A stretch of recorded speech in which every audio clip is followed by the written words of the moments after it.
like how big 3% of your screen actually is, and it's barely like I think the pixel ratio was 400 by 500, so a very small rectangle, small. And Hmm. there, the other part of it was saying this is for non Twitch extension based sponsorships and affiliations because Twitch has their own sponsorship program that you can go through and apply for a bunch of sponsorships and partners and make it so where you get paid via like Corsair or IQ or whoever their sponsorships are, but they have a deal with Twitch to drive Twitch streamers to those platforms to then apply for the sponsorships. Those do not categorize as this third party ad space of the 3% of your screen. So if you got your sponsorship from Twitch's channel, it doesn't matter how big it is. But if you get from third party space, Hmm. non Twitch, 3% is all you're given. No burn in or burnout images, which is very prominently used inside of like high end and top tier streamers and esports, as well as conventions, not contests, concerts. There we go.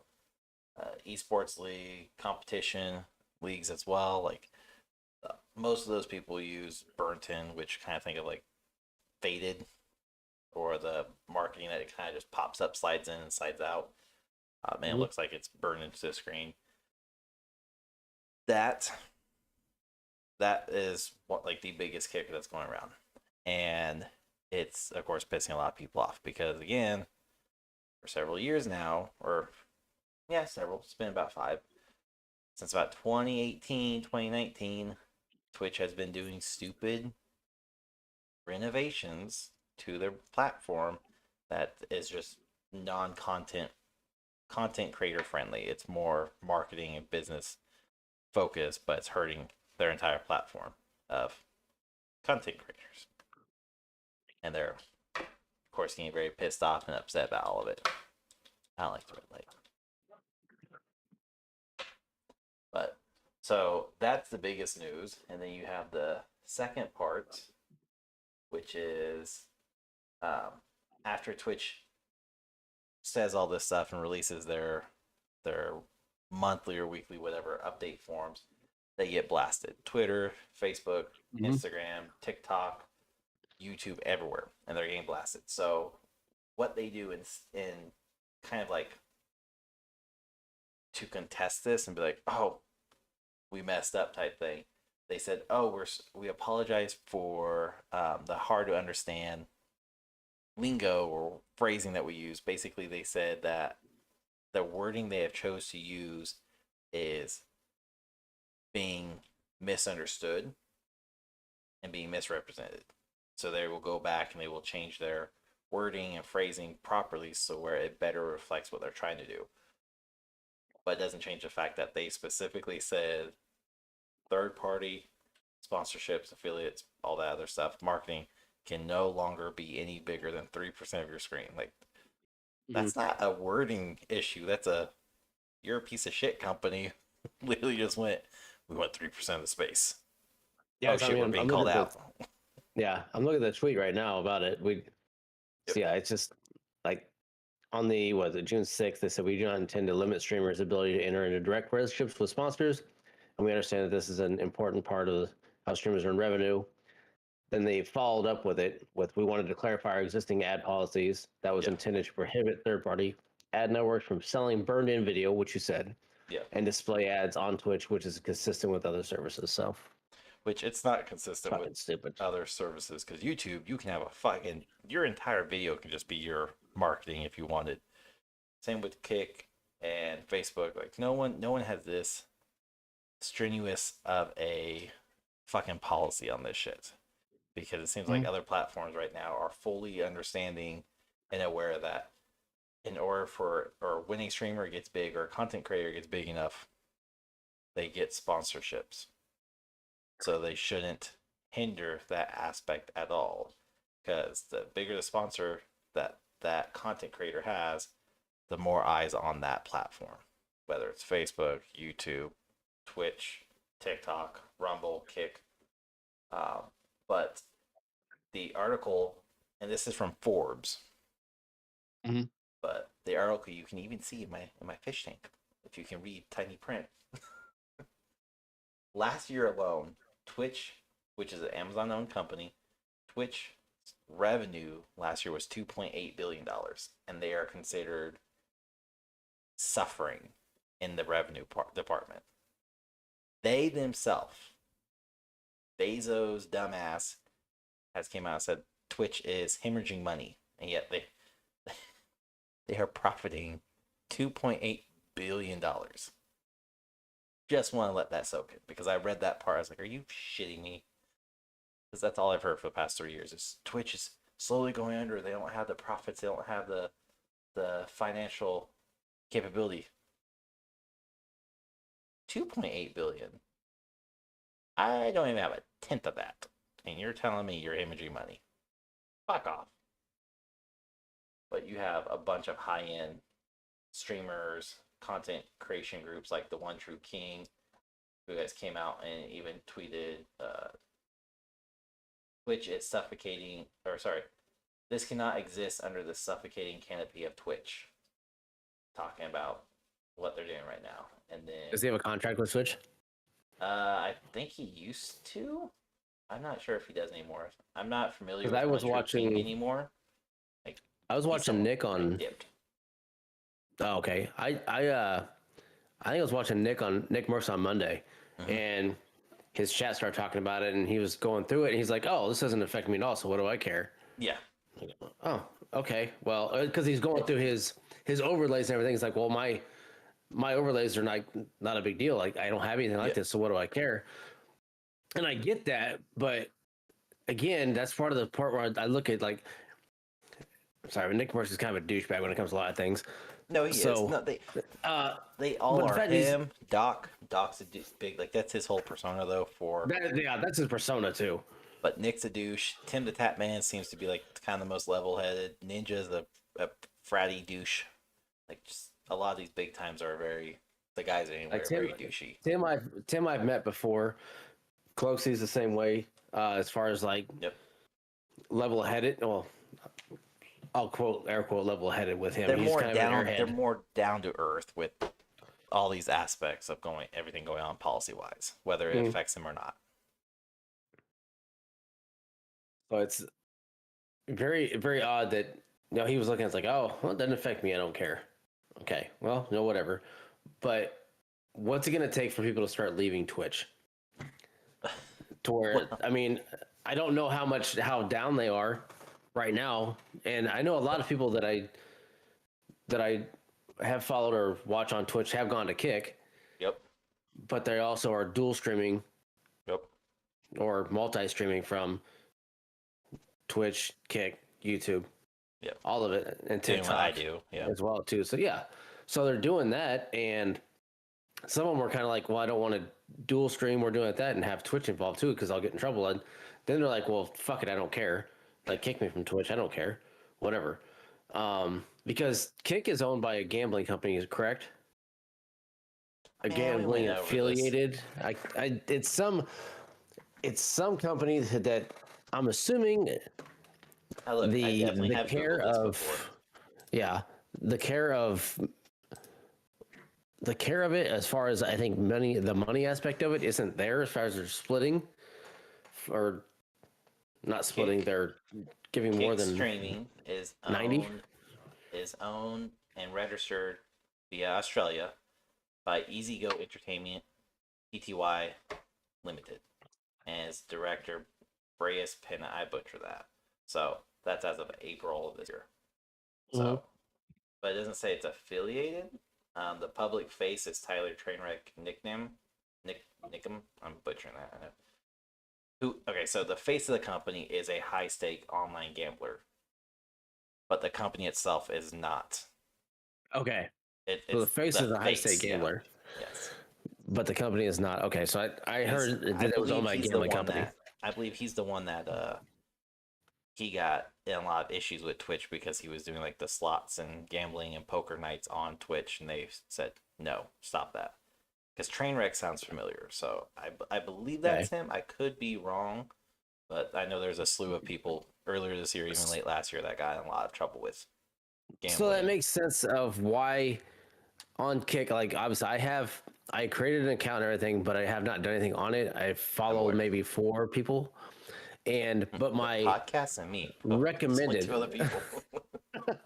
Not a the great start. recommended side is a lot of slots and poker and things like that. And I'm like, why am I seeing all this? Like, this is not a normal thing for That's video so. game streaming, but I see nothing but that because I don't have a hard following. So I don't know if it's an algorithm based So because I don't really have anything like that.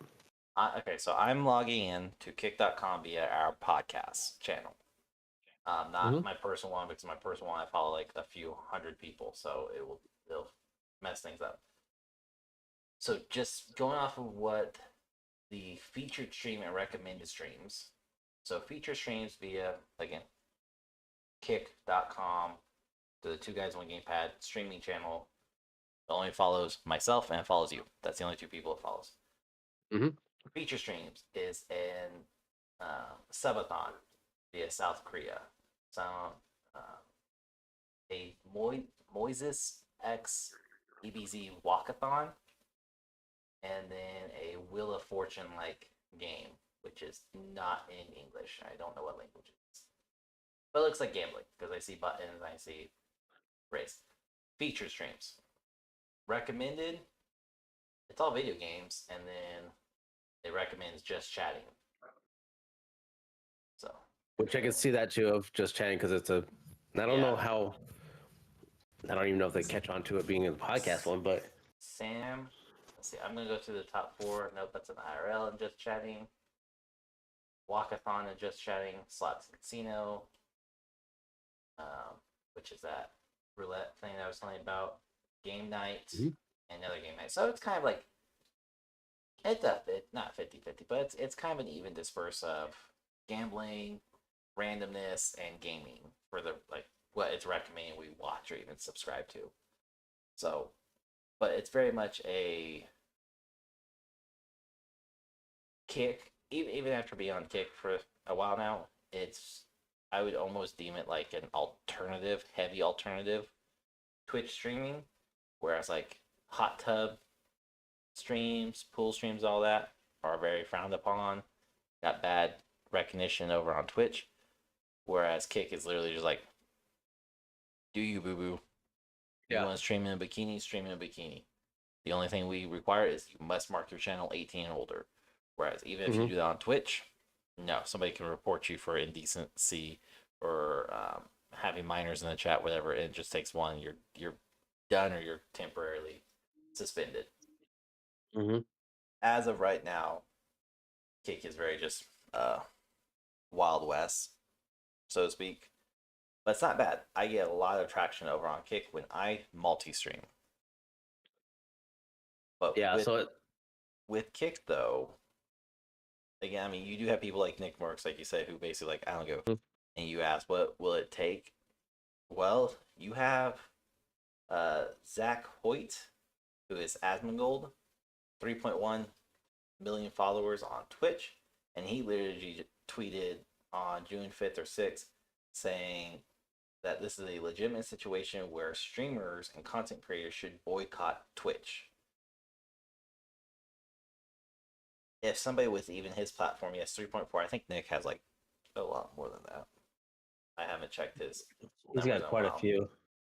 But if you get those big time streamers like Asmongold, um, Pokimane, One True King, if you got like Nick Merckx to do it, and Cloaksy and Casual or Courage, sorry, like you would get a lot of traction really quick. But it's also gaining a lot of traction right now because Mr. Beast, Jimmy Donaldson, uh, he has even came out and he originally tweeted saying something along the lines of he's starting to think about streaming on Twitch's competitors to bring light to this to like be one with Twitch streamers in solidarity. There we go. But this is where things like it gets worse Okay, have you heard about the $25 thing? No. Okay, so today, early today, again, June 7th, this is very relevant because if we address this in a month, June 7th is when this is being recorded. Today, Twitch came out and tweeted something about a $25 cancellation fee for affiliates. Basically, if you were to leave the affiliate, they are thinking about implementing a $25 cancellation fee or the fees of the programming fees itself, whichever one's less. But they don't elaborate like what the programming fees are or what the program fees are. They just say you will be charged on your last monthly statement the whichever one's lower the cost of the programming fees for being inside the affiliate program or partnership and or $25, whichever one's cheaper. And this you can go look at Kick on Twitter because they literally tweeted at this saying, "We will cover the $25 fee for anyone willing to break their affiliate or partner contract and move to Kick." And there's a lot of like, I've seen several tweets about Twitch has implemented this $25 termination fee, and I've seen ones from Twitch not saying that they have, but saying they're considering it. So take that with a grain of salt. But if that comes to fruition, that will be probably the final nail in the coffin for at least all your affiliates who are just like, fuck it. Done. I don't want to do this anymore. This is stupid. It's not what my contract says. And I can loosely remember what my affiliate contract stated. And the big thing was no multi-streaming, no sharing the same content within 24 hours. But the whole big deal was it's Twitch owns the property for 24 hours. And Yeah. you can go anywhere. But they never talk about a program fee or like what this costs. Because if they did, that would be a whole different animal. So there's that. What dipshit is running it? Like, obviously, it's not Bezos because he's just talking about what the information he's getting. Some dipshit is running Twitch and apparently not running it in any manner that it should be ran, and probably nobody who is even remotely close to the world of streaming or anything. Because if it was, then it would be way different. So this is in the Twitch agreements. It's section 6.4. It reads, if you or we terminate this agreement, a maintenance fee will be deducted from your remaining balance. The maintenance fee will be the lesser of the accrued program fees for your Twitch channel, or $25. Any remaining balance after deduction of the maintenance fee will be paid to you. Notwithstanding the foregoing, if you ever become a sanctioned person, Twitch will withhold any program fees otherwise due to you and take any other actions required or permitted by the applicable sanction laws.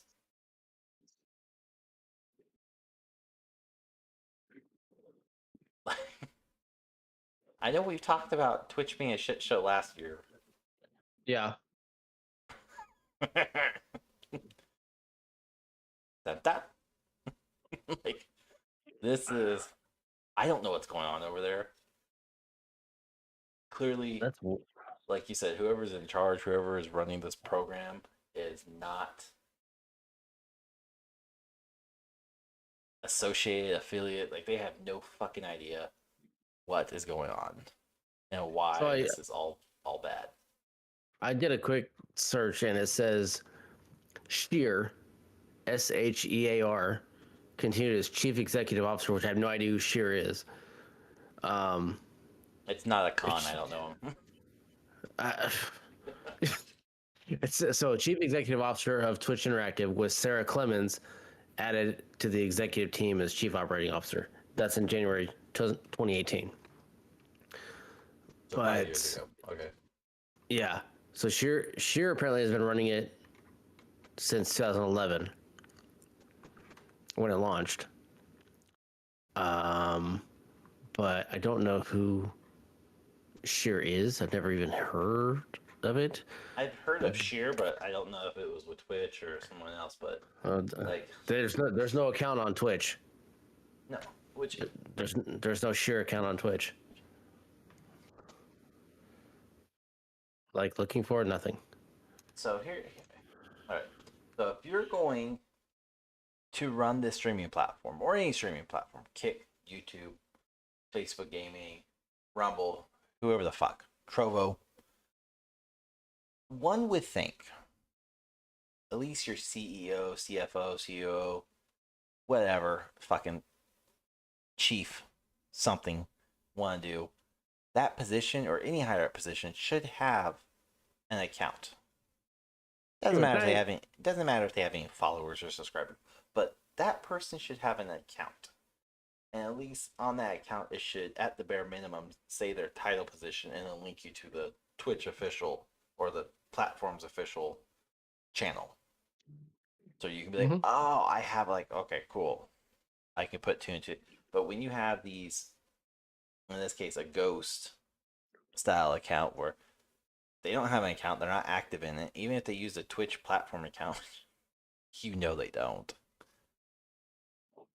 They are so disconnected from this, and then they're implementing this as though this is a business for business type concept, and it's not. But it's also not like Hollywood either. This is, you're a content creator, you're creating entertainment for the masses of which decide to follow you, subscribe to you, pay to you, support you that way financially. Also being brought in by sponsors and affiliates and brands and marketing, all that. You are simply just a platform for that content creator to rise to fame, so to speak. But what Twitch is doing is like, you're my employee. We have a termination fee. By the way, you didn't get your branding and sponsoring from us, so that's not allowed.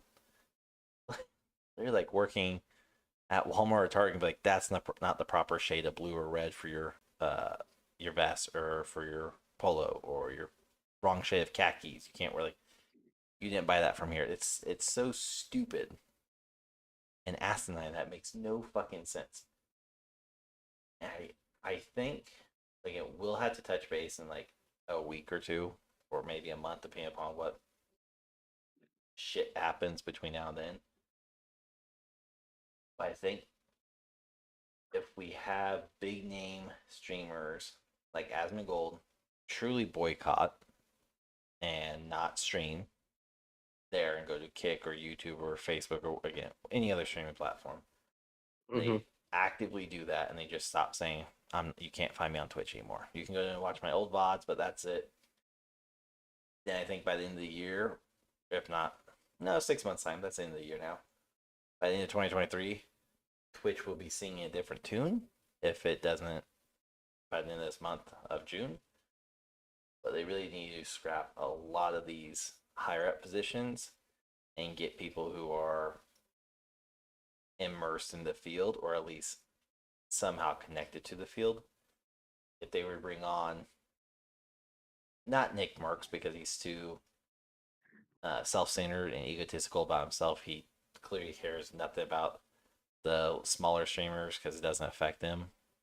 But bring in somebody who has been streaming for so many years and let them come in and be like, okay, look, this is what the smaller streamers are needing help with. This is what you're not doing. Let's get that done with. This is what our partnership needs to be doing. This is what our affiliate ships need to be doing. And let streamers and content creators help build and restructure the streaming and content world versus some old ass people who have no fucking idea what's going on. But again, that's not business savvy. You cannot give everybody every tool they need to be successful, because then across the board you have the same thing. You can't diversify and everything. So, but the people that know how to do it will figure it out. It's not going to be a clear cut. Somebody comes in and says, "Here's what we need to do." It's going to be somebody who has Twitterverse for that. the initiative to change things. But also looking at it, Sarah Clemens isn't even there anymore. So she left in 2001. So, and this was around the whole time when the sexual harassment emails came out Sure. within Twitch. So I don't know if she's involved or not or whatnot. But this is 2021 is about the time she left, Oh, late okay. You 2021. said 2001. I was like, Oh, 2021. I was like, hold on. I'm trying to think about. I'm pretty sure those harassment things were just like last year or 2 years ago. But Well, 2021. So in August 2021, that's when she announced she yeah. was leaving. So, but apparently she is very successful in what she does. She bounces in because she worked for Pandora as well and helped Oh, boost them. they're Came to fucking doing so Twitch, great now. boost them. Well, no, that's why she's bounced around. But when she is there, apparently things do very well. But then she leaves, and I'm only assuming that there was some sexual harassment emails. Who knows what it was? Who it was related to? I haven't dug into that one. But I have no idea. There's just some interesting stuff that's going on with that one, and Amazon is weird, anyways. Yeah. I mean, Bezos is at the helm of it, and he's no angel Weird either. fucking dude. So, But I saw this on watching somebody's Twitch stream the other day, though, before this all took place, and I thought it was funny, which is what led me to actually want to talk about streaming again for an episode. Just so happened Twitch fucked up, and now we're able to do something interesting. Um, did you know you cannot ban, suspend, mute, or kick a Twitch mod or Twitch employee? I mean, that would make sense. It would, but the problem is, and there was a Twitch mod who came in somebody's chat, was like, I don't know if you can do this or not. And the streamer was like, okay, hey, kick him. And it says, you're unauthorized to kick, and then insert name as they are a Twitch mod. He's like, okay, ban them, mute, and he goes through everything, same script. And then she's like, oh, that's so interesting. I didn't know that. Oh, that's dangerous. And even the Twitch mod herself came out in the chat, was like, this is why there's people out there who have made outrageous claims saying, I'm getting harassed by Twitch mods and I can't do anything about it. And for the most part, most people just like brush underneath the rugs, whatever, no proof. And yet this lady's on a Twitch stream live. Oh, there may be some truth to this now. Interesting. I mean, it makes perfect sense because you want them to be able to moderate everything, but there's a point. It's like a little too much freedom there. A little too much. Yeah, I mean, it makes sense of why you cannot do that. I mean, it's just like Facebook. Anything you put on there is not your stuff. It's Facebook's. I mean, you're using a free service.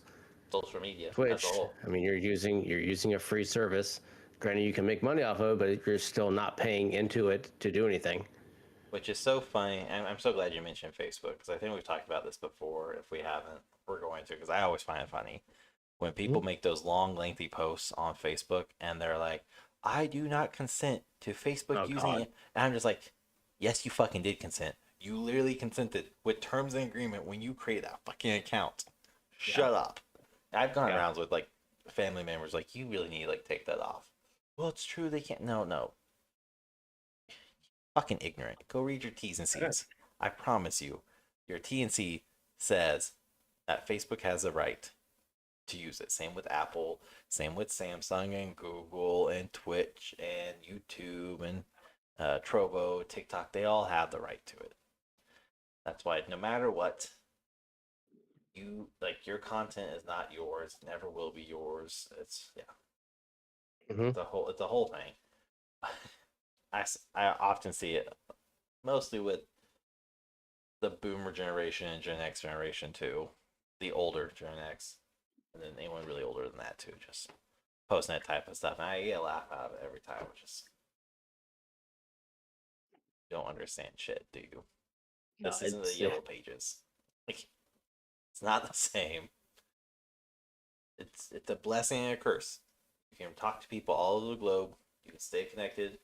You can do all this interesting stuff. You can do virtual podcasts from miles and miles away. You can live stream. You can play games with everybody. You can share your day to day. You meet friends, make friends, keep friends, remember people.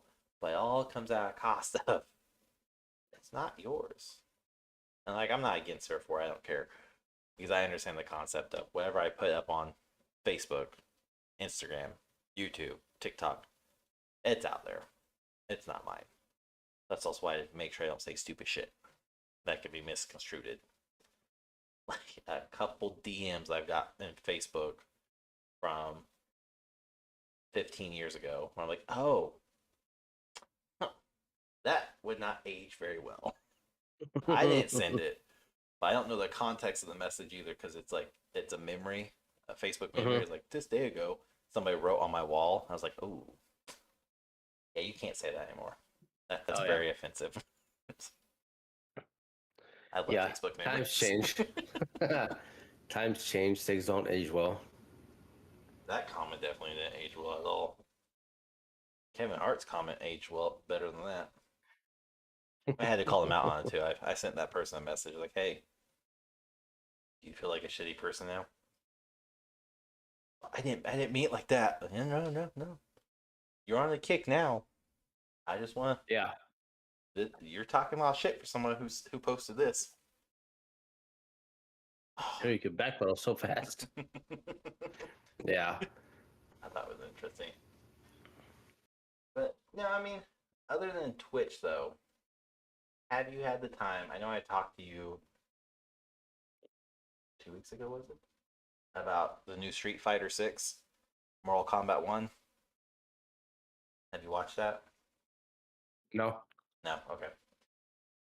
So I would bring it up, but Google Chrome's being a bitch on my side, so I can't use it anymore. It's just on my screen. It's there for surface lighting. Street Fighter 6 came out a week ago, or 2 weeks ago, and the trailer for it and even the actual gameplay is not great. You are finally able to create a character. You can roam the streets in a quote, I hate when they use this word, open world. Mm-hmm. Come fine, but you can roam the streets. You can take quests. You can fight people. You can randomly fight people. You can randomly punch an old lady. But it's I don't like the animation looks. I don't like the graphic design look of it. It looks very, very, very bad anime style, and just not a big fan of that. Not a big fan of the 3D bubble animation or anime style.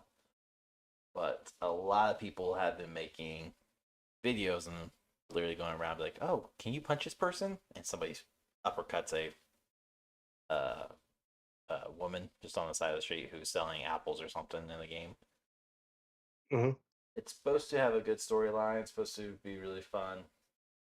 The trailer's funny and not any like, haha, more of a, oh, well, this should have been released a few years ago when it was better put. Mm-hmm. But Mortal Kombat is the only one I really care about because the game reset completely. The entire MK universe is being redone and reset in a different light with the Fire Dragon Lord. Is that his name? Liu Kang. He's a god. At the end of MK11, he takes over Kronos' sphere and crown and now controls time and rewrites history. But bringing back a lot of people, and you will have Shao Kahn, Shang Tsung, Johnny Cage, the classics. People have been gone for decades now. But I wish fucking Google Chrome was working.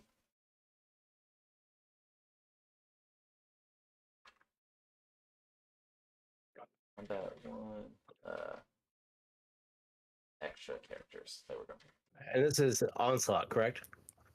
No, it's called Mortal Kombat 1. Ah, okay. That's literally the name of the, yeah. Okay. Okay. I don't know. Oh. It comes out in September of this year. Like your extra characters, like your gimmick characters, normally it was like the Terminator, Freddy Krueger, Jason Bourne. Oh yeah. Your extra characters. Right now, the 3 confirmed extras are Homelander from The Boys, Omni-Man from Invincible, and Peacemaker. Really? John Cena's Peacemaker, to be specific. And then, of course, they're bringing back old classic characters like Ermac, Quan Chi, Reptile, the robot and ninja version of It Smoke, says Jean-Claude Van Cyborg. Damme. Yeah, he will be Johnny Cage, but it'll be the Jean-Claude Van Damme's version of Johnny Cage. Hmm. So yeah, he's Gotcha. not the secret character, so to speak. But Okay. Reptile's a secret character. They will have 3 different Sub-Zeros. So it's the trailer they released had no gameplay. It's just kind of the introduction to the storyline of what's happening, how they're able to do this. Mm-hmm. But it looks really good, and I have yet to be disappointed by a Mortal Kombat game since I think Armageddon. Is that the one? I have to look it up because I have to know the box art. I never really got into fighter games like that. I mean, the original Armageddon. Mortal Kombat, when it came out, I loved it. It was great on Sega. We played it, the shit out of it. But since then, I think we talked about it in the video game competition ones we had. That without, I mean, now you have online gaming, but without somebody here, I don't enjoy it as much if you're not playing side by side with somebody. Granted, there's online stuff as well now, but I just haven't. I guess I've never got into it. That's not like I've played the online, and unless you both have just amazing fucking latency and minimum lag and minimum ping, like it's very choppy. It feels very much like somebody always has the advantage, even if it's you. Same with like WWE's game, 2K series. Anytime you play online, and I have gigabyte speed, so I get 300 gigabytes per second, and my computer tracks it perfectly. It's still just it does not compute very well. Where somebody I can like press the punch button even on any of these fighting games, and it's just like a punch, and it'll show I punch, but it doesn't relay properly to their side or back. It's just pings back and forth. It's always wonky, so it comes across very choppy. If they want to be LAN party, it has like a broken cable inside of the LAN cable. But yeah, I'm not a big fan of the online component at all. I'm just a big fan of the I think stories. the only, I mean, outside of anything that's new, I think the only thing that I'm looking forward to coming out, and it's going to be even longer, is the 6 Days in Fallujah.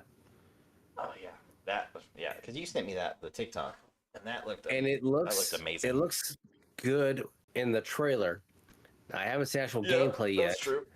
Now it's going to be PC first, and then PS5. Xbox will get it later after that.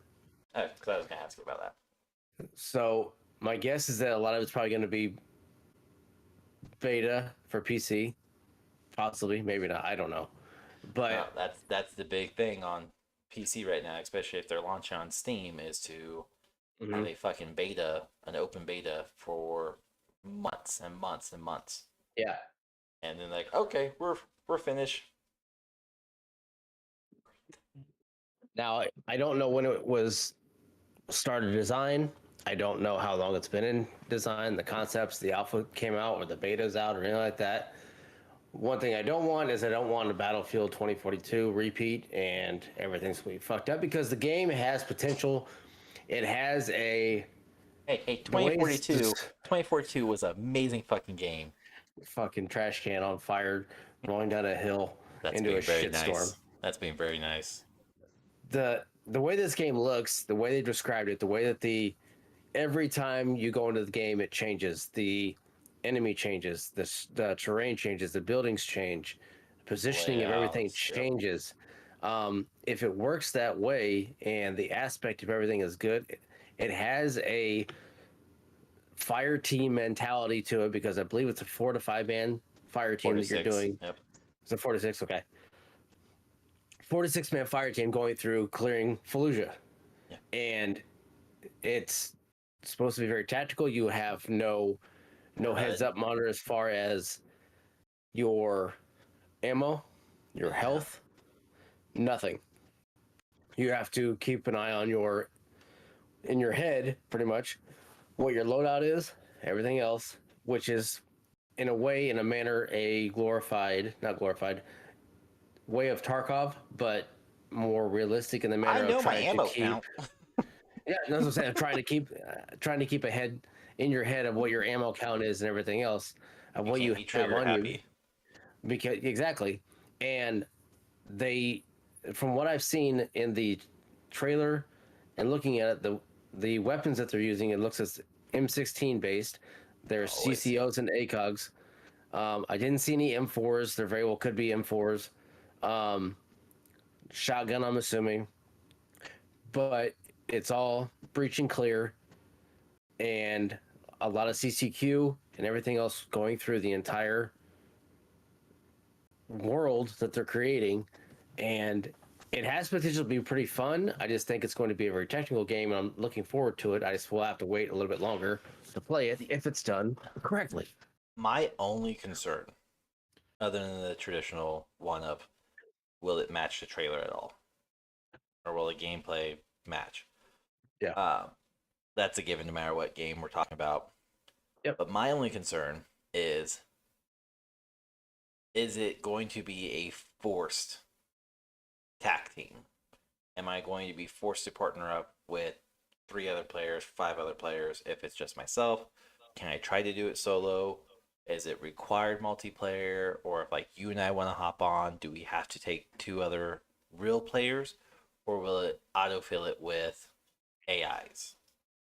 So that's like my only concern, because again, as we found out from playing Call of Duty and playing with fucking random people, or me randomly picking people up because I pressed the fucking F key, it's not fun. It's not enjoyable to have that random person that you don't know, whether accident or on purpose, either way. It's not fun. And it tends to ruin the experience, because if they don't have a headset, they don't want to talk, or they don't understand the terminology. Because I think 6 Days in Fallujah will be very, very big within the military community, because we'll all be able to get together and be like, on your 6, right?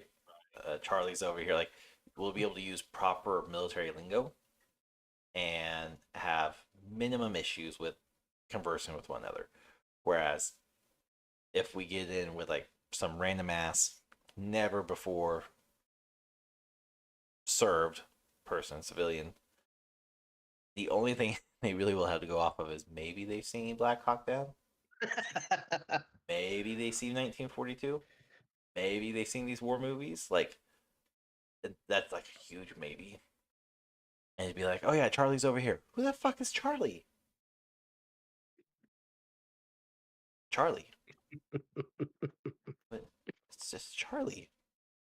Fuck's sakes. Like, it. That's my only like aspect of the game that I'm more concerned about, because again, if it's forced, then I don't know if I'll get it, because I don't want to play with randoms and have to hope they have a decent mic that they actually can converse, whether military jargon or not, because again, I can work either which way. But people suck at conversing, and even in Warzone or Fortnite or Apex, they'll be like, over there, over there, over there. Over where? You understand what over there means? You're not by me. I cannot physically see your finger point in the direction.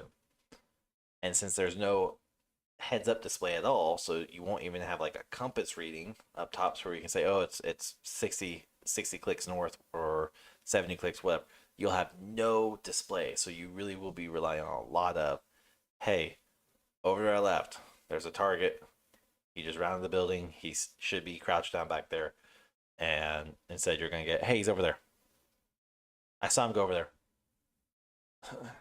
You should get a Nobel Speech Prize. Fucking amazing. That like only concern. I really want this game to work. I do too, but I do see it being a forced. I don't think they'll allow it to be a solo, a duel. You can do forced. Forced. Yeah, I think it'd be forced. I heard I heard yeah, I think it'll be like forest. Like the forest game. Where it's a survival and you get dropped down. It's like, oh okay, I can do single player there. I died, but I can Oh, do yeah, single player. no, it'll be forced. I think Yep. because that's their big thing is squad mentality. Now, if they allow you to do singles and cool. If they partner you up with like AIs, that's fine, but then that means you have to really know how to control the emotes or whatever to basically signal. I would hope you can like signal your AI to go left or go west or whatever with an emote type structure. But it's gonna be the biggest pain in the ass. But it could be very good. I'm hoping. I'm hoping it's amazing. Mostly so we're just get that little nostalgic feel of let's go do this. This is the first time I'm on the ground. I'm not looking at pred feed. I'm in the trenches, bitch. Yeah, Air Force style. I got my comfy chair. it'll I be can still see it. it'll be a fun game if it sticks to the way that the trailer looks. Hopefully, it doesn't come out just broken and stupid. I think Steam said June, like this month. It's supposed to be soon. I don't know dates, but I know soon. As soon as I saw it, I was like, oh hell yeah! And then I looked it up and like, fuck, I gotta wait longer. It's not 6 days of Fallujah. It's 6 days. So yeah, it's early access right now for PC. Let me clarify this. For PC, it's in early access, so you can currently apply to be granted early access, but the game will not be fully released until June 22nd, 2023. So again, that's 14 days, 15 days from now. So it looks amazing. The trailers look amazing. They have a little bit of gameplay on here, but it's a four-person tactical, four-person classics. Mm. But you'll have 360-degree battlefield, indoor, outdoor sandbox based upon the actual battle, and there'll be a roadmap with four-player tactical co-op missions set to Day of Open and the invasion of Northern Part. 6 days. Offers a human versus AI cooperative multiplayer experience. As early access progress, will provide more information. They will add proficient AI teammates to help you along the way. So, based upon that sentence structure, maybe? That seems like it more be more of the overlook. Yeah. As you're moving between, they'll throw some AIs to cover you as you're moving. Yeah, because you have 100 Marines helping you, is what it says. Yeah. And they will also be introducing a story campaign mission to draw from specific true story and narrated by Africans and Iraqis who were truly there. May contain violence and some mature language. Fucking mature language.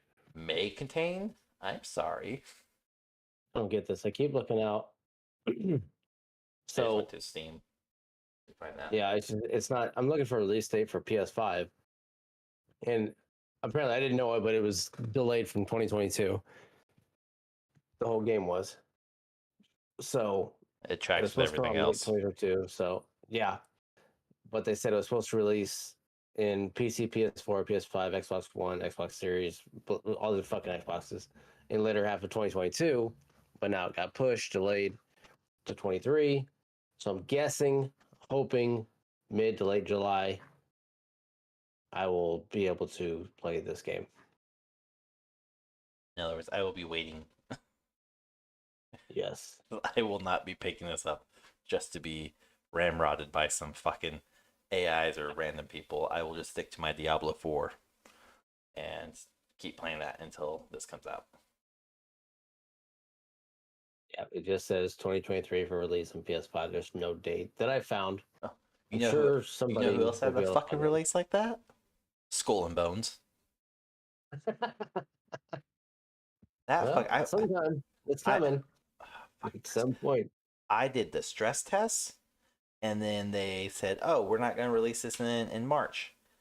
We're gonna release it in I think it was June or July." So I got excited, and now it's we're gonna release in October. Now it's a December 23rd, 2023, which means TVA or TBD. They have no actual date because every time they run a stress test on it, it comes back, and I will give it to them. I wish Cyberpunk would have did this instead of bending over backwards for the fucking dumbasses called consumers. But as long as the game comes out nearly perfect and it's actually truly finished, I'm not having to pay $24.99 every 90 days to 6 months for a season pass or DLC shit that is required for me to progress within the story. I don't care. Take all the time you want. I already pre-ordered the bitch. I will have it one way or another. It's just a matter if I will be in my 30s or if I'll be in my 40s. That's all that matters. Because this game has been postponed from 2022 to now into 2023. So, that's the only game and Mortal Kombat. Only game I care about. I don't care about the Spider-Man 2 game that got announced. Mm-hmm. Not one to bring me back to PlayStation, but the Metal Gear Solid is. That's tempting. But not enough for me to spend $600 on PS5. I like the original Metal Gear Solid. It won't be the same of having to unplug my controller to put in slot 2 or my memory card in slot 2 and back to slot 1 to defeat Mantis, but hey, whatever, I'll take it. But not a lot of big games coming out other than those. 6 Days in just butchered it and I can't pronounce it right. Fallujah has potential, so we'll see. But yeah, look at that video game episode with Twitch streaming episode. Yeah, just a shit show. What's going on? You're not familiar with streaming world. It'll be interesting though to see what happens with everything going on the streaming platforms, mostly Twitch, of course. Interesting to see what Kick's gonna do because they're very active on this, on the whole damn thing. Like they're tweeting, retweeting everything. They're taking shots. So super funny. If you haven't, go to Twitch or Twitter and just follow kick.com. Fun tweets to read from now, every now and then. And then, of course, potential games. That's all I really got. Other than that Thursday thing, but I'll let you do that. I think there's a lot of stuff coming out. 6 Days in Fallujah should be fun. Hopefully it's fun when and if it ever comes out. So it's coming out for me on the 22nd. Yeah, whatever. I don't know. It'll be cool. It'd be cool to see it once everybody starts playing it because I'm sure it'll be streamed on everything. Somebody will grab it, play it. I'll find it and watch it. I don't know. It'd be cool. But yeah, Thursday nights we play. It'll be fun. Warzone. We've teased Fortnite. Never played it. We've talked about other games too, but this is one of those of like, do we really want to play Fortnite and get fucking owned by dweebs? Yeah. Let's get owned by, at least we can assume these are adults because it's rated M. This should be only adults, but makes me feel a little better. But meh. Yeah. Yep. Check us out every Thursday. We play something. More than likely Warzone, but whatever we can find. DMZ 2. We play Call of Duty. That's pretty much it. So yeah. Check it out. It's a good one to watch us lose. But yeah, I don't know. Yeah, we lose at Warzone. Yeah. A lot. And then we only 97%. Okay. I'm ready Had to go to. home. We're I'm signing done. off. I'm Had done. to. I'm done with this now. Just remember, life is like a bird. It's nice and pretty until it shits on your head. Fucking asshole. Thank you, everyone. We'll see you on the next episode. Oh, I fucking hate these sounds. Bye. Well, welcome back to another episode. Is I, Sig, and we have our DK princess over there, Rahgel. Fucking DK princess. You sit at home and just think about me all day. What stupid shit you could say to No. describe me? You No, fucking liar. no, DK it's all princess. it's all on the spot, just random ass shit because that's how my brain works. So yeah, sit there and take it like a good girl. DK princess. Okay. All right, so we got an not interesting, whatever. I'm going to use the verbiage that I like. We have an interesting episode. We done one about AI. Did we do one about AI? Yeah, I did that. I did a solo episode of AI. So this is using Chat GPT. Today's episode is Chat GPT. GPT. Last AI episode I did was using Google Bard, which was their AI. So this one's going to be used Chat GPT, and it's a very popular AI system. Sure you've heard of it. I'm sure you've seen people using it on TikTok and social media. But it's a really good way to kind of just like tell it to come up with something. You can get very specific or very broad instructions, and it will come up with something. So I figured, why not ask it to come up with some would you rather questions? So into ChatGPT, which you can get on your iPhone and your Android devices, it's free, doesn't cost anything. I asked it 2 questions. One was come up with 10 unique and challenging would you rather questions.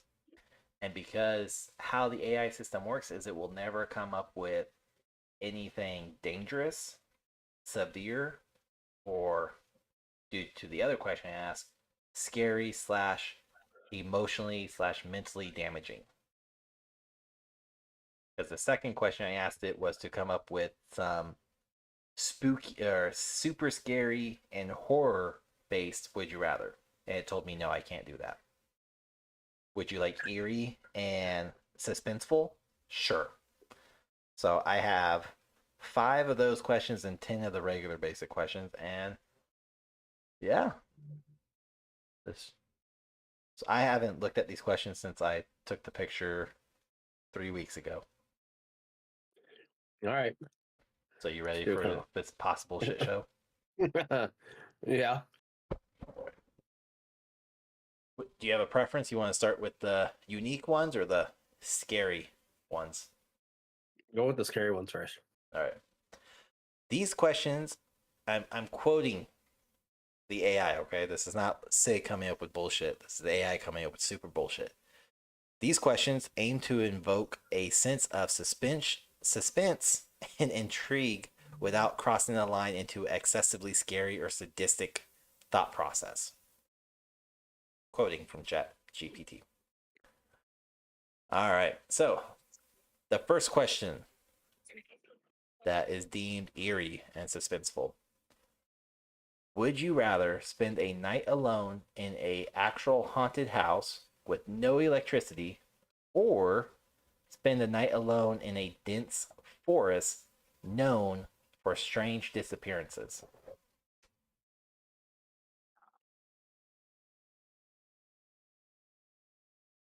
I'll stay in a house.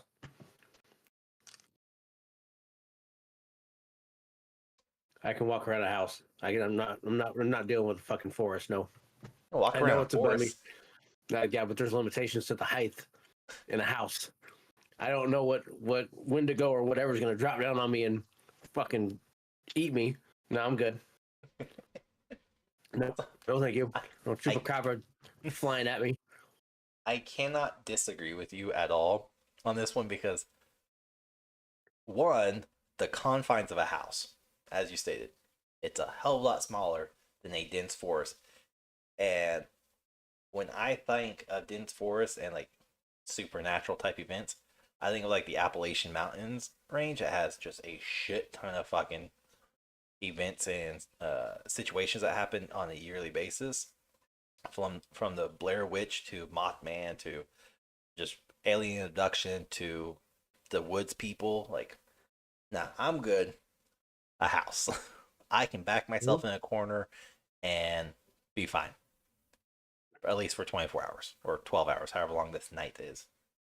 I can build a fire in a house also, and it lights up the entire house. I can build a fire in a forest, and it lights up an area that allows whatever's on the other side of that fire to jump through it and eat me because I can't see it coming. Yeah, and the house fire would at least catch the house on fire. And look at that. Some other fireplace or just somewhere secured area, stove, something. As long as there's salt, we're good. That's what Supernatural teaches. You just need salt. The only bad thing is in a house, if there's a basement. No, you don't fucking go near the basement. So that's I'm thinking like an older haunted house with like the basement floors you can practically see through. So no. There's that too. But think about like a house, like a Cold War era house that has the basement and then the bunker basement underneath. Yeah. Yeah, no. But also say in the house. Oh no, I'm not arguing with that. Like infinite forest, singular house. Okay, house. Easy peasy. Simple enough. Right. So question number 2.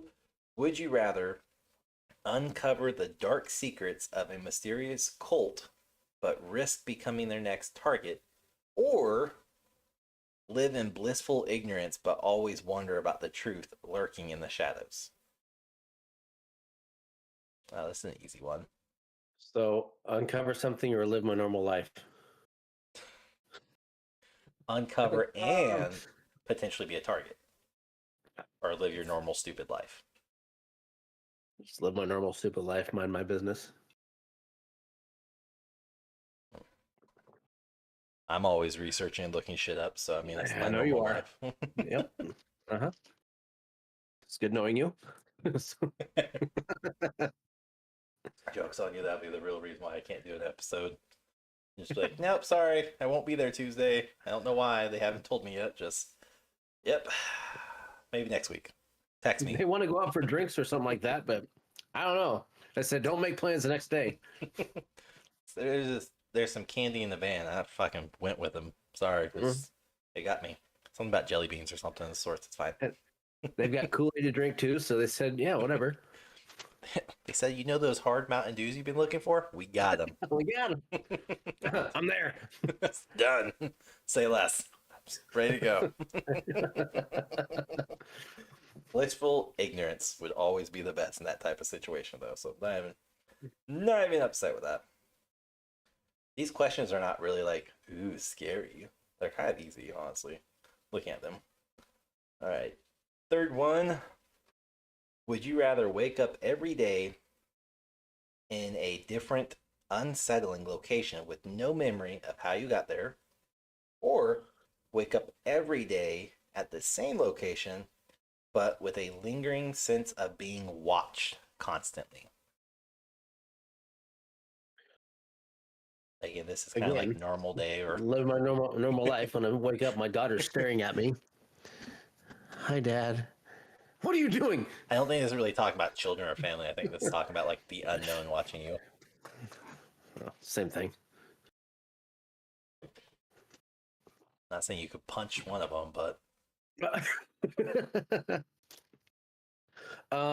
there's a reflex to one that you can get away with. So you take my early 20s, which is the first one, to now my late 30s to 40s on the second one. I don't know. I enjoyed the 20s. 20s life was fun, so I'll go with that one. And your back wasn't killing you or your knees. Yep. You were in a lot better condition. I'll take that one. Waking up in random spots and not knowing how I got there. But I'm okay with like the having the sense of being watched because You're used to it now? yeah, well, yeah, not only from like my kids, but after all these fucking documentaries and shit I've watched and these weird off one ifs where I'm just like, yeah, yeah, believe it. Yeah, I'm becoming a believer, and then I just have to go watch some stupid ones like birds aren't real, and I'm like, we're good, down to earth again. I'm solid. But in that sense of being watched, just like, yeah, that's fucking every day. Talk about at night when you're just like, trying to go to sleep. I'm pretty sure something's looking at me. If there's a kid on the other side of my door, come in now. And you just hear the pitter patter. Good night. Night. See you in the morning. I'm okay with it. Okay. Would you rather have the ability to see all supernatural entities everywhere you go, or be completely oblivious to their presence even if they are right beside you? Again, this is normal life or not. Early 20s. But you could see supernatural entities in your 20s? Pretty sure. I'd like to see it. I'd like to be able to see them. So there's part of me that 100% agrees with you. That's like, yes, let's see the supernatural because then you can like, for me, peace of mind. I know they exist. It's fine. I'm gonna go become a millionaire, write some books, write some stories, create some movies, whatever. Put Zach Bagans out of business by actually doing some ghost hunts and staging all of it with the actual ghost. Like, no, come here. No, I know you died here. This is what we're gonna do, okay? Need you to go over here, throw some shit at person Y behind me, okay? Perfect. Let's do this. But again, living my normal life, being oblivious to their presence. As long as they're not throwing Jesus off the cross again and breaking his arm, I don't care. We're good. We're good. But I would prefer the supernatural entities. But there's just that other side that says, what if, like, one, a child. Yeah. That's a big reason why I don't like horror movies. Is the moment I see a child, even if the child's not dead, I'm like, nope. I don't care what your role is in this movie. I ain't fucking watching you now. Too much. But also, like, if you see them, can they see you, and can they physically attack you at that point? Because at that point, you're fighting with someone that no one else can see. Yeah. And your ass is gonna get locked up pretty quick. Yeah, I don't even remember the movie Frighteners with Michael J. Fox. Do that one more time. What movie? Frighteners. The Frighteners. Yeah. That's Michael J. Fox, and he could see and talk to him and all that stuff. He was trying to stop death, essentially. Yeah.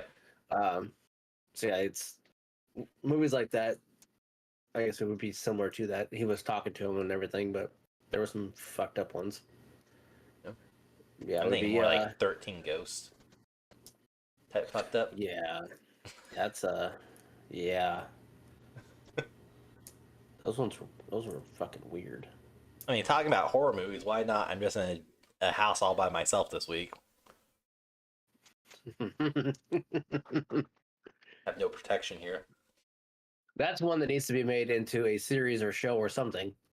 I mean, I don't know why they haven't done it. I could have sworn at one point, maybe during COVID, at one point Amazon was working on a TV show about the 13 Ghosts. There was rumors of it. Yeah, I don't know. I mean, I'm with you. That's still one of like my more favorite horror movies. It's also one of the first movies I can think of that had Matthew Lillard in it, and he wasn't playing Shaggy. So I really liked it. Scream? Fucked up as hell. So you don't remember Scream? I do, but like when I think of his character, I don't think predominantly of Scream. I think of 13 Ghosts and then Shaggy from Scooby Doo, and then a TV show that's on Netflix, and then Scream, because I wasn't allowed to watch Scream growing up. Can you guess why, everyone? Say it with me. I only got to watch 13 Ghosts later on because I got left home alone. And we had satellite at that point. And you went with that one. Yeah, Yeah, no, because it's fuck everybody else. I'm not allowed to watch horror movies. I'm gonna watch this. I regretted that really, really quick. no, that one was a good one. Definitely a good one. It could Yeah, be no, a I would rather. phenomenal TV show, Yeah, done right. It would be great. but I mean, because there's like, already the what, lore's already there. Everything it's set. because you would have at least 13 episodes, one for every ghost, Mm-hmm. and then the guy who ends up like capturing the ghost to put them in the house. There's 14, and then another movie to wrap it all up. 15. There you go. Hell, you could split some of those up into twos, and you can have 2 seasons. Good.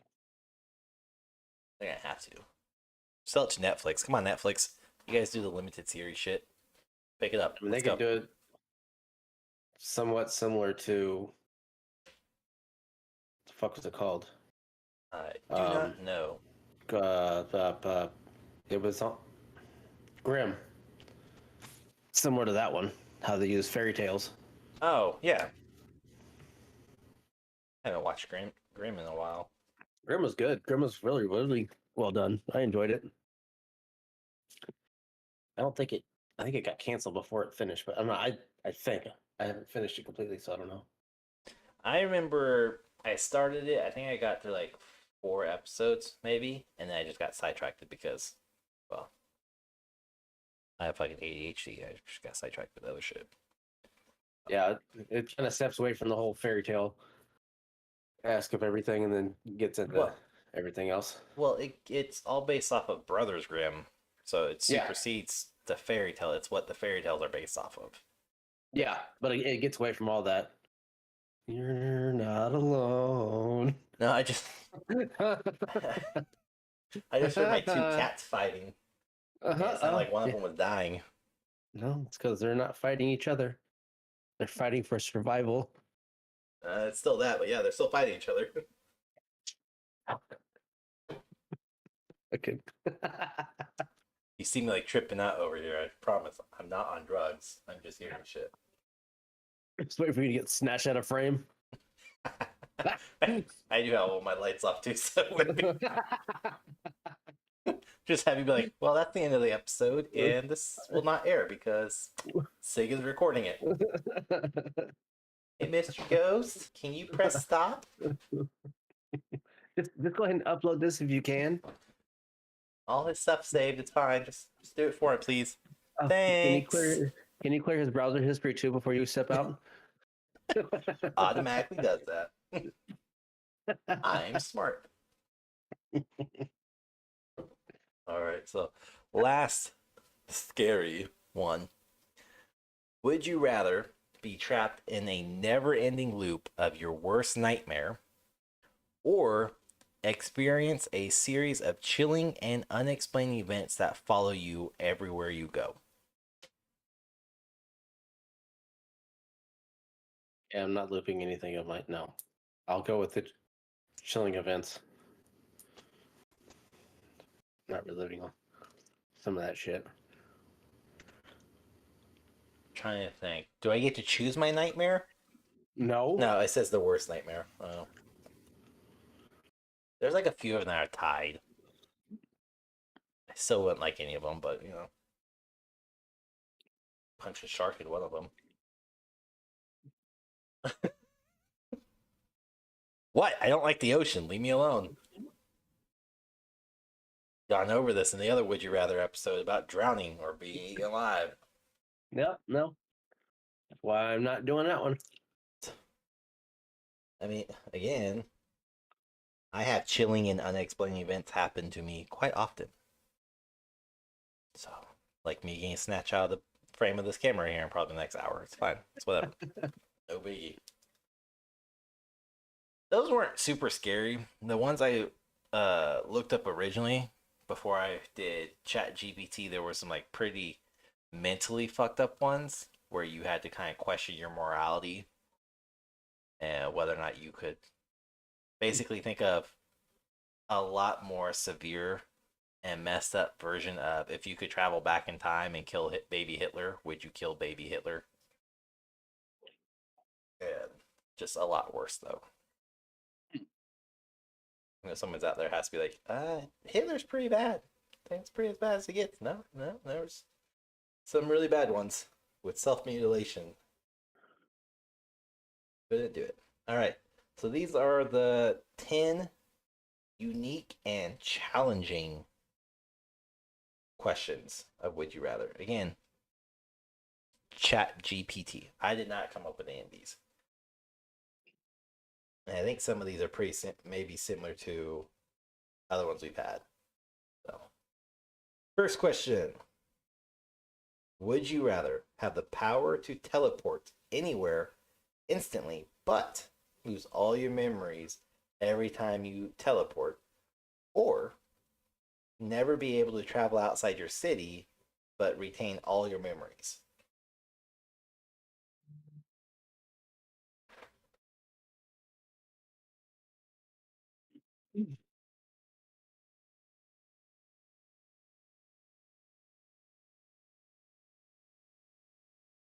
If you're teleporting and losing your memories, you never know that you had memories. You just freshly start over.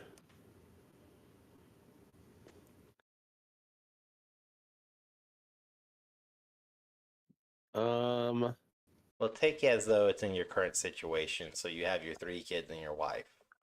Yeah. I wouldn't So- travel outside my city. Fucking hate Des Moines though. I got everything I need here. I got my house. I got Yeah. Hy-Vee. I don't need much else. House and Hy-Vee. You don't have Mountain Dew. The hard Mountain Dew. How about I can teleport one time, I'll come back and meet everybody again. Just give me one trip. One trip and we'll meet everybody again. It doesn't say I can't have it shipped to me. I'll just have you ship me some shit or something like that. 'Cause why not?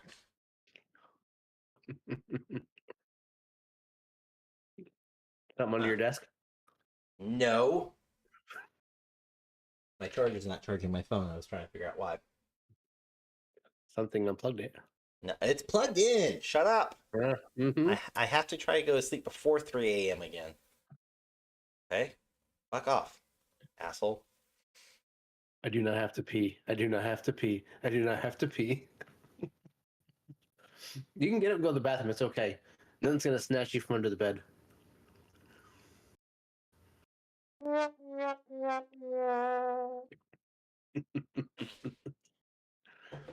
I'm sorry. I couldn't hear you over the air horn. God, I hate you. Ah, You started this shit. I did not start anything. I'm just leveling this shit up. All right. Second question. Would you rather be able to control the weather, but never experience any of the weather changes it's yourself, or have no control over the weather, but be in perfect harmony with the weather?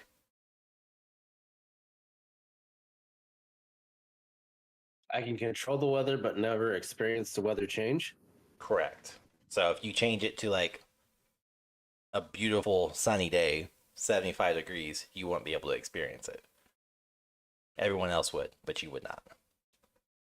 Or you can just live in perfect harmony with the existing weather, regardless of it being a bad day or good day.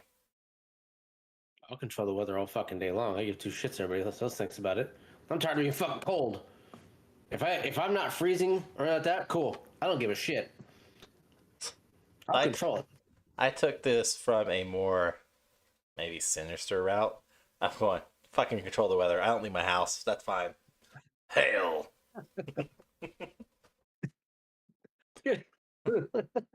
My wife says she doesn't want to go to work. Blizzard. Paid day off. All right. Yeah. It's the middle of July and there's 3 feet of snow on the ground. All right. You know, that's kind of on track with the Midwest. It's fine. Yeah. I mean, fuck, it was scorching hot yesterday here, and today is a nice spring morning all day, not too hot. Mm-hmm. And then tomorrow is going to be a shit storm of literally thunderstorms, hail, and rain. So, yeah. Yeah, that's how it goes. Yeah. No, I'll control the weather all day long. I don't want to go to work. Tsunami. This is Iowa. I know somehow got here. You've seen Sharknadoes? Yeah, tsunamis. Same thing. Exactly. That's how it works. Movie production. All right. Stop it? Would you rather have the ability to speak with animals, but no human will ever be able to understand you, or be able to communicate with humans, but do not understand any animal language? That's a stupid question, the way it's phrased, but I don't understand any animal language, anyways. Am I supposed to know some? I guess maybe parrots. But that's English, Or or like parrot, whatever language they speak. It's parrot English. Or whatever language they speak. I don't want to talk to animals and give a shit what they say. Again, money. I could make money. Caesar Milan would have nothing on me. Yeah, but That's the dog whisperer for anybody who's not fucking over the age of 25. No, I'm good. I don't need to talk to animals. I'm talking to animals all day. I don't give a shit if I can talk. Oh, no, my wife's human. Oh, well, good thing you noticed.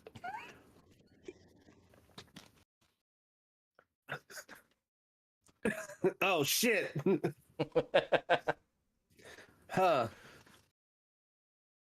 Oh, I mean, how would you attempt to communicate with them? You can't speak to people, but I'm assuming you can make something. Can I do ASL? I mean, I don't know what. I don't know. Does that count? You just become a mute at that point. So my wife benefits then. So the cats are well behaved, but the kids are a disaster.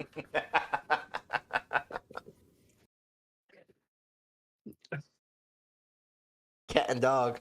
Telling you, I would have a fucking clan of animals going around this neighborhood, attacking everybody. Good job, Evan Almighty. I think it's Dr. Doolittle, but okay. Yeah. He was Noah's Ark. Evan? Yeah. Yeah. Still can't explain why two male lions would need to be on Noah's Ark, but okay, children's book. Anyways. I never know. I mean, I do know, but it's not accurate. Anyways. Where are we at? Number 4. Would you rather have the ability to pause time at will, but you will age twice as fast during the pause moment, or never be able to pause time, but you will never age beyond your current physical state?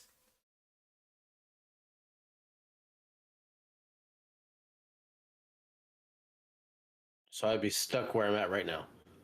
Age-wise, physically, yes. Oh, that's fine. If I happen to pause time for a couple minutes, I'm dead.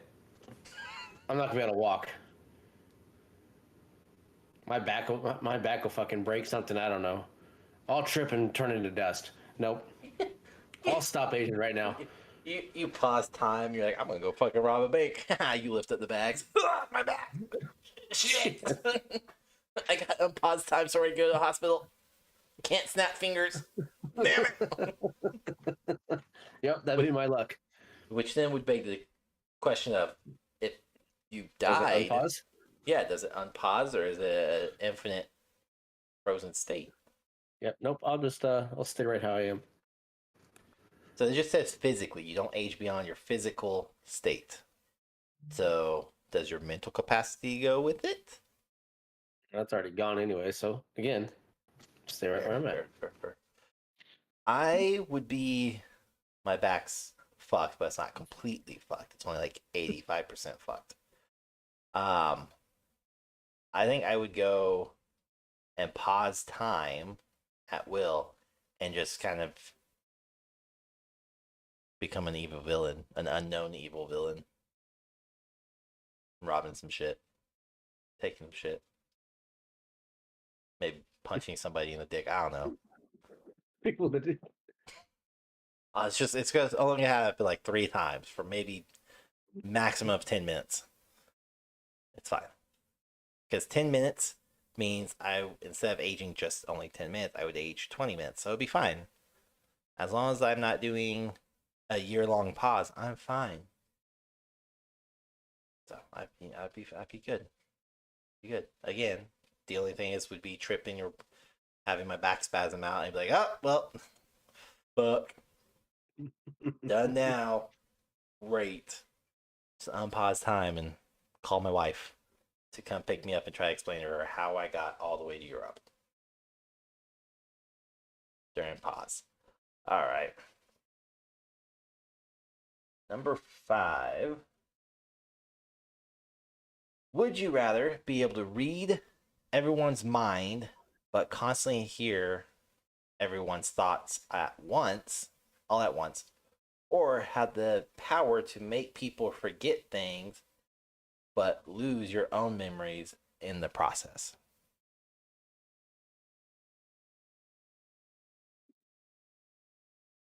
Do you need me to read that again? I can. I will. Ooh. I'll probably read people's minds. Yeah, I hear voices already every day, so okay. I can't hear anything over the tinnitus anyways, so bring it on. I think your tinnitus would go away in this case. You think so? We'll see. I think this would supersede what the military's done to you.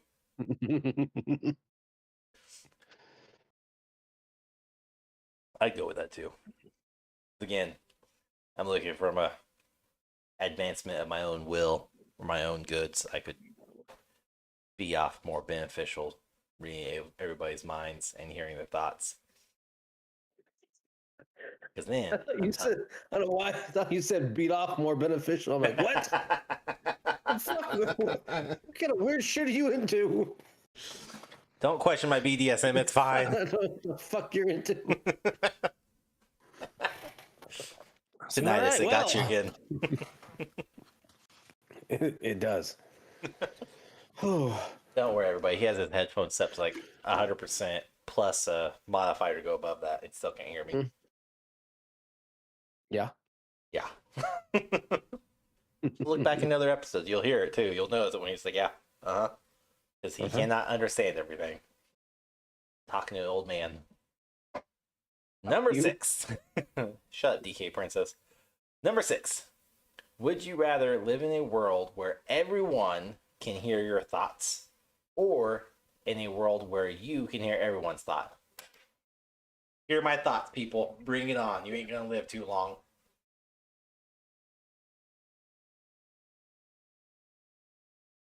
I want to hear everybody else's thoughts. Financially, that'd be better for you. I don't want to.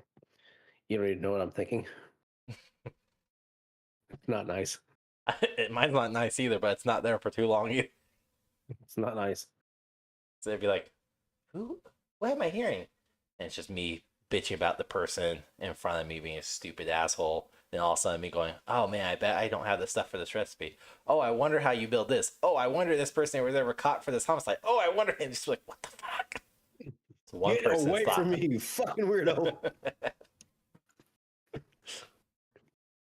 Just be that one thought process all in like 2 minutes. Everyone's just all of a sudden going, help.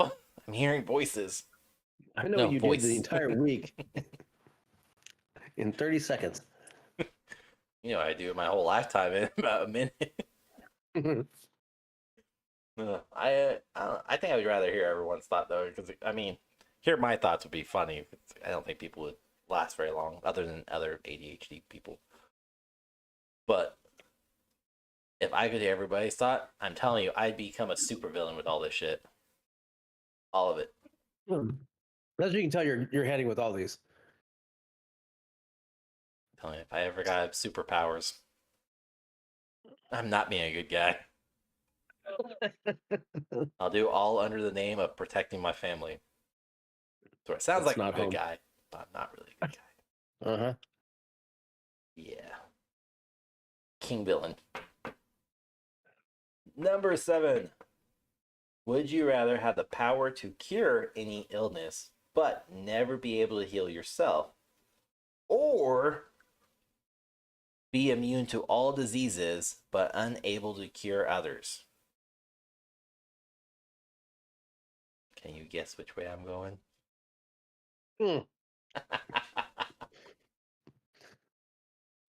Your evil laugh also.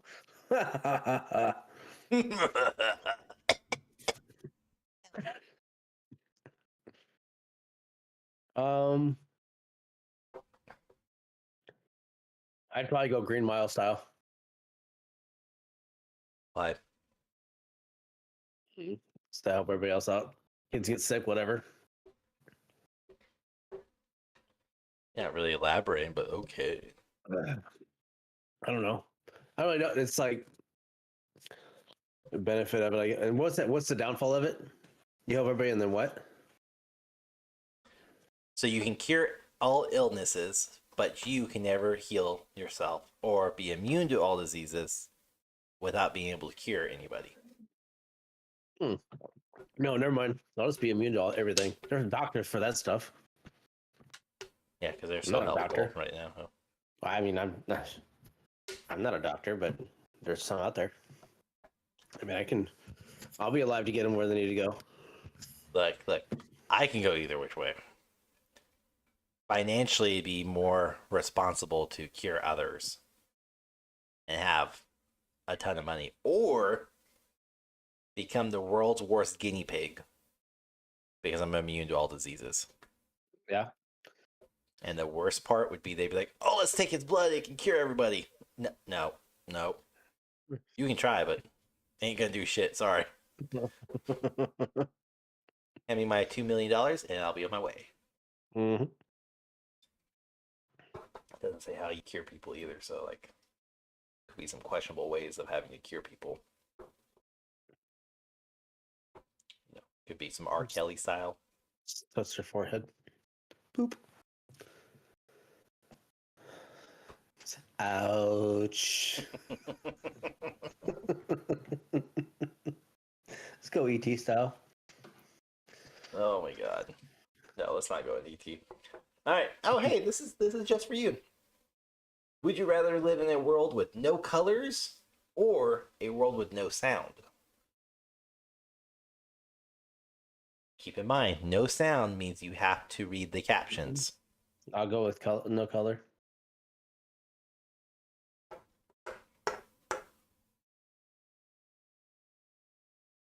I don't care about either one. I guess no colors would be the better option. So I can still hear shit. Yeah. I can also read captions. I don't mind them. I have them on right now, so Nope, I'm good. I'm not some dweeb. I cannot read above a 5th grade level.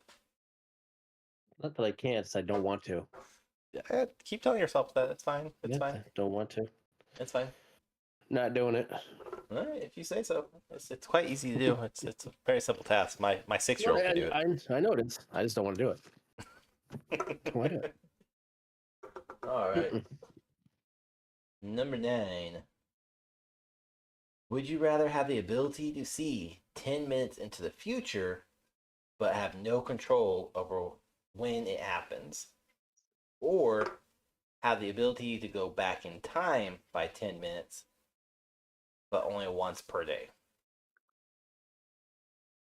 I'll go back in time 10 minutes once a day. Yeah, because you're going to need it when you fuck up by saying something stupid to your wife. Exactly.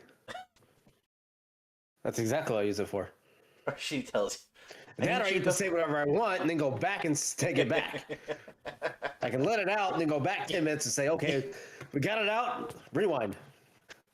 You know that would work for only a certain amount of time before your cocky, arrogant ass would shoot yourself in the foot, where you go back 10 minutes, like, ha! Right before I said anything, it's good. And then you start going back and you thought it was 10 minutes, but it's actually been 15 minutes. Now you're like, shit. I already partially said it. Damn it. I mean, it would also stop you from like having to hang the Christmas lights up. Like I told you, no, you didn't. Because secretly, when she did tell you, you went back 10 minutes and you went to the bathroom instead of listening. Like, oh, 1 minute, I gotta go poop. She knows you ain't coming out of that bathroom for at least 45 minutes. At least. Yeah, but then I lay down in bed. Hey, you need to do those tomorrow. Okay. No, you would make her forget because you take your clothes off, and then she goes, "Oh, okay." You'd be like, "You want another baby?" She'd be like, "Okay." You're like, "There we go." Yeah. Nope. I'll hang Christmas lights all day. No more kids. Mm-mm. Nope. You put the Christmas lights up now? It's midnight. I don't care. It's February. It's fine. Okay, jump Get a head on it. start. Yep, head start. We're gonna get them up now. Get them ready to go. Let's Test be every real. light. They'll probably still be up late if I start in February. Yeah. This one bulb was out. Gotta go to the store tomorrow to get a new light bulb. All right. Tomorrow comes and you forget. Yep. All right. Did you get that bulb? I said I'll get to it. Max the shit out of you. Rewind. Done. All right. Last one of the would you rather. I did something. Would you rather questions brought to us by Chat GPT. Not sponsored, by the way. Would you rather have the ability to talk to plants, but they can never respond, or have the power to understand and communicate with inanimate objects such as furniture and household items? This is by far the dumbest one I think I've ever heard. The ability to talk to plants, but they can't talk back, or talk to an inanimate object. I'll just talk to the. You know what? I'll talk to inanimate objects. I'll walk around and talk to random shit all day long. I mean, I talk to myself, so might as well talk to random shit around the wall too. It doesn't say talk, it says communicate. And to communicate would mean there's a conversation happening. Sure, I'll talk to the fridge. Why don't you have more food in you? Damn it. I mean, I yell at my TV. Have it just randomly shut off on you. Motherfucker. Turn back on. Fuck you. No, you turn back on now. I hate you. You know what? I'll end your life right now. I'll unplug you. Turn it back on. Right now. Turn it back on. So there's part of me that like this is a very stupid fucking question. Thank you, Chat GPT. But there's part of me that's like, well, if I can talk to plants, are we saying they can understand me and do what they're told to do? Because otherwise, it's just every fucking day when I'm out back, like, you stupid fucking flowers, why don't you fucking grow? Stupid tomato plant. Where's my damn tomatoes? So, I just talk to inanimate objects and live in the movie of Beauty and the Beast. Except they don't move. I'm gonna have to go with plants because every time I think about this inanimate object, I don't want to have a conversation randomly pop up when I'm trying to go poop. And my toilet just be like, "This tastes like shit." It's like, yeah, it is.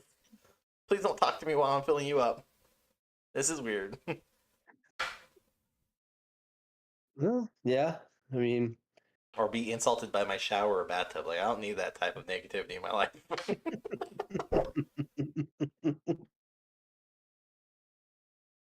yeah. I have children for that. I'm good. I don't need to be insulted. Nope, I'll take it. I'll talk shit to him all day long. That's all it'll be, just one big argument all day long. My entire house is gonna hate me.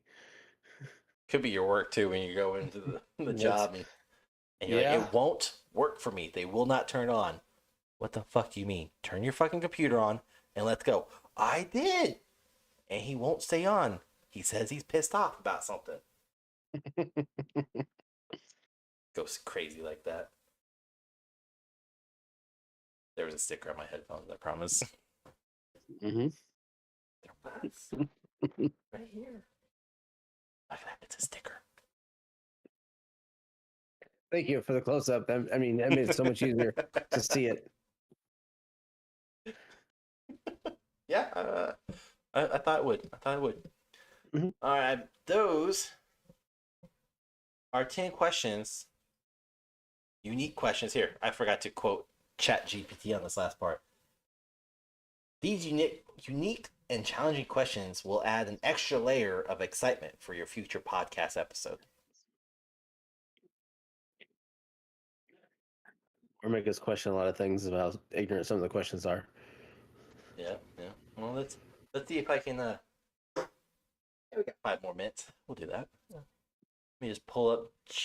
Where do I have Chat GPT? There it is. I use this a lot. I had to go back to my podcast conversation.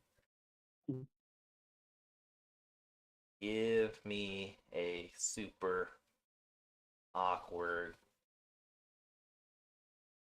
question to ask my podcast host.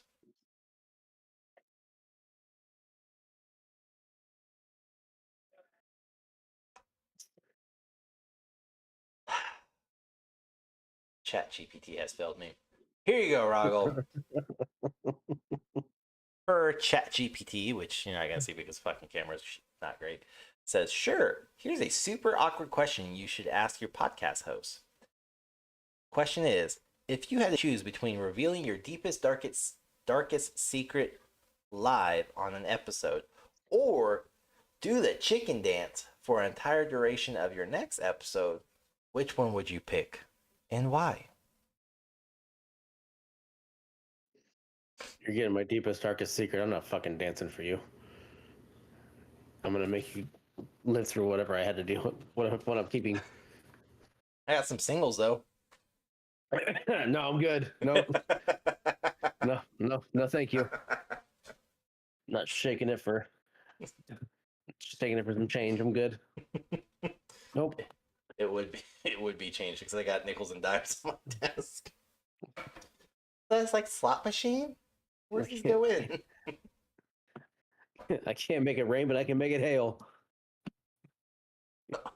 I can't even think of the whole comedian, but he's like, I make it rain, I make it rain, I make it rain on your parade. Because Roger does it from American Dad.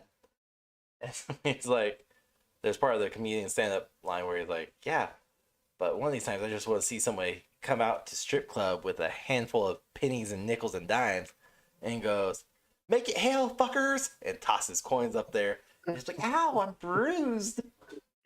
Can't think of what comedian did the skit. God, I wish I could remember all of it. It was funny. I laughed really hard. But yeah. So, needless to say though, I don't think Chat GPT did a great job with would you rather questions this time around. I'm a little upset They they weren't could. too bad. No, they weren't too bad, but I think the ones we Google search were better. Oh yeah, I mean, you look through anything on the internet, you're gonna find better stuff than generated garbage. I can think of a specific video that we kind of ripped off the name for our channel that is not worth watching. No matter how many cups or people are involved in it. Never again.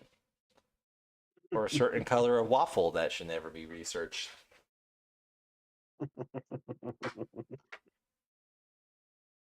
But it's okay because per your statement, it's always better if you Google search it. It is. I really badly would be like, go Google search blue, and then I was like, no, I can't do it. That's okay. There's It's always beautiful. waffles around. Oh, speaking of those blue ones, did you? When was it? I think it was around Christmas time. Did you see Eggo came out with a blue waffle? No, I did not. And I hoped. Nope, didn't see It was that it one. was it was legitimately blue, bright blue.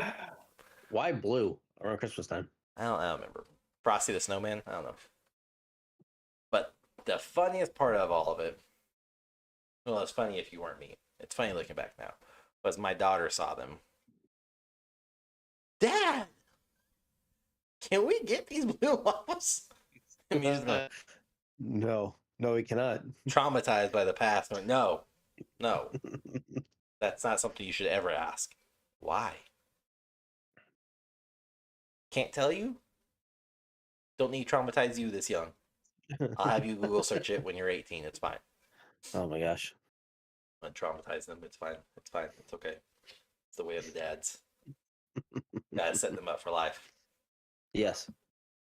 But regardless, that's our Would You Rather app by ChatGPT again. We didn't come up with any of them. I asked the AI program to come up with these wonky ass questions, and we kind of answered them, even though they were fairly simple. Mostly live life as now or change one thing about it. Really how all the questions were. Yeah. Yeah. So make sure to check out the other episodes if you haven't already played. Catch up with us. And don't forget every Thursday night. Sorry. We can't say every now because fucking Rahgel. Most Thursday nights. Rahgel and I can be found live streaming video games over on our respective platform. Twitch for him. Me, I'm like a whore. You can find me everywhere. Facebook, YouTube, Twitch, Kick. I'm there. Search me up at Cybermerc Sig. Search for Rahgel on Twitch. Until next time, everyone. I think we're done. Have a great one. Here's Rahgel with his stuff, his nonsensical DK bullshit. Let's go. Check it out every Thursday. We play. We try to every Thursday. I don't know. Maybe. Bye, bitch. What's up, everybody? Welcome back to another episode. I am Rahgel. This is Sig and his stupid sounds. Again. You can't start every episode like that. Now that he's, I said again. That's what you said last time too. Yeah, well, it's going to be again and again and again because you're not going to stop with the damn sounds. But anyways, so with my kids, okay, I'm gonna get right into it with the kid shit. So they are growing easy. up. No, not gonna say that. That sounds really inappropriate. Growing up. You want to go back 10 minutes and take back what you said? I stopped myself before I said it. It's fine. Growing up, obviously we weren't the wealthiest family. We were not poor by any means either. But wait, are you wealthy right now? I say growing up. Oh, no, I'm not. So if I could ask you for money. Yeah, you can just wait on it. Like the bill company. Probably get quicker than I would the Mountain Dews. Probably. I guarantee you would. You're Anyways. never getting them. Yeah, probably. Fucking PepsiCo. Some of the shit that I would eat because we didn't always have stuff that would go together. Like we would always have bread, wouldn't have lunch meat. We'd have the condiments of like mustard, ketchup, stuff like that, and bread. Nothing to go with it. No, whatever. So I did a lot of mustard sandwiches. I would do pickle sandwiches, like a pickle spear on bread. Amazing. I still eat those. I think those are probably the two that I get looked at weird. Like I do mustard and crackers because we didn't have cheese. I just do mustard and crackers. Look, I think that's the Midwest thing. Because I know a lot of people in Kansas that do that too. Just mustard and crackers? Yeah. Okay. So just the combinations of some of that stuff, and I was talking to my kids about it, and my kids were blown away because my kids have been lucky enough to never have that problem of... They've always had food? Oh, they'll fucking never know the struggle. So I showed them, I was like, so you try it. Like, try this and tell me what you think. And they ate it, and they're like, oh, it's good. You know, there's nothing wrong with it. The big thing is, like, the boys like to have... I don't know what it is about hamburger buns. They taste completely different than normal bread. I don't know why, but they do. Yeah, okay. They just taste different than normal bread. So that's what I would put the mustard on for that, and tasted way different. And it was good. It's better than just normal white bread. So the boys like that as well. But the cracker thing, the crackers are blown away by. They don't understand it. Maybe it's just because they can see it. I don't know. So they didn't like it, or? No, they're not a fan of it. I had a friend of mine that would do pickle ice cubes, Yeah. and that was fucking weird to me. But he loves pickle juice, and I like pickles, but I will not drink the juice. I can't do the juice. I hate pickles. I hate pickle juice, except to use in like my marinades and shit. But I will destroy a bag of pickle chips, like potato chips, pickle flavor.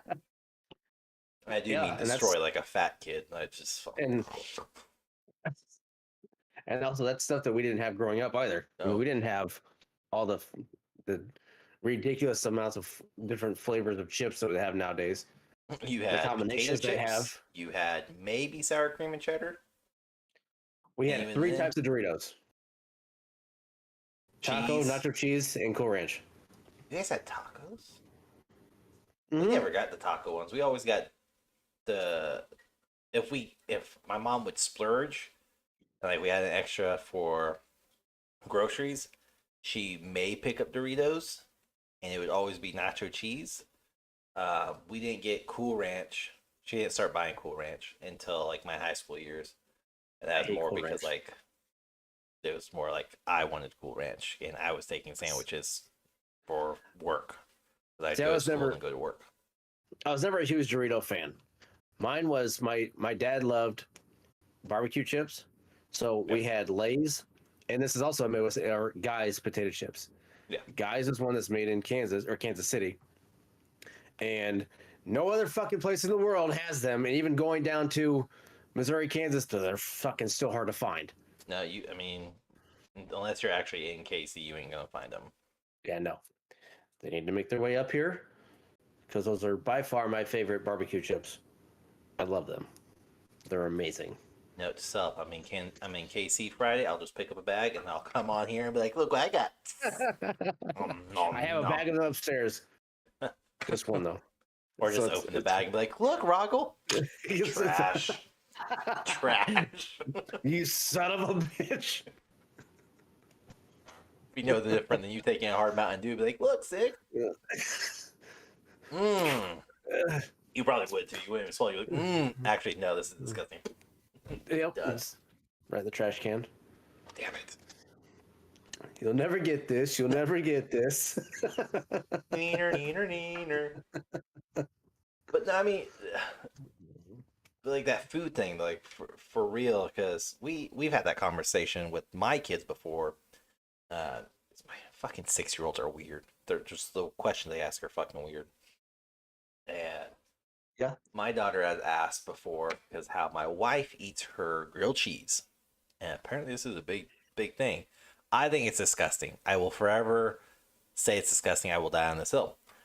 It's my wife. Is disgusting.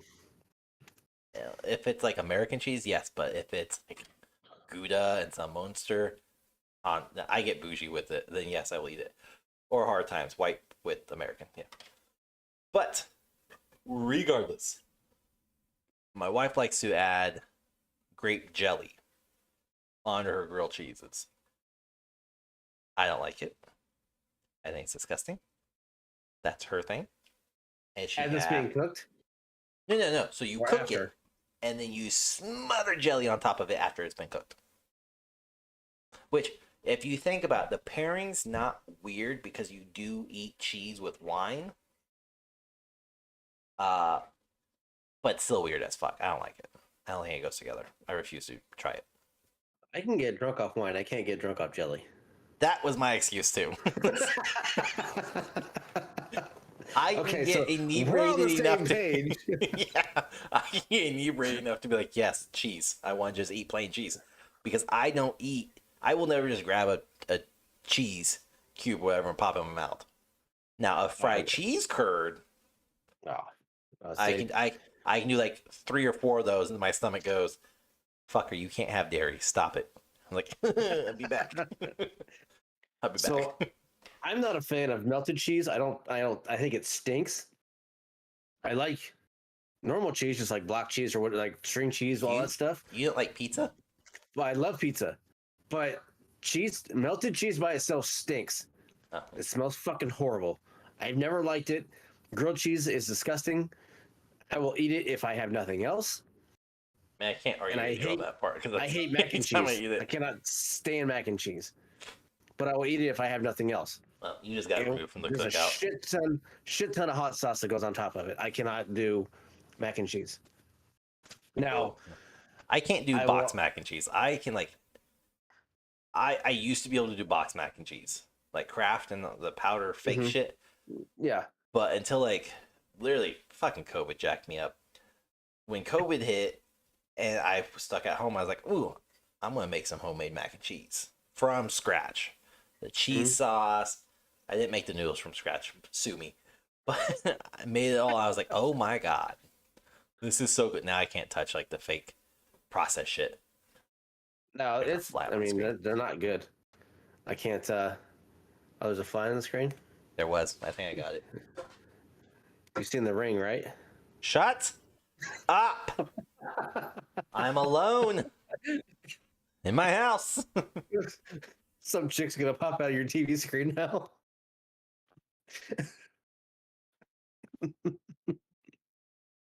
Exactly what's gonna happen. Anyways, back to the steak ass cheese. And I'm not a fan of all cheeses either. There's only certain amounts of cheese. Like soft cheese, I don't like that much. Like, You're weird. no, I'm not weird. I mean, by Not at all. definition, you are you are Well, by weird. definition, yes.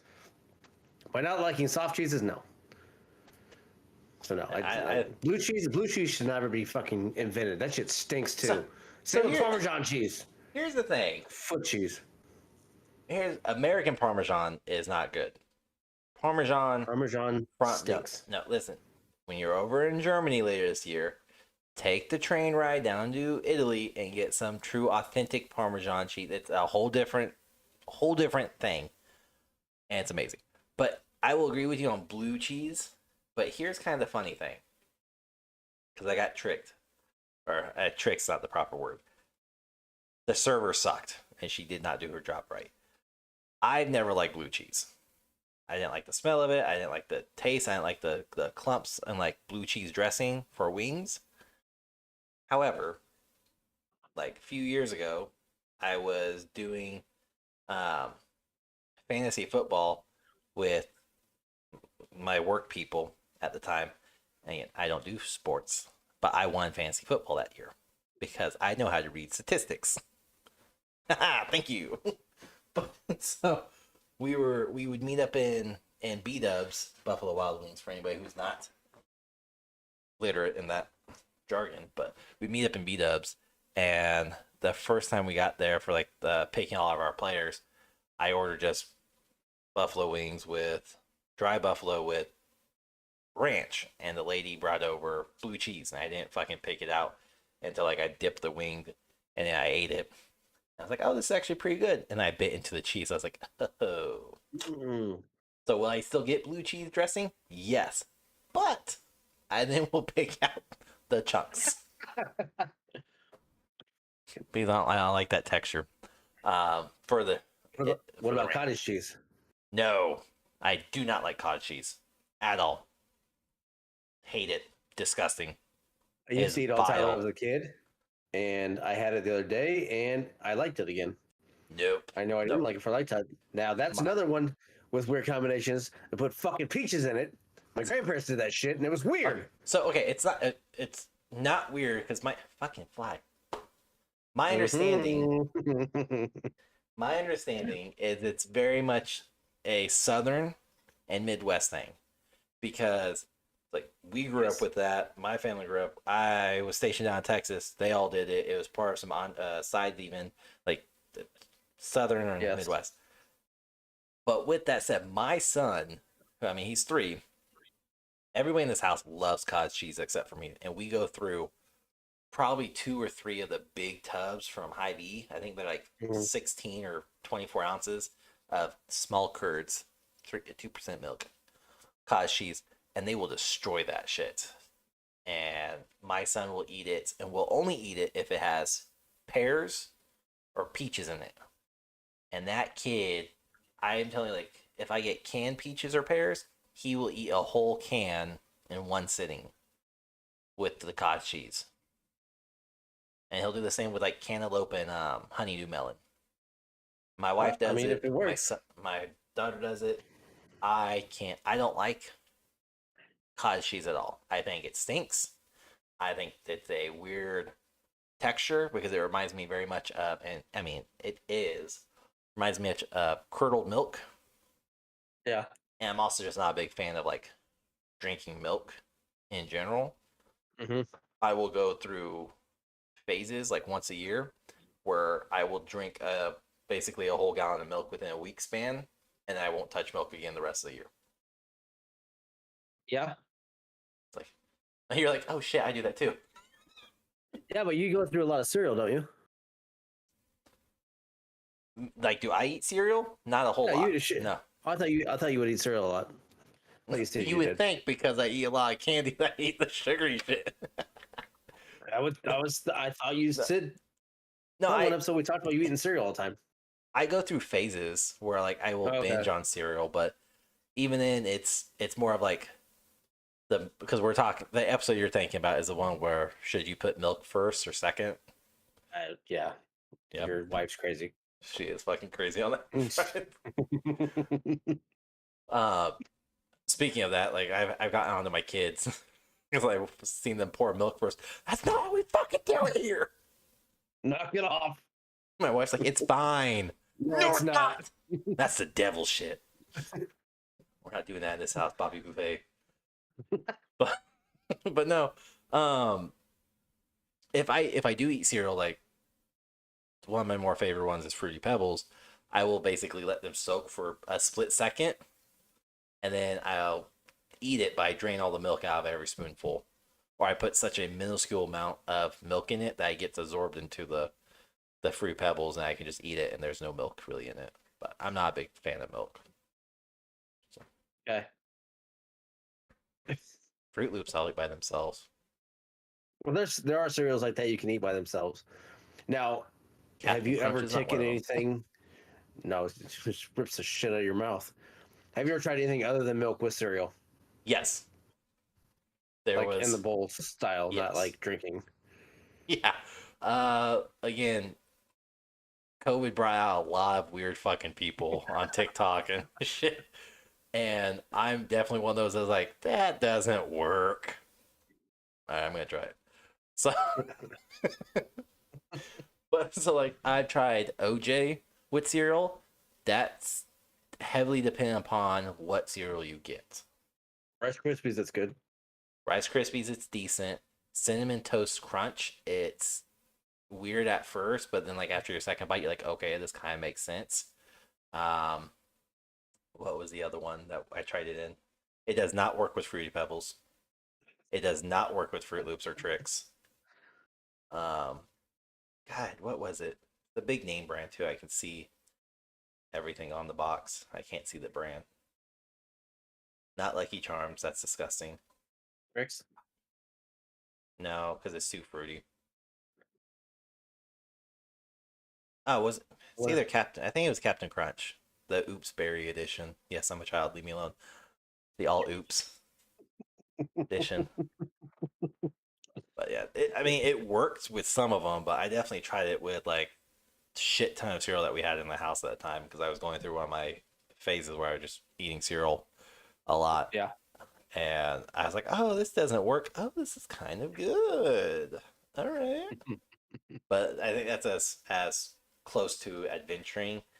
Um, I know my wife has talked about there's been times when she grew up really poor. Like I always thought, or I know, like we grew up military poor, single household income, and we never got to, like we always had milk on hand. But there was times where like my wife was telling me before where she's like, "Oh yeah, I've had to have cereal with water before. It's not that bad." I was like, "What the fuck?" Tried that before just to see what it was all about. It's not no. No. You need some type of flavor element in that liquid. Water doesn't do it. Not Something. enough fluoride in it. It's a little bit, I mean, thicker. Maybe a little bit. I don't know. Maybe it's weird. Yeah, water is weird. Oh, speaking of water, because this is a weird food combination by definition. Do you eat scrambled eggs? Yes. Do you make them yourself, or does somebody else make them for you? No, I'm an adult. I make my own food. I can name 5 people off the top of my head that I know personally that do not cooking their same shit, and they're my age or older. So that's not a valid excuse. Anyways, I cook them. how do you make your scrambled eggs? Depends. I do not. They are not like Gordon Ramsay styles. Like those look fucking disgusting. No. In your egg mixture, you have your eggs. Yeah. Do you use any liquid? Oh, I use milk. Okay.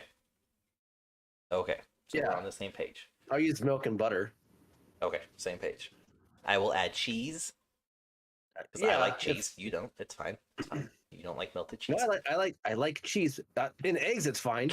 It's just like I already said I'm fucking weird when it comes to cheese. I hate cheese. But I like it on pizza and burgers. If it's and melted by, it's yeah. I realize that it's a fucking weird about it. Shut up. Move on. Hey, you put cheese in your eggs. But the thing is, like, you put milk. You put a little bit of milk in there, and you mix up. Yeah. That was one of the weird things for my wife when we first got together and we lived together, and she saw me make scrambled eggs. Is like, oh, go get me the milk. I need a splash of milk. Don't use milk. We need it for something else. One, it wasn't that expensive. Chill out. I need like a tablespoon at most. I don't need much. And 2, what the fuck do you mix your eggs with? She, to this day, will make scrambled eggs with water. And it does nothing but just thin out the mixture. Yeah, that's all it does is thin out because milk will help fluff them up. Yeah, it has emulsifier agents inside of it, and it like poof, puffy. Yeah. She will cook them to this day without milk and puts water. And my daughter is starting to learn how to cook, so she's really big into scrambled egg sandwiches right now. Which, if you're not familiar with it, is scrambled egg on bread, maybe mayo. We're not poor. I mean, we're middle class, but we're not poor. It's simple. It's a simple step because she's 6, and it's very simple. No, that's not why. It's because her Nana, my mother-in-law, showed her how to make it one time months ago. And now she's on the kick of, like, I want this for breakfast. Fine. Mm-hmm. Who do you want to make it, Mom or I? And she's like, I want to make it. Okay. You want milk or water? Milk. What the fuck uses water, Dad? She basically, and like, if my wife ever has to help her, no, Mom, get the milk. No, the water's right here. Get the milk. The kid will learn how to cook, damn it. Oh, it's a weird ass concoction. I don't know about water and eggs, no. But again, that was never done that one. Her childhood. She did not always have milk. Which I understand that because you can essentially make more. Yeah. By thinning it out. So yeah, I mean, whatever works. If you're trying to go that route. We're adults now, though, with milk. Yes. Very true. That's a phrase that gets said a lot in my house. Of, we are adults. We can buy this now. It's just hard habits. No. Bullshit. If that was true, then I would still be going to church every Sunday. Every religious holiday. There would be no tattoos on my body. And that's bullshit. And a lot of my social media, TikTok mainly, is a lot of cooking. Yeah. And so I have a griddle. So there's some, a lot of my shit comes up as griddle, and it's getting a lot out of hand. It's becoming more and more annoying because people are making shit on this griddle that you don't need to. Yeah. Biscuits and gravy does not need to be made on a fucking griddle. No. Okay, you can put a pan, a pot, whatever to make your gravy. That's cool, whatever. You don't need to put the fucking gravy on the damn griddle. It's flat and it fucking runs everywhere. No. Same with the biscuits. Okay. I've seen people cook biscuits on griddle. I was like, no, you need the convection oven so where it could rise. Well, you just put a lid over it. No, you're steaming it. That's not convection. That's steam. You'd be surprised. I tried. No, I would. I'm on TikTok. They're good. They have a different texture to them just because it's the way they're cooked. Steamed. That's why. No, I don't do that either. They're open. I don't put a fucking cover over them. No, I don't steam them. I'm not making fucking sticky buns. So even pancakes on the griddle are even better too. Like the way that they're done there. I was gonna say you should see my sticky buns. Of course you would. I had a whole segment set up too with that. I was like, nope. Leave you alone at home for 1 week and look where you're at. You're only like 2 or 3 days into it. Is it Tuesday? I'm only 2 days into it. See? Good enough, yeah. Look at you. By next week, you're going to have your underwear on your head and trying to record a podcast. They are Let's back do Friday. That's not the point. I don't care if they're back or not. You're still doing it. I was left alone for too long. Barrel now. Oh no. Okay, lost my. But I mean, breakfast foods are one of those things that you can kind of experiment with, and that's one good thing to have the kids start out cooking because It's every easy. morning, I mean, they're going to do it. That's So it's, so what kids will make breakfast on their own. I still, majority of the time, make it for my daughter, but she'll occasionally want to help because most times she's half asleep trying to figure out what she's doing. So I just make it. Because you're but half asleep, dinner-wise- but you're an adult. Yeah, I can cook half asleep. It's okay. But dinner time is more of a time where she'll help out a lot more. Yep. So her thing is she wants to learn to grill. So That's my son right now.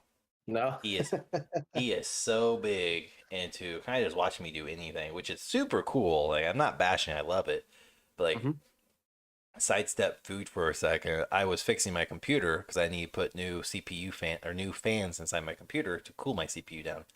And all it was literally dismantling and putting it back together. It's not hard. 8 screws done. But this little dude was over here and he was like, "What you doing?" Hands on his hip. "What you doing?" Hands behind his back in like parade rest. He's like, "What you doing?" "Uh-huh." "Yeah, that's super cool." And I have rainbow lights because I have rainbow lights. He's like, "Oh, that's so cool. They're red." Change blue. Oh, he's so excited by it. So now when I go out and grill or smoke it's pretty funny because he doesn't understand why I'm just like, "Oh, okay, we're done. Just come back in," type thing. Toss the log on and don't even check the food. But I'll go out and grill, and I was like, okay, I gotta turn the propane on. So I'll bend over and turn the propane on, and he's already over there just pushing my ignite button. I'm like, stop, stop. I've shown him how to like turn the knobs and everything to get to so where they can be ignited. And the first time I was showing him, I totally forgot to lift my hood. Totally forgot. So, because normally my process is if I do it, is I turn the propane on, turn all 3 knobs to on, and I lift the hood up and light at the exact same time. Not enough time goes by for there to be any buildup. But because I was going in my sequence order that it needed to be, my brain didn't register this is a stupid fucking idea. So we turn him on, letting him do it. He gets stuck on one of them for a little bit, turns it on, and then I was like, "Okay, buddy, wait for me to lift the lid." I put my hand on that handle to lift up, and he goes, "Poof, poof, poof." I lift it, fireball. I've never dropped that lid so fucking quick in my life. Going, "Holy shit!" I pushed him back. He fell on the floor. I was like, "There's a fucking fireball here." Oh, I literally had to go and be like, "Nope, still got my eyebrows." Okay. Oh, and I literally had singed beard hair parts because the fireball got up there. I was like, "God damn it." son of a bitch. I was so mad. I had to go and trim. I had the long beard at that time, probably like 3-4 inches down. And I had to just trim it. And at that point, I was like, I had one trim. I had to trim to where it is now because it got singed. Parts of it got singed up so high. I was like, fuck it. I have to just cut it off. Let's go. Yeah. But he's always out there with me, and he loves to do it. He loves to, "Dad, can I flip it?" "No." "Why?" "Because there's fucking fire right here. And you lit my face on fire last time." "No." But if I'm smoking meat, that's probably the funniest part because he'll come out, he'll bring out like my utensils and everything. He'll bring out my thermometer. And I was like, "All right, buddy, I need you poking in the meat." Poke in there. "Can I put a log on?" "Sure." I open up the lid. I was like, "Look, toss it on there." There's no fire because it's charcoal briquette, so it's a slow burn. But I was like, just toss it on there because I'm trying to teach him. This fucking shit's hot. Don't touch it. That's what I do. At least once a session. Always fucking touch it somehow. And he'll throw a log. He's getting good now, but he used to pick the log up by the door, and to the smoker is about maybe 8 feet, 10 feet, maybe like 8 steps. Sorry, 8 steps. And he would pick up the log. Okay, and just chuck the damn thing at my smoker. I'll get it there. No, come here. Go pick that up. Come here. And I had to like get him really close, and he just chucks it in there. But he's super into helping me grill and smoke, and he likes to help in the kitchen. My daughter loves to help in the kitchen, but of course it's when I'm cooking. If their mom, my wife, cooks, they're like, nope, I don't want to help. I keep telling her it's because you fucking use water when you need milk. You're weird. They have kids have some of the weirdest fucking combinations of food. Like, speaking of cottage cheese from earlier, my son has just discovered he loves cottage cheese.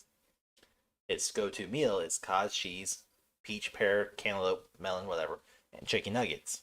Cool, whatever. Got your fruits, you got some meat, you got some dairy. It's fine. He likes to scoop his ketchup that he uses for his chicken nuggets and put it in his cottage cheese and mix that up. I understand that. That's ketchup. I don't understand why. Ketchup apparently goes on everything. Carrots. I do not like ketchup. I hate ketchup. I will not eat it. On fries. That's about the extent. That's about all I ever do. No. I will do mustard over, but ketchup is what I will not. I would rather eat my fries naked than with ketchup. I do not like ketchup. Now I find it weird. Fast food fries. I don't dip them in shit. No. I just eat them straight out of whatever box, whatever. I don't put ketchup. Freddy's. I use their fry sauce because that's pretty good. I just take them straight. I don't do any of that stuff. But if I'm at like a restaurant or sit down somewhere, yeah, I'm straight. But a restaurant, stuff like that, if I get a burger and fries, I put stuff on it there. I don't know why. Nope. But no, fast food I don't. No, like the closest to like putting anything on my fries would be like a sit down, Applebee's, Longhorns, Roadhouse, Cheddar's, anywhere sit down. Maybe ranch, but even then, like I don't like dipping my fries in anything. I just prefer them fries. I hate ranch. I cannot stand ranch. I do not eat ranch. I hate ranch and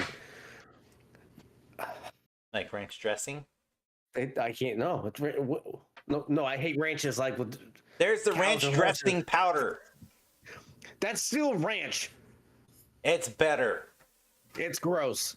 It's good on popcorn. Go try it. It's not. Oh, what the fuck? No, that's about as dumb as putting it on fucking pizza. I can't stand ranch. Not ranch dressing. Not ranch dressing on popcorn. You get the powder stuff. God. Yeah, it still fucking stinks and it's nasty. It does stink. It does smell There's like a people giant in the fart. house, dude. Yeah, people in the house that like to put ranch on pizza, and it drives me insane. I can't stand it.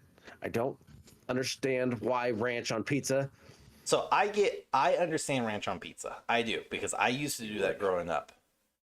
And I think that was more because like Pizza Hut was kind of our go-to delivery. And Pizza Hut's not that great of pizza to begin with.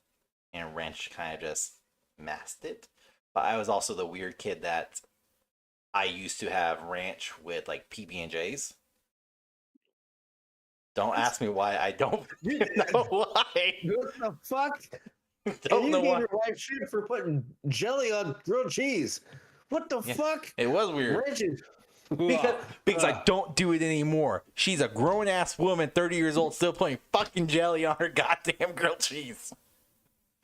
And if she listens to this is a conversation we have every time we have grilled cheese. So it's not like me hiding something. She puts fucking But I grew out of it. I didn't do it after like maybe grade school. That's the last time I remember having it was like third grade. But I remember if I had PB&J, I would dip it in ranch. Don't know why. Couldn't tell you why. Fucking forever ago. But I told, and it's funny because I told my kids this because, again, my son had, and so did my daughter. They wanted PB&J one day, and we had fries. I had made fries the night before for a meal. Re-air fried them, made them crispy, and gave them that and ketchup. And my son's dipping PB&J in ketchup. And I say something about it, and my wife, of course, goes, "You used to do it with ranch." Shut up! You did not know me back then. And of course, my daughter's like, "Can I try that, Dad?" I was like, "What? No. With ketchup? Sure, it's on your plate." And she's like, "No, with ranch." Okay, sure, whatever. Like, I'll let you try it. And of course, curiosity got the best of me, where I was like, "I wonder if I still like this." I dipped it, ate it, and went, "Ugh, ugh, that's so bad."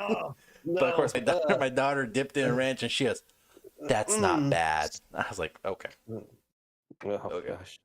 But I can't. Again, children. Even when we were children, we did stupid shit, and it was just one of those of like food. I don't want to say scarce because we weren't super fucking poor, but we were not middle class or blue collar even.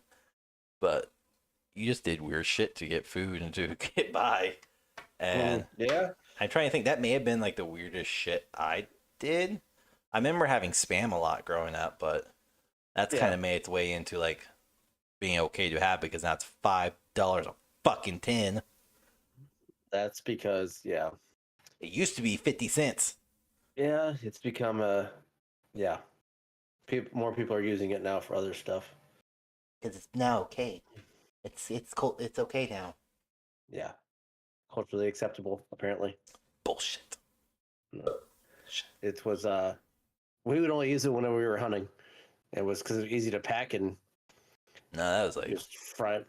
that was like a monthly staple for a while. It was fried Spam. We would have it Some occasionally, toast. but that was occasionally, and then fried bologna I think lasted one day in our house, and I fucking hate bologna. I hate bologna, but I love fried bologna. No, so To this day. no, Fried bologna, American cheese on toast. no, thank you. Maybe I'll mayo. put ham I all won't do day. fancy. Not fucking. I can't do Nope, ham. I not can't do bologna. deli ham. I will do deli ham, any ham, just not bologna. I can't stand Deli bologna. ham. Do you? Okay, so this was deemed a weird food combination that I saw on like a different YouTube video where they're testing weird ones. Sweet potato / Gross. yams. Gross. Can you shut the fuck up for like a split seconds where I can finish it? Hey, go ahead. Jesus, shut up. Fucking Christ. Listen to your wife for once and just shut your goddamn mouth. Oh, we're married now? No, your wife literally tells you shut your mouth. Nope. I go back 10 minutes to the. That's a throwback again to the previous episode for everyone who's like, what is this fucking 10 minutes he's talking about? The would you rather question. Sweet potato casserole, yam casserole, whatever you want to call it, Thanksgiving time frame. Do not you, because you clearly don't like yams, as we have gained this established. Do you guys put marshmallows on it, or is it just here's your yams and syrup? It's marshmallows. Okay. I don't remember who I used to work with, but they were talking about a sweet potato casserole they had, and they're like, "Yeah, we don't put. It's just the sweet potatoes mixed in with some, basically a syrup." They were telling me about. They're like, "Yeah, and then we just eat it like that." It's like, what about the marshmallows? What? What do you mean? Like that's the best part is the roasted marshmallows. Well, do you eat the sweet potato? No, I eat the marshmallows, but the sauce is good. No, I'm the little kid that takes all the marshmallows off the top. They're big marshmallows. I'm an adult. I get the big ones. No, I can't stand that. I make it, and I have no idea if it's good or not because I don't eat it. I don't even taste it. I say, "Here you go. I made it. I don't know if it's good or not." My hope is that it's fucking disgusting and they never ask me to make it again because I don't like making them. Well, clearly you make it so well that they're like again. You're like, God, yeah. fucking damn it. No, they're sweet potato yams. They're fucking nasty. They stain your hands, and I hate peeling them. It's fucking nasty. I hate them. I can't I've stand never them. had them stain my hand once, and I make it from scratch every Thanksgiving and Christmas. Nasty. Maybe Nasty you're fucking. just so pasty white that even the slightest tint comes off on you. No, it's fucking nasty. And according to the video, I look super white with my lighting. You look like you're fucking tan as shit right now. I am tan as shit right now. I go outside. Sir, You know, I spent all goddamn you day go outside in yesterday. your car. No, I mowed and picked. I thought, I mowed, and because I have an electric one with one battery, because my other battery's shit, I had to let the damn thing charge twice. My dumb ass goes, oh, it's okay. It's only 85 degrees outside. I'm going to go mow. In between mowing and having the battery charge, I'm going to pick we have a rock bed from our AC all the way around the back of the house. So it's a good patch, but weeds come up, and we just been kind of letting it go. And yesterday I got up my butt that I'm going to pick all these weeds. So I'm going to be bent over. So yeah, I charge the battery, go outside, pick the weeds up, clear out the rock bed, get the battery, go mow, rinse, repeat.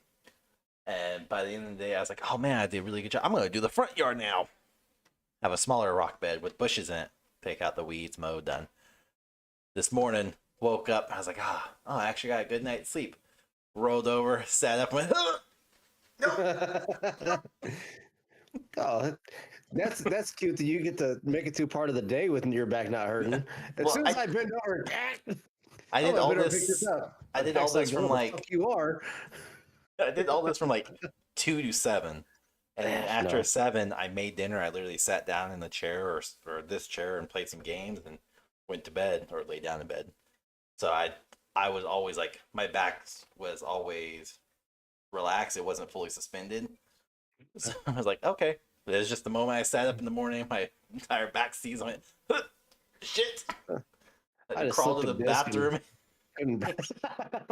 Bathroom, pop some pills. Okay. Go back to bed. I gotta pee. I'm just gonna crawl in the bathtub. Okay. No, I have a walk-in shower, thankfully, so I could just like walk through the door, the gate, just like, okay. I'm wet now. Right. Shower. Can't reach it. I'm all wet now. It's fine. Yeah, that was a stupid mistake. Well, you get over excited about things and want to get things done. That's what tends to happen. Yeah. I just thought, I was like, oh man, I can finally do this. I don't want my kids pestering me every 5 minutes or screaming and fighting with each other. It's fine. Mm-hmm. I did that the first day the first complete day I had by myself, and then I'm like, yay.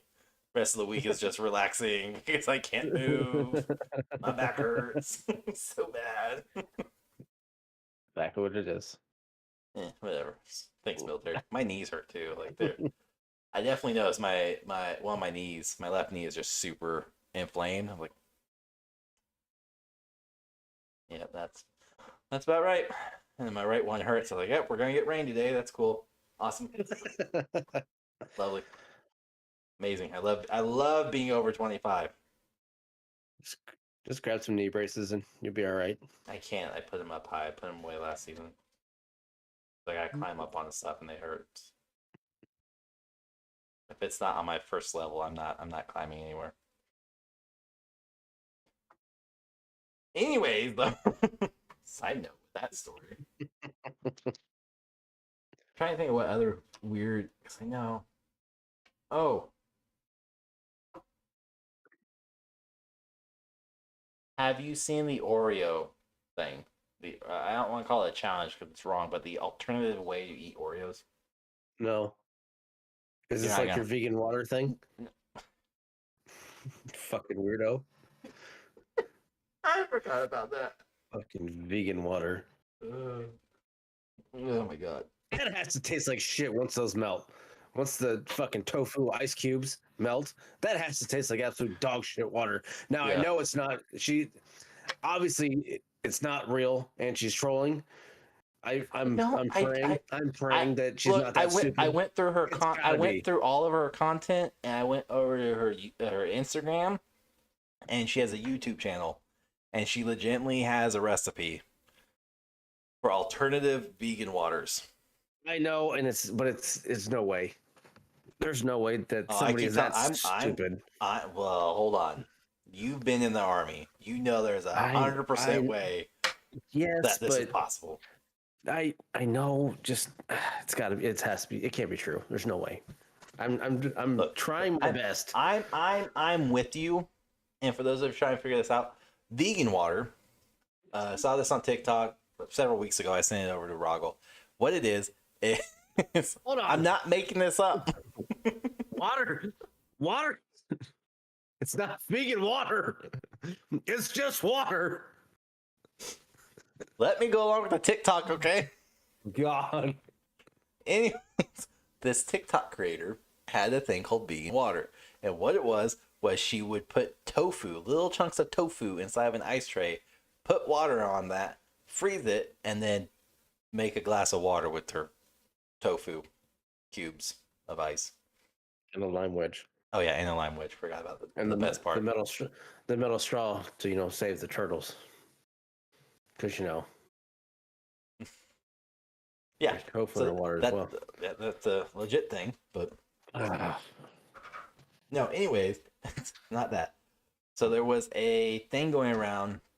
Again, COVID was really weird times. Fucking wild west of social media with trends and stupid shit.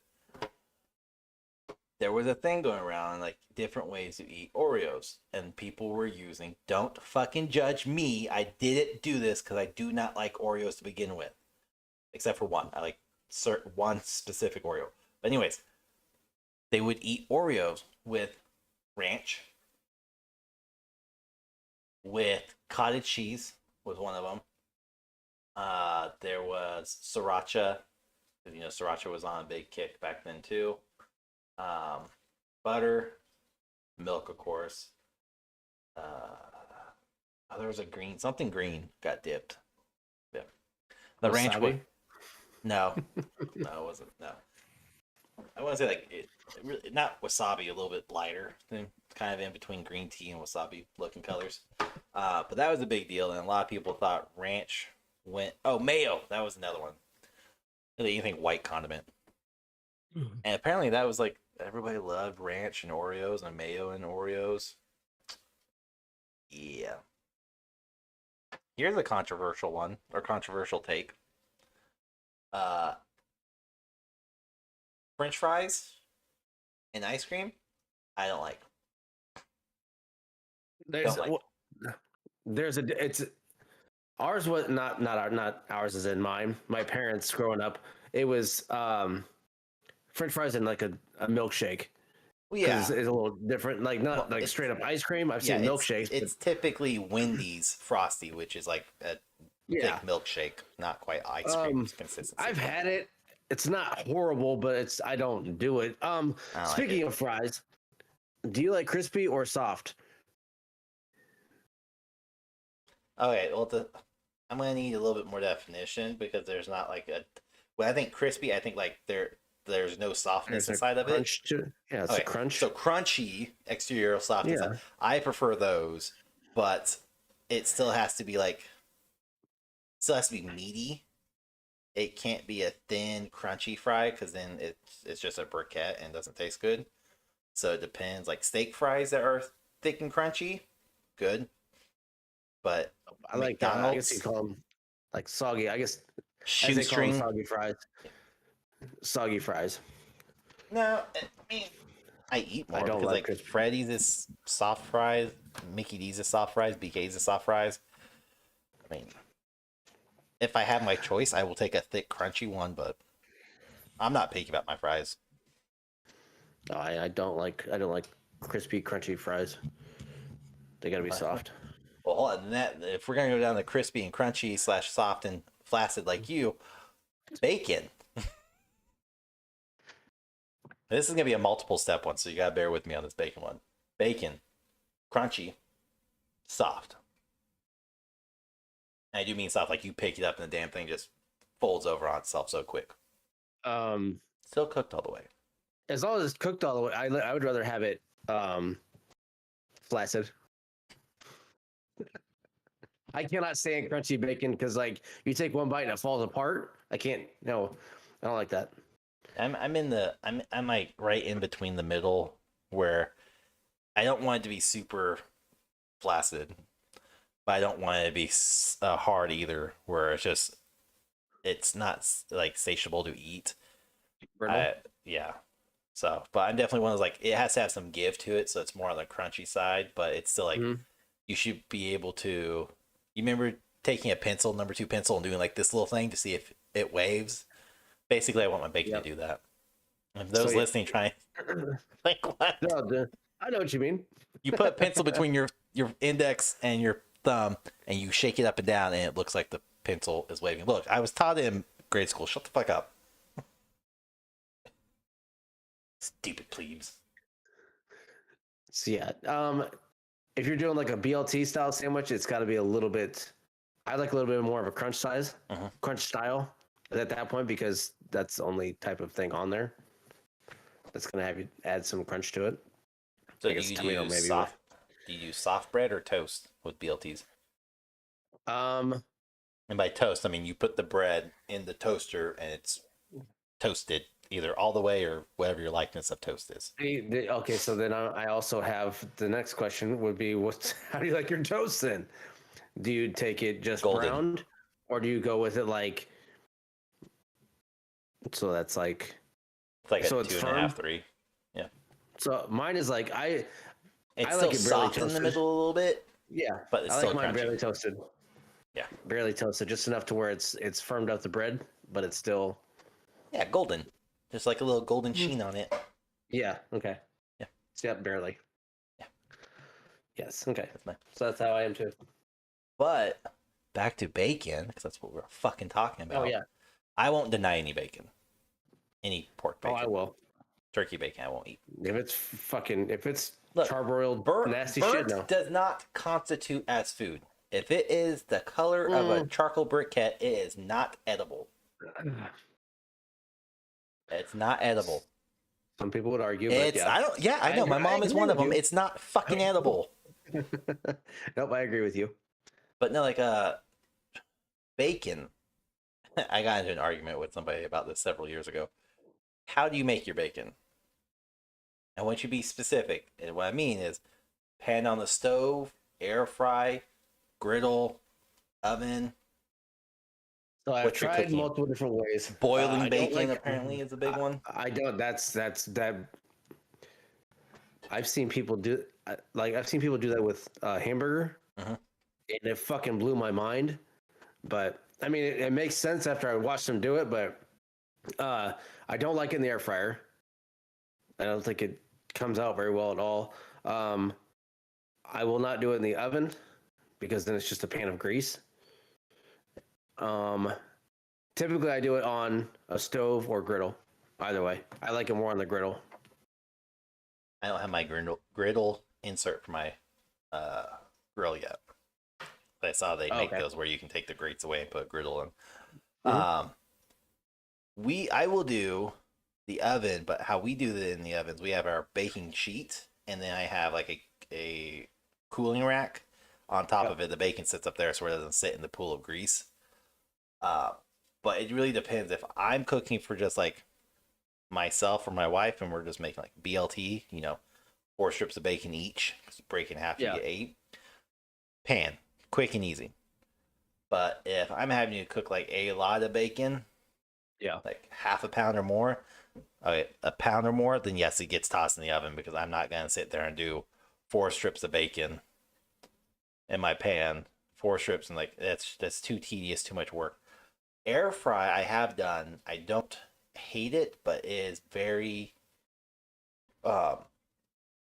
very, very easy to get beyond the point of return.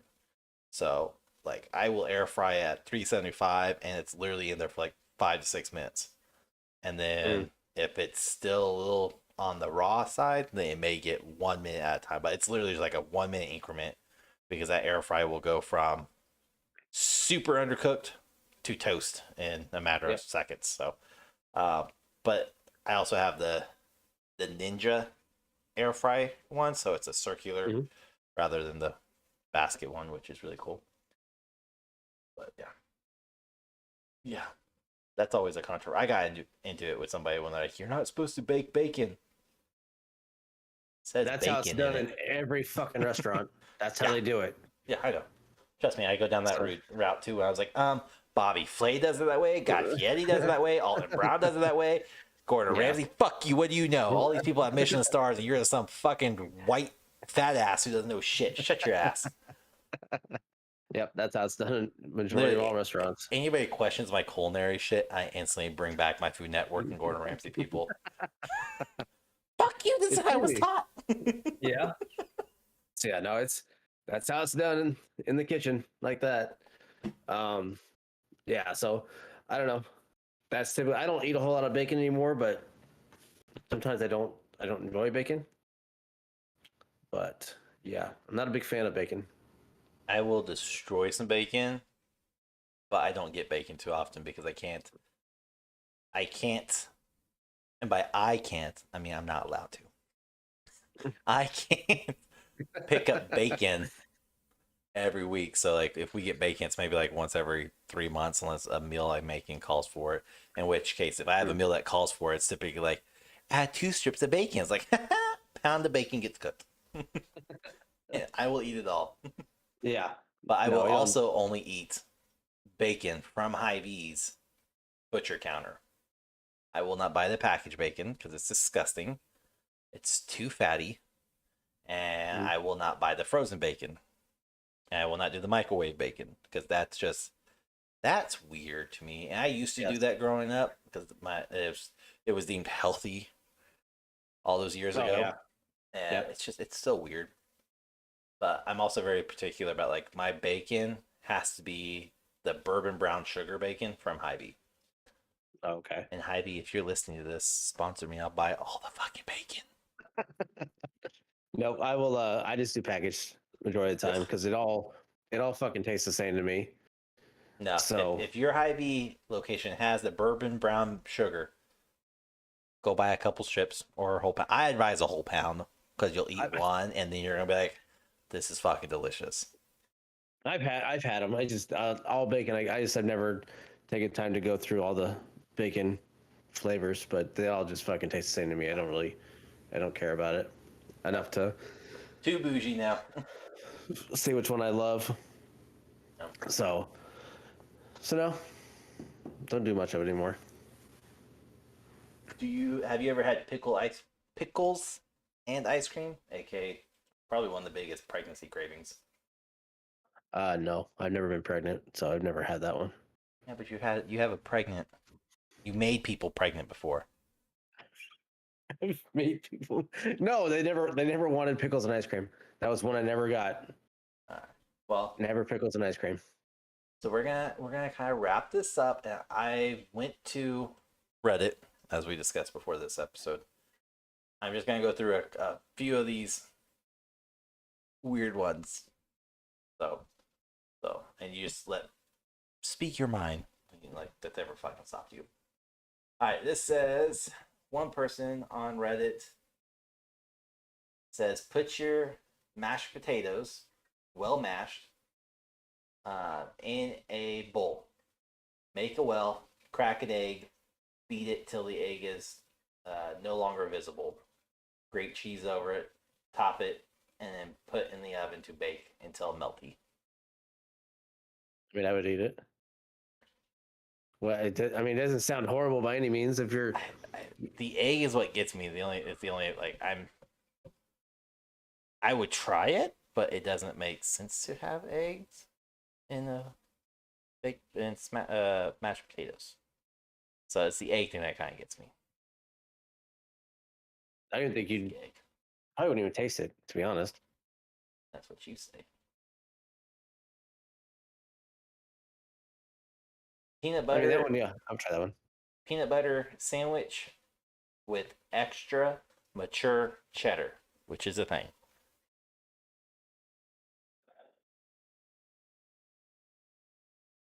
I don't understand why peanut butter goes on some things and it works very well. Yes, I would eat that because No. the up here we have Zombie Burger up here, Yeah. and they have an Elvis burger, Yeah. which is the hamburger with peanut butter and a fried egg on it. Yeah. It's And I have a I've whole tried collection it, of Elvis shit over here. I'm aware of it. and it fucking tasted Yeah. great. Never had a problem with it. Um, it's yeah, sweet and salty. I would eat it. It's also a creamy thing, so Yeah, I mean, it wouldn't bother me. It's not. I'm not gonna go make one now, but like, I would eat it. Yeah, I would make an Elvis burger right now. it was good when I had it. It was really good. I mean, the peanut butter thing always threw me off, But again, this would but just be like it worked. instead of PB&J, it'd be peanut butter and a slice of cheese. Yeah. I don't see how this is weird. One redditor said, "Make make mac and cheese, layer it into a pan, and layer it with chili. So, mac and cheese, chili, mac and cheese, chili, mac and cheese. That's not weird. Like there's a at least maybe it's like Kansas and I know Missouri because I've had it in Missouri before, but that's an actual dish. As I've seen like chili mac. That's exactly what it. I mean, you're taking literal chili and mac and putting it as chili mac. So I don't see. I mean, yeah, no, that's okay. So far, I would eat all of these. You're like, okay, yeah, cool. Yeah. Okay. I'm gonna preface by saying I don't like baked beans. Not a big fan of them. With that said, fully refrigerated cold baked beans with a big dollop of mayonnaise, preferably Duke's. Mix it up until it turns pink. It's super filthy, but it tastes bloody amazing. Fucking disgusting. I hate mayonnaise. I hate mayonnaise more than I hate ranch. Look, I don't know if I can say because I like mayo on like my burgers and my sandwich, but it's not like a dollop. It's literally just fucking fly. It's like knife, and it's a thin thing. It's just, and even then, it's more of an aioli at that point because I mix it with other shit. I don't. Like we had Jimmy John's for dinner night 'cause we just grabbed sandwiches and it had mayonnaise on it, They're and hit and miss too. I had to eat it, and I will never turn down food that's brought to me. Because you grew up poor, we're just like I'm eating anyways. I have to like I can make my way through mayonnaise, but I hate it. Granted, Jimmy John's does not load them up with mayonnaise. Some I've had one that has loaded up before, but I get typically one it's not a sandwich lot. from Jimmy John's, and it's always hit and miss of either a lot of mayo, a Mm, little bit of mayo, or like the perfect amount. Yeah, it's never consistent. yeah. So yeah, no, that's no pass on that one. Fucking baked beans and mayonnaise. Apple pie with slice of cheddar. That's a very like Americana thing to do. I don't Yeah. like it, but it's not weird. Some of these people really need like fix their shit or figure some shit out. Gravy with beef strip in it. So I know this as if this is what I think it is. I know it as chip beef on toast, which is a very Put it on very a shingle. yeah shit on shingle. I didn't. Yep. Yeah. Like that. Like I grew up with that. It was Yeah. salty as fuck. Yep. Got your like yearly dose of sodium in that. My wife Mhm. never had that, and I had I don't know why I had an urge for it. Probably low on fucking iron or sodium, whatever that month. But I literally was like, oh, I'll go get the chip beef and I'll make homemade gravy, Mhm. which got a whole story about gravy before we get off. I literally just made it. I was like, yeah, this is all it is. Cut it up, put it in the gravy, mix it up, put some toast. And she's like, the fuck is this? Like, it's shit on shingles. Just don't tell our kids that. I was like, okay, so it's chip beef on toast is its technical name. It's Yeah. sorry, PG name. But I told my kids, of course, shit on shingles, and that's the funniest thing to see a 6-year-old who can barely say her SH sound. So I think it's good, but she never had her try it, and she loves salt to a point like Okay. I season things the way I want. I will give her the salt because if she seasons it, it's way too salty for me. Yeah. And I'm talking like I'll be like, oh yeah, salt my steak, and she's like, salt my steak. ugh. I was like, bleh. Are you trying to salt cure it? What's he doing here? Yeah. That's a good one. I will say the gravy thing though. Well, I'm trying to find this last one that I thought was really funny, or not funny, sorry, interesting. Um, I make gravy from scratch, flour, oil slash fat slash butter, whatever you want to use, and milk. Super easy, guys. It's not fucking hard. Anyways, hot topic in my house, in my family when I got together with them in Christmas a few years ago. So I make gravy from scratch every time I get. I don't like using the packaged gravy. It doesn't taste the same. It tastes weird. My in-laws, and this was 2018 because my daughter was just one. 2018, I hosted Thanksgiving here. They never had homemade gravy. My mother-in-law, who is over 50, never had homemade gravy at this point. Always did the powder. And I was like, oh, no, it's fine. Oh, I'm making dinner and everything. And they're trying to figure out who's going to make the gravy, where the gravy packets are. I was like, I got it. I promise you, I can make gravy in like 15 minutes. Just give me a second. Make gravy on the stove. Melt some butter, flour, make a roux, season it, put some milk in it. I technically used some juice from the turkey. But anyways, and they all fucking like lost their ever loving shit. This is so creamy. How'd you make this? 3 fucking ingredients. What? Is it really that easy? It's really that easy. It's super simple. But like it blew their mind. I remember having had this conversation with my mother-in-law. She's like, I've never made homemade gravy. It's too hard. It's like it's literally 3 ingredients. 10 minutes minimum. Not hard. Yeah. But it's fucking easy to mess up too though. So. Oh no, that was the one I want to read. Shit.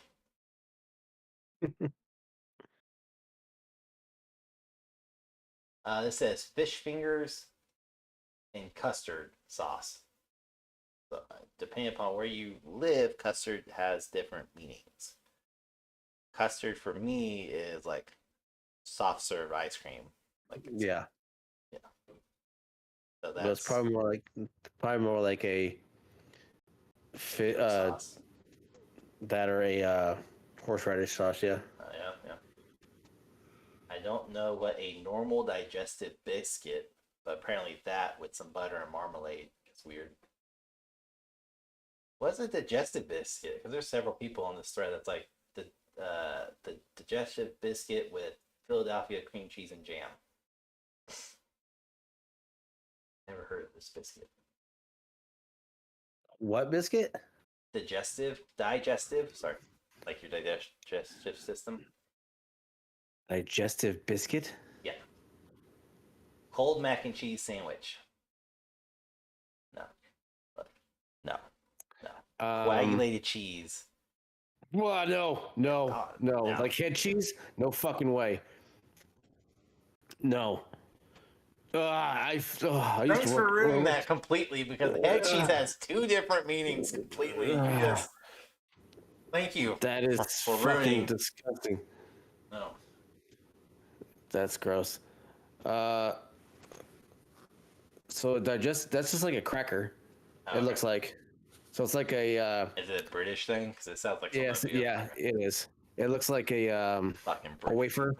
Oh, okay. Looks like a wafer style. Cinnamon and cheese sauce with vinegar on some scrambled eggs.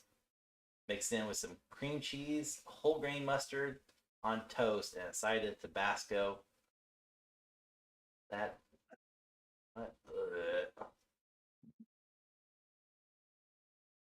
got to be an overseas thing. That would be another Germany one. That sounds like to be honest. Somebody's like, I don't see how many of these are weird because some of y'all acting like pancakes with bacon and maple syrup is absolutely weird. That's a fair point, man. That's what I'm thinking too. Marmite. Have you tried Marmite yet? Or ever? No, I've never tried it. I've heard. I mean, I've watched a lot of people try it, but no. Is that an Australia thing? Yeah, it's an Aussie. Yeah. Okay. Yeah. I've never had it. It's disgusting.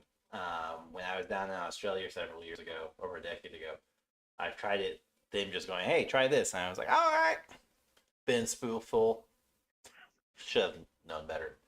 But somebody showed me how to properly do it on like some toast, and I was like, "Oh, okay, it's a very thin amount. It's like an essence, basically."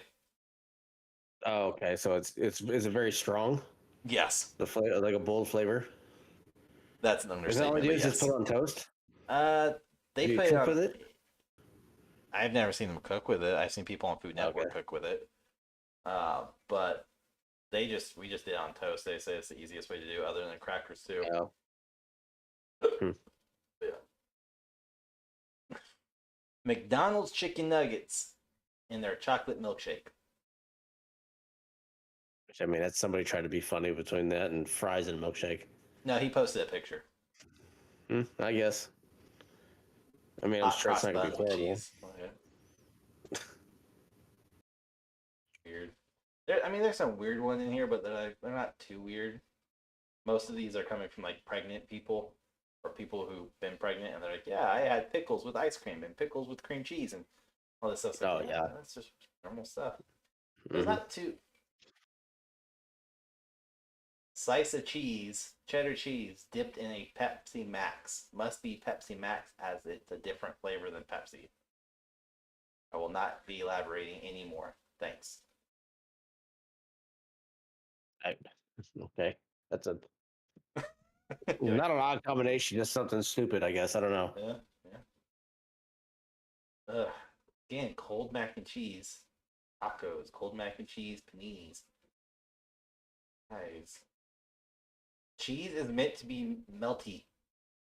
I'm done with that. 'Cause that's just get there's some Yeah, you're gonna probably in some weird ones yeah. down a There's weird more like rabbit hole at that sushi point. cheese on it.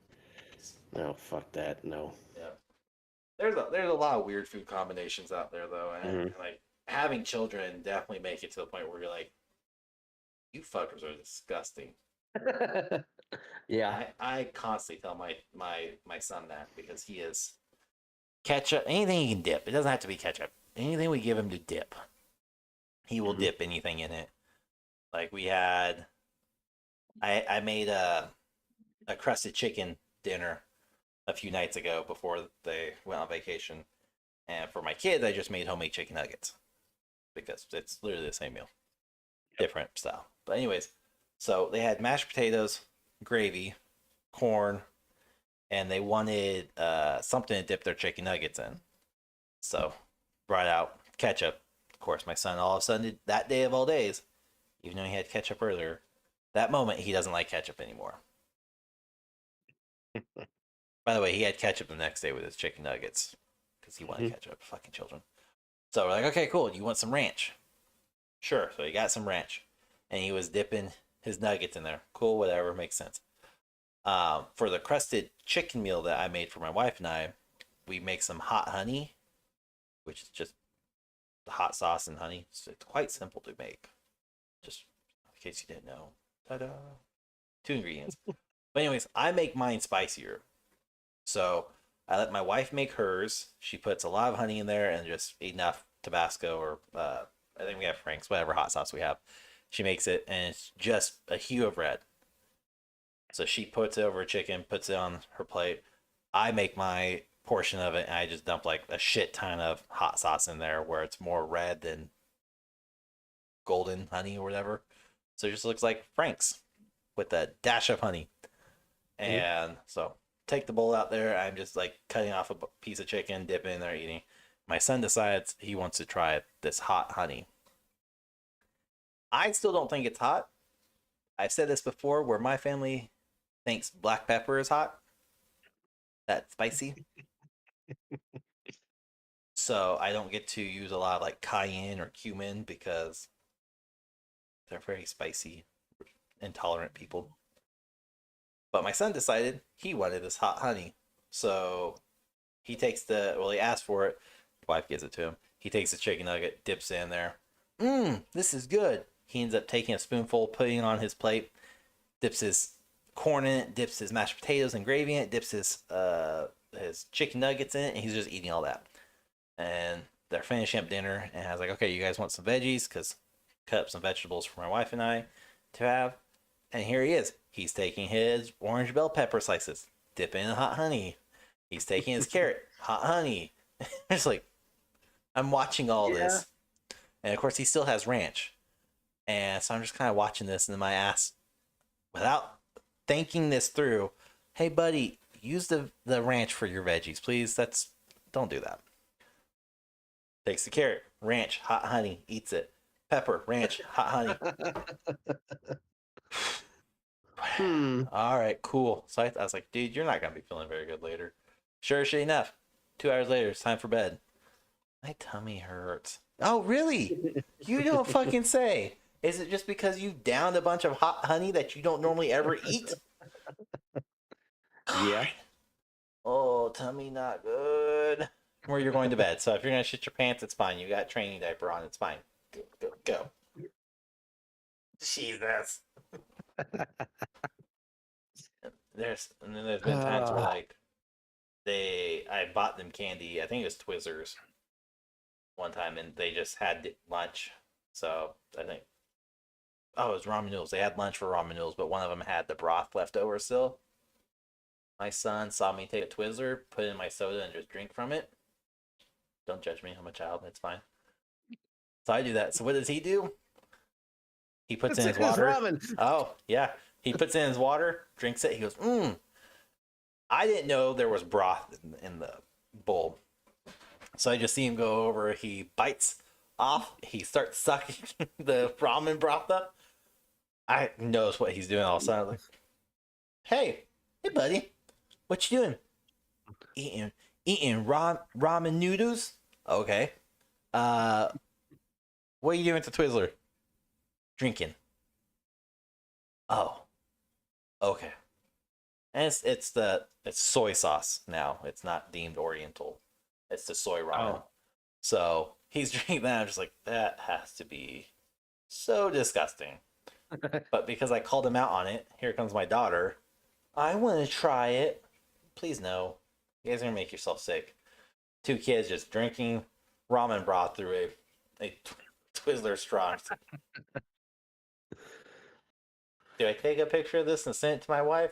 No, I'll just tell her when she gets home. And I tell her, and she asks the kids that. Yeah, it was yummy. Does your stomach hurt? Oh, yeah. And my son's like, I pooped 4 times.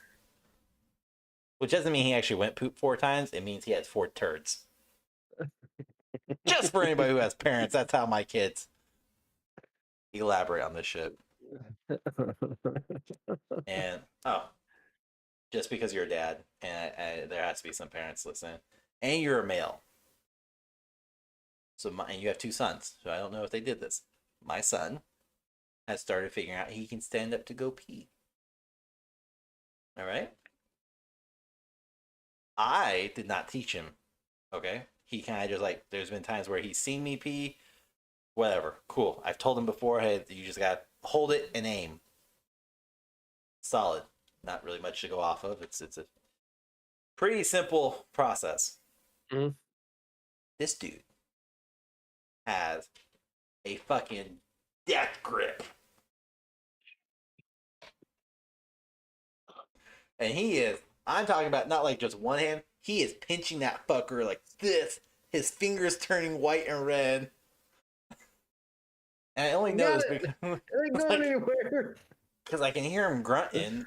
One day I was like, I'm going to go check in on him. Because I said, hey, dude, are you okay? Yeah. Okay, sounds like he's straining. So I went into the bathroom, looked at him, and he's just there. He's on his little, 2-step stool so where he can get over the toilet. And he's just holding it. He's pinching that fucker. I'm over, dude. Tap him on my shoulder. Stop. Let go. Dude, you're literally choking the shit out of it for a second, okay? You got 10 more years before you need to be that aggressive. Chill the fuck out. And he's like, oh, okay. So he just kind of lets go and starts peeing. This is why I want to put you in the bathtub so where you can just pee over that and not the toilet. He made it in. However, he's on vacation right now with my wife his sister, and their Nana, mother-in-law.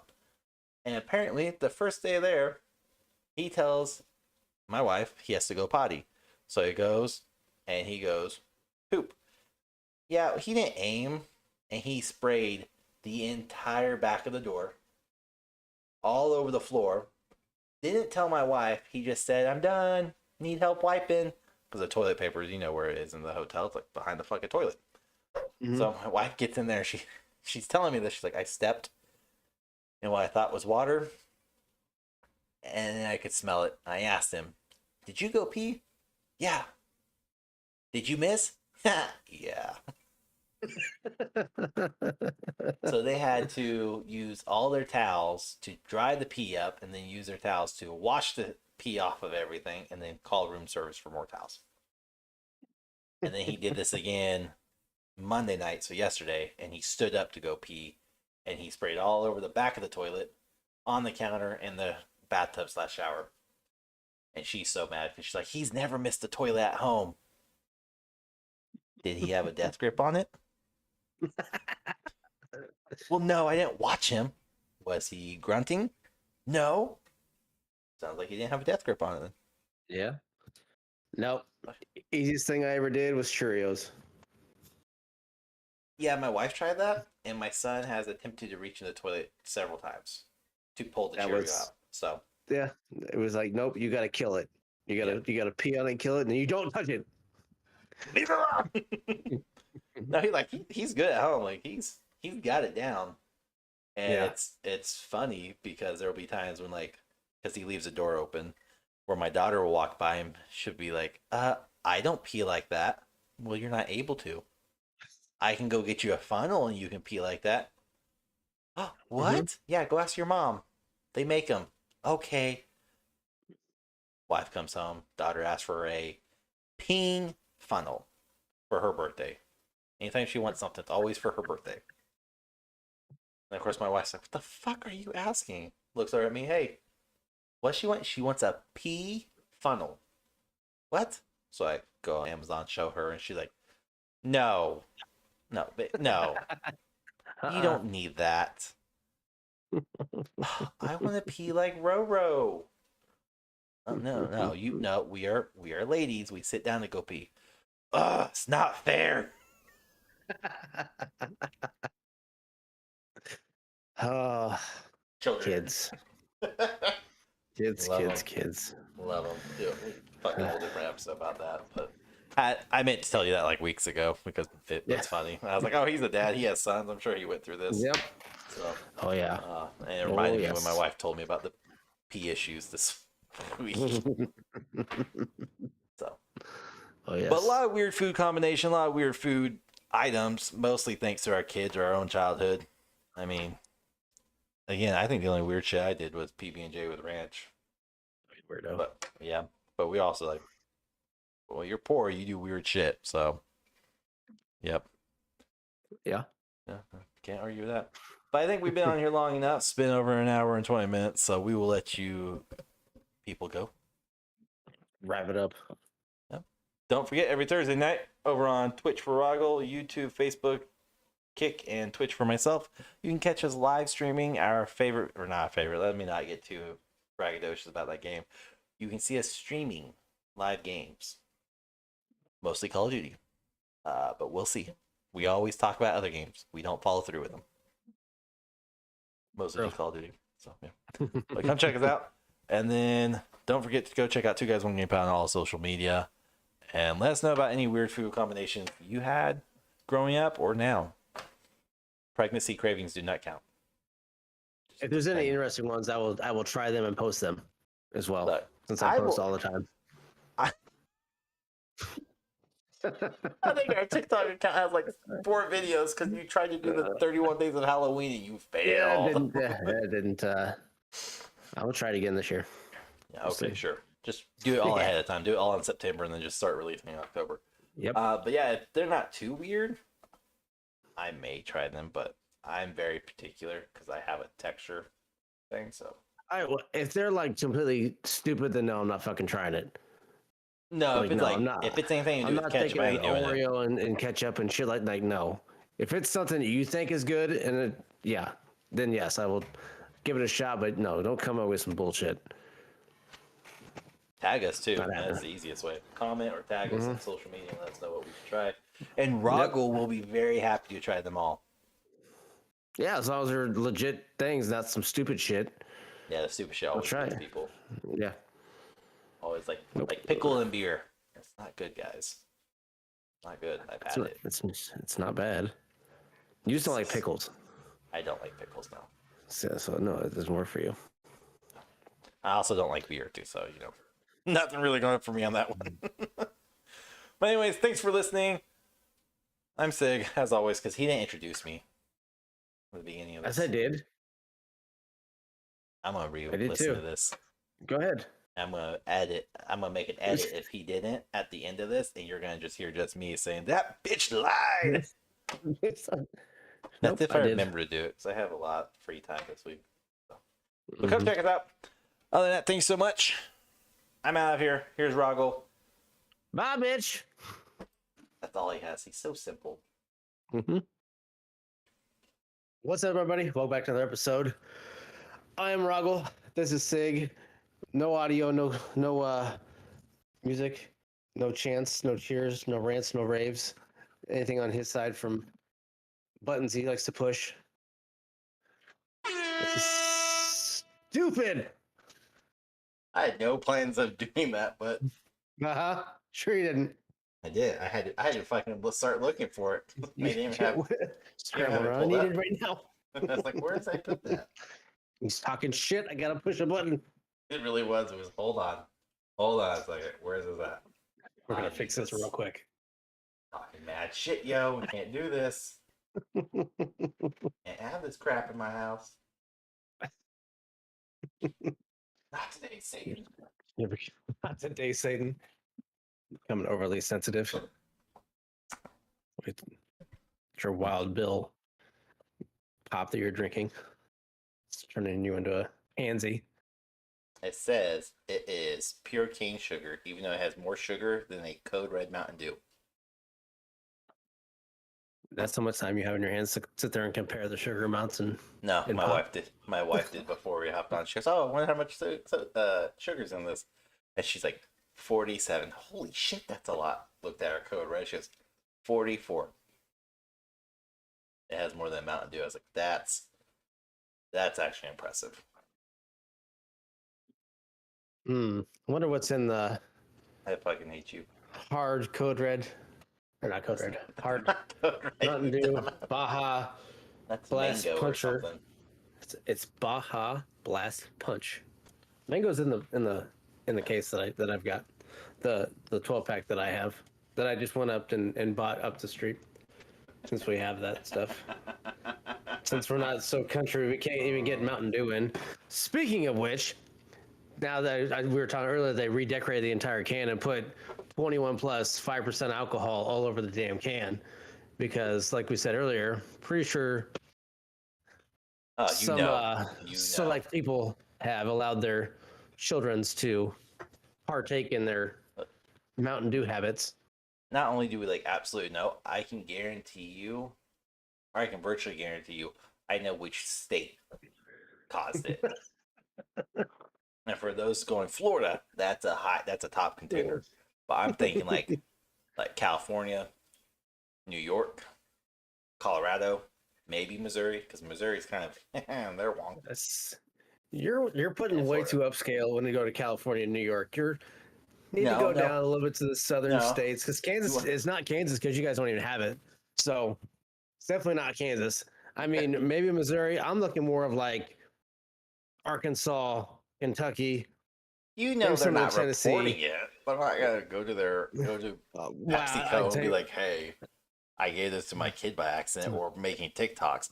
That's why I'm saying it has to be like Colorado, New York, or California, because of the pure fact of how much social media has such a drastic influence in their life day to day. Statistically speaking, they are more influenced than majority of the rest of the nation.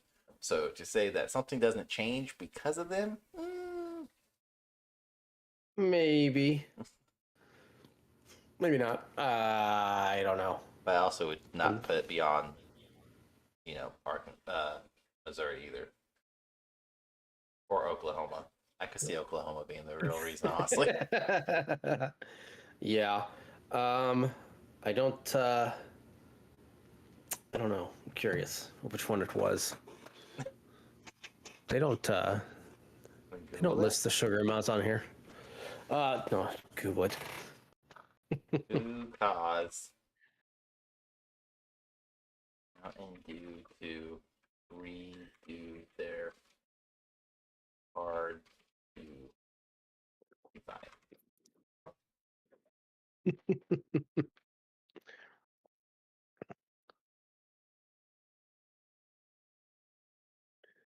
Find it. No, Somebody had to. no, I know. Somebody did. They're No, probably not gonna Fox report it. News reported. Oh, CNN reported, and BBC reported, but it doesn't say why. It just says new designs are coming to the hard alcohol or the alcoholic hard Mountain Dews. Oh yeah, just Mountain Dew decided that's what they need to do. It was their choice. We need to guys. We need to change this. This is not something's not right about it. We need to figure this out. According to this, hard Mountain Dew is supposedly a mixer, not designed to be drank by itself. Considering nowhere on the box nor the can does it say this is a mixer. Nope. And now I can definitely see how it could be a mixer. Oh yeah.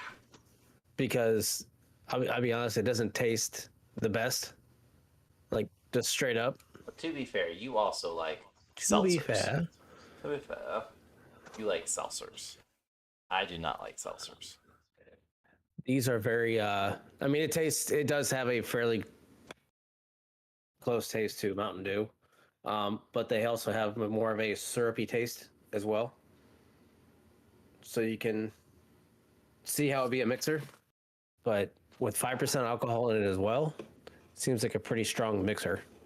Yeah. They do have a watermelon 24-ounce can of hard Mountain Dew, by the way.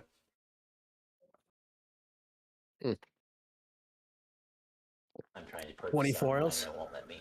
Yeah. Give it to me. No, you live in Kansas. You can't have it. That's literally what I just did. So I click on Walmart or Instacart or Target. It's like, I'm sorry, this is not available in your region. Wait Just for it to come. mail it to me. I just want it. Never seen someone so hard up to try and get Mountain Dew, the hard Mountain Dew. I need it. Sir, if it's sugary and sweet, you can bet my sweet ass is gonna try it for it. There's zero sugar in this, so they say. Which I don't know how that works since It has alcohol to just be is less made than from 1%. sugar. Overall, they don't have to report it. Yeah. Watch out, Okay. documentary. Of course you did. Fucking nerd. You hear fucking documentaries. Look, I have a ton of time to do research and nothing else, so it's fine. It's fine. Speaking of ton of time, did you happen to see today, which would be Tuesday, June 20th, Sifu announced his retirement from Twitch. From Twitch content creation. And how old is he? Fucking 27 years old. Now, I was not a huge Chifu fan by any means, but I will give him props for being able to do it, to retire at his age from what he's loved doing. And from what I understand, he also released a video today, 30, 45-minute video, kind of breaking everything down, going over clips and shouting out some of the people that helped him along the way. Very humble and appreciative for everything. Now, I didn't watch the entire video, so I don't know if he hinted or said what his plans are moving forward. So there very well could be more plans to do more content creating or streaming of some kind or whatever. I bet you, if anything, he's going to go the route of just taking time off, and then he'll come back not as a streamer, but he may come back as a what are they called? Like a content creator manager or stream manager, where he comes back and he can teach you, this is how I did it. This is tips and tricks and everything, and he could make tons of money off of just ad revenue alone with that. I mean, Ninja kind of did that with Masterclass, and that was a complete fucking joke of a course. I don't know. I think we talked about it last year. I think we talked about. Yeah, we did. But we did. I'm not. Yeah.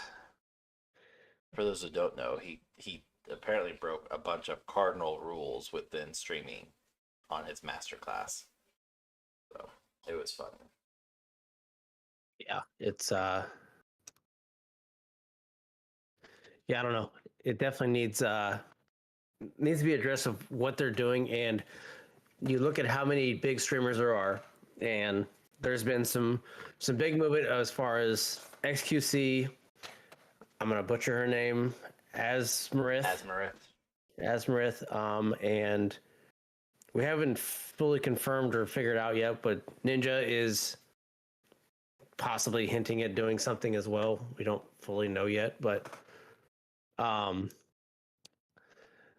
these guys are going to make their moves to Kick, because XQC already signed for $100 million for 2 years, non-exclusive, so he can stream on Kick and any other platform he wants to, within the restraints of the platform he streams on as well. Because I'm pretty sure they may do some things if he's, who knows, making money on both, or maybe not. I mean, I know he posted on the 13th. He posted on the 13th of June, just stating that, for the record, I have a couple of streams scheduled on Twitch due to a contract I signed previous to the new TOS. Those streams will continue to go live until the contract ends and the State Farm show ends. So he's still streaming on Twitch purely because he's required to. But if you go over on like his Twitter feed and everything, it's him saying live on YouTube and TikTok. He's live on Kick. Special news coming. I mean, he has a lot of stuff. It's really hard. It looks like he has to contractually stream on Twitch because of the contract. But his State Farm, which I'm not familiar with, like his contract with them or whatever it is, he's all over TikTok and YouTube and Kick right now. And XQC has I know he like you said, he signed a contract with Kick, and he's brought a lot of publicity to it, to a point where it crashed Kick's algorithm and servers for like proper data reconstruction. He took to Twitter saying like, I can't believe I only had 47. I don't know what's going on. And somebody from Kick actually responds and kind of addressed that. Hey, you overwhelmed everything. You overloaded our shit, and it just wasn't prepared for this big of an influx. So basically, too many people were watching him specifically, and it caused all the metrics to be completely jacked up and messed up because of it. So, but I think, I want to say I heard,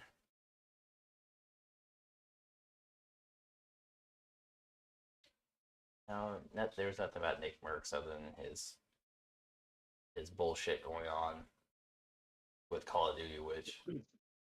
No, and I've been watching Nick's streams just to kind of see if he talked about it, and I watched it on yesterday, Monday the 19th, and he went back and he talked about it again, and he backed up everything he said. He did not take anything back. He thanked some of the guys for what they did. As far as like Tim, he just did nothing but praise Tim after he pulled his... Tim requested to have his skin pulled as well, which they did. They actually did pull it? Yeah, they pulled it. Yep, they pulled it. I don't know if it was the same day, but it was in the next few days or something like that afterwards. But yeah, it's been pulled. Um, Dr. Disrespect I deleted saw the game. Phase. Yep. There's a few other like smaller content creator or streamers deleted the game as well. I don't know if like Nico Ortiz, he's a bigger TikTok. He's a veteran as well. He Have does a you lot of seen military style ones. Have you seen anything from Phase, the Phase clan, since that's Nick I haven't Marks is seen. strongly I associated with them or is He's with part. them? Yeah, he's part of Phase, but I haven't seen a statement from them. I think they're allowing him to handle everything on his own. Um, I know that his management team has not put anything out. This is all from what he said as well. Yeah. Um, Well, he said because numerous times. he, I'm sure my management team would not like me saying this. He's classified, stated that numerous times. Mhm. I was like, yeah, but well, keep doing I you. think for what he's done, he doesn't care as far Should have. um, where his stance is on stuff. He's gonna say what he wants, and he's going to stand on it regardless, and that's what he's continued to say. Um, but yeah, he's done. He never said he's done playing Call of Duty. He's just not doing it right now. He's never But said he's done playing it. yeah, I mean, I'm sure with the situation that is, I fully understand and get where his mindset is with it all, and the fact that why would you go back to the game that took your skin off or anything, basically blacklisted you to a degree? Why would you go back and give any type of broadcasting limelight to that organization? Like, Yeah, he eventually he'll go back to it. I I'm know sure it'll that be after an apology gets said. I doubt there's an apology. I, And let's be honest. Activision, whoever the fuck whoever now is not going to that's, release a statement. They're I don't not think going it'll be. to. I don't think it'll be Activision. I think it won't be like a forward apology, if that makes sense. It will be kind of like I'm trying to think of how to phrase it without getting to the political spectrum. Recent events, Roundabout way. recent events of the March and April timeframe with a certain adult beverage, how they never truly came out and apologized. They just kind of said they're fired, or this person was fired, or restructuring. We didn't know about this. I feel like it'll be one of those type of things of somebody higher up be like, oh, we didn't. If we would have saw that, we would never let it happen if they gave enough flack. But it seems to have died down. So I don't think it'll be a forward apology. If any, it'll be a roundabout type. We've reinstated it. We've made good with Nick Merckx. Did you? I don't want to think know they the will. dirty details, though. Me just I being don't. nosy. I don't see them. I don't see them any type of apology outside of. So there's what Nick, Tim, Cloakzy, and Disrespect are the four big ones that I those are big for what mean, they are. I believe Asmongold, Gold, but he two of them. doesn't play Call of Duty. Yeah, As far as I'm aware of it. two of them had their own skins within the game. Yeah. So, they haven't played. They're on Fortnite right now. Yep. They're playing that. That's what they've been going with. It would be but interesting to see them hop on. Let me pull up the game's name because I fucking forget this shit all the time. There's a new game coming out. Beta opens. they're behind. No. Oh, because they have their own coming out too. Let me finish. No, This is made by the original dev team of the original Modern Warfare 2 years ago, called X Defiant. It's currently out on PC, and beta testing's out on PC. And it'll launch, I think. Oh, it may be out right now. Actually, I was gonna say June 20th, but from Ubisoft. Yeah, backed by Ubisoft. Yeah. Okay. So they're the backing one, and that's supposed to be just like Modern Warfare 2 map voting. There we go. Realistic weapons, all that stuff. So So it's a Tom Clancy game.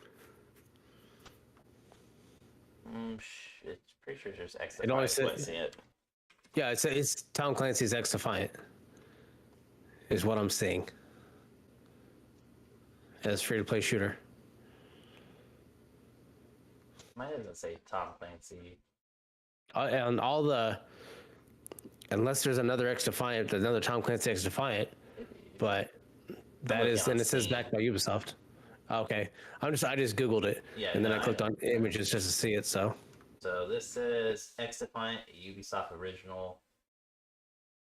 Yeah, this doesn't say anything about.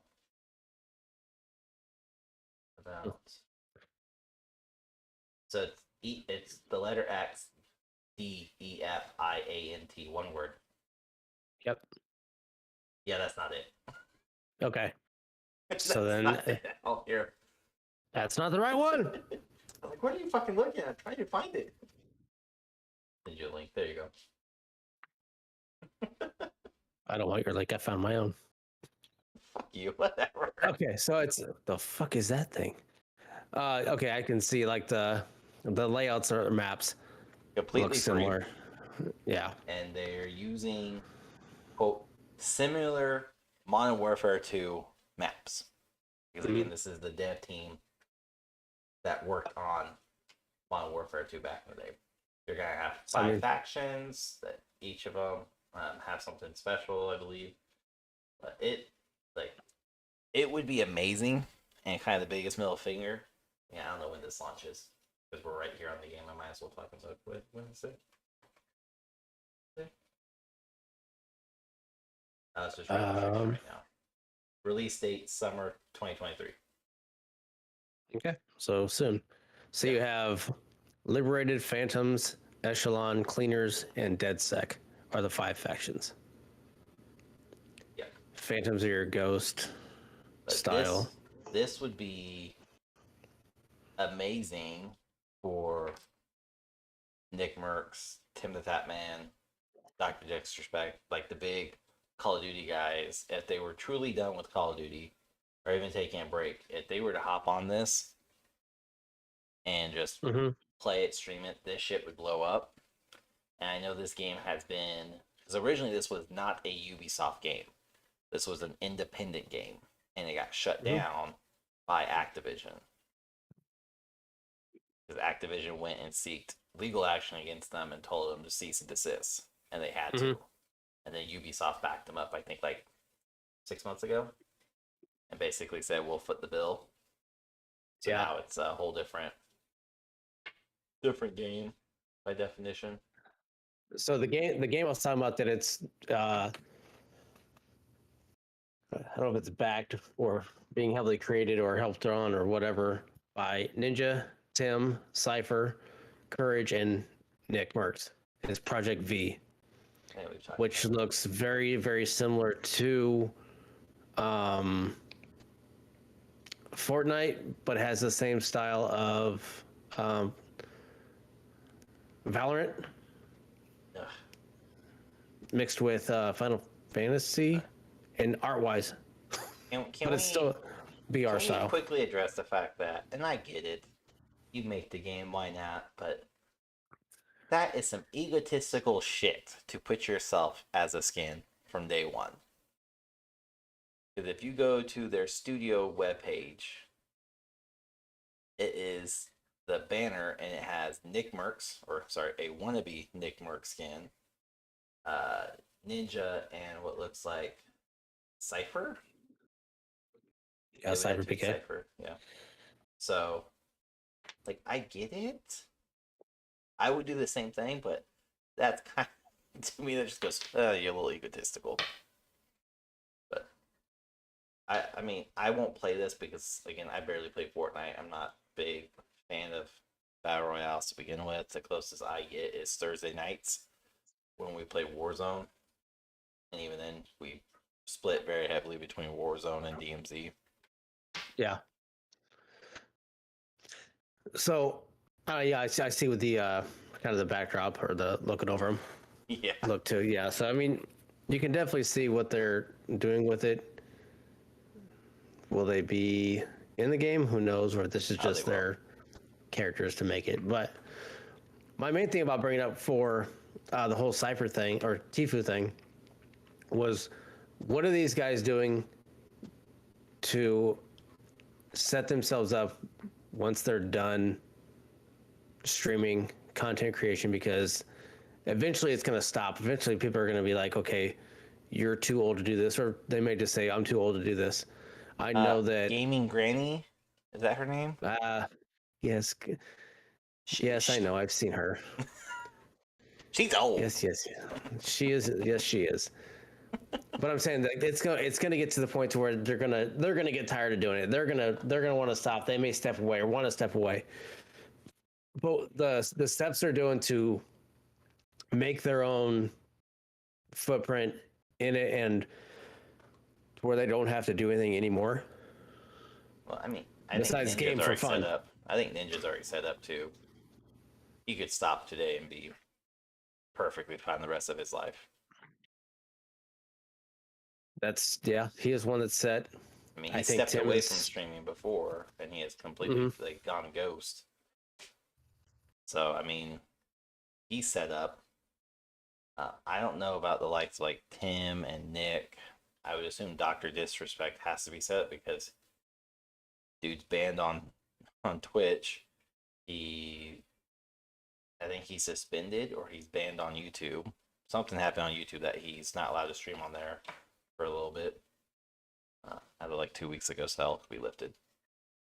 So it'll be interesting. I honestly am more surprised they would create a game instead of giving the biggest middle finger to Twitch and just start their own streaming platform and be like collectively the 5 or 6 of them, however many, and just be backed. Like we will run, operate everything, and then have a sugar daddy, so to speak, help fund everything and do the back end. Because I mean, they could go with an AWS style server.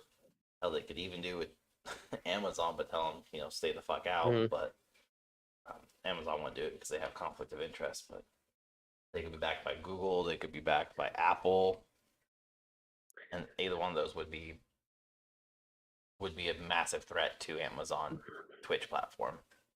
Yeah, and so this game that they're putting out is because of the Unreal editor for Fortnite. That's the backing of it. So, and then the creators or development of PK's company, Superjoy Studios, are the ones making it. Yeah. So they're going backdoor for Fortnite's creator, and they're doing it that way. Which that's exactly what Fortnite said you can do. They said, "Here, do what you want." Yeah. Which good on them to do it. I mean, there's a lot of people that do that. The thing they're going to run into, or they may not run into, the thing that's going to be most interesting is how Ubisoft would handle it. Not Ubisoft, Epic Games, sorry.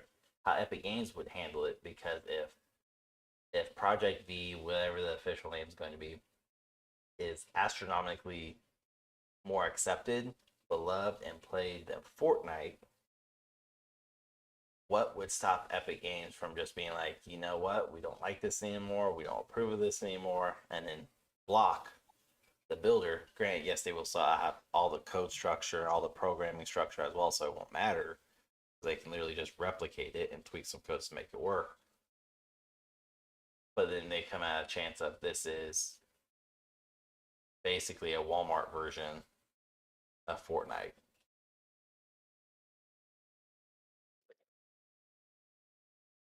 I think that's what they want, though. They want something to do that, and they want to be able to have a diverse platform in the manner of, okay, challenge us on what you think you can do.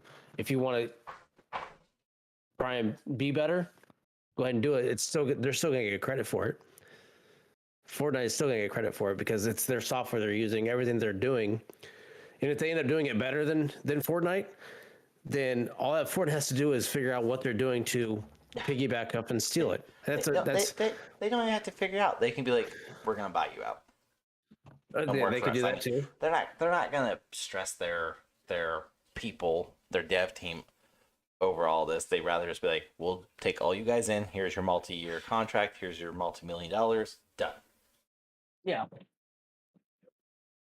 Which I could see, but it's smart on the behalf of Fortnite to do it that way. Yep.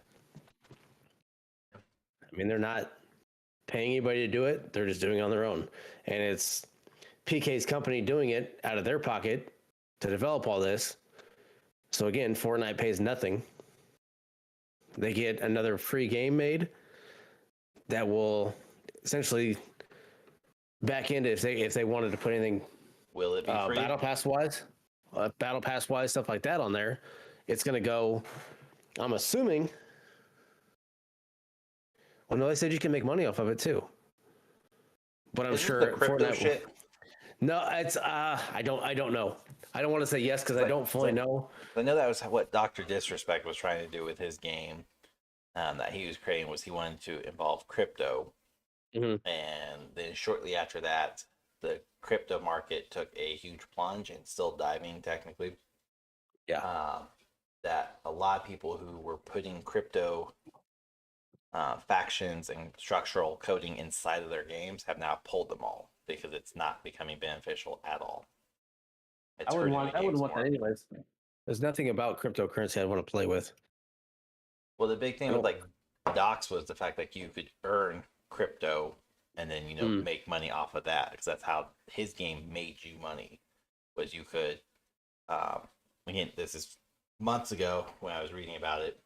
Was the fact that basically you could get the gun would be associated with just you, only you, and you can turn that into starts with an N. I can't think of it. God damn it. A token. You can turn it into a token and you can sell it. So where somebody else can have all that stats of a weapon to use inside the game, but it also makes you money. So it was a crypto token. Or is it that, or is that that'd be an NFT, wouldn't it? There we go. NFT. Okay. Still token. It's NF. The T is token. But anyway, Yeah, but NFTs aren't fully. I guess they are crypto, but they're it's cryptocurrency. not. It's not. Yeah, but it's not like Bitcoin like that. No. It's its own. Yeah. It's its People own. pay real money for NFTs over that too. Yeah, it's a blockchain. Like it's a whole which is what cryptocurrency is. But but it's the fact like he wanted those NFTs. So corrections, NFTs, not crypto. Still one and the same, regardless. But you could get that gun, the M9 pistol, whatever, has specific stats, everything. You can make it into an NFT, and then I could sell it to you. Say, hey, Rahgel, I'll sell you this gun. I know you don't have in your collection. I want 20,000, and then you can sell it in cryptocurrency at that point. Bitcoins, Dogecoin, whatever is fucking big at the time. You can sell it in that, and therefore you give me those Bitcoins, for example, and now I can sell the Bitcoins on the market and make cash value. And I know that all just went died because it's all taking a hit right now. Oh yeah, it's been dropping for over a year and a half now. Well, it's been steadily dropping and steadily climbing. It's been having waves, but this last 4 months has not had positive growth month over month. So ask Odell Beckham how he's doing when he took his NFL contract. He took his NFL contract in Bitcoin. He took half of it in Bitcoin 2 years ago, and then that's when it started dropping. Was right around the time he did it, year and a half, 2 years ago. It dips. That's Bitcoin, not Bitcoin. Bitcoin it's under half. Bitcoin, yes. Cryptocurrency though is like you can say Bitcoin dip, but that's literally one token. Crypto as a whole, Dogecoin, Bitcoin, NFTs, everything crypto related has been diving this entire year because without diving more into it, government involvement is trying to happen, not going to happen, and it's causing a scare. So a lot of people are like, I don't want to be involved in this anymore, so they're selling. So I dabble in that.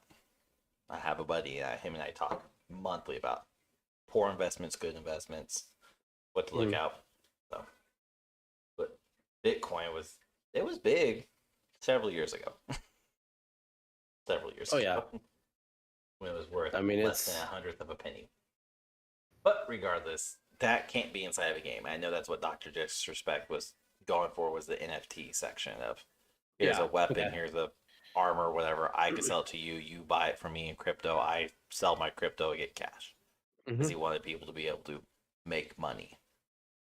So they're setting themselves up for their future. The problem, realistically, for Joe Schmo or Sally Sue, whatever, who's getting into streaming and trying to figure out how to get to that level, is you're not having any of these streamers, with the exception of Ninja, who are operating classes and giving classes and trying to truly, authentically teach how you should do it, or some give massive true pointers versus Ninja's bullshit on his masterclass where he's like, yeah, you should talk to everybody. If they're not talking, you should address them. No.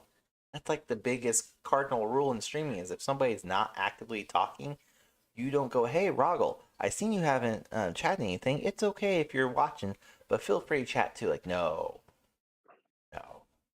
The most you should do is, hey, by the way, everyone, you address your viewers as a whole. Here's a command. You don't have to talk if you don't want to. If you do, it's a safe space, whatever, blah, blah, blah. But you don't dime people out unless they chat. And sometimes if they chat to be an asshole, then you just make fun of them. Yeah. Rahgel. I mean, yeah, I do it all the time. So I mean, I Especially if have to. somebody's like, I'm a graphic designer. Fuck off. It's like, yeah. Tell me more. He definitely needs a redesign. Let me Such know. an Let me know your asshole. thoughts. Such an asshole. Had that. I almost had that happen today too, but it turned into a. I need designs. Can you help me? Yeah, hit me up at designsbysig.com or designsbysig@gmail and let me know what you need. Rather not conduct business on my live stream. Yeah, what do you want? Let me stop doing everything I'm doing to make your dreams come true. I used to do that actually when I was proactively on Twitch streaming like 3 or 4 times a week. I Mhm. added a random midday that if somebody wanted to see me create their designs, I would sign in Twitch live stream, be like, all right, here we go, let's create your design and get live feedback. Now, did I charge more for that? Yeah. That means I have to deal with everybody's stupid fucking ass. I wouldn't go in that color. Those colors don't match. I would have made this line instead of a straight 45-degree angle. I would have gone off like maybe a curve. No, fuck off. Fuck off. But that's the internet. Everybody has an opinion, and everybody wants their opinion listened to Not the person because to do that to, though. they feel they deserve to be listened to. Not the person to do that to. So I I know don't give a fuck. I understand that I will humor you, though. to I an will extent. absolutely, no. Yeah, to an extent. I will humor you to Yeah. very far to that extent, too. Be like, yeah, oh, really?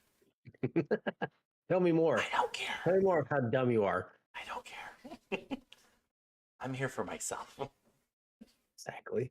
See, I think with the ones that we have that we've named are the bigger ones, Yeah. and there's some other ones that are slowly making What? their way, but it's very difficult for them to do it. Obviously, because of the content that they put out, the way that they're doing it. Um, it's tough to get a grip on a lot of things. It's you have to have your obviously your community is a big one, and we've talked about it before. You know, your consistency and just the way that you interact with your community that you're building. But these guys have Oh, figured it out and have a decent following, or fairly decent following. so because we're all the people we've talked about are, with the exception of Asmarith, which whole different um cup of tea. All guys, but then we have big names like Pokimane, mostly a Valorant player. She's on Twitch, and she has not said anything about TOS updates or anything relating to this Twitch controversy crap that's going on. I was just thinking about that when I was like, there's so many more people I'm missing.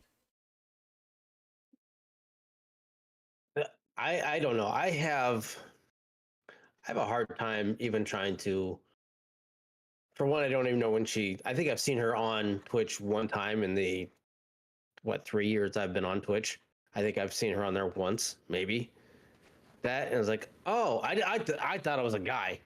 Like the name, like Pokimane. I thought it was a guy. I did too. That's why I Dead originally. ass, I thought it was a Oh. guy. I did. I didn't know it was a female. I had no idea. Asmarith, I didn't know it was a female either. I actually saw her today on Kick. She had about like 2,000 viewers. Which is probably under-reporting too, still. So probably. But I mean, the fact that they have their following, good on them. However they want to do it, whatever they're gonna do.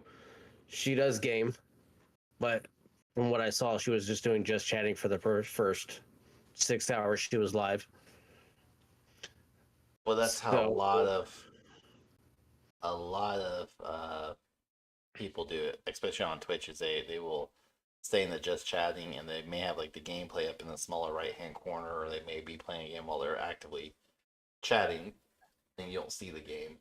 But I mean, that's probably like, and this could just be me being fucking old too, but that's like one of my biggest pet peeves about watching anybody stream is if I'm going on there to, like, right now I'm playing Diablo 4. If I'm going to go watch you stream Diablo 4, I would like to see the gameplay. And there's been several streamers on all platforms that I'll go on and be like, oh yeah, they're just kind of chatting, and it's basically a picture-in-picture type situation. And for those of you younger generation that don't know what the fuck that is, it's a small picture and another picture. Yeah. But I had to explain it to my daughter today. It's kind of funny. But I'll see them do that, and they'll just chatting, but you can't watch the actual gameplay because it's so goddamn small. Let alone you do on your phone, it's really small at that point. You're talking about. So they flipped it. So instead of having their camera small, like a lot of streamers do, it's their full camera. Yeah, it's your just chatting. It's your just chatting screen. Yeah. So you have a big cam, small display box, which is fine, whatever. I will do that too, but I don't do it for like. I think the longest I go is maybe 15 minutes, and that's me trying to like set my shit up still, or like Diablo 4 is not loading. Let me refresh it. Let me restart it. Let me scan it. Whatever. Or Call of Duty's being a bitch. Let me fucking start this shit over. And I will stay in my just chatting at that point. And then I'll go to my live scene, which is big display, itty bitty cam. Mm-hmm. But there's so many streamers that will have in that just chatting scene, and they'll just play and play and play, and they're chatting like, cool, that's amazing. But if I'm in there trying to watch your damn gameplay and you've been in just chatting for more than half an hour, like I'm done. And I will check back, especially right now where I'm like, I need to know what builds I should do for my Necromancer in Diablo 4, and somebody's running it. I'm trying to see what they're playing, but I can't fucking see it. It's so goddamn small. I'll check back in 30 minutes, 40 minutes, and they're still not just chatting. And then there's me going, hey, can you pull up your big display? No, we're in the just chatting right now. All right, well, I'm done with you. Bye. Yeah, I was like, all right, well, I'm done with you. Fine. And I've been on. I hop on Kick every now and then, and Twitch at the same time, and I try to go to some of the lower or smaller streamers. He harasses me. In Kick. I wasn't meaning you were a lower streamer. I was saying the other ones, but you had to throw yourself in there. I don't know why you're trying to do that. Because you harass me. Don't put yourself down like that. You will harass me on all 3 platforms at the same time. That is viewership and interaction for you. I do it for you, and that is it.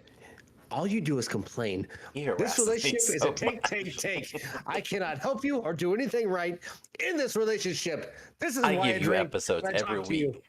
Every week I give you episodes. Take. Who does all the video production? Who does all the editing? Here we go. Stroke your ego. I'm gonna stroke something if you're not careful. Talk dirty to me. But I'll go to Kick more because trying to search through Twitch it's a clusterfuck. It's crazy. Now Kick, with their smaller amount of streamers on there and For going now, through the smaller streamers that are there of like, less than 5 viewers. I'll go into them and I'll see like, okay, are you worth watching? yeah. Anything going on? Okay, and I'll be honest, if you don't have a cam, I'm not gonna watch because I don't like it. I What don't know about the why. This what about the bothers me. VR cams? What do you mean VR cams? So it's maybe VR is not Yeah. the right word, but it's not a human. It's augment, like they place like a cat looking person. I don't know how to explain it. One second. Fuck would I watch that for? No. One second. It's like a giant emoji. And also, if you're dressed up like a complete jackass, I will not watch it either. If you are looking Yes, like a he blue will. He sock with watches me all sunglasses the on, time. oh my god, no! There's one on there that looks like a blue sock and sunglasses on, and I won't fucking watch it. I see him on there all the time. But there's other ones that are, if you have a cam, I want to see because it just helps with the interaction and everything else, and see how you respond, how you react to the game you're playing. If you're an animated type person who talks with your hands, or some jackass who wears a red hat and always talks with their hands too, I want to see it. So that's why I like to see people with cams, and it makes it a little more personal when doing it. So that's what I look for. But recently, I have not seen very many that are worth watching. And that's not the fact that they are not good at what they're doing. I may have caught them at the wrong time. The virtual So- cameras are what they're called, by the way. Like it's not you, but you can choose a shark or a cat or a knight or something. Like it just gives you a different perspective. If you don't want to show camera, you can be virtual reality type and be placed in. But no, there's a lot of people who do that. I have watched a few. Really? I have followed and subscribed to a few, but they're also like they're very interested where they have this augmented / animated camera person. Mhm. I really wish I could think of the technical term. I'm drawing a fucking blank. I have it downloaded too, so where I can mess with it.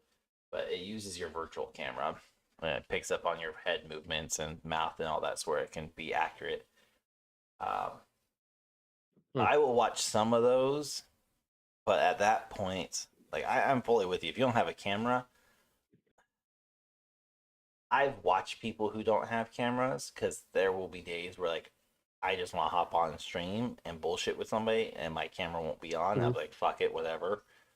But at the same time, if you catch me at the beginning, I will be like, oh, hey, do my live scene or my just chatting scene where you'll see me on camera for a little bit. And then I'm like, there won't be any camera feed after this. I'm not in the mood to be seen or whatever. Mhm. I'm just like, whatever. But even then, typically, I don't stream at that point. But it depends on the gameplay because there's definitely people I follow that don't use cameras at all. And it's just because I have the some too. gameplay itself is really good and they will still chat. I have, I think, one or two that don't chat or have webcam, and that's kind of a little bit hard for me. Just because, like, we're trying to talk, and you're like fighting in Destiny 2 is the game he plays a lot of, and then all of a sudden he'll stop, and then you see, oh, he sent a message, so he has to stop his gameplay to go send a message. I'm like, bro, just go get a microphone. Oh, he's that old school. So he's in-game texting. Technically leaving game to text, but yeah. Yeah. But I mean, I watch a few people on Kick, mostly guys from Regiment, but that's just because I can talk to them and know they have cameras, know they will chat and everything. But Twitch, I don't think I watch too many people on if I'm not already following them. And that's just because trying to find a new guy or a new streamer, there's so many who have 0 viewers. Yep. And last I attempted, I couldn't filter out. I'm looking for somebody who has like 5. Yeah. Which would be nice, where I can look for that specific entity and go talk with them. But I'm also the same way where, I'm also the way where if I'm watching somebody stream, big stream or little stream, I get told I'm an asshole for this, but I will chat with you or I will send a message. And if I'm first time chatter, especially in Twitch, it highlights you now. So I will chat, and then I will give you probably about 2 to 3 minutes, depending upon the gameplay. If you're just chatting and there's nothing really going on, if you're not responding in some way, I'm really quick to be like, "Hey, what's going on?" Give them a couple minutes. I really like your game. This looks really fun. 1 minute. All right, well, it doesn't seem like you're interested in actually communicating with your viewers. Have a great day. P.S. Talk to your viewerships. It'll enhance your game. Send. Yeah. And then I'll hang around for probably about 5 minutes just to see if they address it. And for the most part, still, they don't talk or anything. But I've had a couple who would be like, well, that's just rude. I was in the middle of playing the game. Bro, you were literally at the start menu. Shut the fuck up. Yeah. So you will have some that are like that, yeah. And it does get annoying because I mean, when you're on there, you want the interaction. You want to be able to talk. You want to know that you're there and that they're able to talk back and forth. Yeah. And I know there's some. You get the bigger ones, and their chat is just like, no, you're not going to see anything I say. Bro, I mean, you can highlight it, not going to see it. I mean, it happens. I get it. If you're 5 viewers, anything less than 15 viewers, I'm like, you're not having a big chat, and if most of them are your mods bullshitting with you, like, yeah, something's wrong here. Mm-hmm. But I've when I got affiliated with Twitch years ago before I left, Buddy Jay and I got affiliate at the same time, and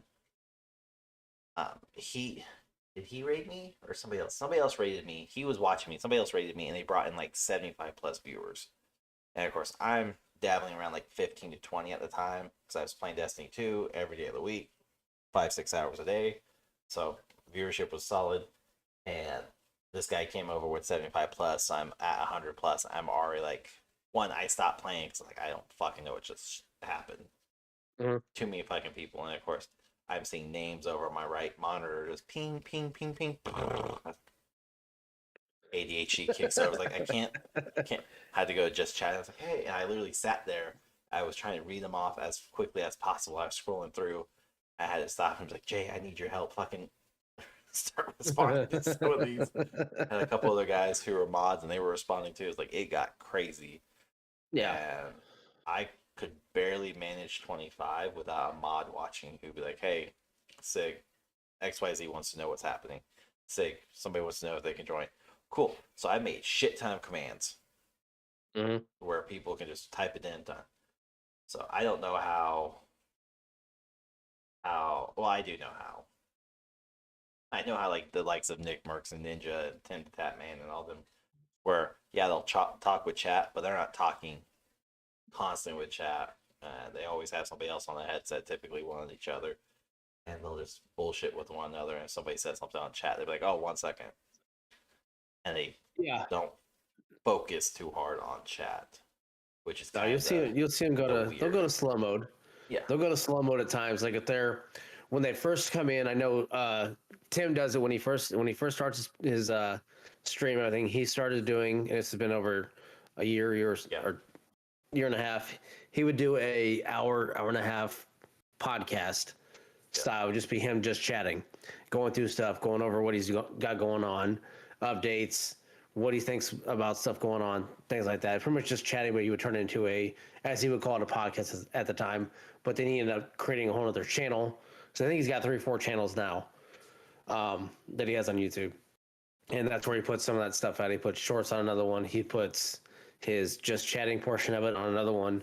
And then his rate and review of he doesn't. He has stuff on there. So that. There ain't no way that. Yes, well, that's what I mean. It's like it's all put to somewhere else. But yes, his production team does all of it. I'm trying to do our fucking podcast, do the audio, do the video, host our streams and all this shit. I'm just like, no.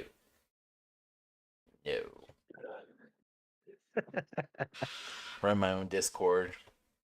No, I mean, you definitely like. They have themselves set up, and I think I'd probably honestly give all of them, mostly Tim, Nick, and Doc, give them all probably about another 5 years before they start having you take a back seat. Uh, The way the way the everything's Doc's evolving. going, he won't have anywhere to fucking stream. I mean, I if don't know anybody's going to create a what's streaming going on. platform, it's going to be fucking Doc. He's gonna have to in order to fucking stream. I mean, Well, the guy's been kicked off Twitch, banned from Twitch. You said he was off suspended YouTube or for a something couple on weeks. YouTube, yeah. I mean, his only other one is Kick, and it wouldn't surprise me if he was the next one to jump ship to go to Kick. I mean, it wouldn't surprise me at all. But however, there is. It says he was on almost 3 years of being on his best behavior. Then Dr. Disrespect got hit with a sudden and quote random ban from YouTube on June 5th, 2023, leaving the audience shock and awe. As Dr. Disrespect was one of the YouTube top streamers after being banned from Twitch in 2020. So yeah, he's banned from YouTube. he got banned from YouTube now? Yeah, on June 5th, 2023. So maybe streaming? Evidently, I gotta mute this where it doesn't come over. it's not a platform thing, it's a him thing. Looks like it. I mean, granted, going off the name. I mean, if you're going to name yourself that and you've been banned off of 2 platforms now, yeah, you're living up to it. But So that report was from YouTube. okay. But yeah, if June 5th was a what? Because I'm trying to go up on YouTube to see if he's still. June 5th was a Monday. Okay. But yeah, if you go over YouTube and you see his lives, he's live streaming Apex just yesterday, 4 days ago. Return of Disrespect. Streamed, according to this. I don't know if these are actual lives is a problem.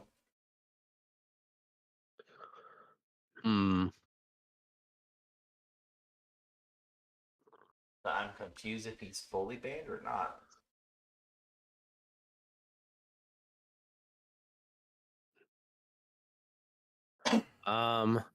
You said you're seeing his lives? Yeah, Which was if you go to his Apex YouTube, Worlds, yeah. and I'm just trying to see if he actually had a proper live or not. Yeah, he was legitimately live just yesterday. Oh, that's why you can't trust these fucking articles. Yeah. But I mean, if that's legitimately what's happening, then okay. So here's an article from 3 days ago. The reason why Dr. Disrespect was banned from YouTube was because was banned from YouTube for a short period of time after a minor accident involving Apple's WWDC keynote event that took place.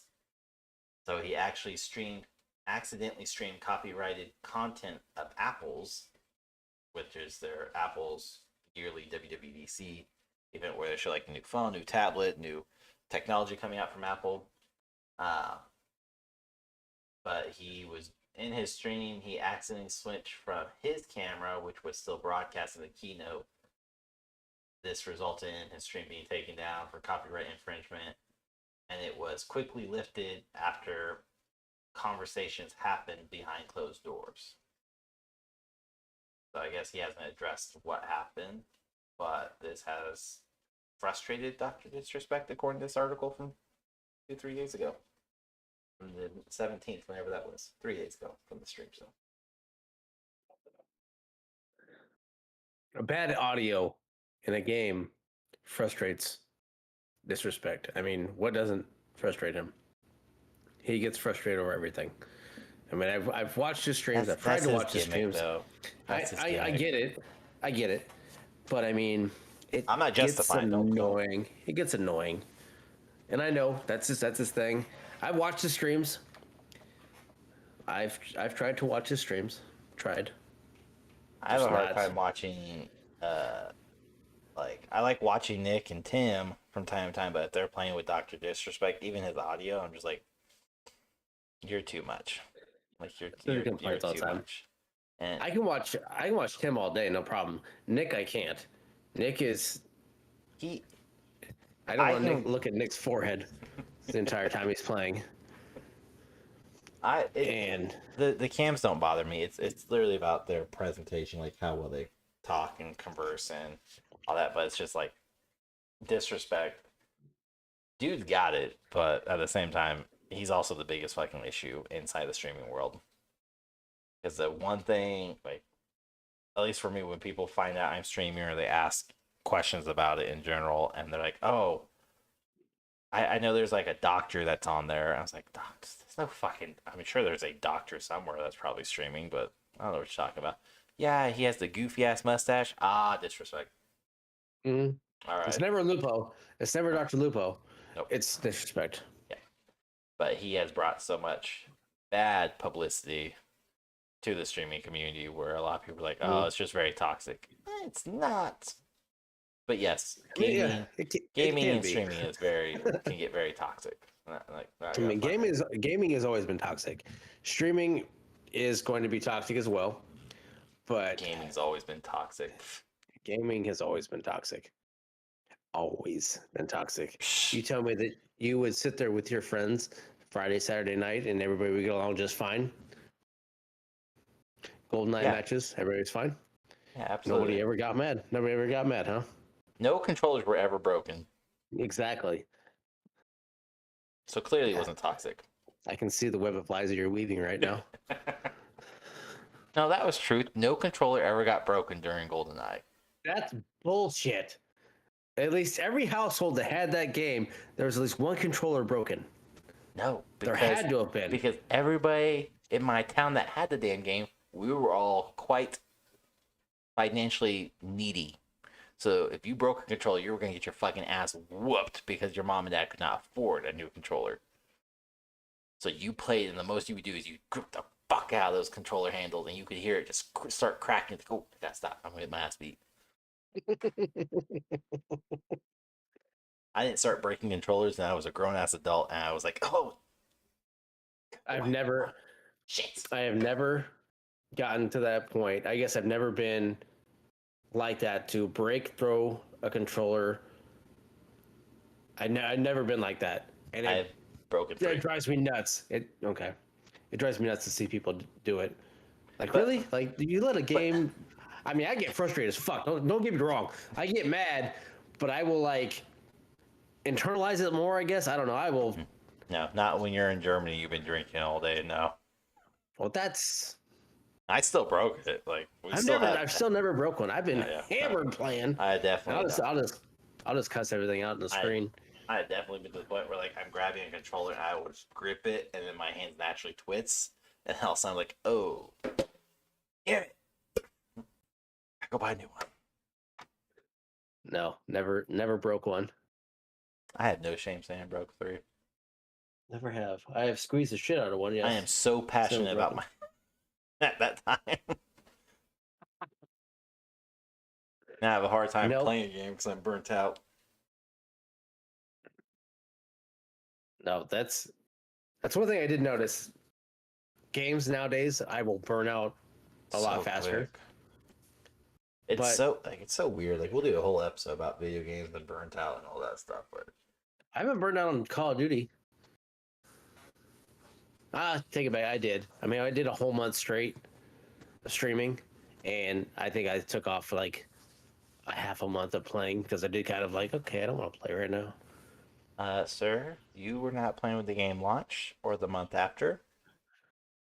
That was more scheduling wise. I had schedule conflicts. Spread those lies. Scheduling conflicts to come up. All right, Charlotte, keep spinning it. It's fine. And then I will come spittle over your face. As long as you bring the Mountain Dews, I'm okay with that at this point.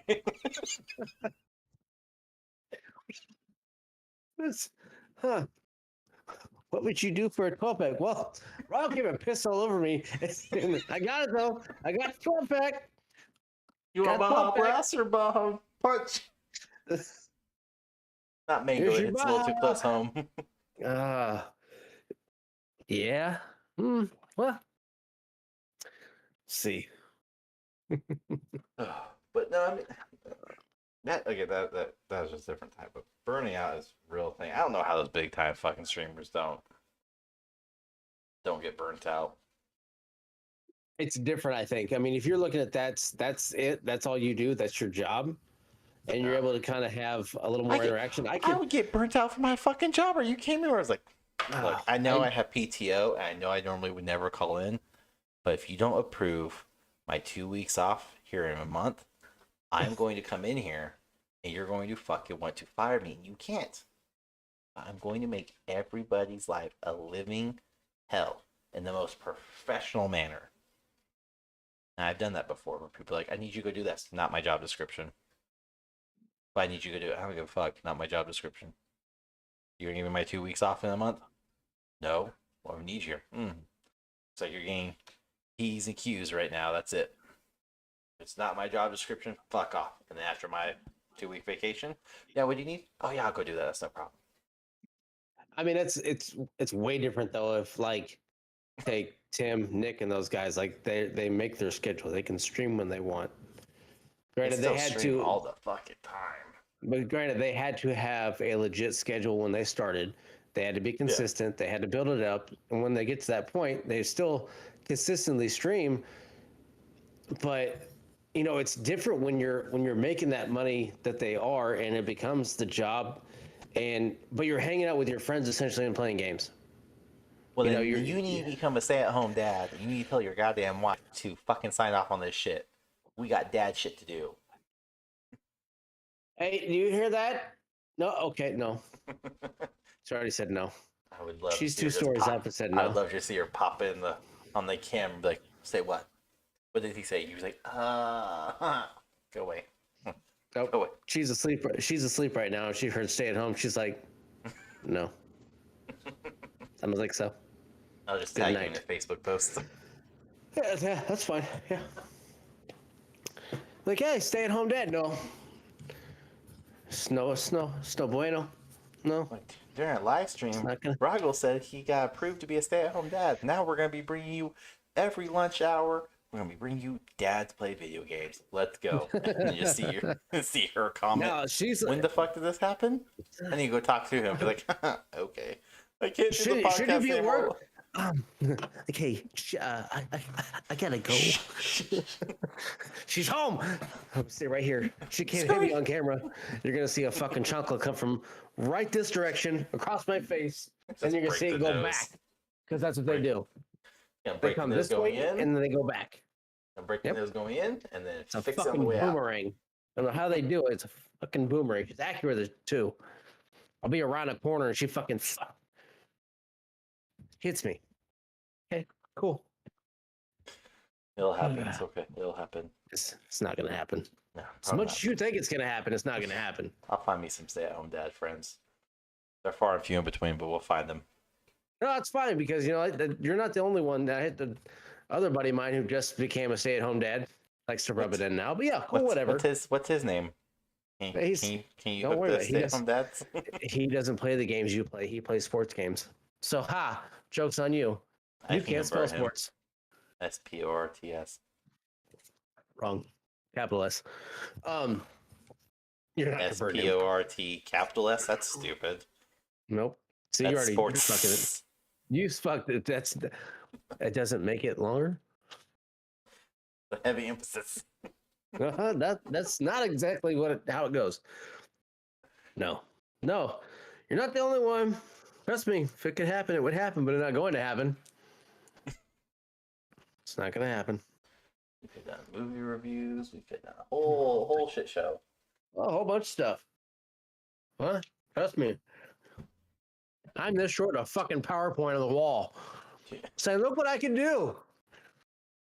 Or she'd sit like this. That's about how tall you are. Not that tall.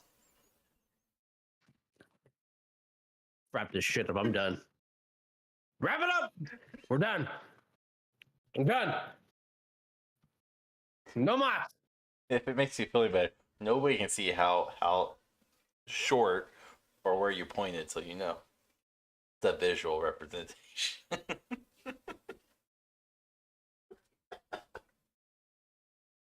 There's an audible finger going up right now. It's screaming. I'm done. Fucking end this shit. We're done now. End it. Call it. Wrap it up. Let's go.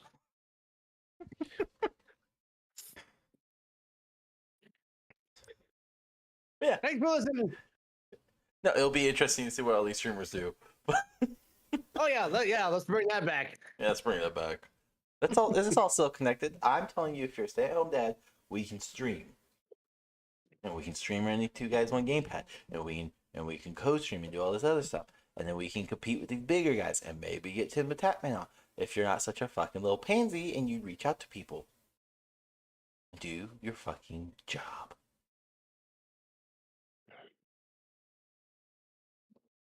With that said, everyone, thanks for.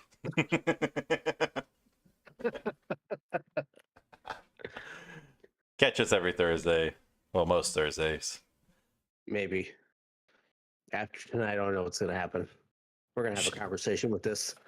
Step into my office. I'm going to pull your fucking application. Everything. We're going to have a serious HR talk. I would be HR. I would be everybody. Because I produce all of this. Nope. Anyways, thank you all so much for tuning in. I run this shit. Thank you for tuning in. We'll get you on the next live or the next episode. When the fuck ever. We'll catch you Bye, every bitch. Tuesday and Thursday. See you on the next one. Well, welcome back to another episode. We are here with me, the amazing Sig. Sigalicious. Clap, clap, clap, everyone. It's fine. And then we have Rahgel. I don't know what to say about him. He's here. He's present. Do you look at yourself in the mirror in the morning? I'm good enough. I'm smart enough. And doggone it, people like me.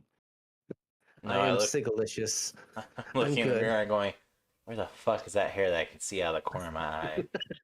Where is that at? Out there is clip it. Don't look at the mirror too much. I wouldn't. Not vain. Liar.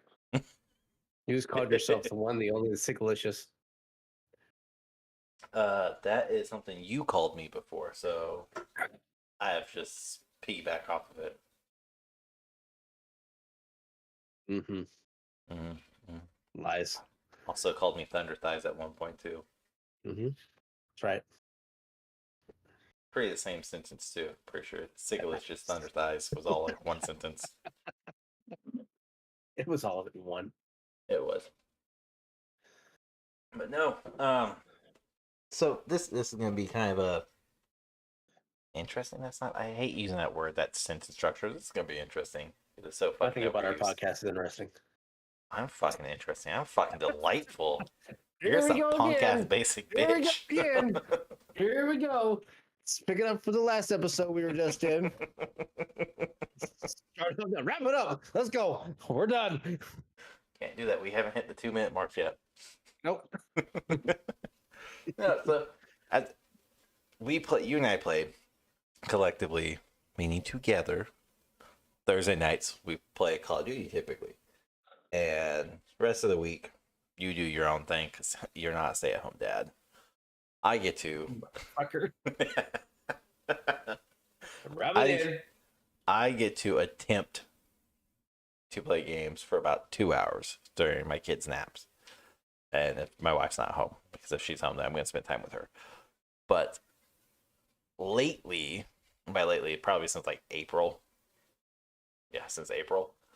It's fucking hard to get going on streaming and play a game because it's just nothing fun, nothing interesting has came out. Burnt out on Destiny 2. Call of Duty is not fun if you play by yourself. Really not. I mean, I play multiplayer, and it's fun can't. for like 20 minutes. I'm like, I'm done. I'm done. Fuck you. Fuck this. Fuck that M4 that keeps getting me from 100 meters away. Bullshit. I mean, I can't. I can't get down on multiplayer by myself. I don't enjoy it as much. And granted, it is fast paced. You're going, dying. But I can't do it. I don't enjoy it as much. Like when I was overseas with that, we talked about it before. That's different. You're doing like a local LAN party and it's all Yeah. you fighting against each other. That's different. Um, but trying to do like solo matches. I mean, solo matches are cool, but I mean, you get into it so far, you're like, okay, I just played 20 minutes and died, and now I got to restart everything. It's fucking exhausting. I mean, even there's Resurgence also solos, which is fun. I like it. It keeps you going in and out of the game. You can die, but you have to you have your time that you gotta withstand. But it's just not the same when you have somebody to play with, and we've talked about it too. Is like even duos. Like we know we need other people, but like we do just fine, especially in DMZ. We enjoy it until you get us fucking killed and I lose all my shit. So we go with it, and we do fine. But like Okay, trying to I play guess solo DMZ, I can't do it. I've tried, and I get my shit wrecked all the time. I've seen other people that can do it, and they do decent, but like I haven't played enough to know the maps. Everything else, that's another thing. But man, it's easy to just look at the game and like, yeah, I want to play you, but I know I'm not going to enjoy it, Well, I mean, and there's it's that, but tough. there's also just like, at least for me, it's like I can still hop into a game. I even if I enjoy the game, it's just to the point of like, do I want to get in? Do I want to sit here and go through it and play it? Like, I'm to the point where just mentally, I'm done. I've expired. I'm just like, I fucking don't want to do any of this shit. But at the same time, it's something like I love playing video games. It's been a hobby and a passion for fucking 20 plus years at this point, Mm-hmm. 25 years. And it's just one of those things of like, I'm done. If this was even 15 years ago where the games were plenty and they were different, whole different story. But nowadays, it really just you get burnt out on the game or video games in general so quick because there's nothing really new coming out, nothing that's eye catching, nothing that's Mm-hmm. unique or different. So you have another battle royale coming out, you have another Call of Duty coming out, you have another wannabe Call of Duty that's supposed to be the Call of Duty killer. You have a new game that's supposed to kill Destiny. You have all these knockoffs, tryhards, and they are all flops and they're not produced very well. And then you have big games like, by CD Projekt Red, Cyberpunk, which was pushed by asshole viewers and consumers, forcing them to come out sooner. And that game quickly killed itself because it was so riddled with bugs and issues. And then you have Diablo 4, which is really big right now. I love it. But again, that's one of those games of you can do the entire thing by yourself. You can play in game randomly with other people. But even then, it's really a hack and slash. So after a bit, it gets tedious, and you're just like, I'm done. And I know you're like, oh, you should play it too. And I'm like, yeah, I've never played Diablo. And I watched you play it, and I watched other people play it, and I'm like, yeah, I can't play this because it's repetitive in the way that you do things. Those Yes, Call you of do. Duty. You can have your look. Yeah, it is, but you're not. I don't know. It's the way that Diablo looks to me is you're on a path. It's repetitive. You're hack and slash, like you say. Mm-hmm. You can change the way your character looks, everything else, and I haven't live seen a for whole lot that. about it. And I for know that. there's more of that. But I mean, Call of Duty, there's different modes. You can go anywhere on the map. Yeah. You can play different things. You can, it's just it's a war style game that I'm gonna be more passionate about than anything else. I was excited to see the new Street Fighter game. I watched somebody play Ugh. yesterday and today, and I'm like, oh, I don't want to play this. Yeah. Like, that was the game I was telling you about. Go look at it. Yeah. It's not great. No, and it wasn't even the fact that it's not great looking. It's just like, oh, it's the same shit. Like, I'm not into fighting games. But I was like, oh, cool, I want to play it, but I know I don't. And that's the thing, like with Mortal Kombat coming out September 19th, 9th, 19th, one of those two. I'm excited beyond belief for that. Mm-hmm. But again, that's also a game that's super fucking repetitive. I'm gonna get it because I want the story and because I have all the other fucking Mortal Kombat since day one. So it's more of an OCD thing at this point. But like, I know I'm gonna be burnt out of that game within the first month, and then it's just gonna be waiting for DLCs and be like, oh, I'm back into it. 1 week later, I'm done with this game. DLC, oh, I'm back. I'm done. And that's how I was with the Ninja Turtles game. All excited when it was like, oh yeah, the Cowabunga. I'm gonna Total die collection. so much in the water Yeah. world. Oh, it fucking came out, and I've played Listen, it we have maybe like 10 less than 10 episodes times. from last season where that's Less than 10 brought up. times I played it. Not fucking like I'm done with it. Like it's not fun. It doesn't the gameplay is not the same. The reactions of the game is not It was a good. nostalgic bite. And that's all. Yeah, exactly. And it's not like it's still there. I look at it every now and then and I give it a middle finger and I move on. I fucking But it's hate like you, you it's stupid not fucking wild world. I hope you fucking burn in hell. it's I not love that's you. not fun. Um if I wanted to play with my kids, I probably would. I'd play with my kids. I'm not gonna stream it. There's no point. Like there's literally, I mean, they've changed it to where we talked about you can rewind if you die. You can rewind and come back to it. So I was like, no, it's like I'm not doing that. It's not You don't have fun to. You know, because you like. yeah, that's it. But in the back of your head, you know you can. Like, oh I, fuck it, let's see if we can do this. I'm glad. Rewind. I'm glad your memory serves you that well because there, like, Mhm. I will play, especially on the Nintendo Switch. I will go through and play like the Sega or Nintendo or Super Nintendo emulator they have on there, and I know they fucking have that rewind, that checkpoint feature where I'm like, I need Yoshi. I need let me just back up 3 points in Super Mario. But I don't ever fucking use it hardly ever unless I'm in like a big boss mode. I'm getting pissed off that I'm died left and right, and finally, it's like, God, I just want to restart. Oh yeah, checkpoint. Ah, fuck you. I'll be back. But I forget about it so often. It Yeah, only comes out of rage and spite, and I'm just like, oh, I still have this. and there's not a game coming out that I am excited for.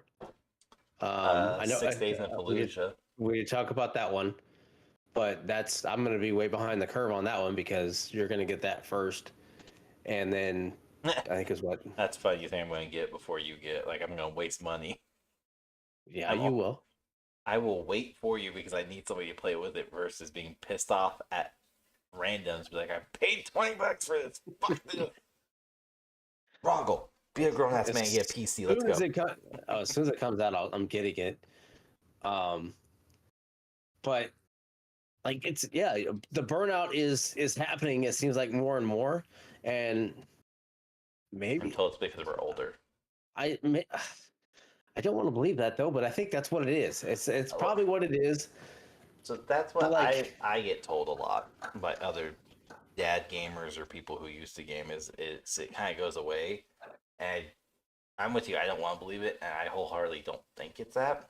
I think it comes down to the studios being fucking lazy and complacent. Like when like Fortnite originally there's came out, it was a big deal. It was mhm. completely different. We've never seen a battle royale like that. I mean, we've had a battle royale similar to it, but it was called Mag, and you could play 256 people against each other, 128 versus 128. Which, if you've ever played Mag on PlayStation 3, that game was fucking hard as shit. You were dying left and right by 128 other people.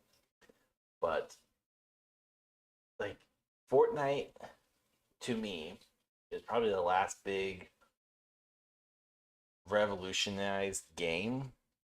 There has not been another game that has truly taken the industry by storm and has improved it to the point where so many other studios are like, how can we replicate this? How can we duplicate this? Instead, it's here's another Call of Duty game. Oh, what's the difference? It okay, so it's called Black Ops 4. what's this one called? Oh, it's called Modern Warfare 2, but it's not the same from like early 2000. No, this is Modern Warfare 2 2022 edition. Yeah. And it has completely nothing to do with the other one. It's not a remaster, No. it's not a remake, it's a fucking standalone. Which also has me having no hopes for Modern Warfare 3 probably being done. But it's Which we do just get later this year yeah, in it's just a rinse and November. repeat. October, November, one of those two. Yeah, something like that. We talked about it in like 5, 6 episodes ago. But the game, I will get the Warzone. That's free. I won't be paying for Call of Duty this year. I will. I will be buying it. I will punish myself, and I will. I haven't even beat the damn campaign on 2 yet. I haven't beat it yet. I keep forgetting I even have it, and it's because I always just go straight to Warzone. I had completely forgot because I know one thing I do. I do know why. I know why I have not done it, because I will lose myself in the damn game, and then I won't get shit done. I think that's why. Another reason too is in the back of my head. I know I have shit that I have to get done, and I can't waste 3 to 4 hours playing a game when I know I have other shit I have to do. That's my fucking time. It's like I'm not doing shit. I have this time to do this. I can burn it. But like if I know I'm like schedule. middle of the day on like a Saturday, I'm like, fuck, I know I have adult shit to do. I have grass to cut. I have other shit going on. My kids are in sports. My kids do this. I have to drive my kids here. I have kids. Why did I have kids? I'm still doing this shit. I have to go here. I have to go there because of my kids. All my kids. Kids. That is why I cannot enjoy games, because kids. Kids are a joy. Killer. Thank you. No, I mean, I don't know. Like, I'm gonna say I'm not gonna buy a Call of Duty, but realistically, I'd probably fucking buy Call of Duty. Mm-hmm. However, you wait till it's on sale. Yeah, I will. It'll be on sale by Christmas. Yep. It just dawned on me too, because again, we play Call of Duty every Thursday night. Warzone DMZ. You know what we haven't done? When? Raids. Is raids a thing? Oh, it is.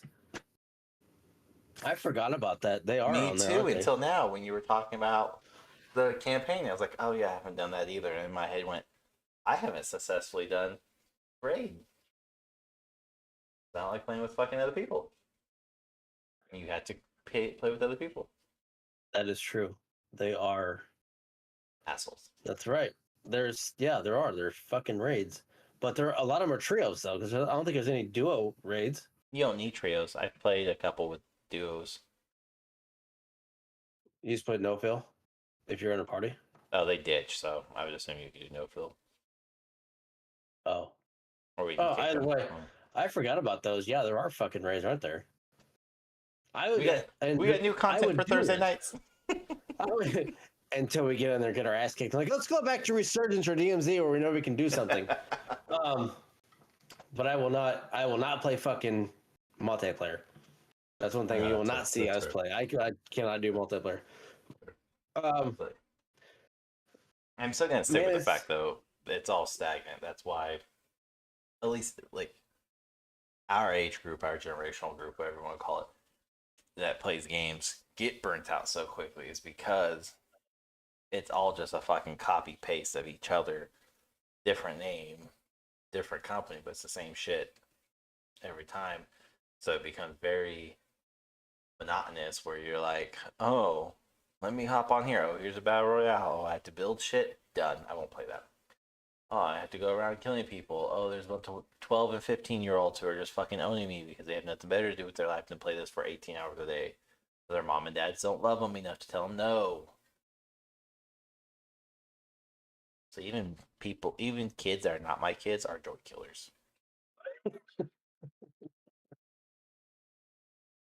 I love my kids. Don't take anything serious. Call of Duty has been something that I've always enjoyed for the most part. Since Warzone has come out, I have liked it. I've been an avid supporter of it, and you can go back to episode whatever 1 through whatever. All of season 1, because I shit on Call of Duty. Supporter of Warzone. I have liked Warzone and the way that they've done it. Yes, they have cheaters. It's gonna fucking happen.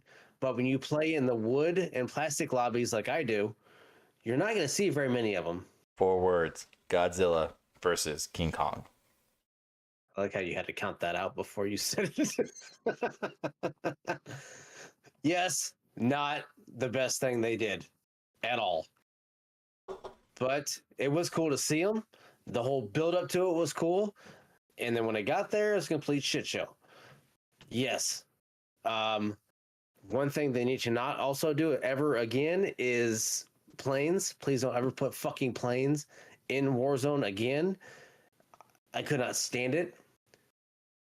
It was annoying, and the fact that that's what some people would do. That's all they would do. They'd just hop in a plane and they'd fucking fly around the whole damn game and fucking kill people and try and shoot people and everything else. Like, oh, it just fucking drove me nuts. And that's all they would do. Like, they didn't want to be on your team. They were just in a plane the whole fucking time. I'm like, I don't want to. We haven't ditched people who have randomly been brought onto our team by a slip of a button. Randomly brought on our team by who? It's a slip of a button. Doesn't it fucking matter? Team? I don't remember. It's neither here nor there. It's multiple times. Multiple times. Oh shit, he's on our team. Oh cool, another one. Well, fuck him. Maybe no, the one I think you're talking about, the fucking option of just saying there is an option. Invite, no invite. No, because they put the fucking bag right by them, so you can't just search the bag. You gotta get close enough. Stop getting so close to people, you fucking creep. Or you want to invite him to our team. You know what? Next time, tune in this Thursday where I invite everybody to our team. We're gonna have fucking 6 people running around on DMZ. Actually, no, it's last week we had 4 or 5. Because you invited, yeah. I invited one person and he invited his whole crew with him. He brought everybody back. We still left them and they died. Yeah, but I'm gonna get a chat and be like, I didn't mean to fucking invite you. Get out. Can you leave, please? I don't want to play with you. Go away. But Thursday. But no, I mean, because like I like when I get burnt out on my PC games, which I have like fucking thousands of them.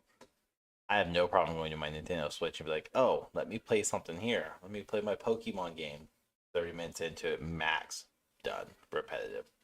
Oh, I'm going to go play Mario. Mario is probably one of the few games I can play and not have a problem with it. Like, I just, maybe it's nostalgia. Maybe it's just the fact that it's a true solo person game. I don't need somebody else. Okay, which Mario? Any of the Marios. Like the Super Mario's, not Mario Party or Mario Kart. Just Mario Kart is single player too. It's just I can hop into any of them, and just be fine. Like, I'm good. You have emulators? Or do you have originals? Okay. I have both. We have like the. Oh, that's true. We had the Nintendo that they came out with like so many years ago. Yeah. With all the built-in shit. The plug and play. So I have that one. Yeah, and like Punch Out. Punch Out is one I can play. Fucking whenever. I love Punch Out. That game pisses me off. It does, but it's fun. Another one, Kung Fu. Kung Fu is one that I could go to anytime and fucking play that. This past weekend, I bought the Atari version with the 75 built-in games. Yeah. Has, I mean, all the old shit, obviously. I mean, it's just like, it is a game that I wanted to get because, one, my daughter's arm's broken, so she can't do anything. Like, she has, and the coolest one about the entire thing, and I don't know why none of the other ones are like it. It's a wireless controller. Uh-huh. None of the other ones are wireless. It's a wireless controller. Because they're not owned by Nintendo. So she can do the whole joystick in one button. That's all she got to do. And it's very simple. So it's something that, like, I grew up on Atari. My grandma had Atari. I never had one growing up. My grandma had it, so I would play it at her house. And yes, graphics are dog shit. The original fucking game. But the fun of it is like Centipede. Space Invaders, shit like that. Games like that Oh, I are lose great. myself in Space Invader. Yeah, it's easy to because those games are so much fun, and still I think one of the best arcade games. Centipede is one of my favorites to play. Galaga is another one. Galaga may be one of my top ones to play. I would say I Galaga love them. top 3 easily, especially with like the true arcade, like going into an arcade and be able to Mhm. play Galaga for just fucking hours. Yeah, Easy. yeah. I mean, the rollerball that they have there to move Fuck around Pac-Man though. for We'll say Centipede. that. Pac-Man pisses I me off have every time. we have a place up here called Operation Room, and they have a 4-player Pac-Man. So it's the 4 of you playing against each other, and you can eat the other Pac-Man, but they also have ghosts and everything else going around. And it is probably one of the funnest drinking games that I have played at this adult arcade. But it's fun. It's fun as hell, and it's you're sitting there and you're looking over it, playing it, and all 4 of you around it. It's great. I mean, you're eating the other Pac-Man, you're eating the ghost, running from the ghost, all that stuff. It's great. I love it. So much fun. And You're just going eating to an other people arcade, out. It's fine. I see eating them all. But I do find myself being able to lose myself more in an arcade Hmm. than I am sitting at home playing a game. And be it just because maybe the variety of it, um, or just that fact of nostalgia of being able to play those games. So who knows? No, Or I maybe mean, that I know that I'm there to do that. That's all I have to do, as well.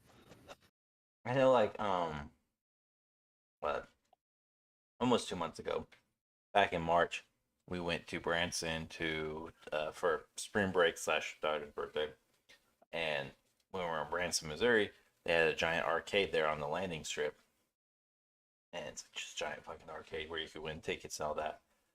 And daughter's never been to a big true arcade. Well, I can't call it true arcade because they have the type of games we're talking about.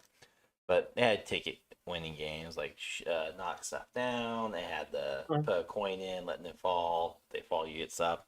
Tons of fucking games. And my daughter, I loved it because again, we got lost in there. We were only supposed to be in there for 30 minutes, and 3 to 4 hours went by. My wife's like, I think we should go. It's fine. It's fine. We still have like One more game, please. well, we put like I think we put like $100 on a card because they had a deal where you get $100, you get additional $100 in credit, whatever. So well, we were there. It was fine, and we did it. And my daughter was loving it. My son was loving it, and just between the 3 of us, my wife doesn't care too much for arcade, but she was seeing into it too. And every time my daughter would be like, "Let's go do something else. Let's go do something else," and she go to a game and they had like a Jurassic Park one where you could like shoot the dinosaurs, so you're trying to traverse the train. And she's like, "Dad, does this one give us prizes, or does this one give us virtual tickets?" And I was like, "Nope, it doesn't." She's like, "Oh, okay," and she'll just move on. Fuck this, let's go. She's not gonna I play gotta win shit. Yeah. And then when she found the game that gave her the tokens or prize, the tickets, whatever, she literally was at one game where it was a musical piano one, and she just had to kind of play along and match the piano key to what's being displayed. Yep. And she played that for probably about 15, 20 minutes straight, where she's like, Dad, I got it. Swipe the card, put 3 tokens in there, and she'd play. Dad, how many tickets I get? 50. Oh, swipe. She's playing again.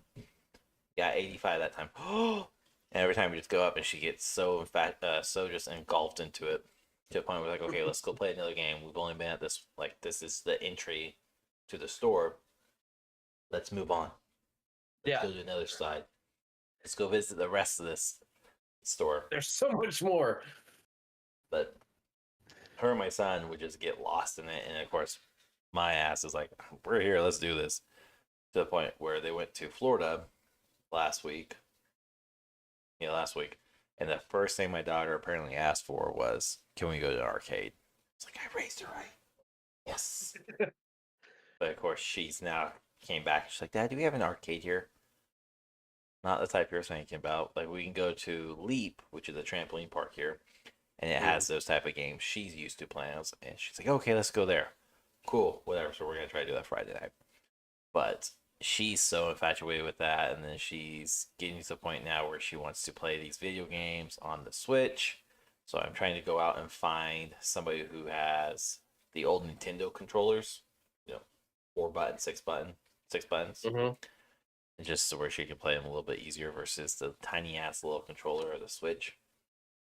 But she's loving it, and every time she's getting it, and she's like, Dad, can we play? Can I play with you? I will play any fucking game with my kids. Mm-hmm. I will not let them win, though. What? No. That's not Why my would you? job. Because my wife said you should let them win. No, you do not let them win. They have to earn it. They will earn their win. It's not given. And when the wins do start to come, and you look at your kids and you figure out which body part you can hit to where it doesn't show, that's when you become the real parent, because that's when you're like, okay, I'm going to be tactical with this shit because you just beat me at Rocket League, and I'm not going to break this controller. I'm just going to break you. You beat me 3 games in a row on this fucking game. I don't hate it. hit my kids. I didn't say I punched them. You just said the top spot on that leaves no marks. Grabbed pillows and hit them. Way to elaborate. Yes. Pillow tag. I will condone that. Way you cover yourself on the podcast. But it was like, I will fuck you up. No, I said, I fucking Rocket League. Fuck that game. My daughters beat me on a Mario Kart map before because we were just doing 1v1.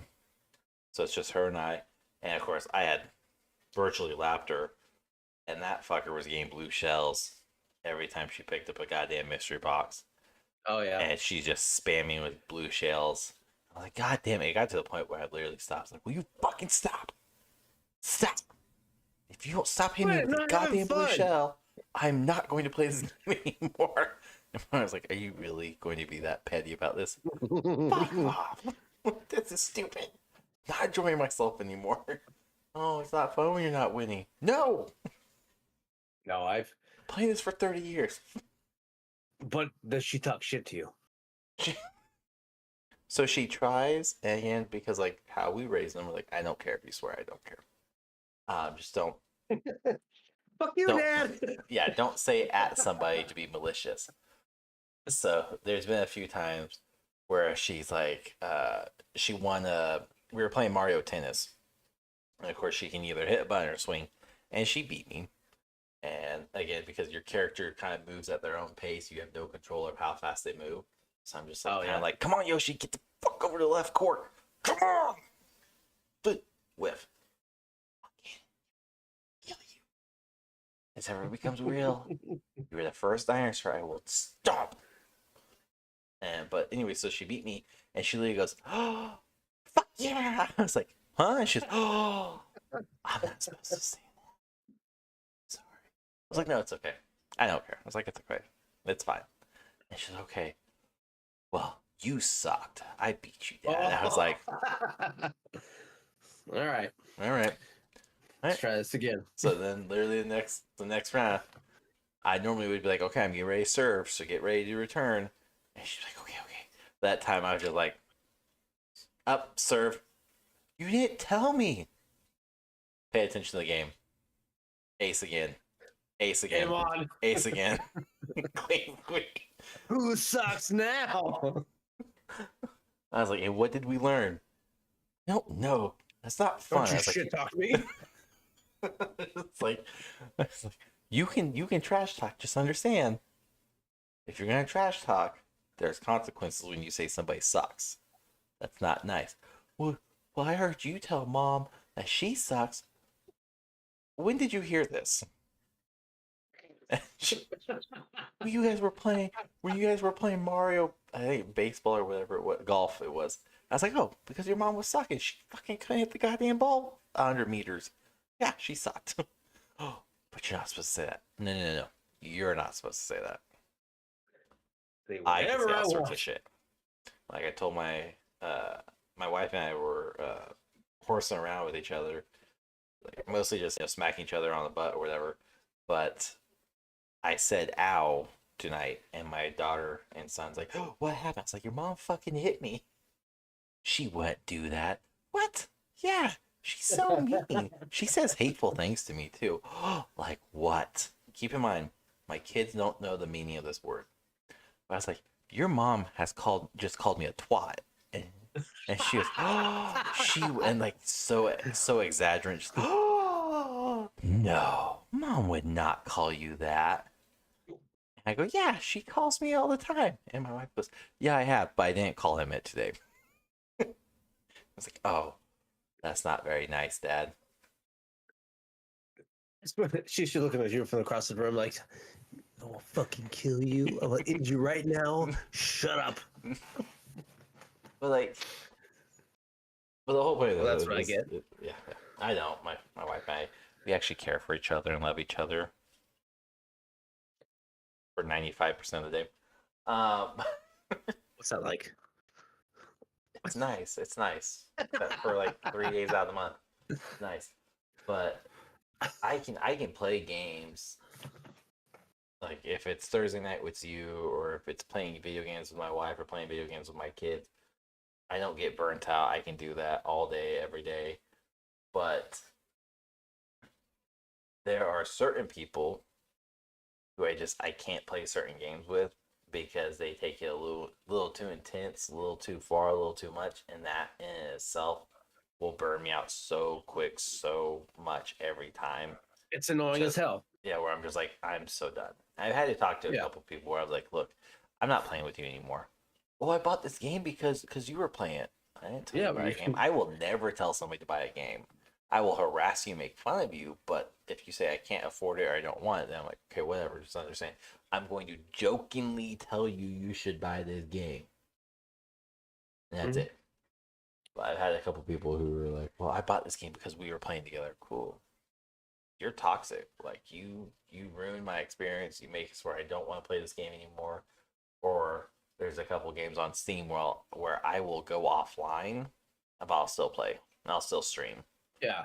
I know they can see my stream too. They're like, but it says you're offline. Yep, I know. Yeah. You can't Very join me. good reason why. Yeah. And we talked about this in previous podcasts as well, of people that you play with, they just fucking want it to be accurate and realistic. And I'm talking more about Warzone because that's not what I play. Like, oh, this fucking rifle doesn't drop like that. The shot should be this. You can't shoot Back this shit 300 meters with that shotgun. It does not work. I'm like, oh, they're like, oh, this, the AR, blah blah blah, should be doing like, no. Back this fucking realistic train up, because first off, you're running with a full fucking battle rifle and you think you're gonna be a dead sprint across fucking map, and you also think you're gonna be able to pull your parachute 6 or 7 times before you hit the ground. Like, what fucking point do you think this is realistic? Like, just shut the fuck up.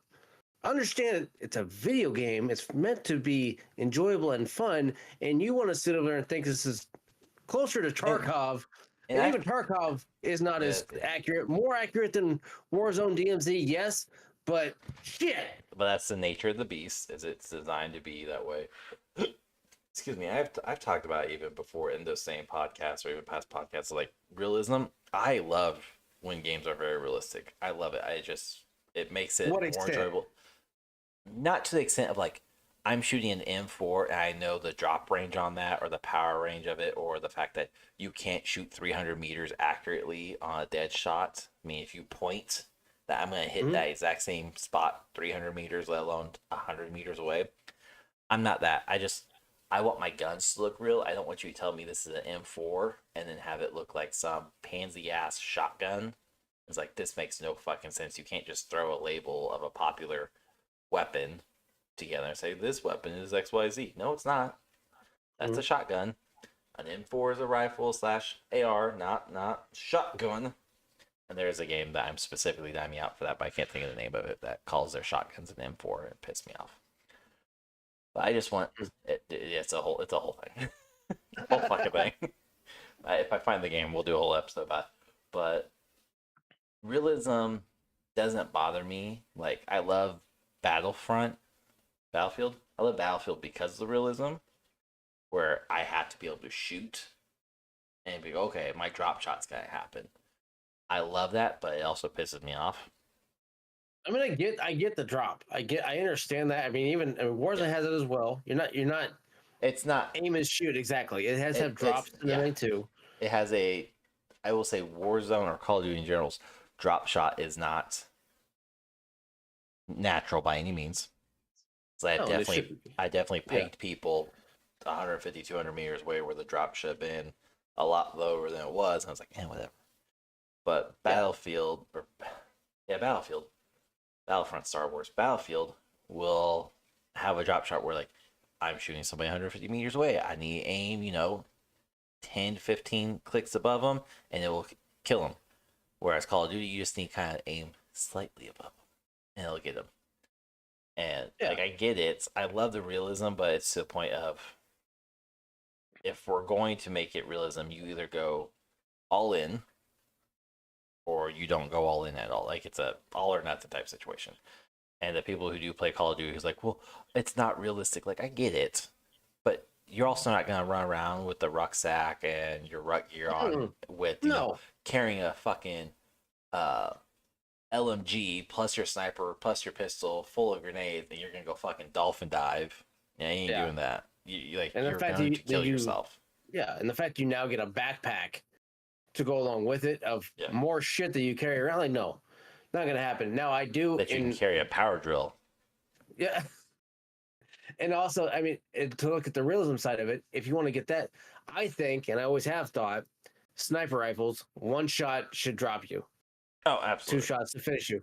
No matter what, one fucking sniper rifle shot, 50 cal round, whatever, sniper rifle shot should fucking drop you. Hands down.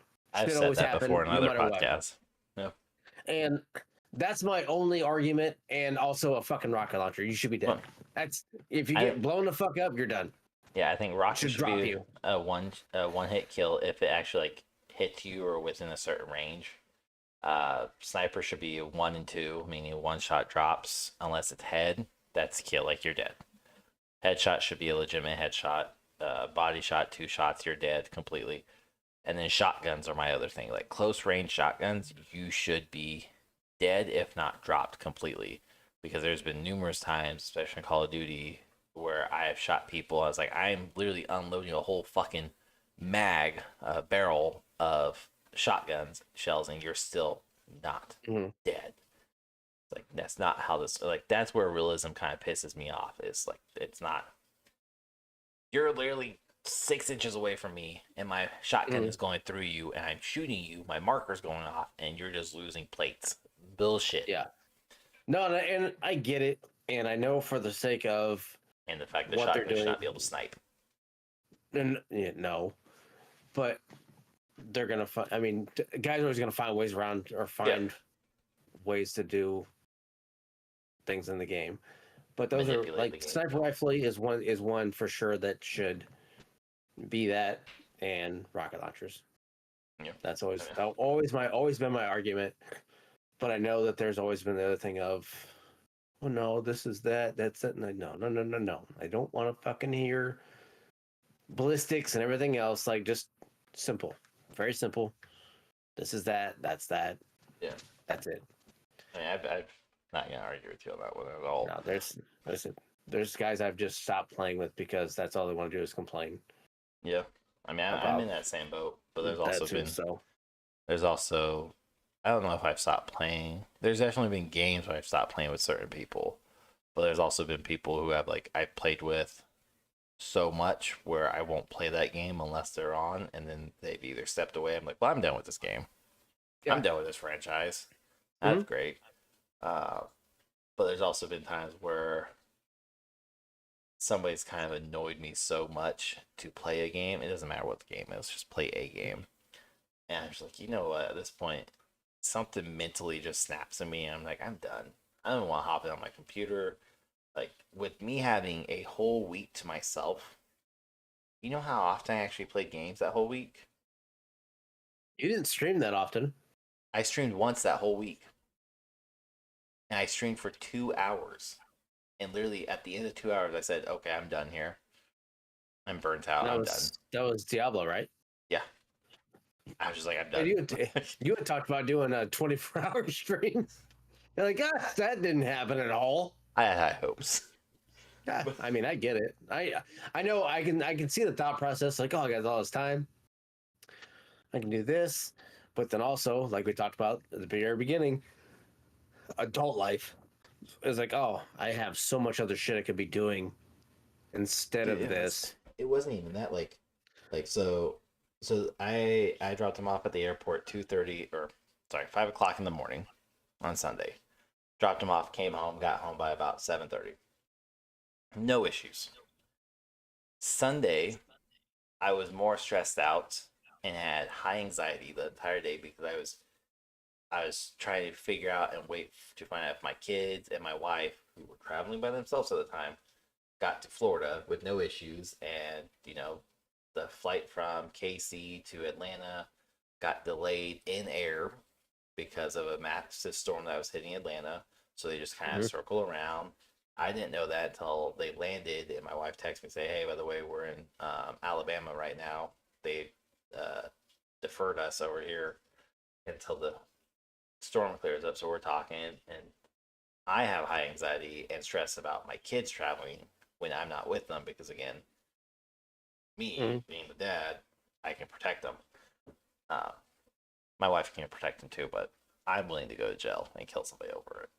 My wife, I would say she is, but realistically, I'm ready to snap mentally anytime. Cross me, it's fine. So Sunday was all stress and anxiety. By the time they got to my mother-in-law's, it was like 3 or 4 o'clock, and then shit went down between stupid people and my wife. So I was stressed out still, but didn't play games, didn't go to sleep, stayed up, cleaned the entire house, went to bed finally like 3 or 4 o'clock in the morning, woke up at 8 because the sun hit me in the eye. Monday, mowed the whole yard, front, back, trimmed it, edged it, done. So it was supposed to take me all week in like little spurts. Cranked it all out in one day. So I was like, let's just get done. Tuesday streamed and did the podcast, and literally did not have the motivation to go do anything. Not DoorDash, not play video games, not design. I sat in my recliner. I was like, I'm done. Guy grocery games. Okay. Forge and Fire. Okay. I haven't watched House in a year, so let's start the House saga again. So it's just like I watched TV and just relaxed and chilled out, talked to my wife via text message, and just I'm done. I could not get myself in the mood to do anything at all. Turned my computer on, sat down, loaded up BattleNet, which is Blizzard and Activision's launcher, loaded up Steam, loaded up Ubisoft, loaded up Epic Games Store, went to all my Play stores, got them all in check, got them all updated, and literally sat my screen and just had my hands over my face going, I don't know what to play. This all looks stupid. Let's see if there's a new game coming out. Nope, nope, nope, nope. Stupid, stupid. Fucking hate this. God damn it. It's like, okay, well, let me get up. I'll go watch TV, or I'll hit up a couple friends, hung out with them for a little bit, came back home. It's like I could not mentally check myself into play video games. And it does not happen throughout the day where I'm just like, or it does not happen, whatever, where I will be like, I want to stream, I want a game. Moment of truth comes, I'm like, I don't want to fucking do this anymore. It's like, walk away. It's like, even my kids I've noticed, we're like, you're not playing games? You're not streaming? It's quiet time. Shh. Go say quiet time. Go away. Yeah. I mean, Still it quiet happens. time. You hit those points and you're just like, I don't want to do it. I'm just not, I don't want it. Like, Even if it's I not want streaming, to, like I but can't even bring myself to game. I get it. I know I definitely get it. I think my biggest one is not having the people to play with, because if you had that those right people, that crew or whatever to play, it's different because it's just like because I've thought about it since I started streaming. Everybody that I've ever played with, I've never met in real life. Even today, you and I have never met in real life. I have met one person I stream with in real life, Jay. Like him and I actually met in real life. Mm. So Yeah, I met him and his never. wife too. So I mean, Yeah, but it's just it's different.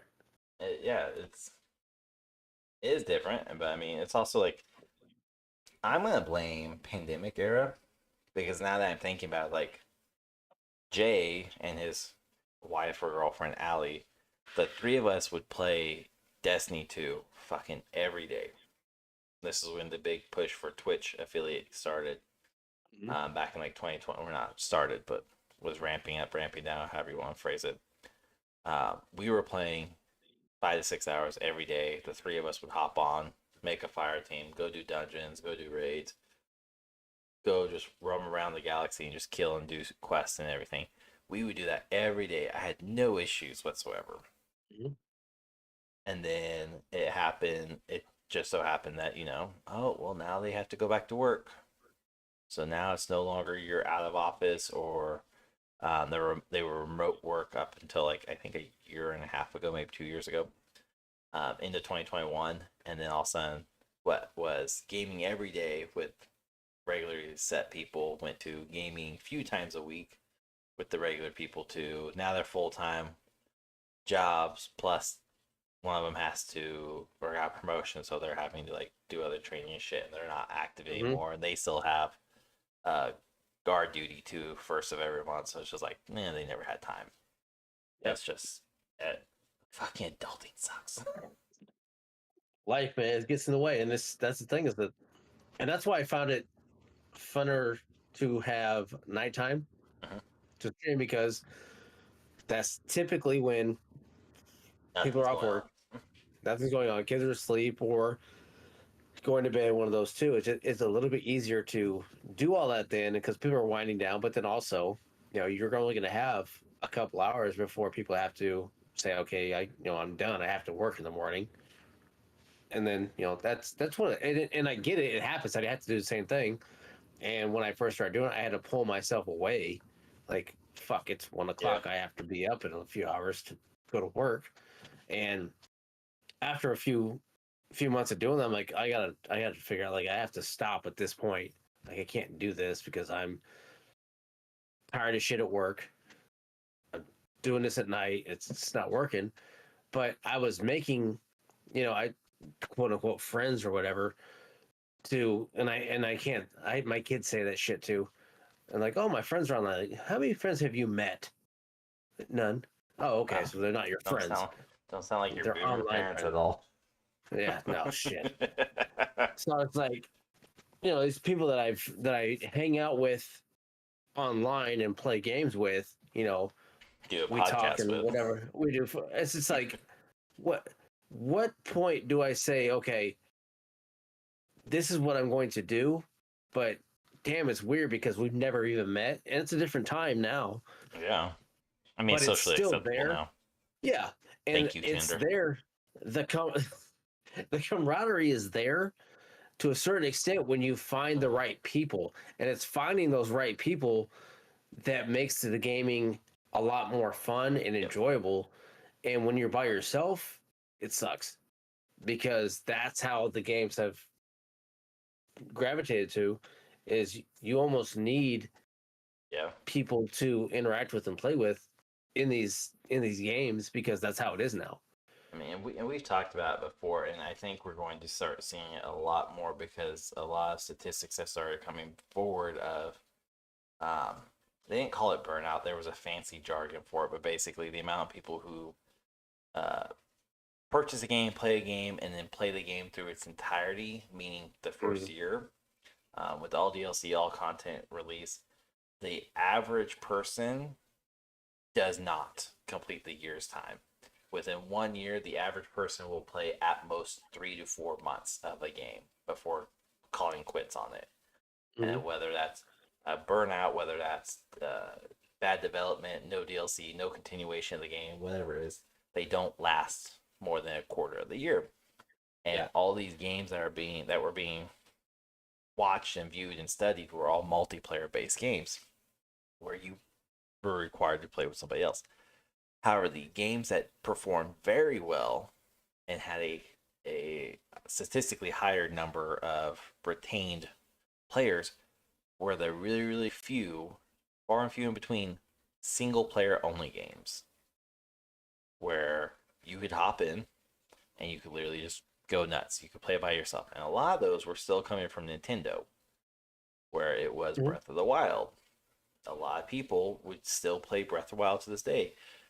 People were buying Mario Kart. Yes, it was online, but you could still play Mario Kart at any point, pick it up and go. And you had Mario Odyssey, pick up and go, still go through that first year. You had all these big games, and even some indie games too, that if it was single player, the average player would play it through its first year with no issue. And they would, on average, I think it was like 10 months on average. So if there was only 2 months, they could not equate for. Well, multiplayer barely met a quarter of the year because it required too many external factors that the player could not control.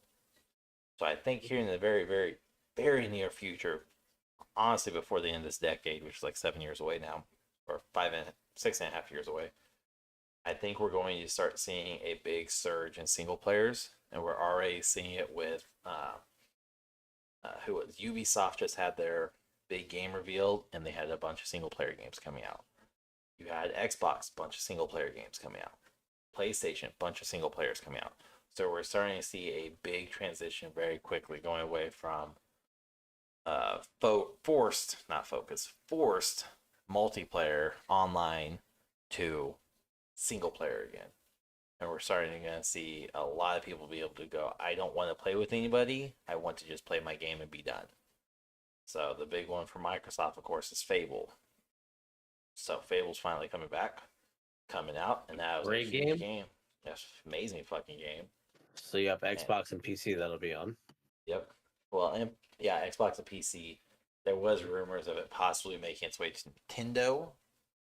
And I think that's more just of a middle finger That'd be due to the fucking weird. Activision. Well, Activision buyouts is 2 months ago. It was done deal, and now it Yeah. was Sony filed in something else, and now that's not gonna happen again. Whatever. So I think Sony just shot themselves in the foot with it. We've talked about it before. Yeah. But I think Nintendo was talked for. I know Mortal Kombat is coming out on all consoles and system, which again, more a rated M game being on Nintendo just kind of strikes me It's weird. odd. Yeah. They have it. They have adult games in Nintendo. It's like a rated R Disney movie. Deadpool. Yeah, it's weird. Yeah. It's weird. I've looked at some of them on the Nintendo Switch, going, "What the fuck is this? I didn't know this existed." But we're seeing that big push. And by the end of this decade, we will see a predominantly single player focused game with some multiplayer, kind of like it was early 2000s. Some multiplayer, predominantly single player, because too many people rather play a game by themselves. And hell, Call of Duty is a prime example. So is Destiny 2. Prime example of people just joining up in random lobbies, Fortnite as well, and they're like, I don't want to fucking play with this person, kick them, drop them, whatever, and then they just bitch and complain. Tons of content out there about people dropping out of lobbies because they weren't playing a certain way, they didn't like a certain thing. They're mouth breathers. I've seen that. No, one a you lot. shouldn't be able to play if you're a fucking mouth breather. I'm sorry. If you have a mic and I can hear your fucking game in the background on your TV, you shouldn't be able to play. If you have a headset and a mic and you're carrying on a conversation with the person next to you, you shouldn't be able to fucking play. If you're in a room with 19 other people screaming, kids are getting slapped, dogs are getting thrown across the room, no, you shouldn't be able to fucking play. It's fucking annoying. I All get those things so have happened irritated. too. Like, it's not even made up either. Like, all that shit has happened. I've been a part of each one of those situations at some point or another. No, it's annoying as hell. It is. It's very annoying. But again, the big reason why we're seeing the push in single players, and I think most of them come out next year. So we're gonna just see that big push of everyone going away, and toxicity in video games are at all-time high. Mm-hmm. So I mean, League of Legends is the worst and the most toxic community, which is impressive that League of Legends beat out World of Warcraft and Call of Duty. If Yeah. you ever play World of Warcraft and you try to go do a fucking dungeon or raid with people, you don't know what the fuck you're doing. What's your palette? No, that's the wrong stat. You have the wrong build. Go fucking do this. Oh I God, don't it's I have mean gold. that's a whole Not nother paying. world. Yeah, hence the name World of Warcraft. Nah, that's like But League of Legends is worse because it's like I don't play it anymore. I tried it. I couldn't get into it. I know people who are avid League of Legends, and they've tried to bring me in numerous times. Like, yeah, I'll teach you how to run top, run mid, run bottom. Teach you how to be a healer, attacker, DPS. I'm like, what the fuck? Hold on. way above my head right now. That's way too much. Well, it's easy to understand. No. It sounds like it's easy to understand. Like, I love Overwatch, Yeah. and Overwatch still has a top, mid, and bottom pass that you can run. Mm-hmm. But I will play one character and one character only. And I will master that one character. And the moment's like, we need a healer. Like, you're fucking screwed. I ain't a healer. I'm a DPSer. Yeah. We need a tank. DPSer. We'll just switch. We have 4 DPSers. You fucking switch. I have mastered this one character. I'm not playing anybody else. Somebody takes my character, I will drop. I'll be like, nope. This is no longer fun for me. Fuck you. Fuck this. All of it. I hate it. No, Hope you all it burn. makes sense. I hope you all burn. That bitch. But it's just, No, I get it.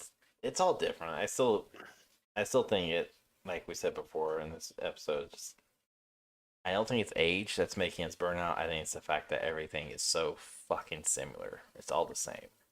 It could be. I mean, that is I one. refuse to make I refuse to take the age into consideration. No, because I still enjoy video games. Like I said, we just bought the Atari. Like I can pull out the Nintendo right now and play it just fine. You know, and I could pull anything else. I mean, I could definitely hop on the PlayStation and play. It's just I think it's more of like I know I have other shit I have to do, is why I cannot devote all my time to this. Because in the back of my head, I know I have other shit I have to do. But Like, I get mean, all the other shit done. End of the day, you still know you have like your quiet time. You know, you only have 2 to 3 hours to do it, and then they're at school. You know, you have this amount of time, but your son's at home too. Still 2 So, 3 hours. But then once you get to that point of like both your kids are at school and you're at home, Go back to full time. you're gonna have. I already have that set in place. Yeah, you're gonna have your time to do it, but you're gonna have a schedule because you know you have this amount of time to do it, but you have other stuff you have to do at some point to get done and whatnot too. So it's just like, again, adulting, managing time and shit like that, which is If it fucking wasn't- annoying. But I blame the military for that, where it's like you are very, for the most part, you are very structurally sound with timing. Where you're like, okay, I need to get A done, I need to get B done, I need to get C done, I need to get D done. Okay, I got A. How much time do I have left? Okay, I can do B and D. Can't get C done. Oh shit, okay, I'll put C off till tomorrow. Okay, well now I have C, E, F. Damn, like it's a whole thing, because like there are definitely days where if I can let my ADHD win, there are definitely days where I'm just like, I can play games. I'm very good, very content, very happy. I got it figured out. Until the adult side of my brain kicks in and goes, no, silly rabbits, you can't do that. Let's go be an adult. You have to go mow the yard. It can't wait till tomorrow. We live in Kansas. We may get snow tomorrow. Let's go. Yeah. No, I know it's middle of June. We may get snow tomorrow. And that's like, I know this weekend, like I do have to mow. I have some other things I have to do, but I want to play golf this weekend as well. So I have to figure out if I can do it, because golf is going to take at least 4 to 5 hours just to, enjoy it and do it how we normally do it. So I That's have to it. make sure everything's done. Yeah, for an 18, it's a 4 to 5 hour to do. So I was like, if I do Guess I'm this, golfing do wrong. that, We go for like six, that's well. six I mean, plus. it can definitely stretch out that far. But I put it at like 5 max normally. It's done. If it's 2 or 3 of us playing, now if we get more than that, like no, it's like it's fucking the we entire day shot. we don't go more than 5. Because I'll come home hammered if there's more than 3 or 4 of us.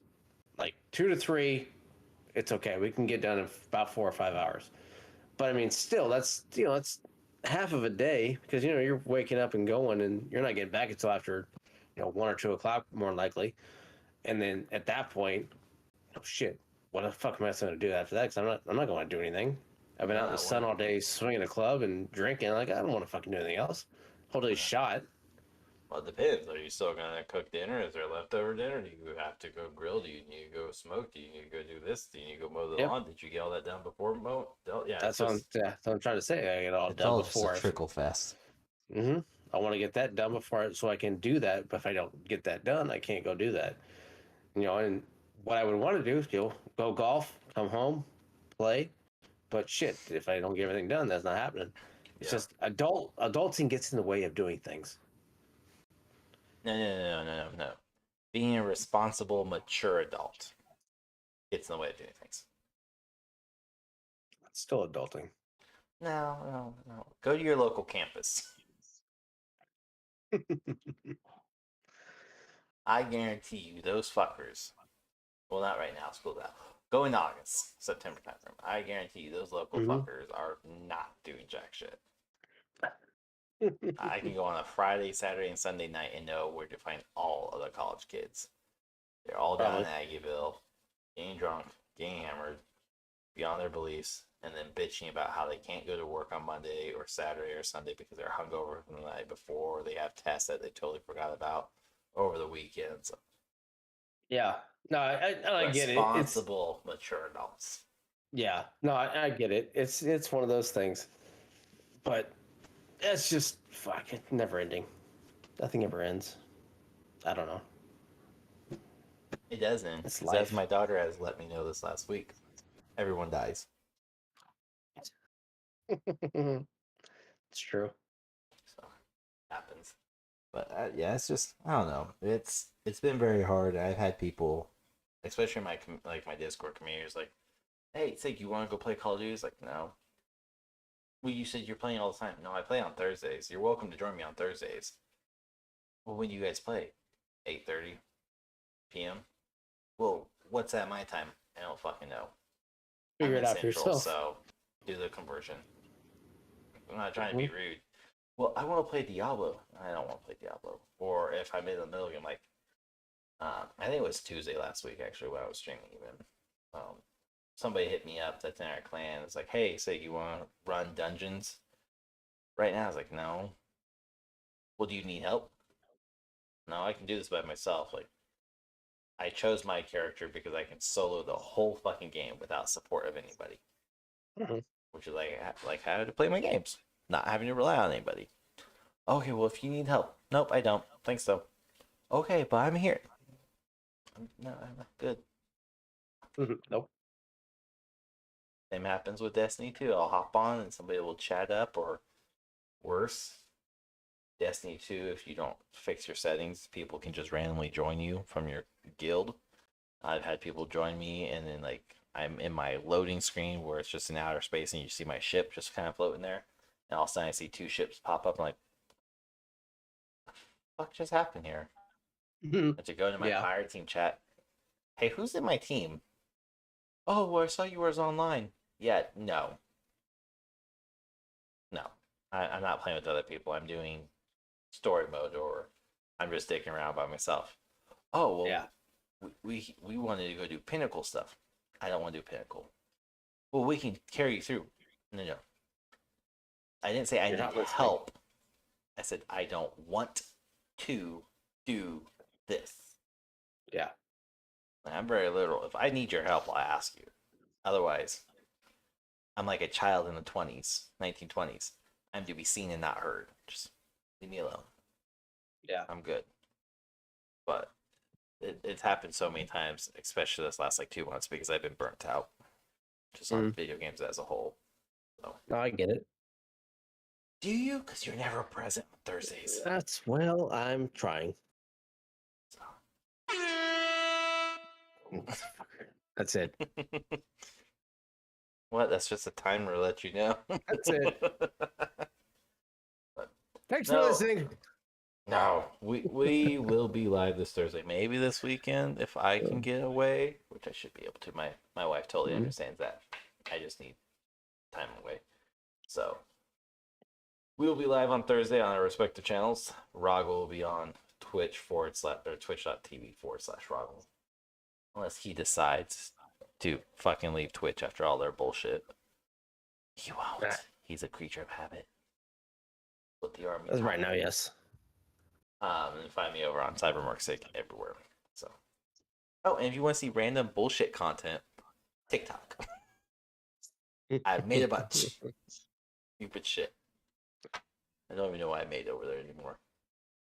So, come check us. Other than that, next week, or actually when this debuts, Money in the Bank shit already passed. So, go back and listen to the WWE Money in the Bank pay-per-view. Yep. That's the stuff coming out. And wow. That's all I got for you people, because now I'm tired. So here's Rahgel. Have fun. I got nothing. Bye, bitch. Well, welcome back to another episode. It is me, myself, and I, Sig, and we have the Sleepless in Seattle Prince. Underappreciated one. We had the Sleepless in Seattle Rahgel over there, who has not slept in the past 48 hours, possibly. We will just fucking, something like that. Yeah, something like that. It's fine. It's fine. So how you doing? Great. Just living life, working, stuff, doing the adult things, not getting the stay-at-home dad stuff. I have to go out in the world and do things. I had to do things with my kids and interact with other adults I don't want to interact with. That's cool. You get to see your kids. That's awesome. Wow. Cool. Not me. No. I would trade you after this week. I'll give me last 48 hours. You can fucking have it. That's fine. Like, you know anything? I know lots of stuff. You want me to be productive? Not likely. Not likely. All right. Let's hop into this because we have Money in the Bank on July 1st. Is it? Whatever this this Saturday. Yeah, July 1st, 3 p.m. Eastern Standard Time on Peacock, and we only have 7 matches. Wait, 8 matches. 7 matches, yeah. They didn't highlight one of the matches, but they had them anyways. WWE's website's not looking very good. That's all I gotta say. So let's hop into this. Have you watched? Well, you haven't because you haven't fucking. Have you watched Monday Night Raw? Are you up to date? Yeah, I was at home Monday. Okay. Well, you were sleep deprived, so I don't know how much you remember of Monday. So it was there. It happened. Monday happened. All right. I'm aware of Monday. All right. So Monday was kind of the go home episode for Raw, and then of course we don't know what's gonna happen on Friday, but what the fuck was that? It was pre-taped from what I'm reading, unless they're actually going to have an episode in London, which I thought they were going to do. So I don't know. I've read. It wouldn't make any sense if they did, because they're gonna defend they're gonna have a tag team match, like Sami Zayn and them are gonna have a match, and then have another match, not even 12 hours, 16 hours later. Yeah. So it doesn't make sense. It's got to be pre-recorded. But with that said, we got some big matches, and then of course we have one that is huge, and a couple jokes. So let's just dive into it. We're gonna start from the bottom of WWE's website and go on up, starting off with the Intercontinental Champion, your favorite, your one and only, your ride and die partner, Gunther, versus Matt Riddle. Gunther's to you like Charlotte Flair is to me, except I also hate Gunther, just not as much as you. Oh, trust me, I hate more than just him, but he's fucking horrible. And I already read it today that he's gonna have a long ass run. Yeah. That's the rumor that he's gonna Well, fucking have. well, he's And already it's the dumb. longest reigning IC champion. So that's I gotta sneeze. That's one thing I've already seen is that he's already the longest reigning. I can like double check that really quick, of course. I don't think that's true. He hasn't had a year yet, has he? I thought he did. Has it been a... No, he got it from Ricochet I thought he got it right late before last year. WrestleMania last year. No, because So Ricochet, that was Gunther is number 5. He's at 315 Okay. days. So June 10th, 2022. Don Morocco, I'm butchering these names, comes in 4th. Macho Man Randy Savage. Number 3, Pedro Morales. Number 2, and then Honky Tonk Man, number 1. So, okay. but number 1 is 453 days, and Gunther is sitting at 315. So, I mean, that's 140 days he needs to hold on to it. So, WrestleMania, I think we put him right around there. But When did he win it? When did Gunther win it? June 10th, 2022. So, he's had it for. That That's website not just right. said June 10th. But 315. That's not right. That's not right at all. I'm not a Scientologist, but that math doesn't add up. So yeah, it says oh, when was this? Hold on. Okay, this was updated as of April 22nd, 2023. Okay, so in April it would have been 315.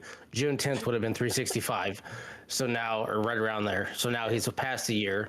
So he's got to be coming up 373. close. Yeah. Okay, so now he's moved up the list. Is he sitting at what's Macho Man at?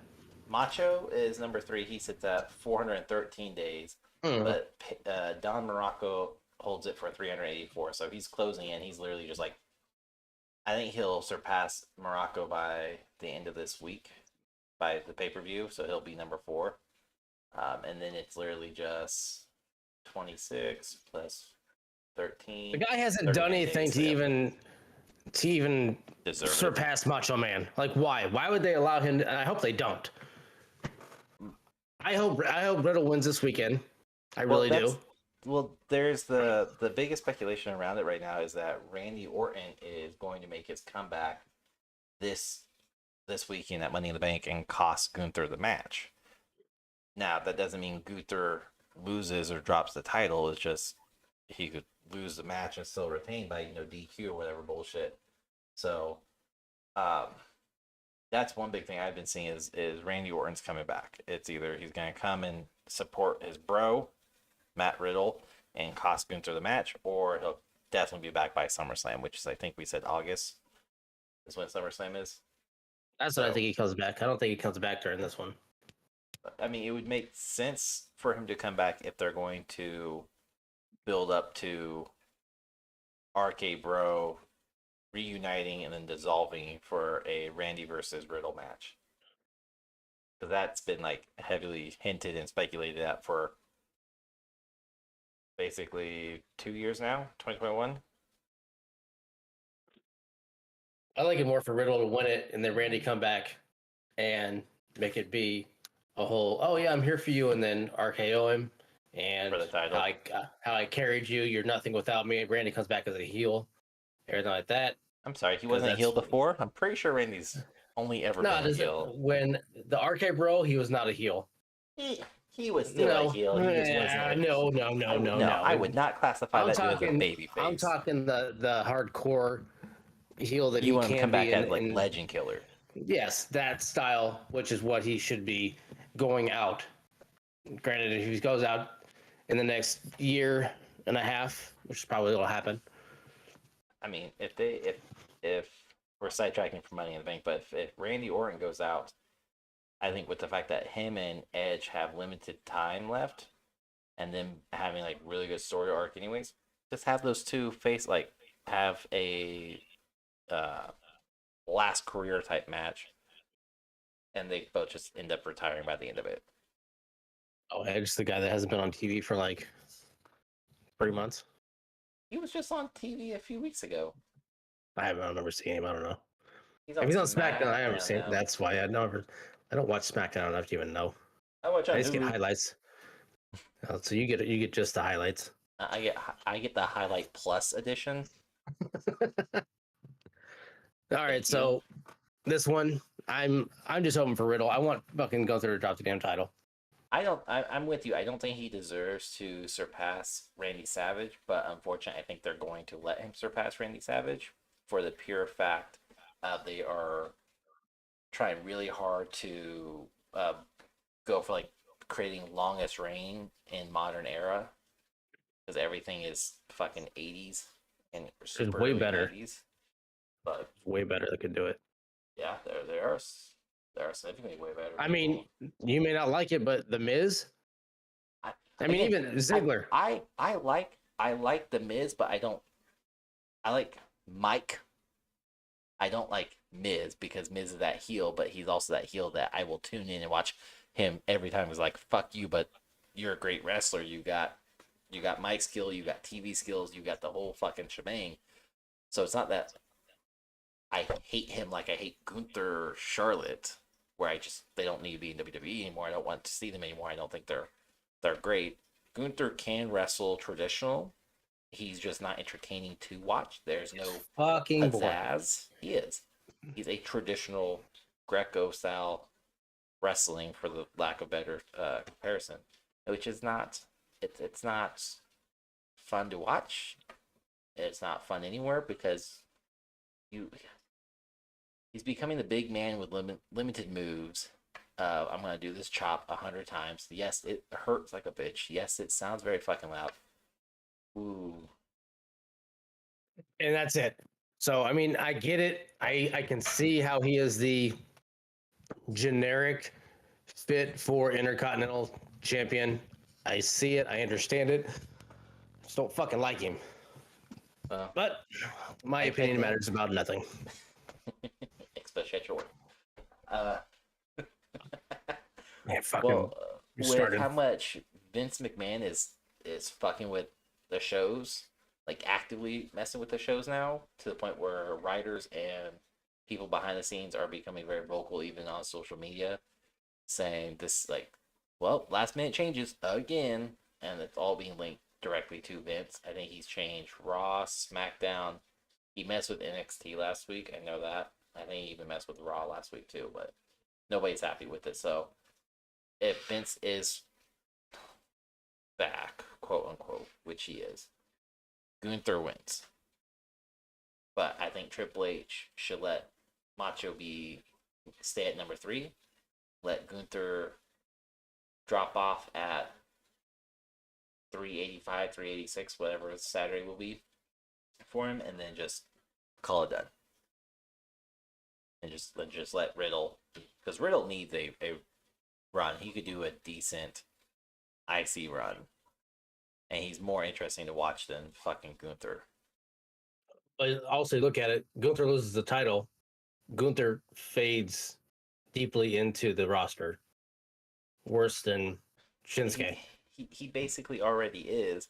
The only reason why anybody knows who the fuck he is because IC. Exactly. That's what I'm saying. Is that like, he loses it, he fades out. Let him fade. I'm not disagreeing with you. That's exactly what happened, and I don't think they want that because for some odd reason they want to push this fucker. But whatever it is, what it is. I guess we'll see. I just hope Riddle fucking wins. Yeah, you and me both. You and me both. But unfortunately, we both know what's gonna happen, which sucks. But Riddle for the win. Riddle wins. But WWE will pick Gunther. So, fuck. Anyways, moving on. This is the only match on the card that has no headline, no title tied to it at all, no briefcase. It's just Cody Rhodes versus Dominic Mysterio. But it has build up. It has build up. It has build up, but it has the stupidest and cheapest heat build up. There is it's not even that is Dominic to a T. I know, but it's not when Dominic's coming on TV, and again, I watch Hulu, not live, so thank God for that. Majority of the time, I'm done. I don't even want to fucking watch this anymore. But the only reason why I'm tuning in is because I want to see what Cody Rhodes says. I don't give a fuck about Dominic Mysterio. If Cody Rhodes doesn't come out with Brandy, his wife, then like this whole fucking last minute feud's stupid and is useless. It does nothing for Cody Rhodes in the slightest at all. I get he's probably helping to get more heat back on Dominic, so maybe Dominic can defeat Gunther cheaply and win. That's the exact reason for this whole match is just to help. It's to put more heat on Dominic to help him see if he can. But no, it's fucking bruising. It's to elevate him on the mic because they know he can't. He has not proved himself wrestling either. He wrestled his dad, and the match wasn't horrible. It wasn't a horrible match, but it wasn't the best. But it wasn't the worst. I mean, I've seen worse matches, and I'm not. And that card had a lot. And not so great matches. No, it wasn't. It wasn't spectacular. It was entertaining. I mean, even after he got his ass whooped with the belt and everything, it wasn't the worst match on the card. I don't think this will be the worst match on the card either. No, that goes to IC because fucking Gunther is placing it on that one. Yeah. But I don't think it'll be that bad of a match. I think Cody will hold the pace. Dominic will carry will this whole probably fuck it. He very well could, but I also think that Dominic is going to be able to hit some high spots. His frog splash is not horrific. It's not the best. It's horrific. It's not the best. Yes, he connects properly. He literally just lands on pins. Like, there's no theatrics to it. There's no holding the gut, make it like he's just like done. Montez Ford probably has one of the best ones. Granted, don't even get me started on Montez Ford. He's not. He needs to lay off the cocaine before he comes into the damn ring. Okay? Spastic fucker. I mean, you're not wrong. He needs to slow the fuck down.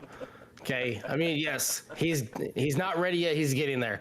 But Dominic, I think, is still trying to fine-tune everything he can. He's trying to get his skill set. He's got the mockery of Eddie.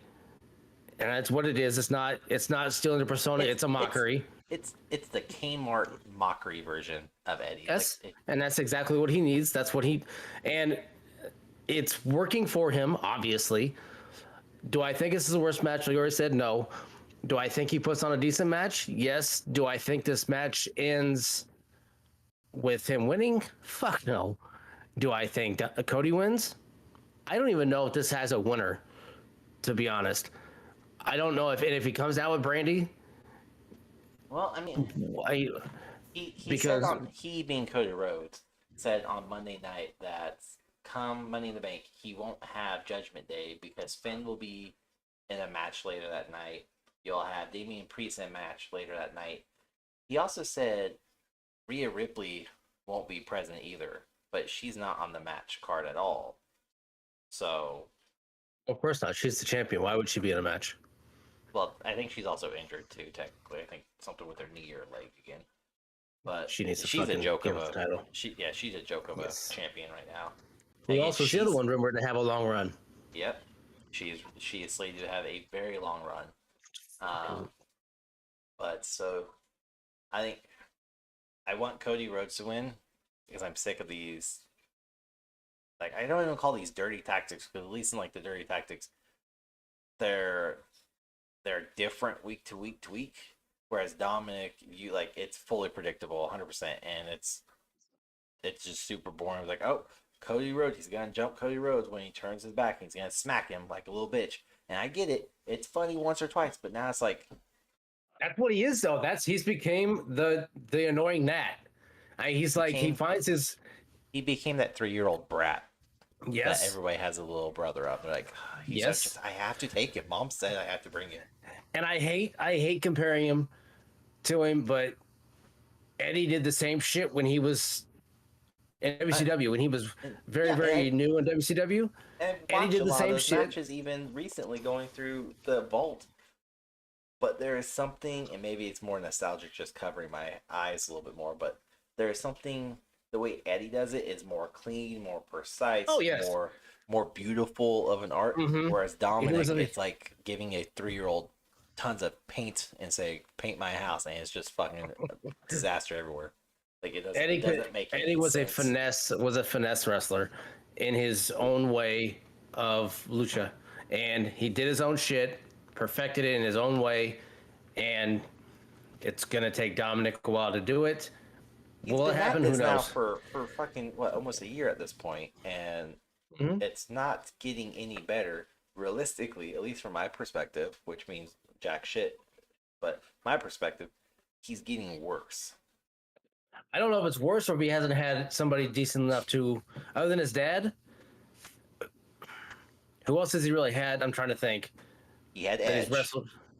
Which Edge is not somebody who's going to carry him. No, Edge is not that guy.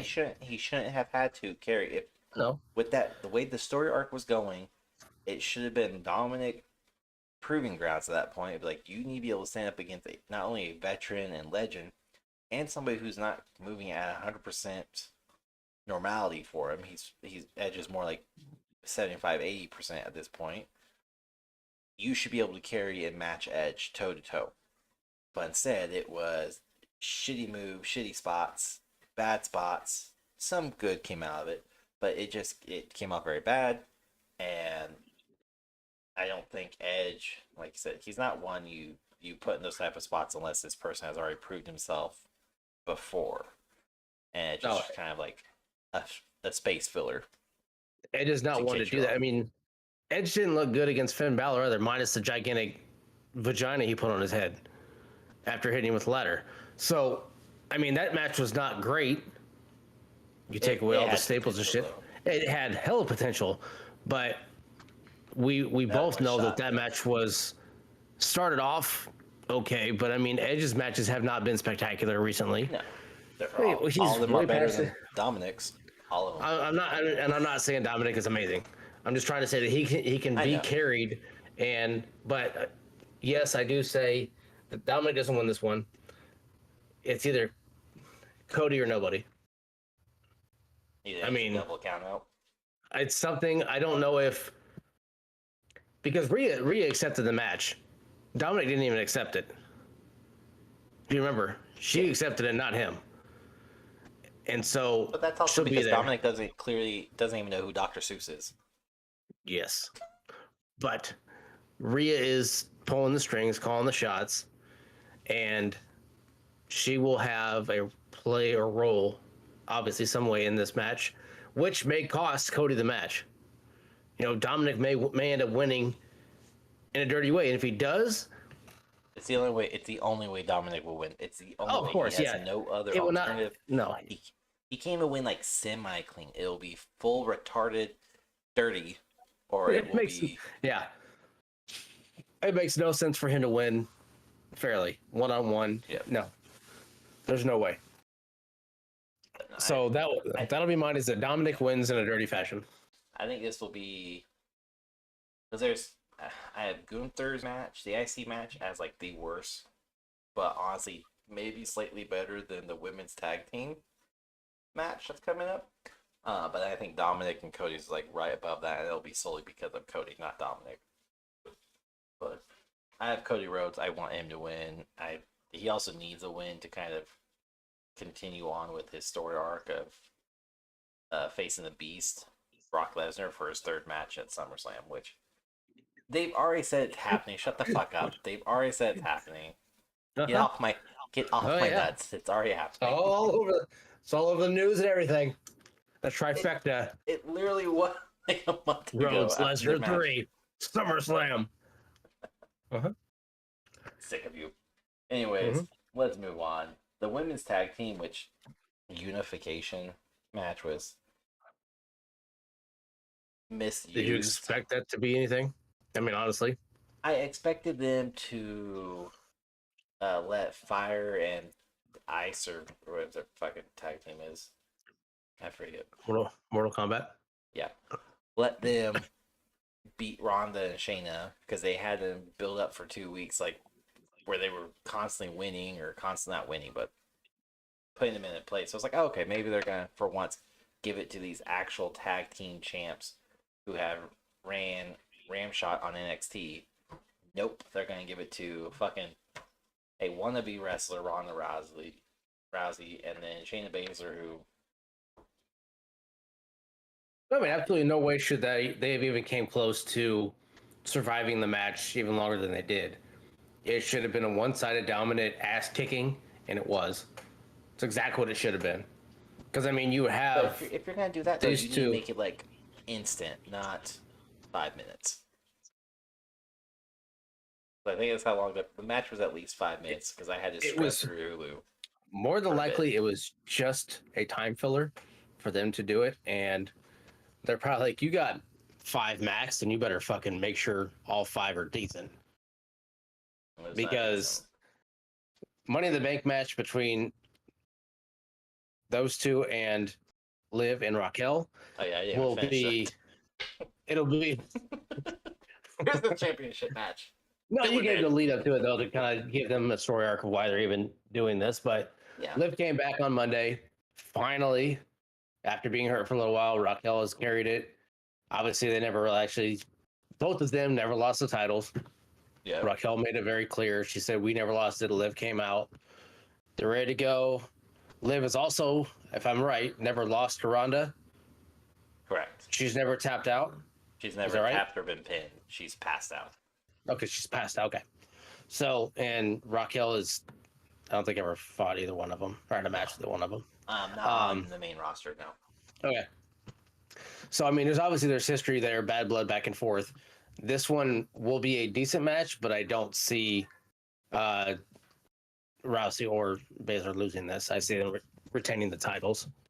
Yeah. They shouldn't lose.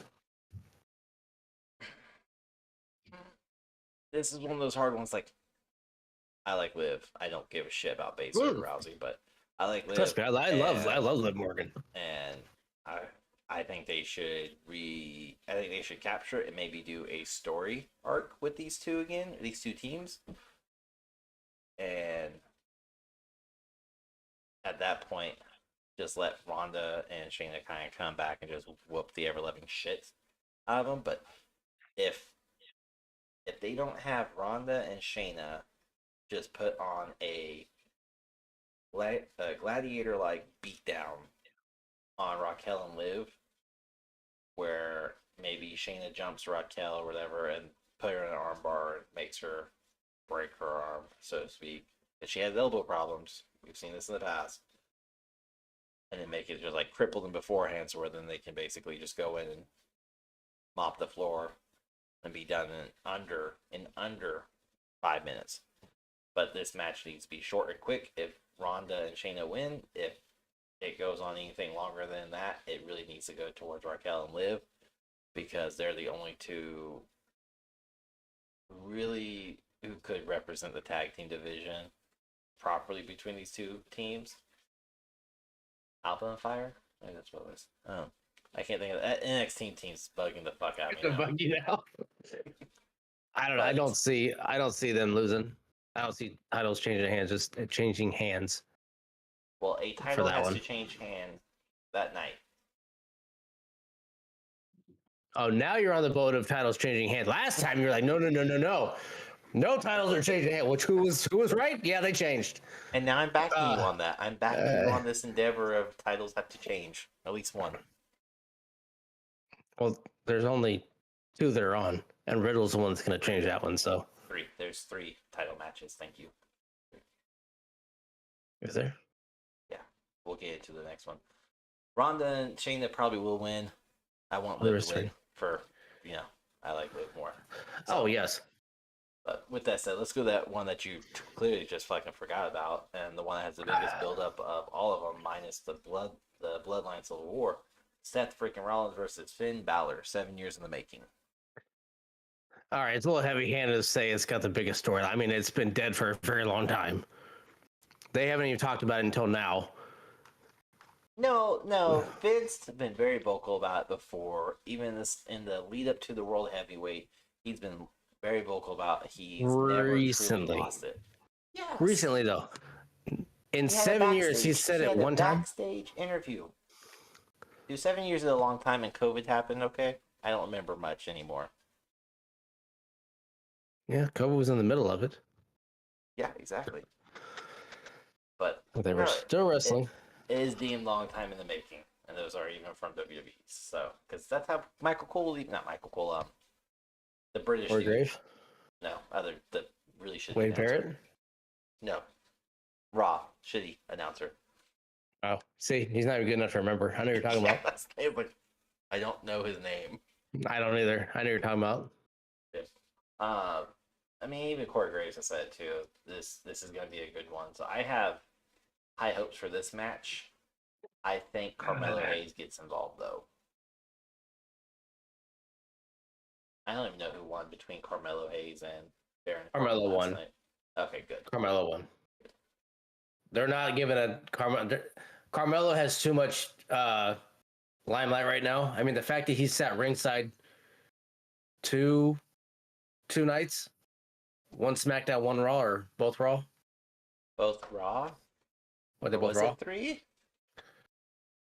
I know when Baron Corbin was out there, Hayes and the other dude were there. Yeah.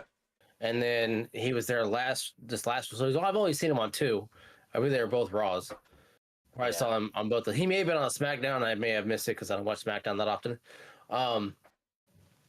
But speaking of Carmelo Hayes, the guy has a lot of potential, and a lot of people said that he kind of botched or fucked up his Raw debut. Mm-hmm. But I'm sold on him way more than Montez Ford, because I compare those two. I don't know why I do, but they have the same style. I would agree with that to a degree of saying. No, it's not because they're both African American. No, I would say. You said it. No, I would say that to a degree simply because they do have similar styles, but Carmelo Hayes has it better. He does it better. He's better on the mic. Montez has not been on the mic that much. I mean, Carmelo has more of an opportunity being in NXT, being the champion, being a singles performer than Montez does. You're right there, but Montez has been on the mic tons of times. He has, but he's doesn't have as much opportunity as Carmelo. Well, that too, but he also it doesn't progress anywhere. It doesn't go anywhere. No. It's always one-sided for him, whereas Carmelo can trade back and forth with his opponent. Montez Ford, on the other hand, if you listen to his promotions, it's very much him just talking. Yeah, and he's good on the mic. But if somebody delivers a line or says something that's just slightly out of touch, you can see it on his face. He has to pause, wait, and figure out if that's his line or if how to respond. He's not as elegantly put on the mic. No, and he will get there. He's just not ready yet. He's got to 1, slow the fuck down. 2, figure out his mic skills, because he has them. It's just he has to perfect them. It'll happen. It's just going to take some time. He will be there. Back to the World Heavyweight Championship. Oh yeah, that thing. Finn versus Seth. Who you got and why? I want full on justification. I am not excited about this match at all. I'm kind of excited. I am tired of Finn Balor. I am too. I'm over Finn Balor. He is not exciting. I've been over him for 7 years. Since he lost his title. He never lost it. He forfeited. Since he forfeited the title. His moves are very boring. The coup de grace is stupid. I can't stand it. Jay, you jumped on a guy. No. It's granted the other Seth Rollins has fucking curb stomp. No, it's not curb stomp. It's just called the stomp. They took away curb years ago. But anyways, that's all wrestling though is jumping on people. Well, yes. That's literally how you explain coup de grace was he just jumped on somebody. It's a temper tantrum jump is what it is. I want my candy. His double foot jump is just fucking, I don't know. Will it be entertaining? Fucking probably, but I'm not looking forward to the match. Balor's not going to win this. No. There will be no Judgment Day anyways, because Balor has not been really with the Judgment Day doing Well, much. You well, can and already the tell few he's times he separated himself has, from it. the few times he has been involved, Damian Priest and him have gone back and forth, like Mhm. nonverbal, other than Damian Priest going, "Why'd you come out? How about you leave my match alone?" And then it's all Mhm. been nonverbal, pent up aggression between the two of them. But I mean, Yep. Finn's not going to win it. Seth will, but it will be interesting to see where they go because the biggest rumor for Judgment Day is they're adding somebody in and kicking somebody out. And right now, I've seen two of them. One of them I'm clearly taking as a joke. I'm hoping it's a joke because it's stupid if it comes true. Was Dominic gets kicked out in replace of Akira Tosawa, whatever. He because apparently him and Rhea Ripley on Monday Night Raw had some exchanges when Akira had her full attention. Literally, what the report stated. I was like, it's called distraction. Mhm. It was not a love connection, I promise you. But then the other one I saw was Finn Balor gets removed due to recent issues brewing within Judgment Day, which makes sense, Damian Priest. And then he gets replaced by the one the new guy that just got called up to Raw. I can't think of his name. McDonough or something like that.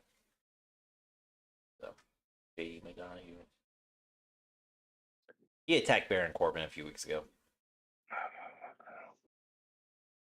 on Raw. I can't remember. I can't remember his damn name. They can just kick Finn out and be done with him. That'd be great. I think Finn just needs to kind of go back to the drawing board and figure his shit out. Well, the demon's dead. That's pretty well known. Edge killed the demon. Demon's dead. They've said that so many times, and the Demon fucker keeps needs to coming not back. come back. He needs to not come back ever. It's the most like anticipated version of Finn that everybody loves, or the masses love, is the demon.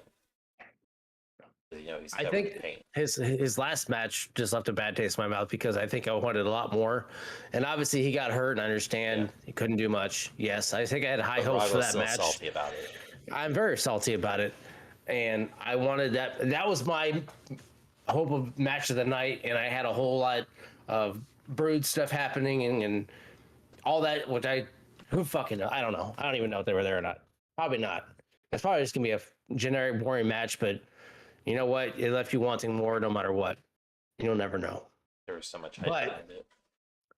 with the whole Finn Balor thing and people going, leaving, possible chances of storyline progressing within the Judgment Day, that'll lead us to the next match of Money in the Bank. Oh well, that's not the next one on my list, but we'll jump the women's to the men. That's fine. We don't need to talk about that one. Anyways, men's Money in the Bank match is Ricochet versus Shinsuke Nakamura versus Santo Escobar versus Butch versus LA Knight versus Damian Priest versus Logan Paul.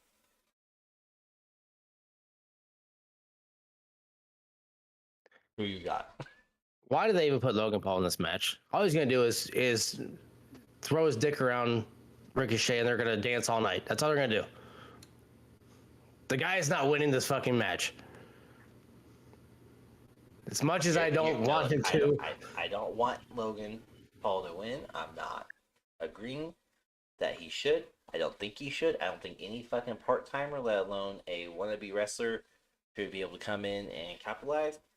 However, all the speculations, rumors, whatever you want to call it, about Logan Paul winning logistically makes sense, as it would draw more attention to the WWE. But if he gets it, then it doesn't matter who the fuck he capitalizes on because he's not winning.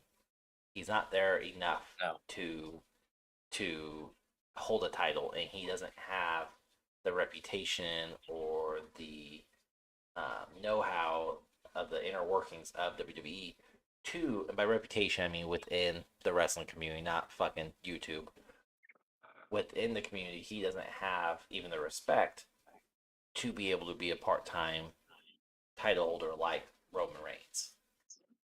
He's not even close to holding the laces of Roman Reigns' boots. So Logan Paul cannot win, but there's a lot of heavy speculation stating that he will win. Let's be honest. Only three guys out of these seven have a legit chance of winning. Damian, LA Knight, and who? Logan Paul. Third? Oh. Butch is not winning it. Ricochet is not winning it. See, I had Santos possibly winning it and losing it to cash in, or even win, cash in on Austin Theory. You think they use the Money in the Bank title on something other than the World Heavyweight? I think if it's a SmackDown competitor, yes. But there was also something I was reading that whoever wins the men's, they're going to win the title, whereas whoever wins the women's is going to lose the title. Like they're gonna the men's briefcase will be the successful cash in, the women's briefcase will be a failed cash in. Has there ever been a cash in for anything other than a heavyweight title? Yes, Austin Theory tried to do it on the US just last year or earlier this year, and he failed it. When Seth Rollins was US title, I remember. Because he tried to cash in for a heavyweight title as well, but it got nixed before he even tried. The Universal like 3 or 4 times. He got knocked out by Tyson Fury at Clash of Castle. He got knocked out by the Usos at whatever, I think SummerSlam, when Brock Lesnar took the tractor in. And then that was made into a triple threat, and then he was just knocked out cold by Brock Lesnar. And then I think he tried one more time when it was Reigns versus Lesnar. Again, he got his shit rocked. So, yeah. He failed. He attempted many times on Reigns and never. I remember him trying because that shit was ding the hell up. By the time he lost it, that's also where the "Who's your daddy?" Vince is your daddy chant started. Oh. So, but I don't think it matters. I think they would be foolish to not have LA Knight win with as much pop as he is getting and how much the crowd is responding and chanting for him even when LA Knight is not there. The biggest known one is at Saudi Arabia when the whole crowd was chanting LA Knight and he was not even on the match card at all. So he has the heat or pop, whatever you want to call it. He's got the backing of the WWE fans universe, whatever you want to call it. But the guy has a limited shelf life. He's so close to being done. Well, Damian Priest is old too. He's old, but he's also, I don't think he's as old as LA Knight, though. I don't know. Damian Priest lost a lot of weight, so he added years to his life. So I have no idea how old he is. They're both 40 years old. Are they really? Yeah, they're both 40 years old. Your move. Well, wow. I didn't know that. I knew LA Knight was either close to 40 right around there. I didn't know Damian was that old. I do not want to see Shinsuke win. I'm not a Shinsuke fan. I was when he originally debuted because I knew some of his New Japan stuff, and he was really good over there, and his indie circuit was really good. And then when he got here, he was heavily underutilized. He had pushes, and then they just randomly disappeared. And I don't think his matches are that good. He was early on, and then he was even vocal about it before. He became complacent, which can't bag on him for it because the money was Oh, good, and he's even said, I "Oh, I get have it. no intentions of leaving WWE because it lets me be with my family more and stay in one place, and the money's really good, so Mhm. no one else is gonna compare to the paycheck."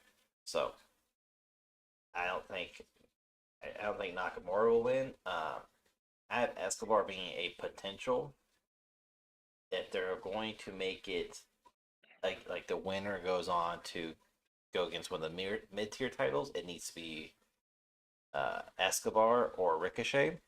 Either one of those could do a decent run.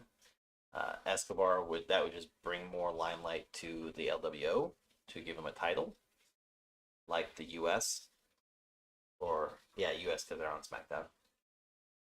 Butch is definitely not getting it. Like he Butch will put on a hell of a show, I think, along with Ricochet, but it will not be anywhere near. He'll get close to getting it. Like he'll let ladder yeah. and he'll touch it, and that's about as far. And then he'll jump off of it or get thrown off of it, one of the two. Butch will be the one he'll be the body bag provider, the body bag filler.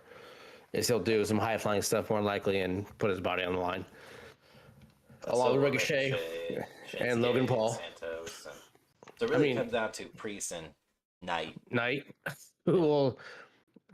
I mean, let's be honest. They probably can't do all that stuff because they may break something. but Um, LA Knight would be more ideal to put it on. Again, he has all the crowd. I mean, so does Damian Priest. Damian Priest has been great these last few big matches he's had. mhm. But so has Yeah, he LA has. Knight. So it's one of those like it better be one of those two. I don't care which one. If Damian wins it, I think. So here's my prospect on it. Damian wins it. That leads to Finn Balor being kicked from the Judgment Day because it will be Seth beats Finn. Damian cashes in to get the World Heavyweight Championship from Seth. Now it's Damian Priest as World Heavyweight, and Finn's going to be a salty little bitch like he has been. That it should be his title, and they're going to start a storyline. And then Damian's going to beat Finn again, and Finn's going to kind of just disappear into obscurity or take some time off. And that allows for the removal of Finn. Yeah, let's bring you back down to Or, reality here, where there's no way or Rollins loses the title. it There's doesn't no have way. to. It doesn't have to be that night. He's going to lose it eventually. Or Yes, have but Finn win it and have Damian cash in on Finn. oh, I mean, if that's the Swerve. case, then yeah. So I mean, if Finn wins, I immediately want nothing more than to cash it right there. I don't care if it's Butch who wins the damn thing. I want somebody to come in and fucking take it off Finn. If Finn wins, then yeah, somebody better come in and fucking take it. I don't care. Well, that would be so perfect to like go back with that insult a few Money in the Bank or a few Mondays ago when they were bagging on Rollins for supposedly having the shortest reign, and he's like, "My reign's still longer than your boy over here with 1 day," and then for Damian Priest to be the reason why it's an hour or 5 minutes or 2 minutes, whatever it Yeah. is. I'd be like, well, now you had the two shortest reigns as world champion. So if we One take day it. and So 1 minute. But I, LA Knight wins for me. That's who I want to win. you're taking LA Knight. I would I have Damian winning. Damian is one I'm backing, and this is before knowing he was as old as he is because I thought he was younger than LA Knight. I like LA Knight. I can see him being a champion or holding a belt. Period. He needs it. The Let him guy's mic dethrone Gunther. skills, fucking great. Troll, do it that night. Make this match right before the fucking world heavyweight title match and do it. Cool, fine with me. I would like to see a title on LA Knight before he walks away. He will. He'll get it before Damien. he walks away. Same with Damien. Both of them will. But the thing with Damien is I don't see Damien not going after Rollins and it's not going to go after Reigns. I don't think anybody that wins this goes after Reigns, period. No. It makes no sense because of all the story arc going on with that. There's no chance of that happening. That kills everything that they have. Well, But that's why again, if it's a SmackDown person, it's going after the U.S. It's not going after Reigns. It's going to go after Theory. And Theory has been stale this last month or two. Like he hasn't done anything good.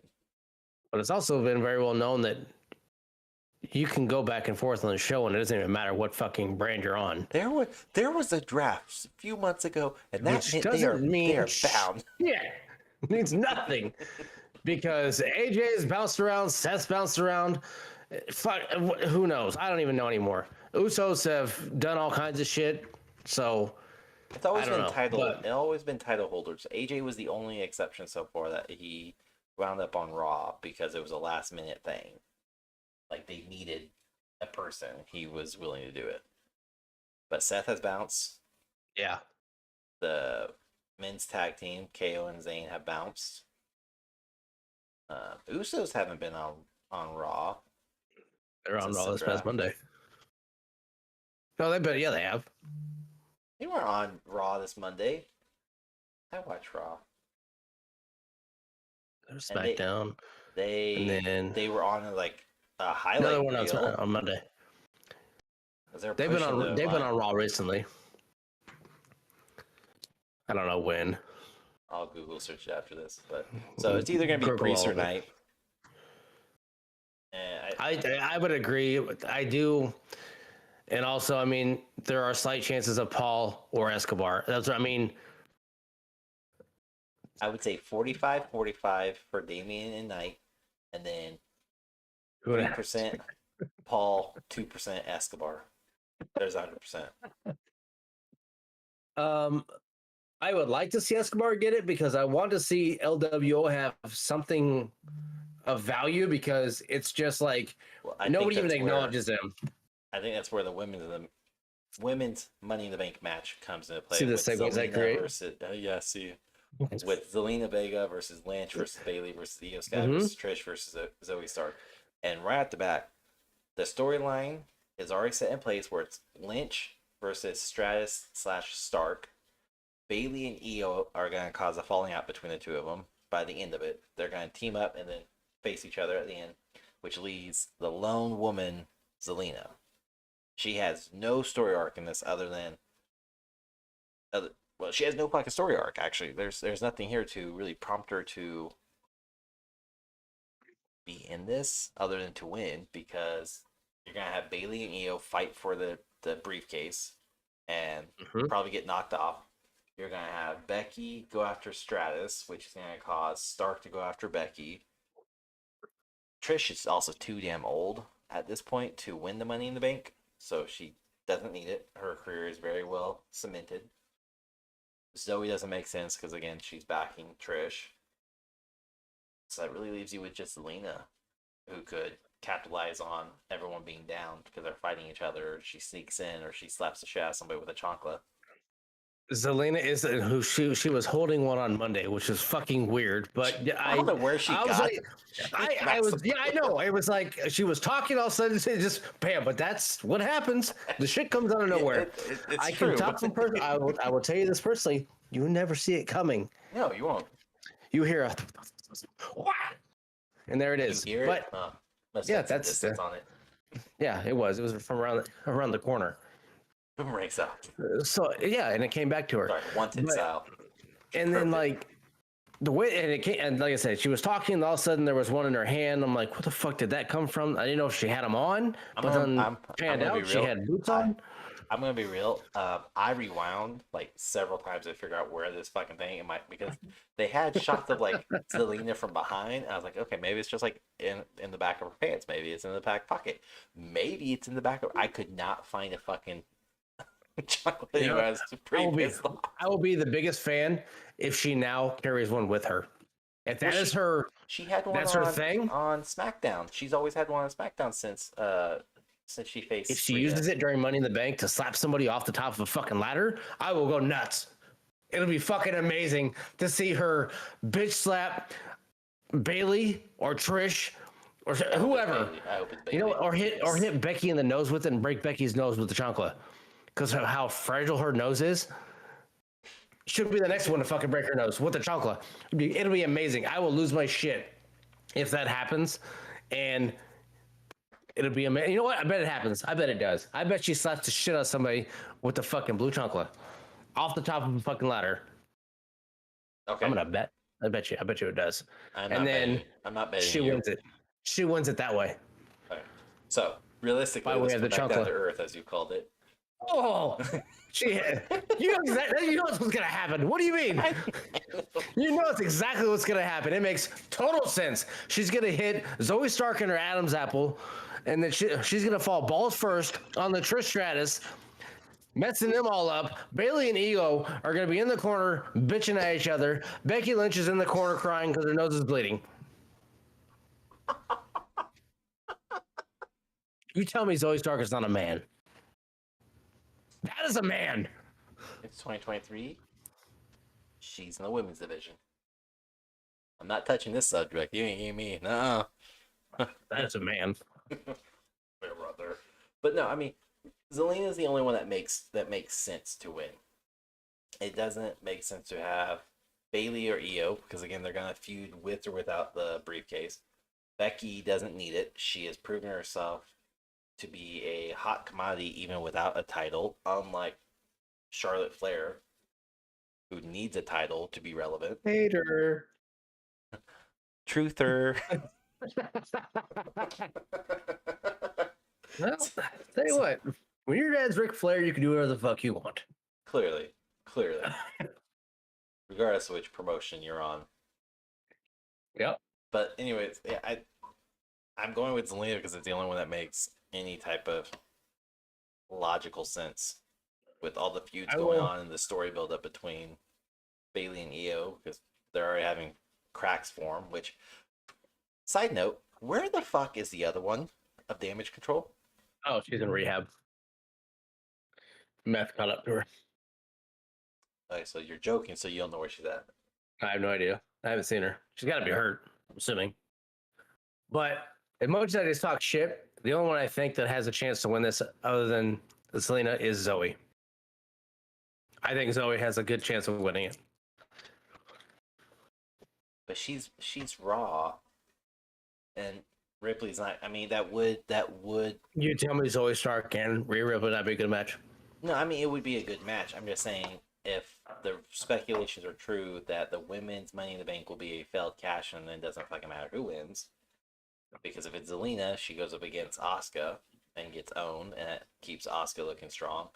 If it's Zoe, then Rhea's gonna win anyways because Rhea's destined to have a long reign. Rhea needs to lose fucking title because Rhea has had one title defense since she won it, correct? She's only had one. No, she's had two. Versus Zelina versus Natalia. Sorry. Natalia was her first. Yeah, that was at Puerto Rico. Backlash? Where the where the chocolate came out? LWO versus Judgment Day? Am I misremembering this? I'm pretty. Fuck you! I will search this. Ripley. She did, yeah, because she pinned her in the manner that she always does. Yeah, the humpback whale. Yep. That's right. Yeah, she pinned her that way there. I don't remember a Uncle in that match though. Yeah, she smacked her with it outside the ring. She took it from her mom, who was sitting ringside. Oh, I must have. Oh, you know why? Because I fast forwarded through it. I skipped to that match. I didn't really care about that match. I'm not sold on Rhea as a fucking champion, and I don't care. She's boring. She's become boring. She's had a couple. She's had a few title defenses technically, but nothing notable other than Zelina. Which I mean you forgot. And Natalia's a fucking joke of a. She made it a joke. Yeah. But they're not defending these titles. Like the championship title is not being. She's not. What? Asuka hasn't defended yet. She defends. Why is she not on this card? I thought she was facing Charlotte. Asuka has not defended. Asuka has not done shit. No, but Asuka. I haven't seen Asuka. She was on 2 Fridays ago. That's when Charlotte Flair came back. And then Charlotte Flair was on the Grayson Waller effect, who's another like useless fucking wrestler, this previous Friday. And Bianca came out. 2 No, Fridays ago. Asuka was even on this past Friday because she attacked Charlotte after her match. Oh, that's right. Asuka was in Des Moines. Shit. Yeah, I saw her. Fuck, I was there. But she didn't have a there match. She came out. She was just present. She was doing her new title. She was gifted the new title. That's what it was. Yeah, she got the new title. It's okay. Your brain is, well, it's you. So.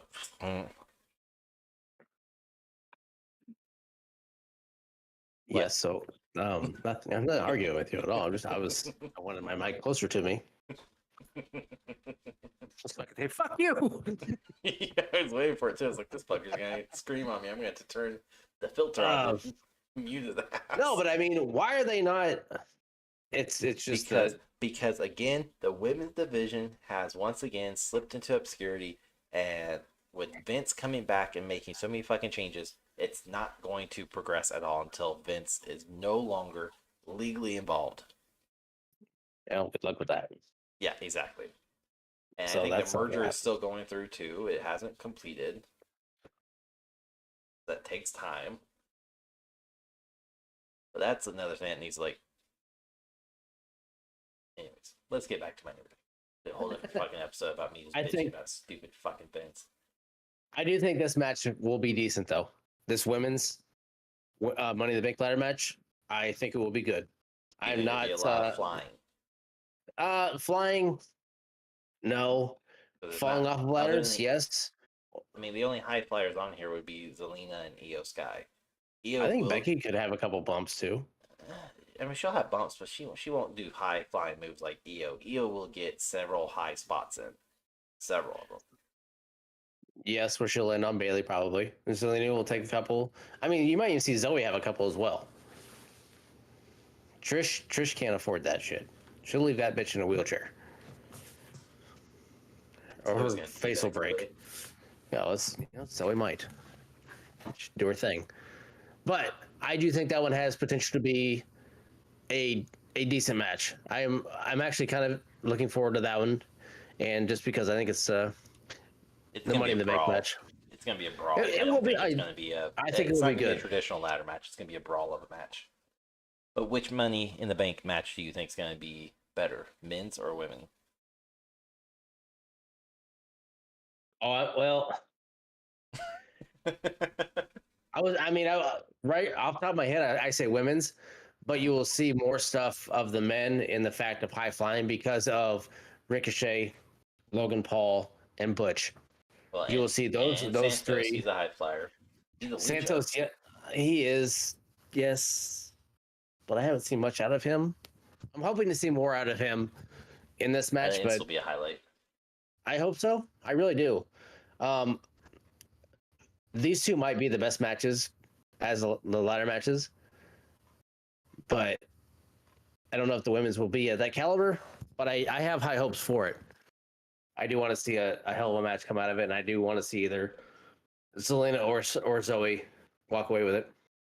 If they're given the proper time, I think the women's will outshine the men's, but also because there's actual stories and their storylines going on in the women's, and there is no storylines going on in the men's at all, other than everyone's pissed off that Logan Paul is somehow in it.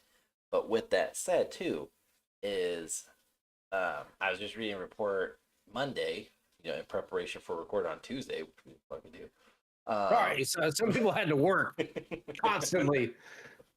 But anyways, was Drew McIntyre is coming back at Money in the Bank, and he'll be inserting himself into the ladder match, which means he could either, they fucking did it with Logan Paul, so now it's 7 people, so why not throw Drew McIntyre, have him fucking come in and be like, all right, it's official, or have him take the place of Shinsuke. If he comes in, if he comes in and he needs to be a heel. Takes somebody out, that's different. If he comes in and takes Damian Priest out, okay, you can't have him come in and take out, well, I guess yes you could. Take out Butch. Exactly. See, Butch doesn't fit. I mean, out of all of them, Butch is the most random one. Really, Logan Paul. He fits. He fits a lot more than Butch does. He has more potential to win it than Butch. So we even said it. We know Butch is the outcast of this entire I didn't even fucking. get butcher percentage. No, he isn't because he does. The guy's not going to do anything other than some high spots. He will come in. He'll be the aggravated little kid that's going to get knocked around and jump off a ladder on a bunch of people, and then that'll be it. Yeah. I don't want Drew to come back and win in this fashion because then it takes away from everything that this Money in the Bank is. I just said he would come back. It would make no sense for him to come back and not win, though. It would make sense for him to come back and like start a feud with either LA or Damien. Is he on SmackDown? What brand? No, he's on Raw. Yeah, he's on Raw. So he could cost Damien. Drew's on Raw. Drew didn't get. I didn't think he got drafted, did he? He was the first round. He was a first round draft, and that pissed off. Well, that pissed him off when he's like, I didn't even know about it till I got contacted that hey, you'll be on Raw now. He made a big deal. Oh, that was the whole contract thing that he was even talked about. Oh, okay. Yeah, he wasn't supposed to. That's when because he brought his contract up. It's like we were still negotiating. They told me you're no longer on SmackDown, you're on Raw, and he was pissed off about it, and that's what led to more contract issues. Because again, he didn't know about it. But anyways, with him being on Raw, LA Knight is on SmackDown. What's he Raw too?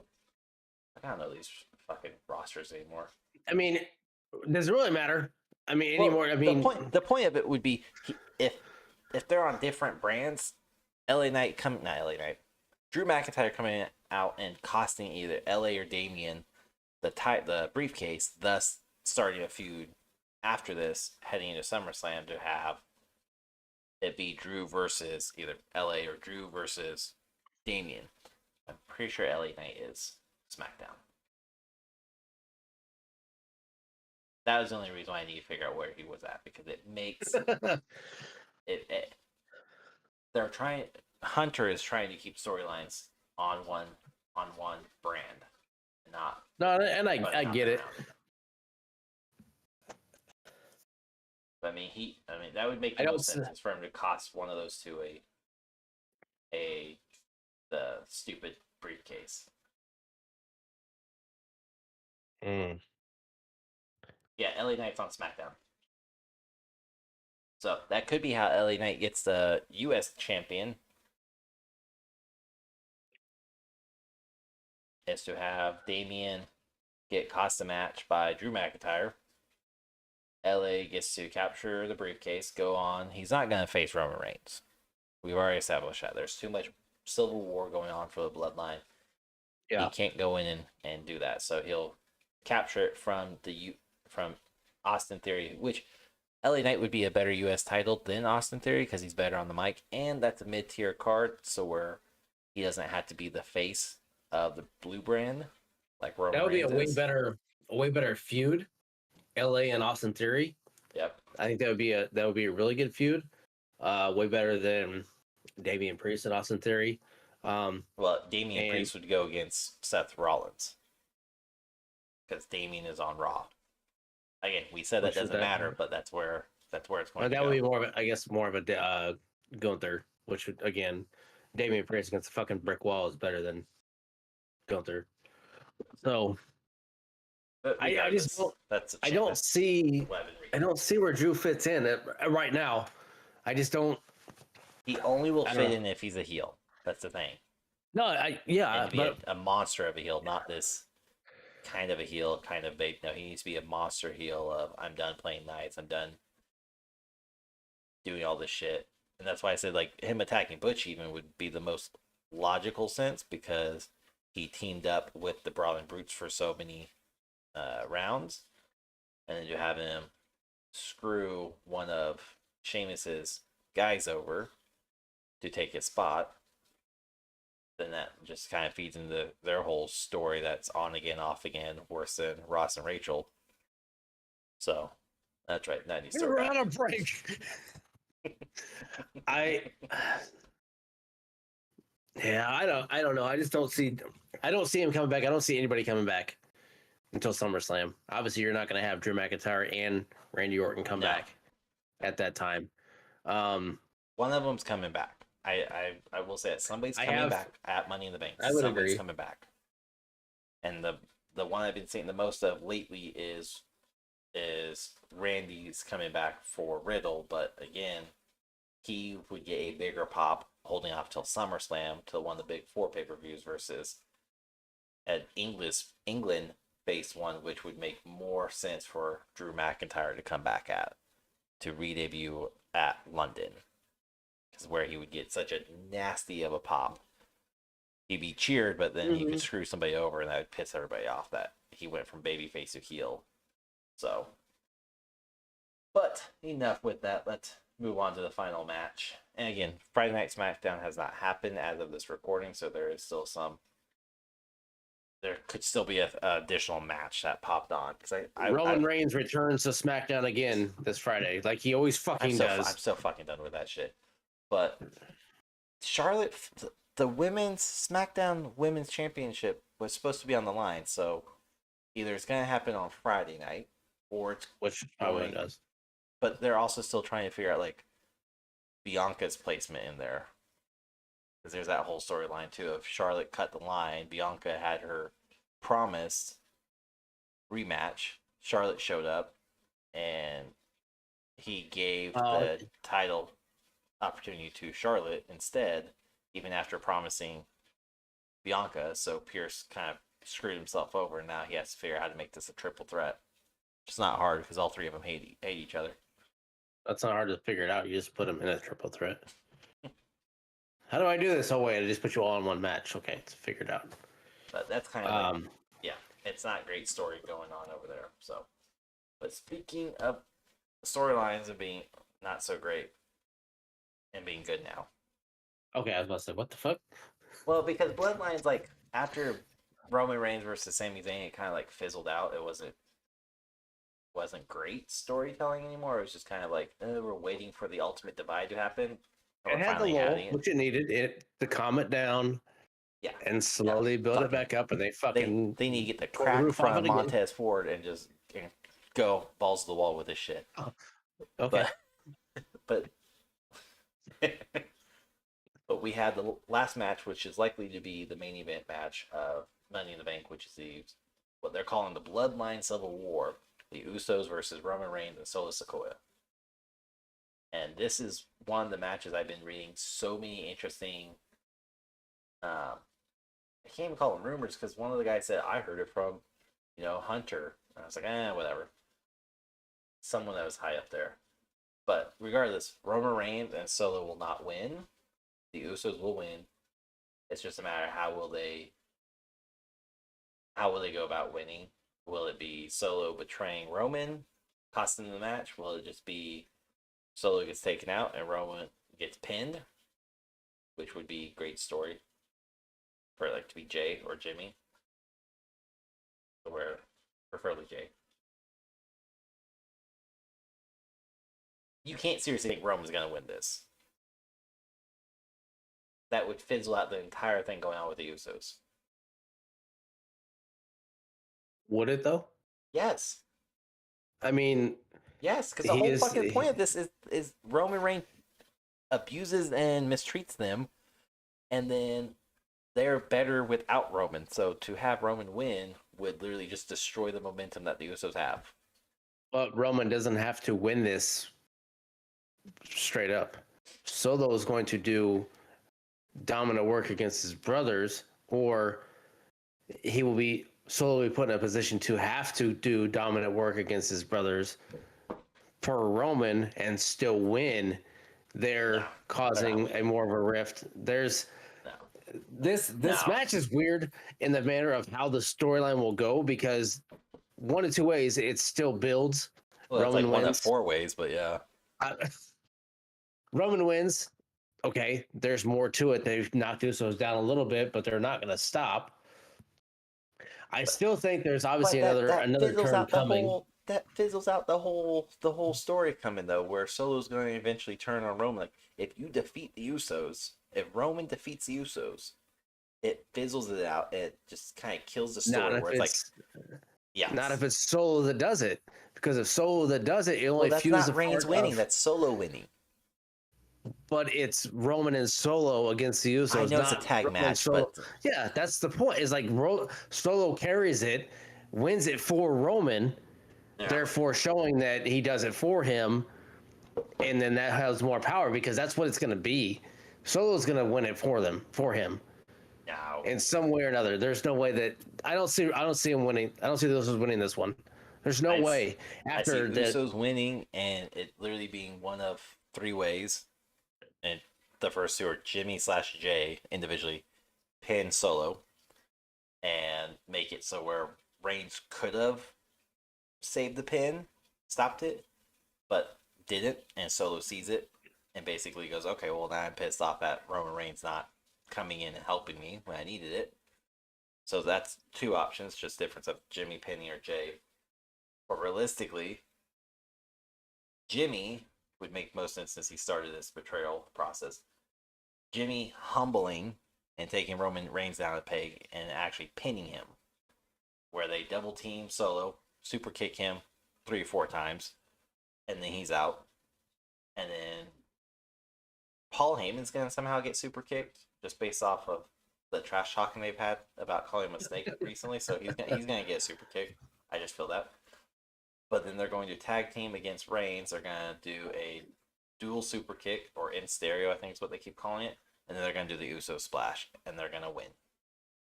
Jimmy's gonna pin Reigns, thus leading to Jimmy versus Reigns at SummerSlam, and Solo coming out again trying to save Reigns, and then eventually turning on Reigns, costing Jimmy the match, letting Reigns still hold it, but Jimmy wins or whatever, be a DQ.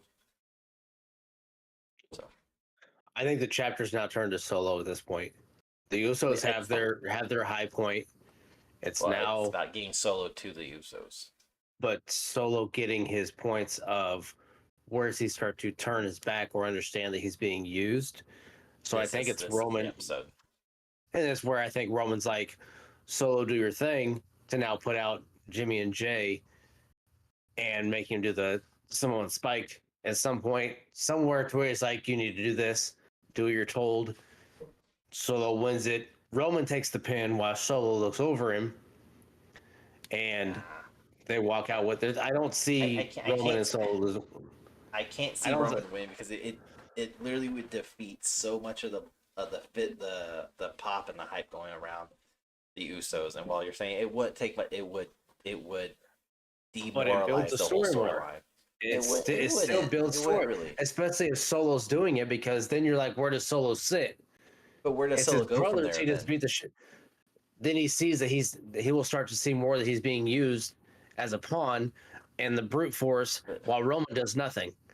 And the Usos build on that to try and get him to turn on him, to come to the side of their side. That's what'll happen. No. It would make more sense for Solo to not be rescued or helped on Money in the Bank and be pinned by one of the Usos, and then basically Roman Reigns just skirts away, doesn't help out. Solo sees that. He's like, okay, whatever. Becomes calculated maneuver. He then goes on to SummerSlam, next big pay-per-view, and that's when we see his proving ground moment. They're not going to waste a pivotal moment at Money in the Bank for this type of thing. We're going to see Solo turn at SummerSlam against Roman Reigns, and it's going to be something that happened prior, but it's going to start at Money in the Bank with Solo being pinned or Roman Reigns doing something lippy, like Reigns losing and he shoves Solo in the face like he does Jimmy and Jay all the time.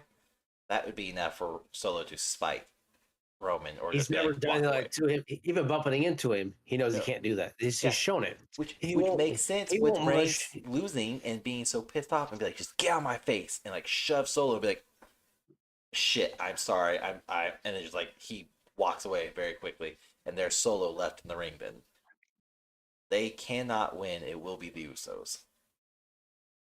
Oh, I'm taking Reigns and Solo winning it by Roman's hand.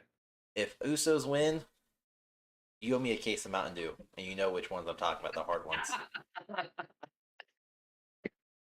And not your used one. It's sitting right here. It's still sitting right here. Shit hasn't moved. Nasty shit. It's I'm sure I'll like okay. it. Fine. I'll pee And in then- 12 cans and send it to you. I'll know the difference. No, you won't. There's just tape over all of them until they come.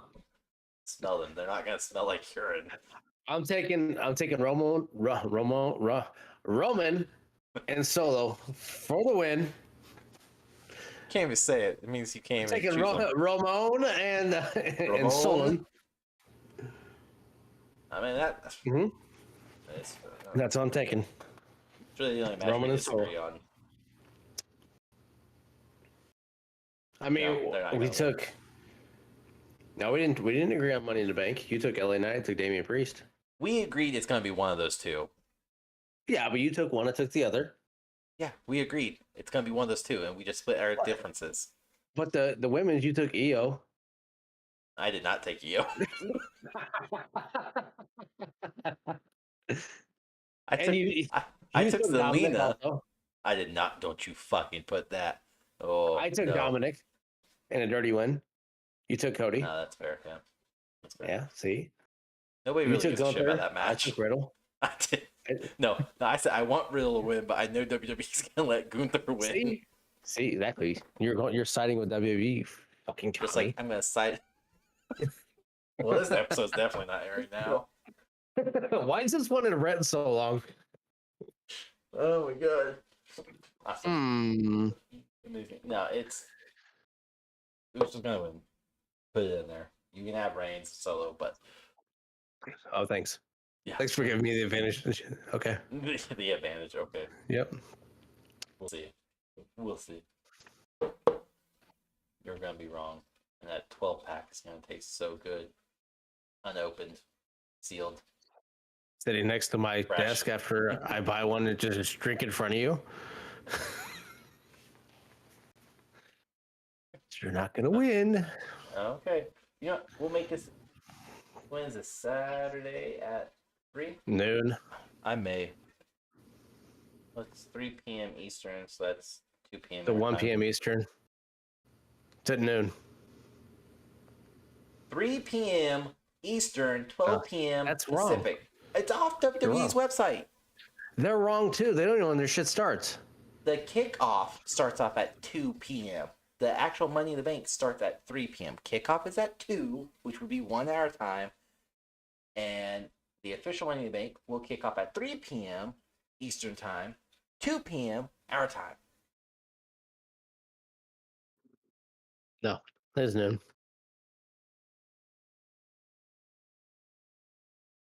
Go ahead, Google the conversion. I know that's what you're doing. I'm converting you to the right answers. Look, Christianity tried. It didn't even work very well. It's not sticking, so clearly you can't get me. All right, you're talking about. Try to get a bitch. Maybe if you had more sleep, you'd be better at it.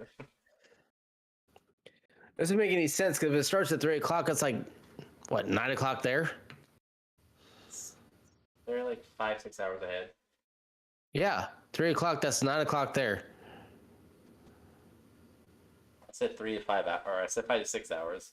But yeah. They're 6 hours. They're 6 hours ahead of us. It's 4:33 a.m. right now. Yeah, it says it starts at 8 p.m. Wednesday, London time. Which is 3 p.m. So they're 5 hours ahead of Eastern, 6 hours ahead of us. It's 4 o'clock right now there. 4:34 right now in London. That's 6 hours ahead. I'm just looking at. I just went to time Google. right now. 3 p.m. Eastern to London, and it said 3 p.m. Eastern time is 8 p.m. London. Yeah, that's UK. okay. So 2 o'clock. That's 5 hours. That's Eastern is 2 o'clock here. That's 6 hours. The damn thing. Oh, Money in the Bank officially kicks off 3 p.m. Eastern. Money in the Bank, not the kickoff show where they just jibber jab and talk and bullshit and there's nothing going on. The actual Money in the Bank match, the first match, 3 p.m. Eastern, which will be 8 p.m. London, which is 2 p.m. Central. There you go. I'm proud of you. Why are you saying it's noon? You That's have what they said noon. said. It's like 12 p.m. Pacific. That's not Central. That's the fucking other side of the country, dumbass. Nope, they said 1 I'm so Eastern. dumb. So So oh. they said 1 Eastern. I'm so done with Rahgel. Why is Sig wrong? See what that Google says. His outlook on reality is very slated and wrong. And he has a small pencil. I think you're looking at Rahgel, who doesn't have 40 hours of sleep. Who gets 40 hours of sleep? Me? Oh, stay-at-home dads. Okay, I get it. The real unsung heroes. Yeah. Oh, yeah. Which eat a dick. I mean, I would have time to, being a stay-at-home dad. I guess. The only dick But, you're I going to mean, get is corporate. whatever you're into. Anyways, it's devolving very quickly, so we're done. Yeah. Tune in. I want to stream Money in the Bank. I don't think I can. Sure you can. No, I mean, like, I don't think I'll have time. So I think my wife will be off by 4, so we'll see. If we I do. mean, it starts at noon. Then you have plenty of time. This motherfucker. So I'm so done with him. Anyways, just watch Money in the Bank. Found on Peacock or wherever you watch it.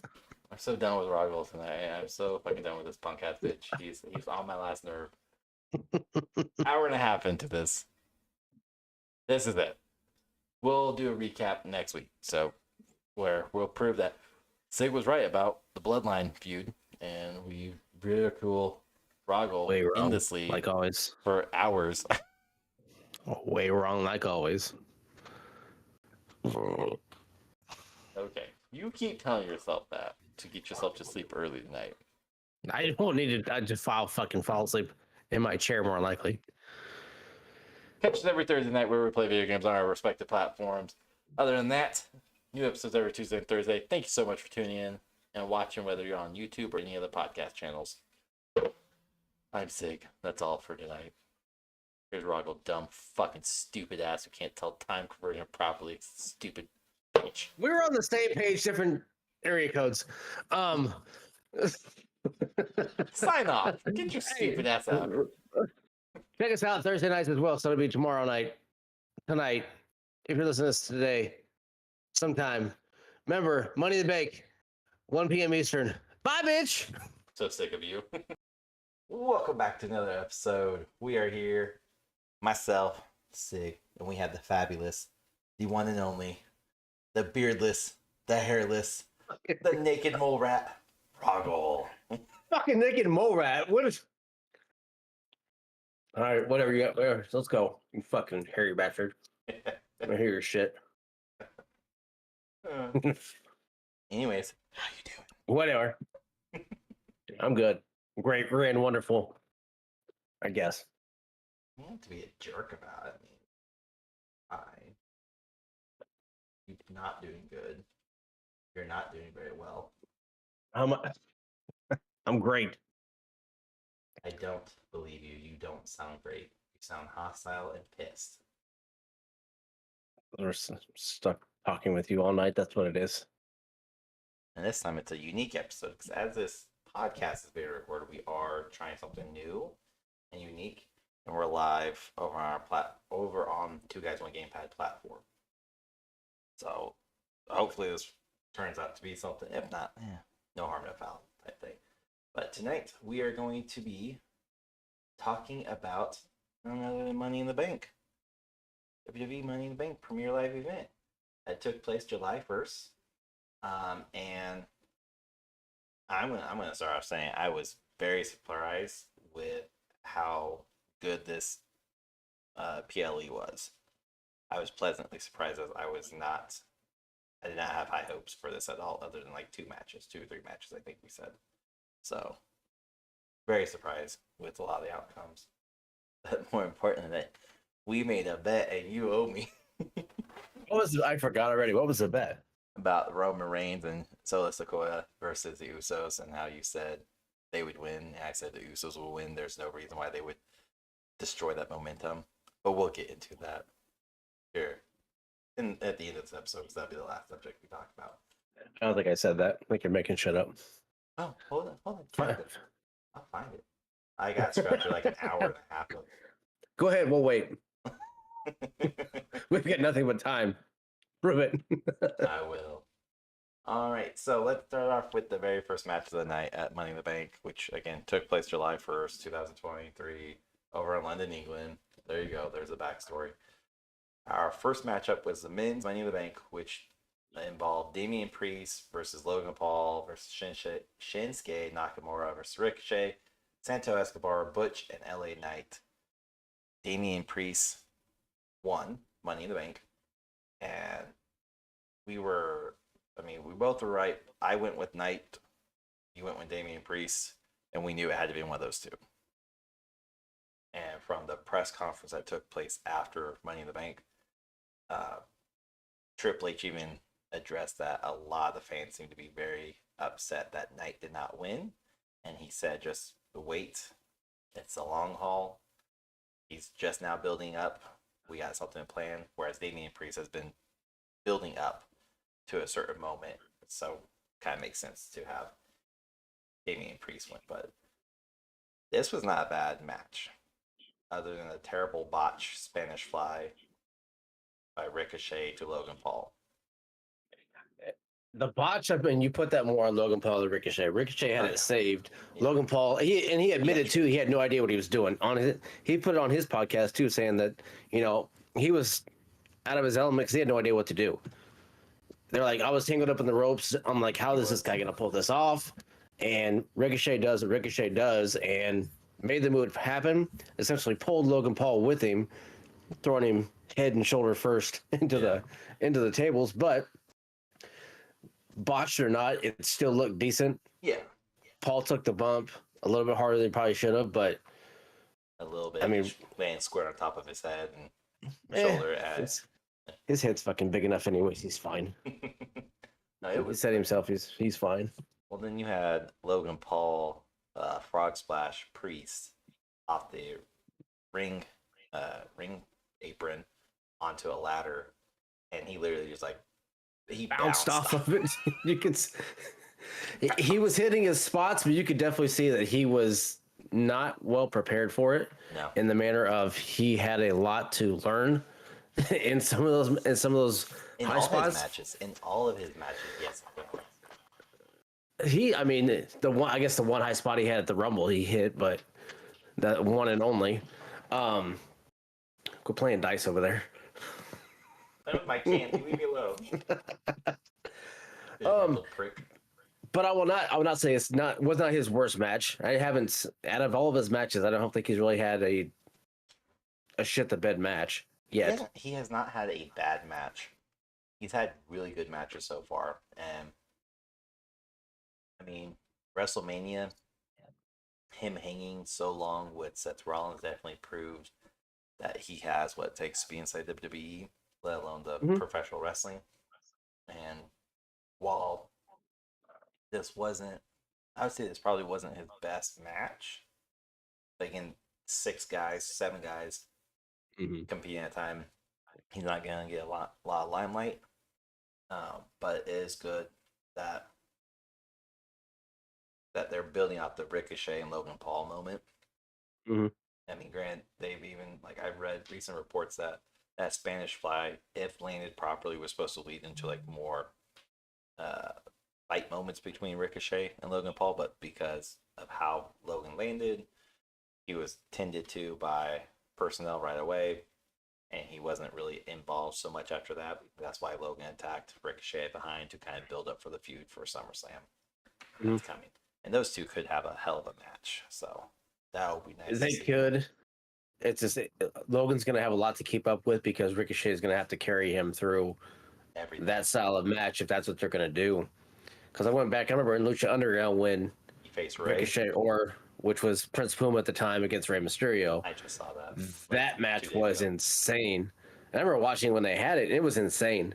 And just watching him as Prince Puma in Lucha Underground, the matches that he had with a lot of the other luchadors that are on that card or in that business at the time was awesome. I mean, they had the Phoenix and a lot of those guys that are down there were doing stuff that were great. And he can still do it. It's just there's nobody really around to keep up with him in that manner. Not anymore. They release all the people that could. And I will not. And that's who I wish Ray would have handed it off to, not Santos Escobar. Yeah. I would have loved to have seen Ricochet get that endorsement. But the only way he could have done it properly would have been if he had picked up the Prince Puma gimmick with WWE. It would not work properly if he came over as just Ricochet. It could. I mean, what has Santos Escobar done? I mean, he just has the stamp of approval. He hasn't proven anything that I know of. I don't know anything of him before WWE Same. at all. He's a young I mean, guy Ricochet. too. Yeah, and In the terms of like, I don't think he had much time on the indies compared to like Mhm. Ricochet. Spent a lot of time on the indies. I think going along with Santos Escobar, it's not just him, but I think as a whole, the LWO gimmick is it could go away and nobody would even notice right now. They don't do anything with it as far as attire. He came out in complete Aztec Headdress. costume, headdress, everything like that, and he had LWO I think on his tights. Yep. They come out to the music, but other than that, like LWO is really not even a thing. Granted, LWO wasn't a huge thing back then, but it was more focused on then. Well, Maybe because it was more back then too of the NWO, LWO.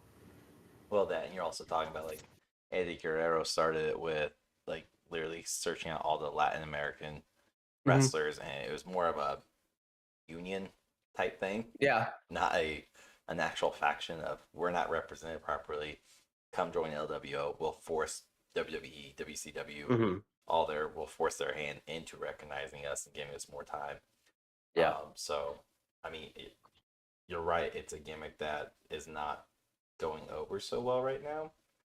Granted, you hear that music hit, and yeah, I would say it's more of a nostalgic comeback because you're like, oh my god, that's Eddie Guerrero, and that's Ray. Even like Ray's music, perfect, and then you're like, oh yeah, this is great. Yeah.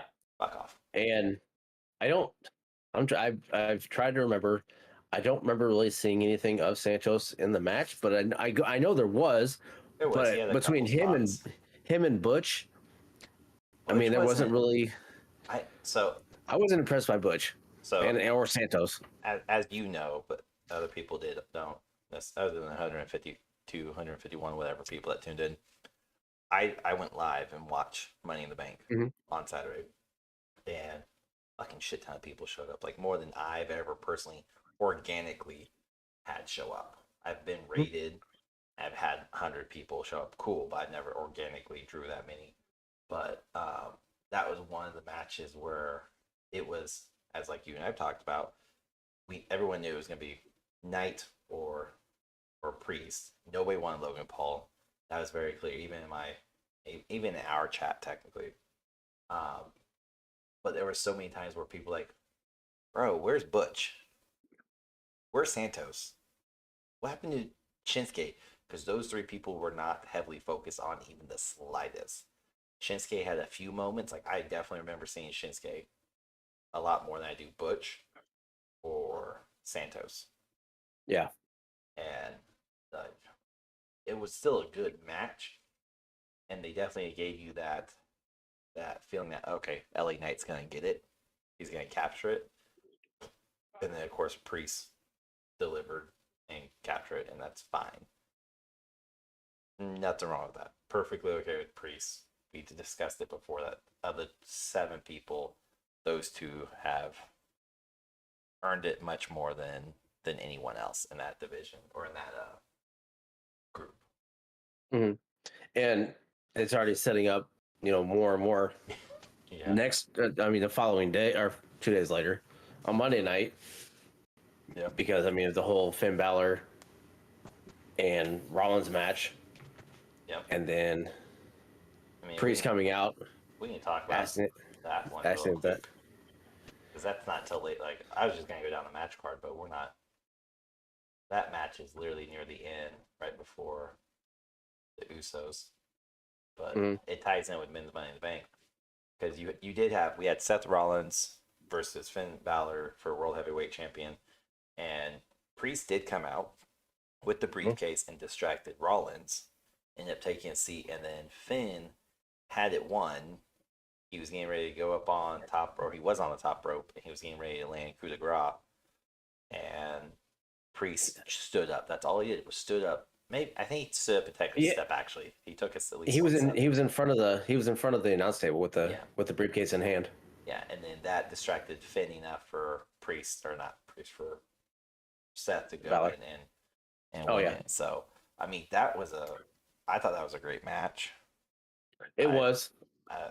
the amount of stomping, by the way, just like I know. Last week we discussed, oh, coup de grace is like stupid. It's fucking hate the move. We don't like it. Whatever. But Saturday night definitely like just nailed that home. I was like, all he's doing is stomping. I get he's trying to injure the ribs, but for the love of God, stop. No, and I It's get like it. watching my 3-year-old push the same fucking button over and over and over because he's Yes, mildly entertained right now. yes, a good match. Not match of the night No, not even up close. there, but definitely Balor definitely still has it. Rollins obviously does as well. Um, I just I want more from Finn, and I want more of an edge than a crybaby. But I understand why he is in that crybaby persona right now because of what happened. 7 years ago. That's yeah, 7 years That ago. that was That's so his thing. yeah, and you gave me shit last week, but they pushed I it so hard, They even at the did. paper on the premiere live event of 7 years ago. So I was like, I was so It's tempted to text you, be like, "Are you listening? Did you get the 7 years?" 7 years ago. And I yes, I get it, but man, He's a broken it work. record. But that's what it's supposed to be, and it's working. That's the But story. but that's the thing. Like, it's not. I guess I'm not the mark for it, but it's one of Oh, those things of Mark. like, you're probably the mark, but I mean, like, it's one of those things of when it gets overutilized or overdone so much, like Dominic playing the bitch card and always having Rhea do his dirty work or him just unable to successfully do anything by himself. Like that gets played out in every feud, every year, almost every month. Like it's so fucking annoying to watch it and just rinse, repeat, rinse, repeat. You're like, okay, well, who's gonna do it this month? What wrestler is going to be it this month? Now, granted, Dominic has had it for the last like 6 months, but it's the same thing, just rinse and repeat, and it becomes to the point of it's no longer enjoyable to watch. Where whether I'm watching on Hulu, I'm watching it live, or I'm watching it recorded, I will scrub through that whole thing. If it's live, I'll walk away Mhm. and I'll just like come It's in easy to every zone couple out. minutes, just like I'm done with you. Yeah, Like it's not it's easy to enjoyable zone out. content for me. Not all of it. There are some spots in it that's not bad, but yeah, it's easy to zone out. Like all there's times I'll be watching like and I'll get on my phone and I'll realize that I haven't been watching for an hour because there's nothing that I like, want to see. Yep. It's just random shit that comes on, and that's gonna happen when it's a 3 hour show. They have a 3 hour show for a reason, It and happens that way. I'm watching Hulu. It's only an hour and a half. but with Seth Rollins, with Finn Balor, the story they told in that one is good. Hopefully, it's done with over with because now Finn and It Priest doesn't sound are like it. back and forth.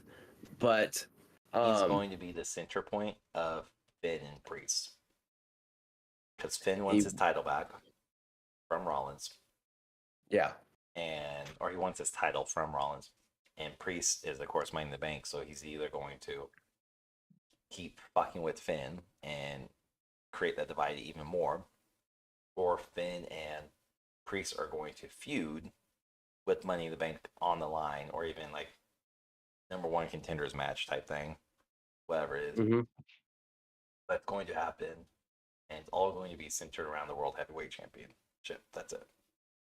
So it's whether it's who cashes in, who actually keeps the Money in the Bank. I don't think they're going to take it off Priest. That would be a very stupid maneuver to strip Priest of it by letting Finn win and Finn winning it, kind of like Miz did against Otis a couple years ago, or last year, 2 years ago.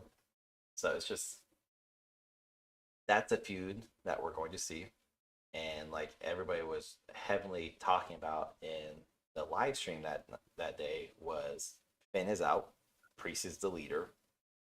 It's just a matter of how long this feud's going to go and when it will finish. Mhm. So And obviously we'll see. But there was something interesting too on Monday that Carmelo Hayes cut a promo and pretty much has called out Priest and said again, it's all because open. he called out Finn the week Yeah. before. So if they for some odd reason, if they bring the NXT title and make it a little more relevant, say Priest cashes in to go takes Carmelo's title. Gonna be the first time it's ever happened, but Charlotte did it against Rhea. She did. Okay, well, didn't know that one.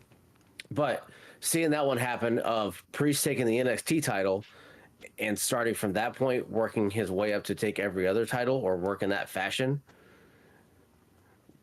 I think would be a cool storyline for Priest to do all of that and work it that way, and then feud with Hayes as well. Granted, it's not main roster, but Carmelo is main roster at the same time because he's been.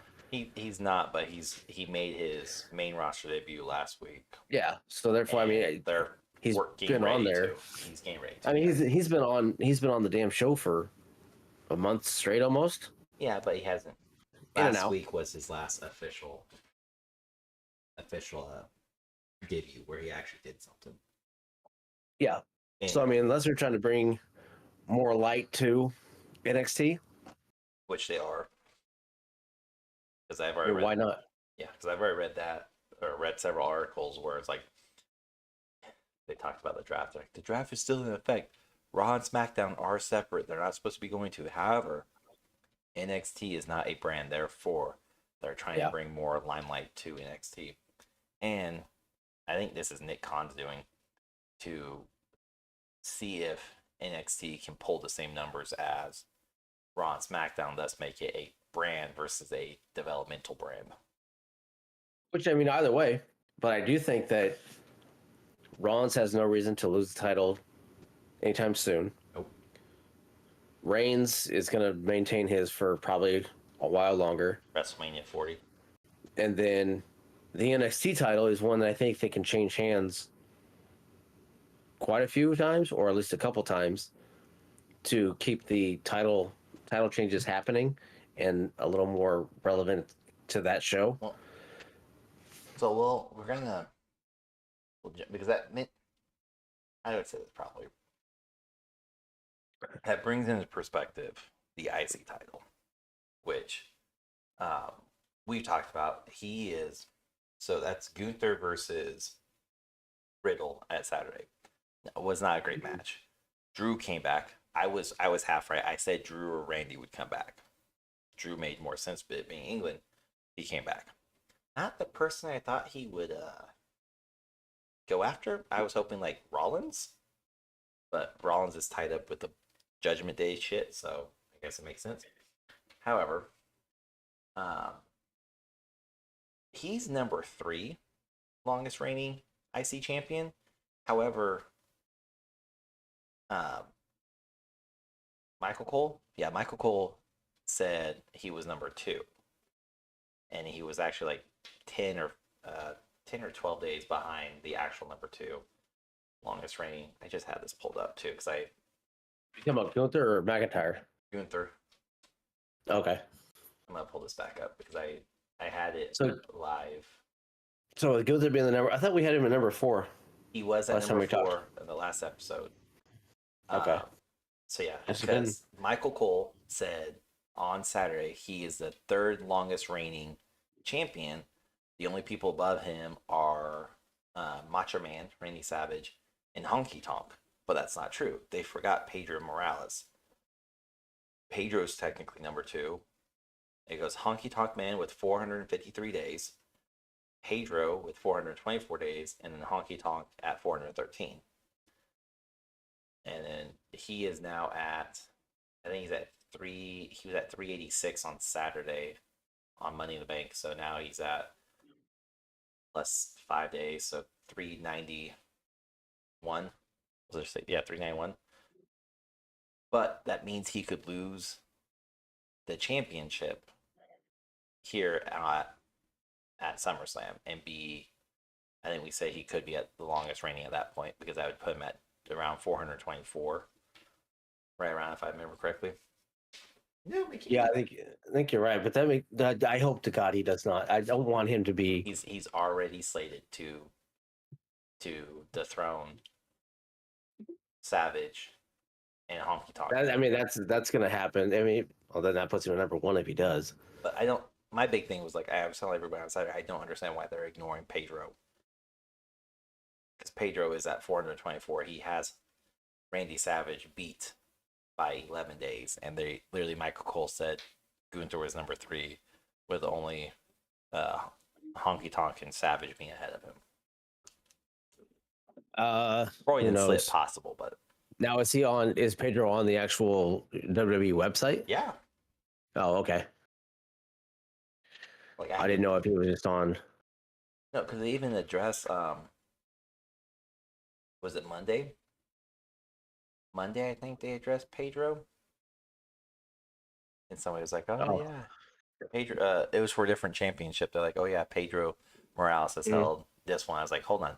So y'all can fucking remember for that title, but not the IC. Interesting. So I had to see if maybe it was some like Hulk Hogan shit where he said something or did something that kind of stripped him of it. Was he ever the? Well, I mean, if he's on the website, then I mean it must be legit. But he was never WWF. And when he had, oh no, he was. Never mind, Triple Crown there, 3. So yeah, okay. So I was trying to see his. When did they say what years he had it? Pedro, November 23rd, 1981 to January 22nd, 1983. All right, so yeah, that was his. That was his run in because he had 80 to 83 and the 85 to 87 in WWF at the time. So I mean, yeah, I mean, if he's at, like I said, if he's on the website, then it's legit. I don't understand why they are.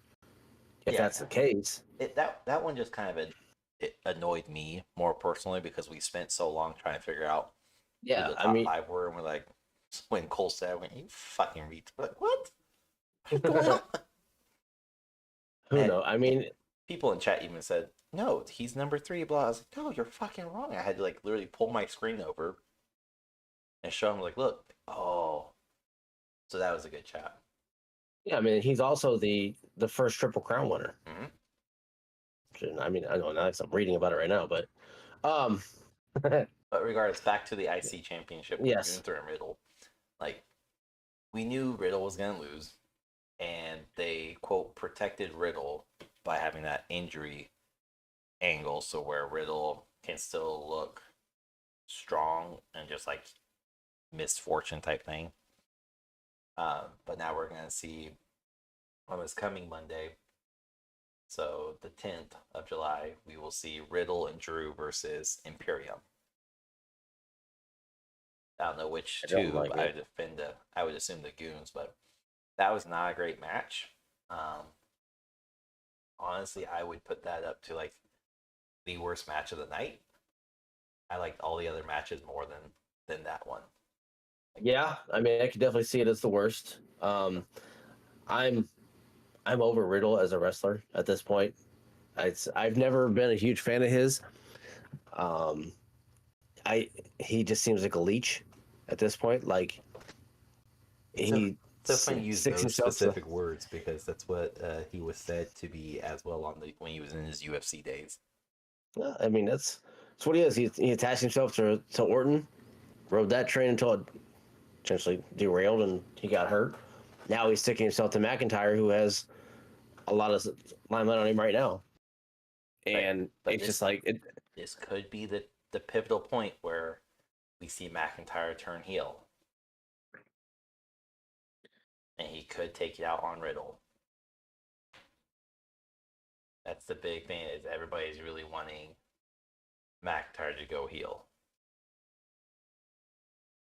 because he was better Maybe as a heel than a babyface. he was, but I don't know if there's. There's way too many fucking heels in WWE right now. I can name more heels than I can baby faces. So many more. And you have the very few like Seth Rollins who are neither heel nor babyface. They can switch on a dime, which is great because they need tons of those. Mhm. But yeah, that match just wasn't good, and I don't know. I just the only exciting thing about that was to see Drew McIntyre come back. It's like, all right, awesome, Yeah, cool. he did. He also did an interview on the Bump today, and he was not too impressed or questioned a lot of why there's so many factions now. He said when Yeah, he was away watching the product, it was like he's very shocked of why there's so many factions nowadays, and why they're doing more of the gang affiliated wrestling. Which is that's true. There are a lot of factions, but that's a big thing that Triple H wanted to run with. well, and And it works in the sense of giving more limelight to more people versus Mhm. all this individuality and say, okay, these 8 people are going to go on week after week after week, but their yeah, roster is 60 people deep. And you're like, well, what are we going to, okay, 30 people deep. What are we going to do with the Mhm. other 22? Like, what's going on here? yeah, yeah. No, It's I mean, definitely, I like factions. I like having them. I I enjoy like it. them when they are used properly and they're not just there, like the LWO, where it's just there. Yeah, Because they are just no one, there. none of them have a title. There's no pushes going along. And granted, yes, they are all fairly young wrestlers, with the exception of Vega, who has been with WWE for some time now. Granted, this is like her second or third time back. Hmm. The 3 guys, Santos and the other 2, like they're there, and they're not really doing a whole lot. They're not chasing a title. They're not going after tag champs. Like they're just No, there. They're not even feuding with another like faction, which that's the whole big thing with factions is you feud with other factions. You don't really feud one on one anymore. You take your group of 4, you go fight another group of 4 or group of 3. yeah, Like it's but I mean, Zelina in the Money in the Bank match she didn't do was much now that you not yeah. Now that you say her name, Zelina. like I don't remember seeing her too often actually. she had, Zelina? yeah. Oh, I thought she did quite a lot. I mean, she had her chunkle moment Yeah, that oh yeah. at the top of the ladder, Yeah. and she had some decent points, high spots too. She had a couple moments, but like overall the entire thing because we were jumping around. There goes my whole fucking planet going in order. The women's Money in the Bank was Io Sky, Becky Lynch, Lena Vega, Bailey, Trish Stratus, and Zoe Stark for women's Money in the Bank. Io won, which again, that's technically out of left field for us. I think we said Vega and maybe Io, but we kind of stood off of Io because they have a storyline. Bailey and her have a storyline developing. Becky, Trish, and Zoe have a storyline developing. So Selena was like the only one odd man out. Um, but Zelina she did have a couple moments now that I'm like, I remember the chocolate because I laughed my fucking ass off. Um, but they also had maybe it's just me. I felt like they had better high moments and better spots than the men's Money in the Bank. Or maybe it's just the fact that it was women doing it, and we've always seen men And for they very years. well could have. They very well could have had more. But you, More. It seemed like more, or maybe they just hit bigger ones, well, and there you were had fewer. Vega who hit Code Red on Zoe Stark on a ladder bridge. Hmm. So I mean, that definitely happened. Zoe Stark I was basically out of the match from there on out, because that was near the end. Yeah. And that was after the Um. chocolate attack too. But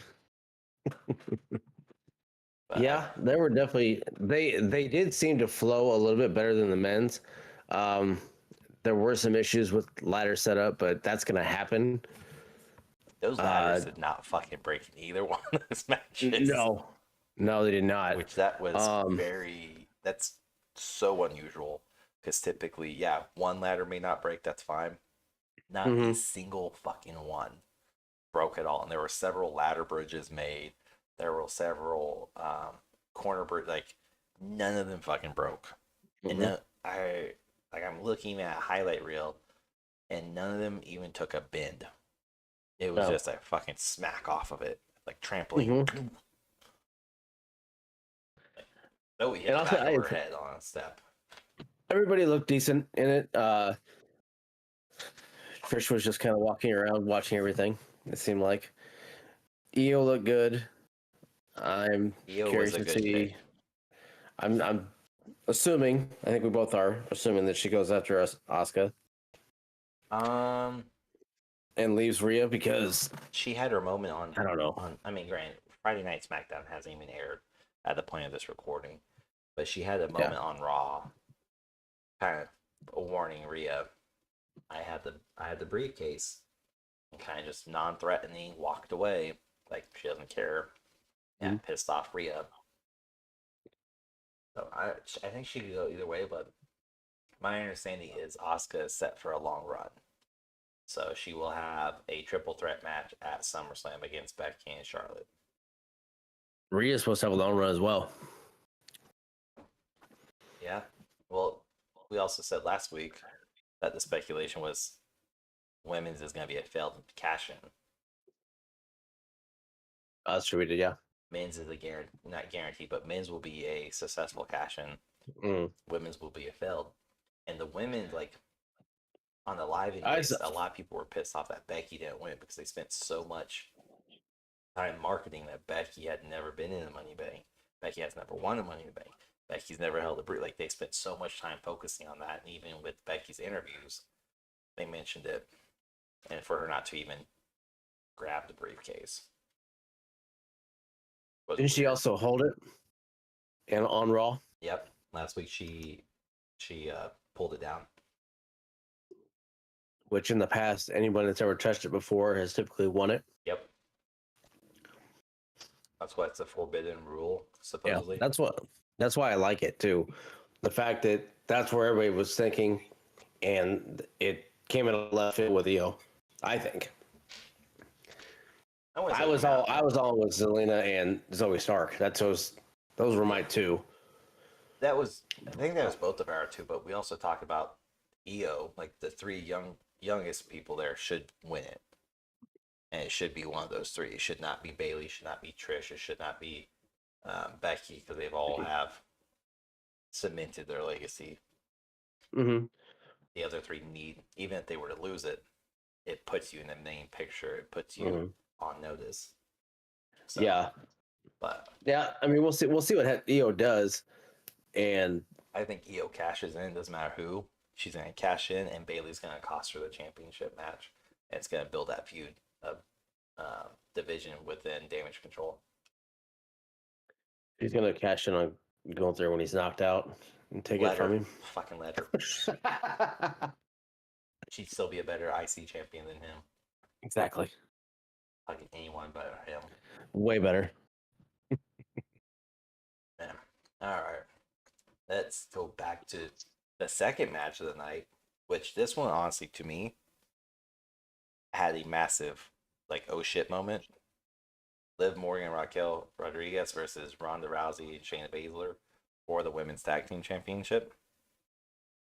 Match was not impressive. Too much? No, not at all. Nothing about it was impressive. But the fact that Shayna attacked Ronda out of, like, just complete fucking blue, I say that one was most impressive, like, the hot spot for me, because no one predicted it. There was nothing anywhere that this would even happen. All the rumors and speculations and articles all said the same thing, that these two are going to have a dominant run as a women's tag team. And then after it happened, and after Monday night, it was released that by Ronda actually saying she has a definitive done date where she's done with the WWE. She's not wrestling after this. they don't they haven't released when it is, but they know it's well before WrestleMania because they originally were going to book Shayna versus Ronda for a retirement match or whatever, and creative came out and said, no, she won't even be here by then. We need to get done quick. So it's set for, supposedly for SummerSlam. There's also speculation she has UFC contracts coming up because Amanda Nunez retired. Yep. So now the dominant one, she can come back and beat something or not. I don't know. I don't think she goes back to UFC UFC rumors after are having the everything, baby. but who knows? But I mean, she's gonna have something. Yeah, Shayna attacking Ronda from behind, essentially choking her out, like that, and then walking off, leaving her. And then I wish we could watch my live because you could see my reaction of literally just watching them, like talking with chat and everything. Like, yeah. Oh shit! Fuck, are you serious? And everyone said the same things. Oh my gosh! Like, I didn't see that coming at all. and Yeah, that's narrating one of the everything. oh shit moments. And then One of fast the forward to Monday pleasantly night, Shayna cuts a hell of a promo for on once. Ronda and sounded a lot better than she has in the past. She sounded good. She sounded well put together for She once. definitely called out some things that a lot of people have said. Everybody's tired of hearing you talk on a mic. Everyone's sick of having you here. You walked through the back door versus me training my ass off for years. You got handed the championship. I still haven't even competed. Yeah. Yep. She She pointed threw it all everything out, laid it out, threw it in her face. Beat her down. She got choked for a little bit and then ended up coming back and leaving her laying there for Ronda yelling her name as she's walking off. That hopefully turns out to be a decent rivalry. But it may be a short-lived rivalry, but It very well could be. like I don't think Ronda won't make it to Royal Rumble. I think she'll be gone before December. I think her finish date for sure when she walks away is before, so maybe SummerSlam, she's for sure going to be there. But this was a feud a lot of people have been wanting for years since Ronda came in. You need to have these two UFC girls go at it and just beat the ever-loving shit out of each other. Like, yeah. Liv Morgan and Rahgel were like I said on Saturday, I was very happy that we were wrong on this one. Very happy. So we both agreed, and Ronda and Shayna would win because it's gonna happen. We would love for Liv to win, but not likely. And then for Liv to win, be like, yay. Yeah. We were wrong. I'm not happy about that, but I was, again, very boring match. But that pop of Shayna turning on Ronda was one that was like, oh shit, this was good. This needed to happen because that was not a good match otherwise. But then, we had two more matches, and then the John Cena thing. So your boy Damian Priest, or not Damian Priest, sorry, other douche. Your boy Dominic Mysterio and Cody Rhodes. Don't you put that finger up. You put it down, sir. That's inappropriate. How dare you do that live? Cody and Dominic's match was better than I expected. Dominic played the heel to a T, to where he played the coward like he always has been. Like he's played it out very well in the past few months. I'm gonna run up when your back is turned. I'm gonna slap shit. I'm gonna run away. The biggest thing I watched in it was Rhea. Yeah, I watched Rhea's reaction more than anything because I wanted to see where she's at, and even she was, when Dominic lost, surprise, surprise, she kind of was like, oh shit, because didn't something else come out? I can't remember the damn match, the ending of it. I thought there was. No. What was it? I mean, Brody nailed Disaster Kick, then the Cody Cutter, and then Crossroads and walked out. Rhea was the only one out there, though, and she kept trying to interfere, but she was kept at bay because Rhodes didn't really play into it too much. And there was a few times where, she got up and Rhodes was, just talking with her, and then Rhodes turned around, there's Dominic, running at him. He stepped away and he stopped. I mean, it. She didn't have as much influence on in the match as we suspected. Um, it wasn't a bad match, but again, this was one of those like I really only watched it, other than being live. I really only watched it because Cody's in it. And he's entertaining to watch. Yeah. But overall, like it was a good match. Mysterio or Dominic, can't even call him Mysterio. I don't like him. Dominic countered, or Cody Rhodes countered the Three Amigos suplex, which is not hard. He just went over the shoulders and he did all this stuff. So it was a good match. That leads to Monday night though, where Rollins opens up, probably doing a open challenge. Cody comes out before he came and finished talking. Lesnar comes out, and Cody put the quote "SmackDown" on Lesnar, and I was right. That's right. Three matches. I would not say he put the SmackDown on Lesnar. That is what Corey Graves even was said. Corey Graves is an idiot. I'm not gonna argue with you on that one. I don't like Corey Graves.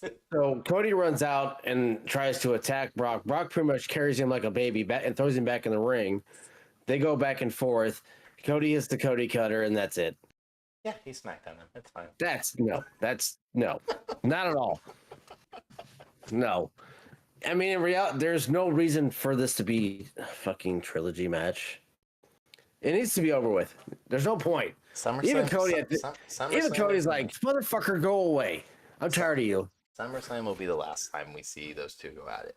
But what's interesting is that is said to have a stipulation match that we have not seen in a long time. So that doesn't really play into effect like what type of stipulation. The only ones people have rumored is like a Buried Alive, a casket match, or an Inferno match. You know, three very popular ones with Kane and Undertaker, which makes no sense to have these two do it because it there's nothing to tie those type of matches to this feud. Another one that I was reading in a whole different Reddit article really was, since Cody Rhodes was a big component of the dog collar matches in AEW, they have not had a dog collar match in WWE in at least a decade. I can't think of the last one they actually have one other than JBL and maybe Eddie Guerrero. I think that was the last one. I want to say that was Eddie. He had a wrist match or Texas strap match with Cena. Those are dumb. I hate those. I don't know. I'm not a fan of the dog collar match either. Buried Alive, I don't think would work. Obviously, it's not going to be a first blood because Lesnar bleeds if he trips somewhere because his head's so thin. Yeah. So that won't work. Yeah, I forgot about because I think he was even bleeding after the Cody Cutter. I very well could have. I could be wrong. Don't quote me on that. I don't know if. I mean, a Buried Alive match between those two would be.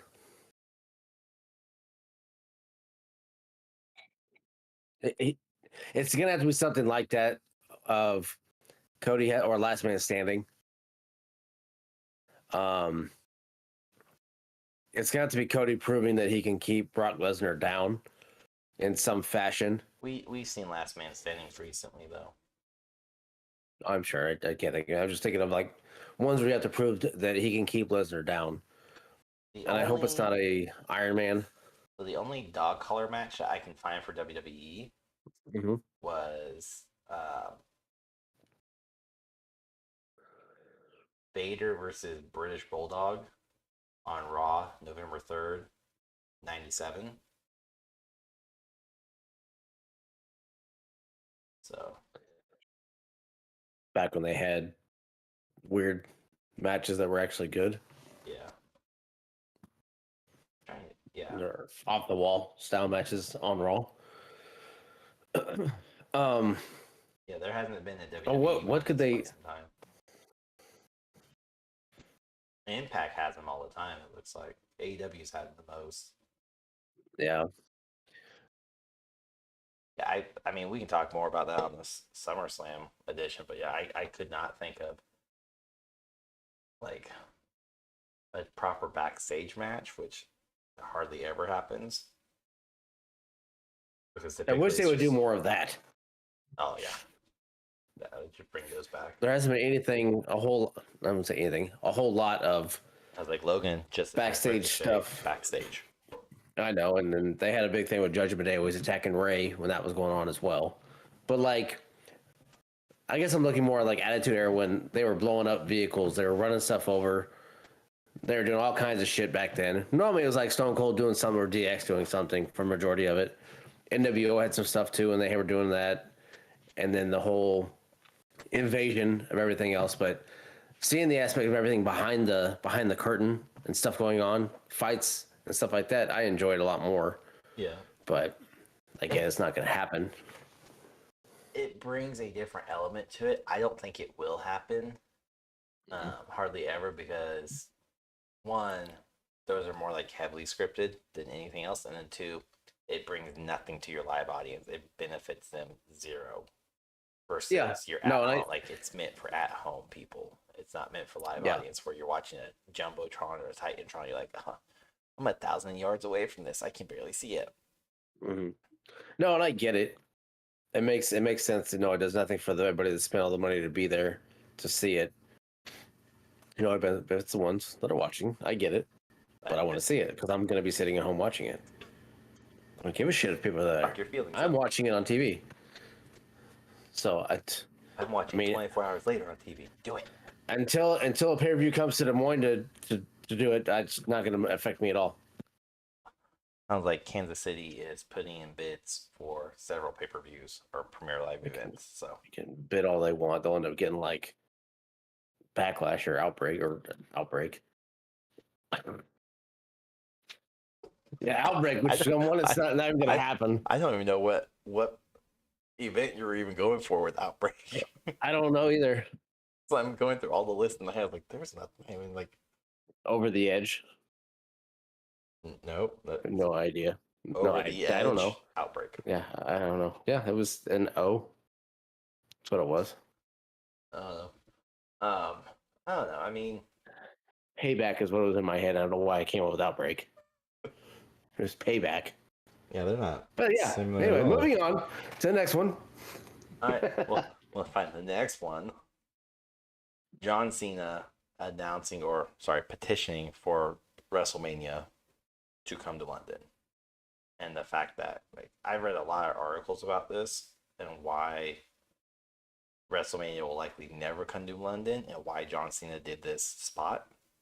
Sorry, why WWE did the spot is because London pulls in so many tourists a month that they don't need to put a bid in to WWE to put WrestleMania there. It doesn't truly benefit them exponentially to the point where they should have to pay for it to get 2x return. Whereas doing it in SoFi Stadium, they don't get thousands and thousands and thousands and thousands of tourists a day or a week or month. They get a few hundred. London gets thousands of tourists a week. So they don't need WrestleMania there. So having John Cena go out there and rile the crowd to basically petition and saying, hey, come on, London. Come on, England. Let us come here. Put your bid in. Your crowd wants it. Your people want it. It's kind of now putting the ball back in their court, saying, well, now your people want it. So that's the intention of it. But Grayson Waller coming out, fuck that guy. I do not like Grayson Waller. And I'm sure they're going to have a feud now, too. Sure they're going to have Why? What does it do for John Cena? What does it do for Grayson Waller, who I've never seen wrestle? I've just seen dude talk. NXT's the only time I've seen Grayson Waller. Never seen the guy do anything. He's a decent wrestler, but he's just... I'm not saying he's not. He's not but they give everybody a talk show now, it seems like.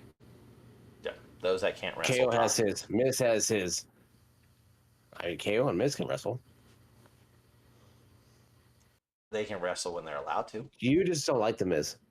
Again, we have gone over this every fucking WWE episode. I like to hate The Miz. I will watch him. He's enjoyable to watch. He's not like Charlotte Flair. Well, I will scrub through that entire fucking match and be like, fuck you. I don't like you. The Miz is that perfect heel character where I am tuning in to see who is going to slap the ever loving shit out of his mouth. And if he wins, I'm like, ooh, dirty bastard, it's fine. Where if Charlotte wins after I scrub through the whole match, I'll go back to like the last 5 seconds, like that stupid bitch doesn't even fucking win. Like that's literally every time. And if she's like if I can somehow go live and watch SummerSlam like I did Money in the Bank, and she's on that card and she wins, I'm telling you right now that will be my exact reaction. Was that stupid fucker doesn't even win? And I won't be able to scrub through it. I may walk away from it occasionally, be like, she's on it. I don't give a shit. I'm out. Yeah. I don't hate The Miz. I like The Miz. But he's a heel, and I hate him naturally. I'm the mark for The Miz. I'm going, I I don't know if anything really comes out of this. I think it was more Cena goes out, riles up the crowd, dipshit comes out, we'll talks see. about Australia, and then Cena just does his thing. I think it was just a high point for him, and that was it. I'm hoping that was it, but we shall see. Because I mean, regardless, John Cena is one that knows how to work a crowd, can rile them up, and why not have him there? Because who else are you gonna have try and do that right That was now? also another person like was not speculated, was not rumored. Yeah, Like that was a good pop. So and that's what they were looking for, and they got it, and it helped feed to it. So yeah. I don't know.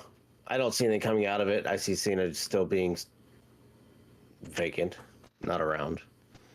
We'll see because he did say, granted this was for a Theories match, he did say earlier this year, right around WrestleMania, that he is supposed to be around WWE a lot more and be more present. So It could. I mean It's not that wrestle. could have all changed after Theory's match, where he then a week or two later was interviewing. He's like, I don't like it's taking such a toll on my body. I don't know if I can wrestle anymore. So Mhm. he Yeah, I can mean, do he even spots, said he can it. do bumps. So we'll see. He didn't go as far as saying what Booker T said, but Booker said, "No, I'm done, bro. That's it. That does spin Rooney about killed me. I'm done." I don't think Cena will ever get there. I think he'll know his limits before and just kind of fade, not fade, but he'll do more promotions and pop ups, and So he's, yeah, he'll be one of those like he can take a bump and that's it, but he's not going to be able to wrestle a whole match. He's gonna have to take just one bump and get the upper hand. So, but I did when he came out, when Cena came out. I know like everybody in chat. I think we had like 14 or 15 people talking at once, popping ideas, and there was one of the most like I don't know why I never thought about it with the rumor that Orton's coming back. Like we know he's coming back, we just don't know when. Mhm. But when Cena came out, somebody's like, "Oh please God, let Randy come out and do a feud between Randy and Cena. Just have Randy attack Cena. Perfect. They have a long history." And then somebody else is like, "Well, why not do that, but then also have like Edge come in and then kill off the Attitude Era with Cena, Edge, and Orton kind of having their last match, so to speak, collectively together, and poof, Attitude Era is 100% gone because there's nobody else left from the Attitude Era after that. yeah. But I mean, look, They put it more elegantly. I don't remember exactly what it said, but that out was of just those three in a triple threat match, there's Orton has to walk away from that because Orton still has somewhat of a career left over they could Cena do and Edge. they could do like they did with Triple H, Undertaker, and Shawn Michaels, where I mean, granted, Shawn Michaels is a special guest referee, but they could do it where just one of them wins. Doesn't matter really who. They all just kind of walk off upstage, raise their Mhm. hands, wave, whatever, and they walk off into the sunset. I mean, there's definitely a ton of angles they could do with that. But if Randy Orton did come out ahead, which he should, he could be positioned as a legend killer again and finish off his career the way he started, where Mhm. he could take out Edge and then go after John Cena. Both of these guys have historical runs against Randy Orton, so it'd make logical sense for him to kill the legends and let them retire officially. And when Cena retires, and hell, even when Orton retires, guaranteed Hall of Fame. Like that next Hall of Fame that comes up after it. It's not going to be like Dave Bautista had to wait years and years. It will be if Cena retires December, Cena has Hall of Fame, and he'll be the headliner for March or April, whenever it is. So yeah, we had so I don't. we had a lot of speculations that were fun for that, but yeah. Yeah, there's definitely some things left that need to be buttoned up, but it's hard to tell when they will happen. Yep. But speaking of buttoning up, the Bloodline. I'm gonna start off by saying I've read so many fucking articles this week since Money in the Bank, and it does not favor Bloodline at all. Well, let's get into it. This is the final match we'll talk about. I'll talk about the articles that kind of impacts all of this. So it was the Bloodline Civil War, which, goddamn, this match took forever to start. But you had Jimmy J. Uso versus Roman Reigns and Solo Sequoia. Whatever. You had those four. I know I'm saying it right, but it doesn't sound right. It's pissing me. Sequoia. No, that sounds wrong too. Anyways, so you had these four, and as we stated on last week's episode, specifically by you said Roman Reigns and Solo will win. They will. I said no. Usos will win because they literally defected, and they're on this high. WWE's not just gonna strip them off the high. That's stupid. Doesn't make any logical sense. Roman Reigns still gonna fuck you. I was right. And they made Roman Reigns look like a little bitch afterwards with him crying for a fit. But this match literally took 5 minutes to start. Yes, from start of the bell to the actual action, and not just. I think they're ahead a little bit on time, so they had to kind of milk it. They were behind the fucking match. Like, the whole show was supposed to end at midnight UK time, and it went well over that. It was a 4.5 hour show. It was 4.5 hours, wasn't it? That's right. It was supposed to end at 4 hours. But granted, this match didn't even start until 3 hours and 45 minutes into it. Because I was keeping track of it. I was like, okay, that's fine. I'll watch this, and this should be over no later in like the next 15, 20 minutes. And I was like, 5 minutes into it, they're just kind of hand boxing each other. It's like, it's going to be a long match. Mm-hmm. Great. But it was a good match. It was a very interesting match. I'm going to go on ahead and say I would not quote it as match of the night, though. No. Which is sad or upsetting, because the Bloodlines, I feel like every time they've had a match, it's kind of been top tier matches. This felt a little lackluster. But it's still a great match. But it does feed into all these articles I was reading this week about how, quote, higher ups, so I'm going to assume Vince McMahon, higher ups have stated that the Bloodline story needs to end soon because it has drawn out too long. So there's a good chance that we won't see Roman Reigns versus Jimmy, Roman versus Jay, Roman versus Solo. We won't see all those matches play out and then see them all individually leave. But instead, we saw the Usos leave 2 weeks ago and have their match on Saturday. And now we're going to see possibly Solo defect as of Friday when they do the high court for the tribal chief. But it's already, all these articles basically say the same thing, that Solo is going to face Roman Reigns at SummerSlam. Doesn't make any sense. But there is rumors that Rikishi comes to be high council for the tribal court or whatever. but Rikishi's been teased. I don't know how many 3 months. damn weeks in a row. 3 months. Now, if 3 he comes, months. cool. If not, I'm not gonna be shocked. He's also been rumored to be the manager of the Usos, which is supposed to be how they pull Solo away, is him being the manager and be like, hey, come back home to your actual family, not to your piss aunt of a cousin. I want Solo to, if that's the case, then I want Solo to just Samoa spike all three of them and walk away on his own.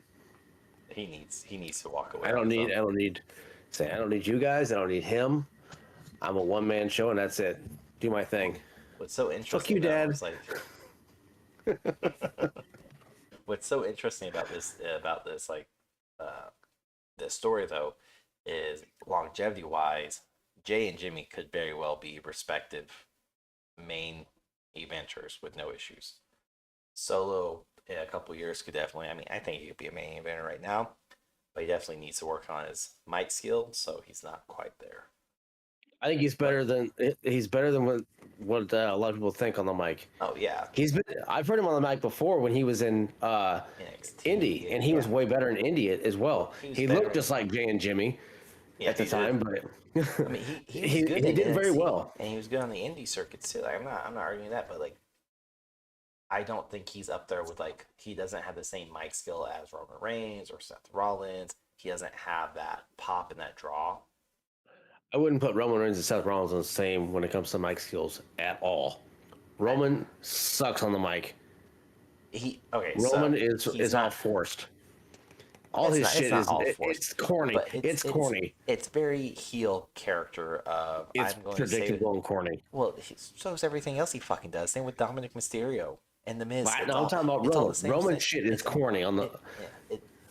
He's still decent on the mic, whether it's forced. It comes off in his gimmick properly. Whereas 5 years ago, 6 years ago, even when he was a big dog, it came across shittily. I think Rollins is the best, like, active roster. The best one on the mic, other than maybe The Miz. I would give Miz props because he is good on the mic. I like Rollins better. I also don't like The Miz because he's... Anyways.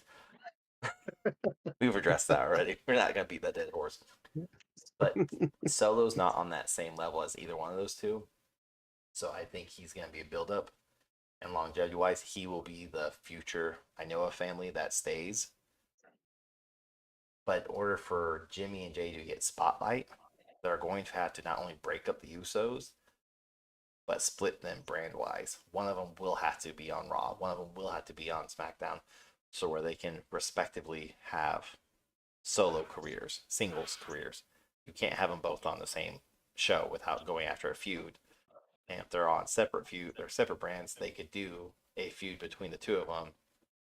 As long as they're not unifying the title again, but they could do a feud against them.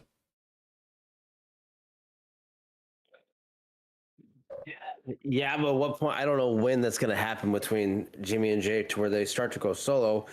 They will. I mean, they said in the interviews they want that's their end all be all dream is WrestleMania against them and to go back to growing up as those two against each other and Dad being Rikishi being the referee type shit. So like that whole full circle type thing, but which could be sooner or later. Could be, but loser leaves brand. I think it's too. That's too quick. I mean, they've got some years left in them. Yeah. Jay is starting to look older than Jimmy. I don't know what the hell's happening with Jay, but Jay looks like he's aging very fast, and it's very odd. But it looks like he has 4 to 5 years on Jimmy. I was gonna put closer to 10, but yeah. Yeah, but it's like he's got the grays starting to show up, and it just be his lifestyle. I don't know what the hell's going on, but I was waiting for you to say genetics. I'm like, twins.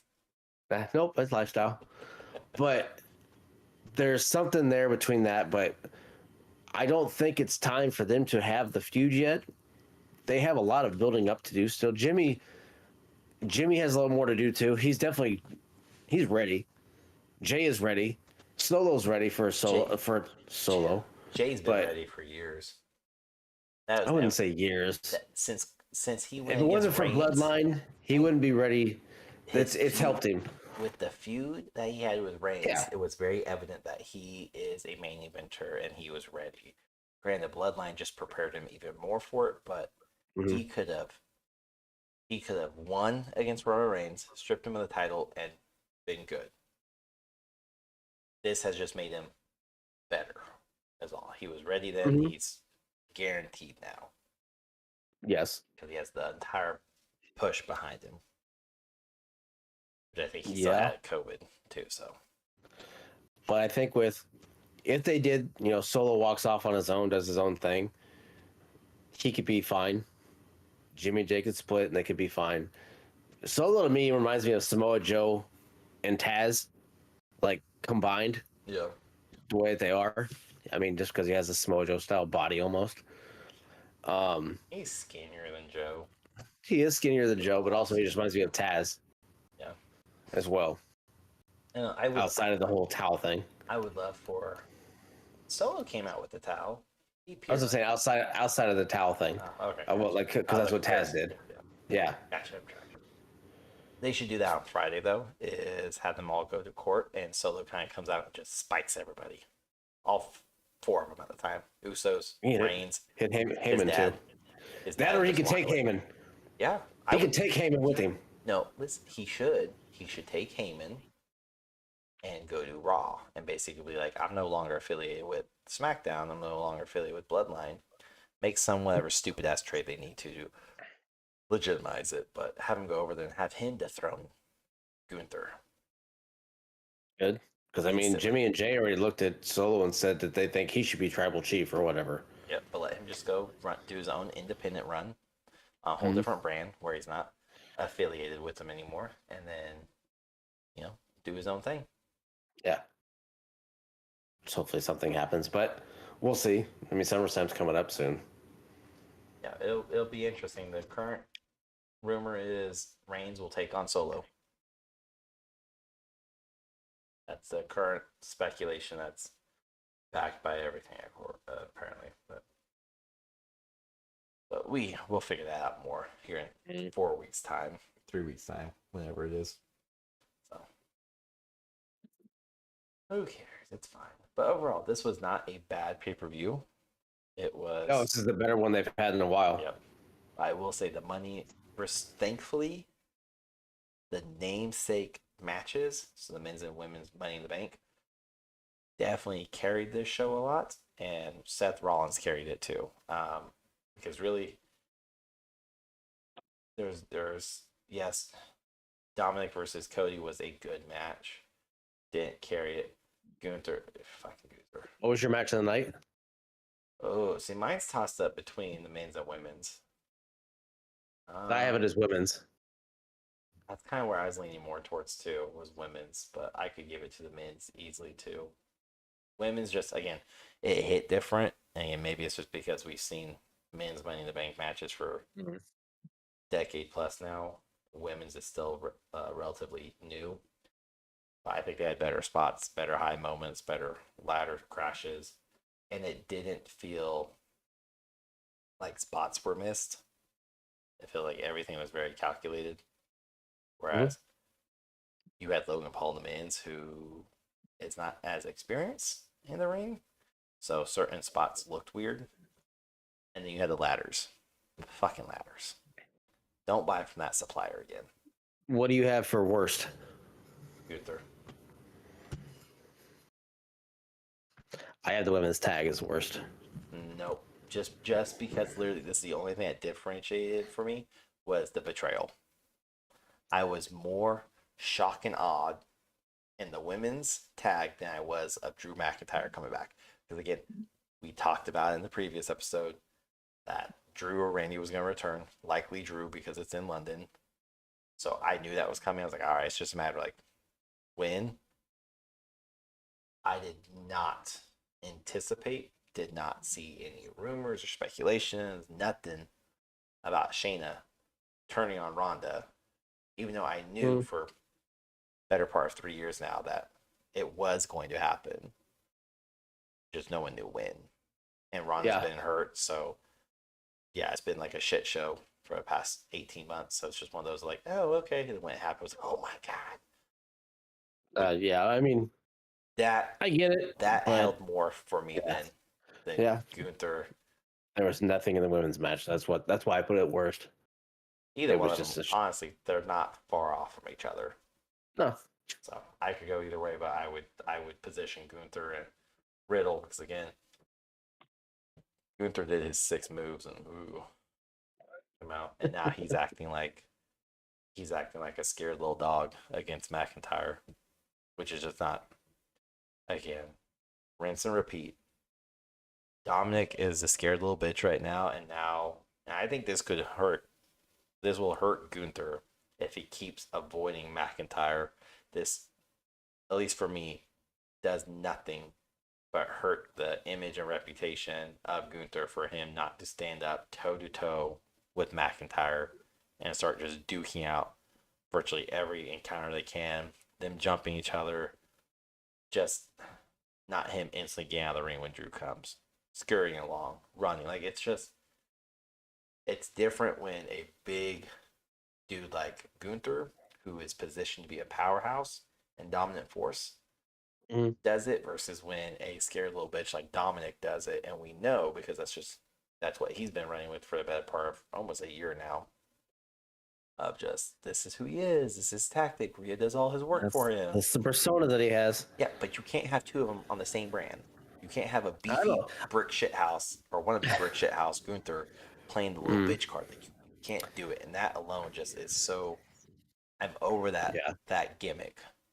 If it's not evidentially clear, I am over that stupid fucking gimmick. If you're gonna be a bitch, fine, one per brand. You're limited. Keep it down to one. Because one bitch per one. Well, all these heels, and I get it. That's what heels do. But all the heels have literally the exact same layout of gimmicks. Dominic can't win unless he gets interference.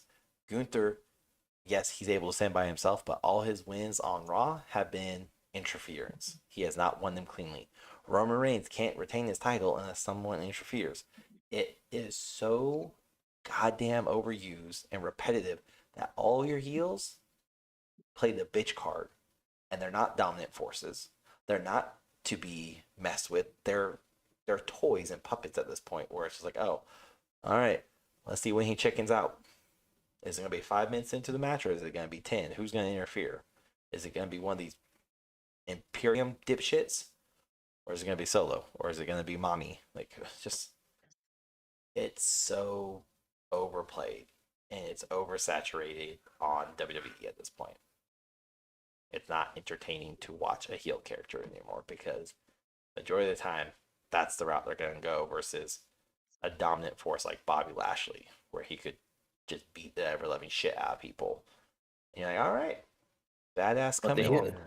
Yes, the heel characters are few and far between like they used to be. They don't have a lot of them don't have the mic skills anymore. They don't have the ability to cut promos in a way that. There are so many fucking heel characters. There very well could be, but the ones that are in the main light of Roman, Gunther, even Dominic, at this point, Damian Priest. I mean, they're not the best on the mic. If it's not for Damian cutting a promo in Spanish, it doesn't work very well for him. No. And Dominic, from what I've been told, he can't get shit out because the crowd won't let him, which I think they're piping that in. But Damian, and I've been told that his promos are good in Spanish.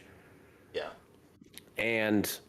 But I don't, I obviously don't know what he's saying. I'm being told by others that it sounds good. Go get your wife. Hey. But does it sound good? I can't because she has no idea what she's watching. She's like, "What's he saying this for?" She's questioning everything. I'm like, "What do you like? I need to know what you're saying before I can tell you." Like, what do you mean? I don't know. Translate. I will fill you in later. Oh no, and I get that. Well, you should know by now. It's been this long. You should know how to speak Spanish and understand it. I obviously don't. Babel has failed me. Okay. So it's just not how it used to be and again, we can go back to Attitude Era, all that stuff of where heels were on the mic. The heels were the favored Yeah. Persona, when it came to all that, like everybody loved the heel character, and if you were a babyface, you weren't really liked that much. It was the era of the heel, But again, and and if it worked back then, and we have to switch up, and your baby faces are finally good on the mic, which majority of the baby faces are really good on the mic, then flip the script.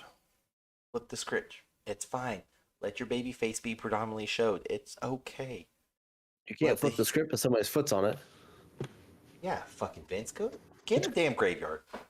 You wrinkly old fuck. But I don't know. It's just I I'm done with that whole persona. Like I'm done with it. It's not. I will gladly take heel Miz over any other heel character because at least Miz is good on the mic. He's decent in the ring. He can put on a show. He's great at selling. It's fine, and Mhm. he can go from being good in ring where he wins cleanly. He can win by himself, maybe a little dirty tactics. That's fine. He doesn't need somebody to come in and winning every fucking goddamn match. Yeah. He doesn't have to always run away. That's his whole like he can go through the whole cycle. Roman Reigns, majority of his matches, somebody interferes. Gunther runs away from his competitors. He doesn't want to compete them until the match, until it's his time. Cool, we get my time or no time. Mm-hmm. We're gonna do this on my time. Fuck off. Yeah. And then Dominic, Dominic Reese has gotten a lot better, just from his original debut on main roster to now. His mic skill has improved exponentially. His in ring has improved exponentially. He is better. He still has a lot of work to go. But then you have the heel characters like Finn, who's, in my opinion, he's okay on the mic. I'm not a big fan of his mic skills because he like it doesn't. He's a crybaby. Well, even before the crybaby, like it's hard to take him serious. Mm-hmm. I think Finn's a better babyface with the split personality of the demon being the heel character type gimmick for him. Him as a heel just doesn't like it doesn't resonate with me. I'm like, this feels very push. This feels very orchestrated. It's not. Yeah, it's just not great. Um, but then like Dolph Ziggler's another underutilized heel, great in ring, and he doesn't need other people. But Damian can wrestle by himself. He needs work. Mm-hmm. Roman Reigns should be able to fucking wrestle. I've said this numerous times about him. The fact that he cannot win a match without Paul Heyman's help, Solo's help, the Usos' help. He can't win a match. And we have this dominant force, this tribal chief, this god mode, who can't fucking even do it himself. I'm so over all of it. You want to talk about a mark? You are missing the mark. You are advertising the world and you're giving shit. Shit. I think that's also why everything's starting to come out and why they're going to rush the Bloodline finish, and it will be over before WrestleMania, where he will be solo by himself. Roman Reigns will be solo, single by himself, not his whatever. Fucking stupid name. Who let there be a solo in this fucking company? But I don't know. It doesn't. It doesn't compute for me. I guess I prefer watching a baby face, which is weird because I grew up loving the heel characters. Mm-hmm. Now I'm like, baby faces are more entertaining to watch because at least they're gonna win, or even if they lose, you're like, all right, you did a good job, you tried, that's fine. Yeah. Roman Reigns wins, you're like, oh man, he cheated, that's fine. Not your gimmick. You're not Eddie Guerrero. You can't do the lie, cheat, steal shit. Dominic's trying, and it's I not think good. he'll get there. Reigns or Dominic? Dominic. Oh, okay. I double I check. think he will. I had to double check. All right. Well, what did you think of the overall pay per view? You've already heard my opinion. Overall, it was better than the last few. I mean, better since WrestleMania. It's the best one since then. Yeah. Grand Slam, what, one or Saudi payback, or sorry, backlash. yeah, Outbreak. Yeah. So April was WrestleMania, so then we had May and June, July. So we've had 3 pay per views. Yeah. Yeah. I mean, it's the best one since Mania. Yeah. So I think SummerSlam will be interesting. It has all the feuds lined up, all the story lines finally coming to fruition. It just seems who's going to be in control, Vince or Mhm. Triple H, and how the story goes, and whether or not Bloodline is dissolved. Yeah. Which there was an interesting article that said Solo will face Roman at SummerSlam, and uh, Paul Heyman will run away because he'll be threatened by Solo, and Roman won't see Paul Heyman being threatened because he will have been knocked out, spiked, whatever, Yeah. and he's gonna wake up to Paul Heyman running away up the ramp with Solo in ring, making Roman think Paul has left him, which would be a perfect turn for him to split over to either the Usos or, well, not the Usos, they don't like him right now. Yeah. Solo, and let Solo have a manager, which he could use one if they're not gonna let him talk on the mic. Mm-hmm. So yeah, So work. yeah, we'll see. See you all back in 4 to 6 weeks or 8 weeks, 4 to 5 weeks. Why do I keep going up from 6? Goddamn. But yeah, all I got for you beautiful people. Here's the thumb, Rahgel. The thumb? The fuck does that Because even you're mean? bald. Who's the thumb? You're such an idiot. Whatever. Decent pay review. Yep, we got SummerSlam coming up, so it should be fun. We have I don't something know. exciting coming up. I don't know. Maybe we do. I don't know. Who We'll knows? see. Stay Till tuned. then, though. Bye, bitch. A chance or anything. Just count down and go. That's what I get. Welcome back, everybody, to another episode We were already live, bud. of this shit show that we have going on here. Yes, I am Rahgel. Yeah. Mm-hmm. Brush it. Brush it harder for daddy. Brush it harder. Harder. Yeah. Oh, yeah. Oh, yeah. And this is our perverted Sig. He's here for your personal pleasure. Be sure to DM him any of your feet pics or anything else that you want him to take a look at. He'll rate your feet, your toes, and your toenails. Speaking of DMs, meant to tell you this earlier. Totally spaced and did not. Had somebody DM my Cybermerc Sig Instagram account. Shameless And plug. no, it's not butt plug.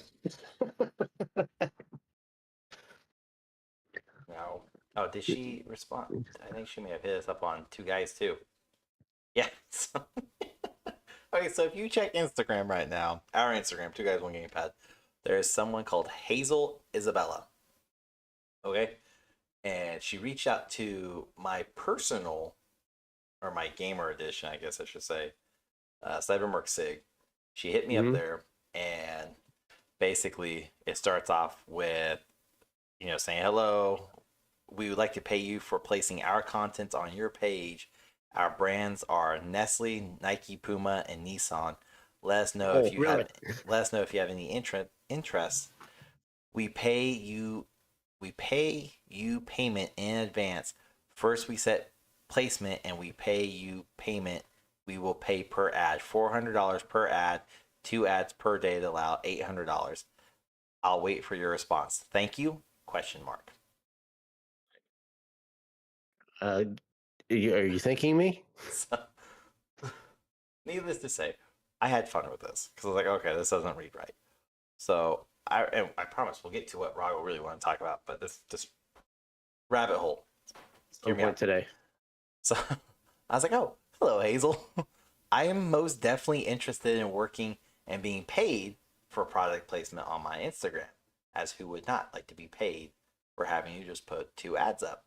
Would you mind sending me all the required information concerning placement of products, what companies you work for exactly, the products, or how to acquire said products, link the video requirements, payout process, like how I'd get paid exactly, whether by bank or PayPal, and any other important information of which you would give to a content creator, if possible, via email, as this would be a proper and professional business paper trail to protect both parties, yourself and myself.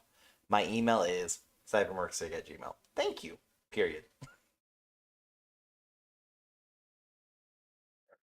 Oh no. Hold on. So she says, you'll get created ads, just need to post and get paid for it. So of course I'm like, oh, that sounds too easy, Hazel. Why would no one else would do this? And another message comes in. I work for Likeable Media.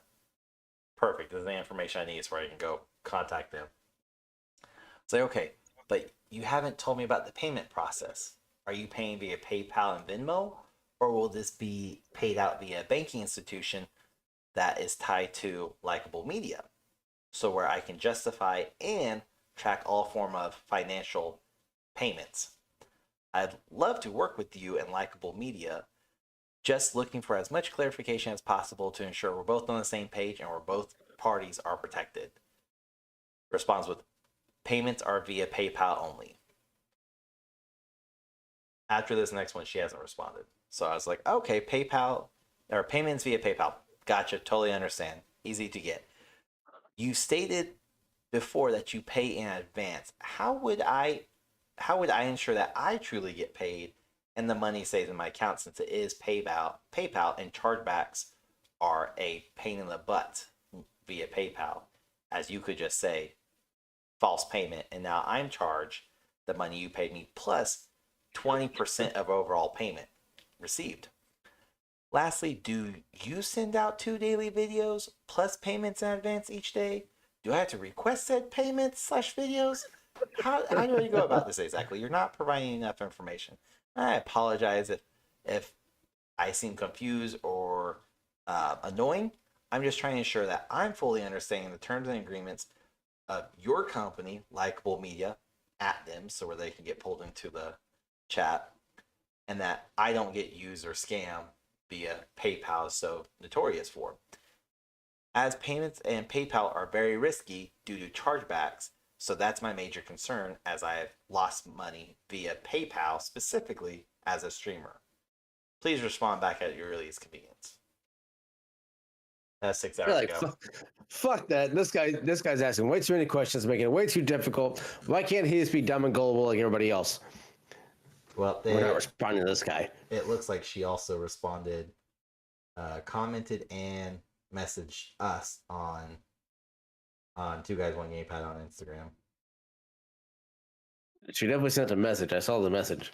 It's the same one as mine. We'd like to work Yeah. with you. $400 per ad, $800 per day.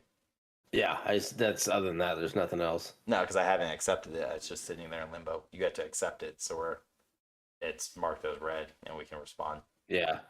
So I'm sure I'll have fun with it tomorrow. But that happened today. I'm just waiting for a response because I don't do business with people who, which is funny because that's how I make my money.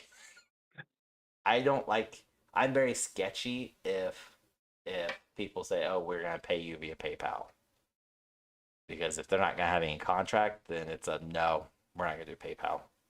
Whereas like my Design by Sig stuff, that's how you pay me is via PayPal or Venmo.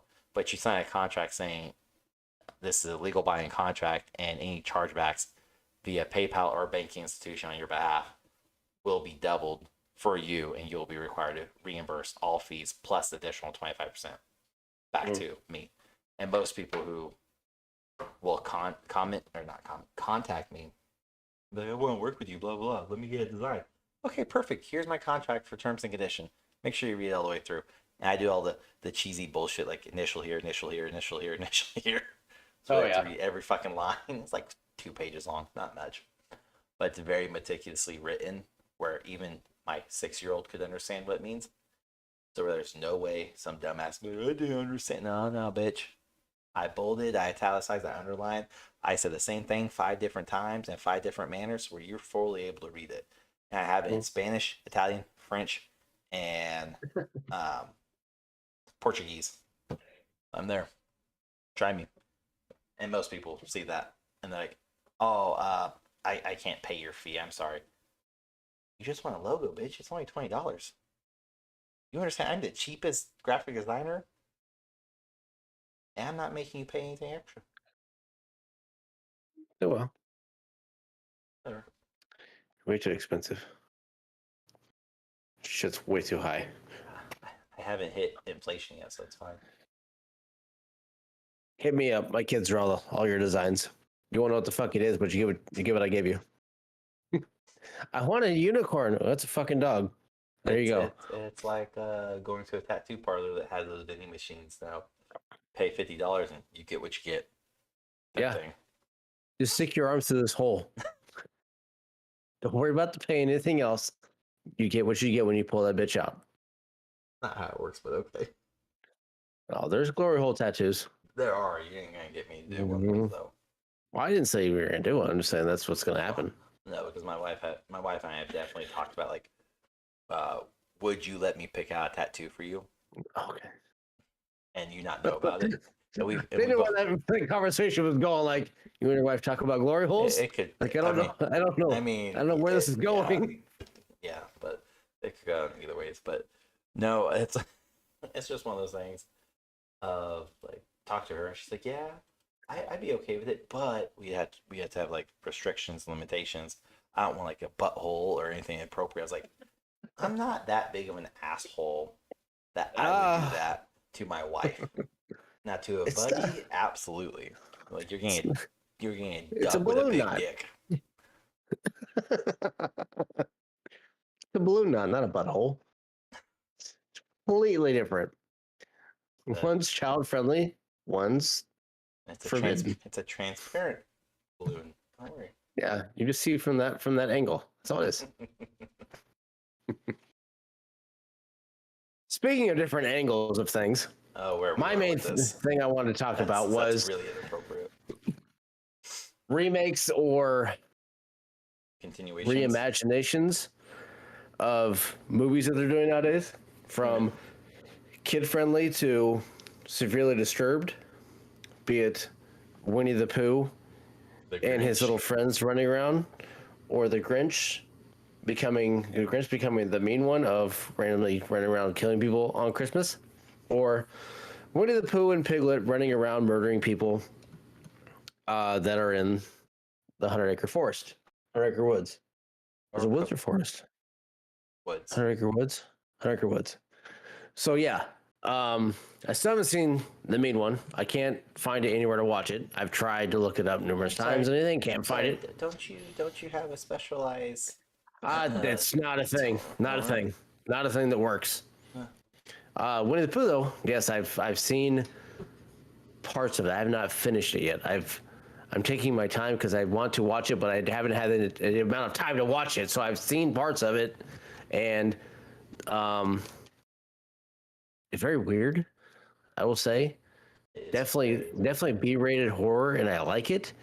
But there's definitely some detailed thought put into that movie. But then I sent you a trailer today, which I'm hoping is true. It had a release date. You can go. It did, okay. Yeah. So, and I didn't know it until you told me the name. But if it's going to be Gale. You really didn't know either. I didn't. I didn't. I was waiting for some catchy phrase I don't know. I thought it would be called Returning Back to Oz. I was waiting on Yellow Brick Road Killer or some shit like that. But it's, what was it? Gale, Forget About Oz, or Stay Away from Oz. Stay away from Oz. Yeah, Stay Away from Oz. So reimagining something along the lines of Dorothy is the original Dorothy from Wizard of Oz is the grandma, and then it's her granddaughter that finds something about Oz in some manner, some fashion, and she goes to visit Dorothy in a nursing home, and she goes straight out flat, just batshit crazy. She does after she touches her hand. It's almost like she the demon gets released because her eyes went black. But it's like a trigger because the nurse or assistant who was helping the grandma, Dorothy, says, "Oh, she hasn't talked. She hasn't been well as of late. It's catatonic." And the moment her granddaughter touches her arm, she just, "Stay away from us. Stay away from us." I was like, all right. and just keeps repeating that, and then you see like a distorted, almost demonic, like almost Evil Dead style, Yeah. which is the exact vibes I got from it. And if there's anybody that has done any work on those movies, doing work on this movie is going to be amazing. And I'm hoping it's what it is or not, but who knows? If any of those guys ever get into doing any of these movies, it will be great. But that's what I got the vibe of. And then after that, I got a little more excited because I want to see what they have in store for the Scarecrow. I don't know how they'll do Lion and the Tin Man. The Lion would be the easiest one. He's gonna go rabid. He's gonna be just fucking killing shit. The look of him is what is more or less what I mean.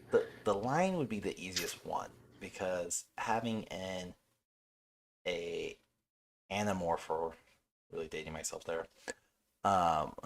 anamorpher like person who's human / lion or like Narnia style, even where just put him up on his, like he doesn't have to walk on his back hind legs, he could just be on the ground 4 legs. They could make it work and have him like he went primal. He used to be able to walk on his back too, and something happened. I think that'd be the most difficult one to do though, because I think Scarecrow would be. I think Scarecrow and Tin Man would be the hardest. I think Lion would be the easiest. I'll wait to make Scarecrow and Tin Man look intimidating, scary in any way. I think it would easily be done, but it's trying to figure out how they do Lion. But how do you do Scarecrow without feeling like how do you do Scarecrow properly without feeling like a knockoff or a cheesy rendition of so many other Scarecrows from other horror shows and movies? Like it just, Scarecrows are not overused. When they are used, they tend to look very similar. There has to be a unique feature, a unique difference between them other than just there's a straw. The best Scarecrow that I've seen in a movie, in my opinion, is not even that. It's and not even a horror movie. Is Batman. Which that Scarecrow character there, done in that fashion, and you throw, it doesn't have to be exact, but that style. But when you get to that style, though, but that's what I'm talking about. Though you get to that type of style, then you're heavily influenced by DC, and when those people who know anything about Batman or watch it will go, oh, this looks like a bad version of Scarecrow from DC. It will work for mass majority, but a lot of people. But you also have you're gonna have a budget, and it's an independent movie. For now, you're gonna have. For now, it will be. It won't. Nothing is gonna catch yet. Now these movies are happening, but something eventually will catch and will go mainstream, and they're probably one of the dumbest ideas that they have out there. And I can't fucking see it. That's what it'll be. They're gonna go and they're gonna redo. Fucking Care Bears. I'm not shitting you. How would it not work if you have rabid Care Bears going through and like that? They're already remaking Leprechaun. And so the remake Leprechaun, and it's going to be Lionsgate as well. So that one right there could very well be the starting of a lot of these things. Get over here. Five Nights at Freddy's is coming out in October. Again, the Leprechaun and 5 Nights at Freddy's are all already kind of like horror. Five Nights at Freddy's has never been a movie. Leprechaun has. Yeah, but granted, they have the game behind Five Nights at Freddy. That's what I'm getting at, though. Like, it's already fan base / horror base. It's fine. Mm-hmm. You can't. I can't say you can't because they fucking did it with Winnie the Pooh. Care Bears would not work. Bullshit, it would too. You cannot. No. Give me the plot. Wow. Give me the plot and the main turned evil Care Bear. Do you? Mostly because I want to see which. Who says it? There has to be. Who says it has to be nice? There has to be one ringleader of the Care Bear. Which one's going to be the ringleader? I want his name. Which Lionheart, Lionheart. Where the fuck that lion was? He's the leader of them. Don't act like you don't know this. Come on. I don't know his name. You do too. I didn't watch Care Bears. I would watch Gummy Bears. Don't you fucking like rabid gummy bears? Purple juice bouncing everywhere, squashing people's faces when they bounce their ass on their face. I fucking watch that one too. Tell me, people. I don't know it. Is it Lionheart? You're Googling it right now, you son of a bitch. I'm typing in our podcast episode. Sure you are, yeah. That sounded like Care Bear leader. No, it's not. I'm trying to type out our description of the last episode so I can have it fucking So posted okay, by Thursday Care night Bear because it's plot. fucking Wednesday right now because you Care weren't able to Care record Bear Monday or plot. Tuesday. These guys obviously live in the clouds because that's where they always are. So these guys have been watching us over for many years, and they're getting tired of bullshit. They want to come down and they want to correct us for everything that we've done. But shit goes wrong. Lionheart ends up dead, or whatever his name is. He falls from the sky to try and do something to help everybody else. They kill it. We kill him, and then all of a sudden the Care Bears go rabid. That's what it is. And I'm going to Google Care Bear leader. It's going to fucking totally screw up my entire algorithm on my internet. Thank you. That's fine. I'm gonna just sit here and type the episode. What the fuck? Oh, it's just what? I don't even know the damn leader. Well, give it to me. What? How? I hate the damn internet. I'm sorry. You were born when? That era, That's- decade was dominated by Care Bears. But for girls, not. Don't act No, like you didn't not- watch it. No, I never watched the fucking Care Bears. I would watch a Care Bear horror movie. Why does he keep saying this fucking pink bear with two hearts on his belly? Braveheart. Lion Bright, Heart, Raccoon. What the fuck? What the fuck is their name? Let's just listen up Care Bears. Braveheart. Lion. What the fuck is this? This makes no sense. This is literally what it says. Care Bear cousins. Braveheart, Lion, Bright Heart, Raccoon, Cozy Heart, Penguin, Gentle Heart. What the fuck? I don't know what's funnier is the fact that you were so Most no, because now that I've said this, I want this to be a thing.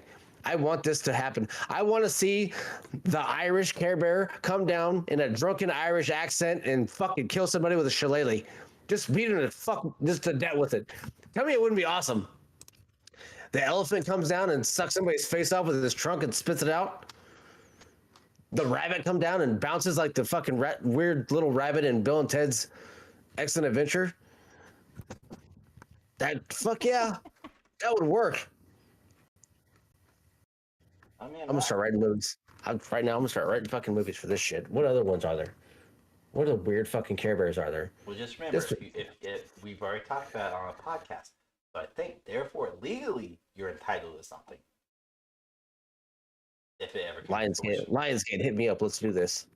I'll fucking run point on this one. As soon as I figure who the actual leader is. All right, now That's my first question. First question, get the job. Who's the leader of the Care Bears? Fuck. No, the lion. I think. Who the fuck runs the Care Bears? This is dumb. This is the dumbest episode I think we've done yet. We're sitting talking about arguing. I'm arguing with myself on who the leader of Care Bears is. The main Care Bear is Tenderheart Bear. Tenderheart? Pink bear with the rainbow. He's definitely orange with it. Tenderheart has a heart on his stomach. I'm literally looking at Care Bear Wikipedia, and it has Tender Bear. Oh, Wikipedia. Wikipedia is definitely a good source to go to. Well, it's the only fucking one that says main Care Bear or leadership Care Bear. The rest of them says, here's the Care Bear organization. I don't give a shit. Tenderheart has a heart on his stomach, and he's definitely orange. And Cheer Bear, whoever the rainbow one is. That's probably the rainbow one. Who's their The lion, I thought, was the leader. Noble Heart. Oh, this is getting a Bean Baby phase. All right, we're going down a rabbit hole we don't need to go down. Probably the weirdest one we've done yet. Out of all the weird shit we've ever talked about, we're now on a Care Bear. Fuck you. We went from glory holes to Care Bears. This is a weird transition. Welcome to 2Guys1Gamepad. But back to the original thing we were talking about. No, this is still on topic. But yeah, the Care Bear fucking movie would work. That would be amazing.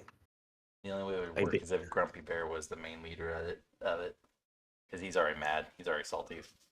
He could be. He could set the humans up and make it look like they killed whoever the fucking leader is, the lion or fucking Tenderheart or whatever his name is. whoever. He sets them up so like, okay, he killed him. And then the drunken Irish one comes down and starts beating everybody to death. That's what it should be.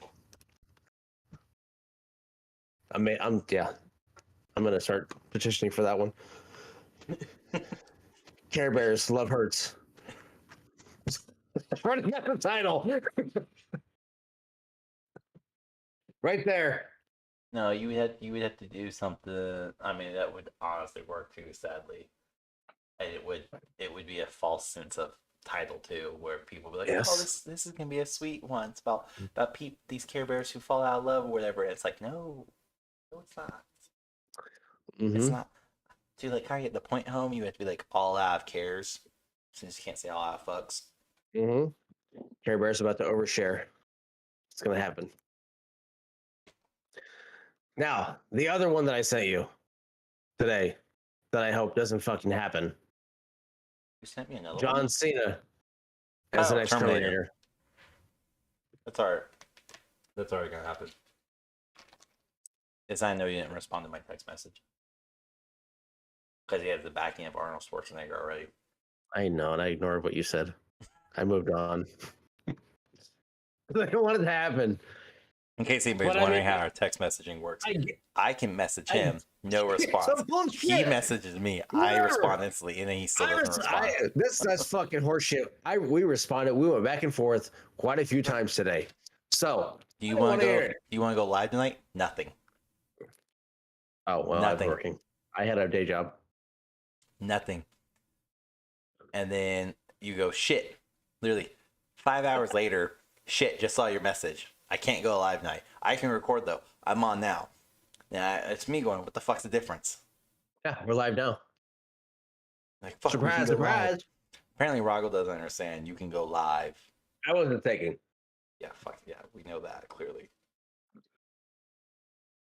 I had a Care Bear horror movie in my head. I had more important things in my head right now. Mouth. No, you didn't. I had way more important things. All right, so John Cena as Terminator. Yeah. Is this a completely remake? Go back to... Why? There's no point of a continuation. Because the last time I saw was Arnold doesn't want to remake the franchise. Arnold doesn't get a choice. I think he does. I think he actually has stake in Terminator. I think he like owns part of it, or he's like when you think Terminator, you think he's a stakeholder in it, or like which yes, he is. But he is Terminator. Yeah, he's Terminator. I mean, I'll be back is him. That is like, yeah. You cannot. No, think I get of that. It, other than like John Connor, sure, and then you're like, you still think Arnold Schwarzenegger. I mean, if John Connor, I just think of the little kid from Terminator 2. And Sarah Connor. I mean, it doesn't matter. You still think of. You call moi a dipshit? You are a dipshit. You joined the Army Reserves. I was not a reserve. Whatever. That's all. You shut your damn mouth. Yeah, I was a step above. Okay? Reserve, guard, active. And those can flip flop. The top two can flip flop Reserve very easily. Guard, active. That's horseshit. Are you working 360? Are you 365? Oh. I work 365. I just know what the fuck I wanted to do with my life. That was the difference. I did too. I wanted to join the military, and I decided that was a bad decision. I wanted to be a part-time military and full-time whatever else I did. Yeah. You don't even know what you did, do you? You're like, whatever else I did. Stuff. And I got deployed, and that fucked it all up. But the last Terminator that they had was what? Get this fucking Care Bears off my screen. They need to go away. So the last Terminator they had was what? Dark Fate, which was fucking horrendous. Dude, in 2019. I honestly could not tell you. It was. It was what's her name came back? Sarah Connor. Oh. The original Sarah Connor. I'm gonna be frank with you. I watched up to Terminator 3. I didn't even watch that. I attempted Salvation, and that was shit, and I stopped. So I thought Salvation was the last one in 2009. I thought that was The 10 years later, there's 2 more. Yeah, I'm seeing it now. So they've gone from obviously Terminator 1, Terminator 2. How is this such a shitty show if fucking James Cameron's on it? Oh, because Tim Miller's involved in it too. I'm sorry, you saying all of James Cameron's movies are amazing? He's better known for good movies, yeah. Uh, Oh wait. I'm trying to get it out because Avatar, he's good not movie. Titanic, good movie. Alien, good movie. The Abyss, not bad. you're naming very old movies. Avatar? I'm saying Just not watch that. that. No, oh my gosh. One other than Ghost of Avatar, you're Abyss, naming old. 2003. Sanctum, not 20 bad. years old. Look, if we're gonna start judging shit by its age and what makes them shitty, you're the shittiest of the two of us. Just remember that because you're older. Shut your damn mouth. Ugh. Now Okay, with Alita was. now, I did not realize he directed Alita. so He did Rambo, Point Break. you're looking at director or producer? I just clicked his name. Anything he has work on. Okay, because his writing stuff is like very fucking minimal. Overall, he is known more for better movies than most. You can definitely tell one of his movies when it comes to what he's done. When it's producing, it's different. Directing is probably And let's just look at a little more out there. Let's just look at Tim Miller. Okay, other than Deadpool and Sonic, nothing else was good. Deadpool was only good because of Ryan Reynolds. Everybody else involved. Sonic, he had to be bullied to fix Sonic. Yeah. Who am I thinking of? That's not. Who the fuck All these other movies were shit that Tim Miller had a hand in. The Rough, Devil's Dinner Party, Blowtorch. Didn't watch Oblivion 2. The Warrior. Escape from Pretoria with Daniel Radcliffe in it. Not a great movie. Rockfish. Gentleman's Duel. Lagoon. Love, Death, and Robots. Okay, that one was well received. I did not like it. It wasn't horrible. Could have been better, but I think it was. I think it was one of those ones that was rushed. Love, Death, and Robots, or Plus Robots, whatever it's say. That one blew up during COVID. I remember. Because that was right there at the the peak of COVID. So that's why 2019. So I mean, Right right, before, it's right when everybody started getting sent home and everything was shutting down. So Yeah, because that's when we watched it. That's when we watched it. Was then. Is because like that one was same thing with fucking Tiger King. Wasn't for COVID, that dude would not have anything. I don't think. I don't know. Okay, Maybe so not. But speaking of Tiger King, I couldn't get into it.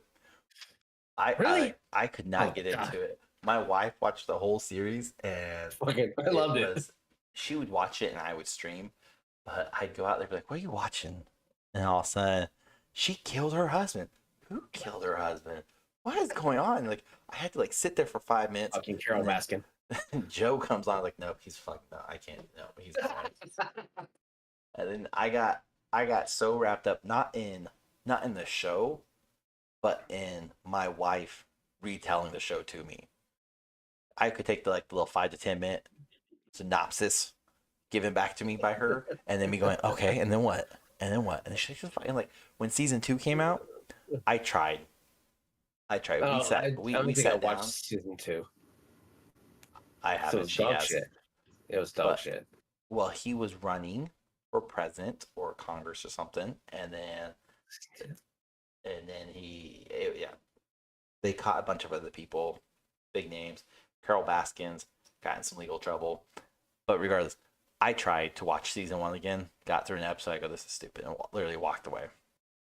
Well, in season 1, he was running for mayor or governor, one of the two. Something. He was and also season 2 was He was trying to get his early release by Yeah, turning on season 2 he was everybody. in jail. He was in jail at season 2, and I didn't watch that one because at that point it was like, okay, now He he you're just was looking for he was turning a on ride. everyone. Oh yeah, you're just trying to keep the ride of it happening, but no, it was definitely not a. I don't think it wasn't for COVID. It probably wouldn't have been as big as it was.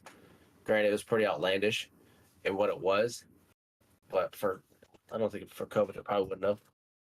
Maybe. Which, speaking of which, the pandemic era, the whole whopping 2 years, 2.5 years, that was like fucking wild for what shows and what movies blew up and what didn't. Hmm. But that was also the same time like Bluey took off, the kid show. Oh yeah. Like that was I don't think that would have gained nearly as much traction if it wasn't for every parent stuck at home 24/7 with the little shitlins that are kids. Yeah. Now, would I have still watched it? Yes. Does the new season slash new videos come out July 12th? Yes. Do I follow Bluey on TikTok? Yes. Oh my gosh. They will release whole episodes on TikTok that are not altered because the US is fucking stupid. Oh. And if you think I'm lying, there's an episode, I think we talked about it before, where Bandit, the dad, is talking with another dad. In the American version, it says he doesn't want to lose his teeth because what if he still wants to chew on stuff. The Mhm. actual version is I don't want to get a vasectomy. So what happens if I decide I want to have babies later? I want to still be able to reproduce. Chili should get her tubes tied. Wasn't allowed in the US because that's not a quote subject of which should be talked about in front of kids. Yeah.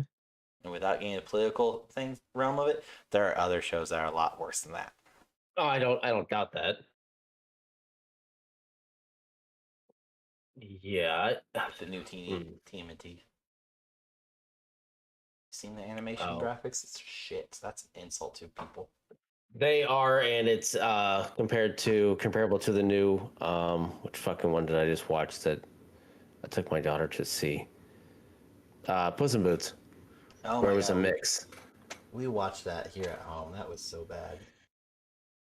I didn't realize it was a mix Yeah, until we watched it, and then I was yeah, this is it was. It made me shit. mad when I realized I was like, I don't want to watch this now. It's not something that's Oh, gonna be good. oh. Speaking of Oh my. re-releases, though, did you see? And yeah, you're gonna give me shit.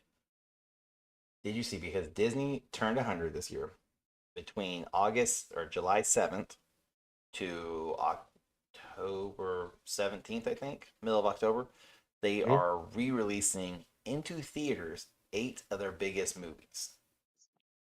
What are their 8 biggest movies? Starting off, and I think this is funny, okay? You have to understand where I'm coming from with why I think it's funny. Keep in mind with what happened with Johnny Depp versus Amber Heard, how quickly Disney went, fuck you, Johnny.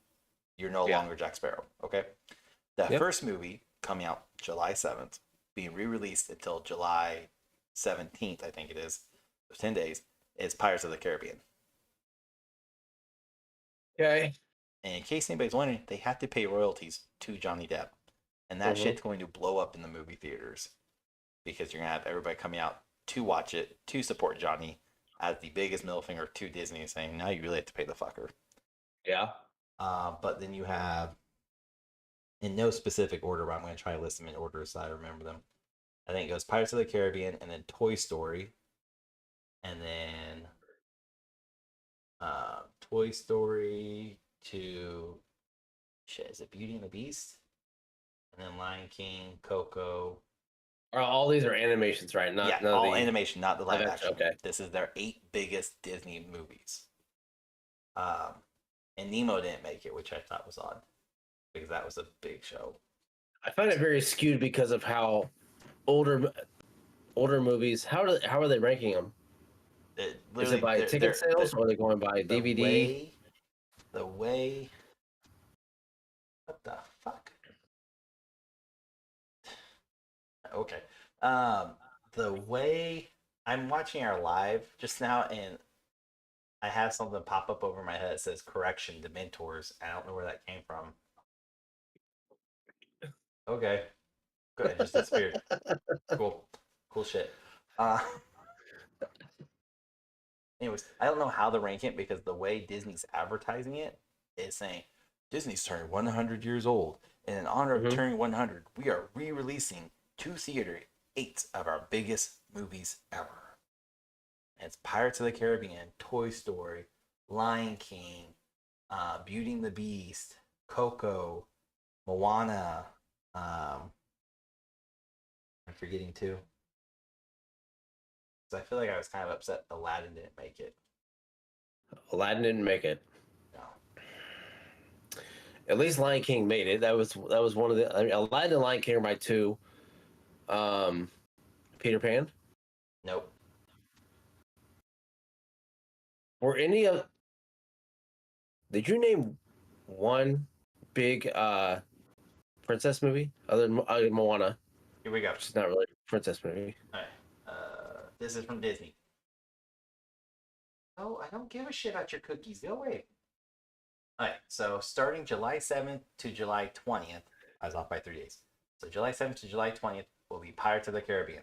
July 21st to August 3rd, Toy Story. August 4th to August 17th, Frozen. Beauty and the Beast. August 18th to the 31st. The Incredibles. That's the two movies I was missing. September 1st to the 14th. Coco comes out September 15th to September 28th. Lion King comes out September 29th to October 12th. And then Moana comes out October 13th to the 26th. These are the 8 big movies that will be re-released in theater for a limited 2-week run to celebrate Disney's turning 100. I don't know how they decide this because it does not make full sense because last I knew, yes, Incredible is probably one of their biggest movies, Pixar, other than Toy Story. But Nemo, Finding Nemo is not on here, and that was a big movie. Like that blew up. And then you have Aladdin didn't make it, which okay, I get it. Same with Hercules; those two didn't make it. Lion King outdid that. Um, I think Aladdin is a cultural thing of why it didn't come out. uh, it just got re-released live action. Little Mermaid. I don't think they were going to release it again because it competes with itself, and that's underneath a lot of scrutiny right now.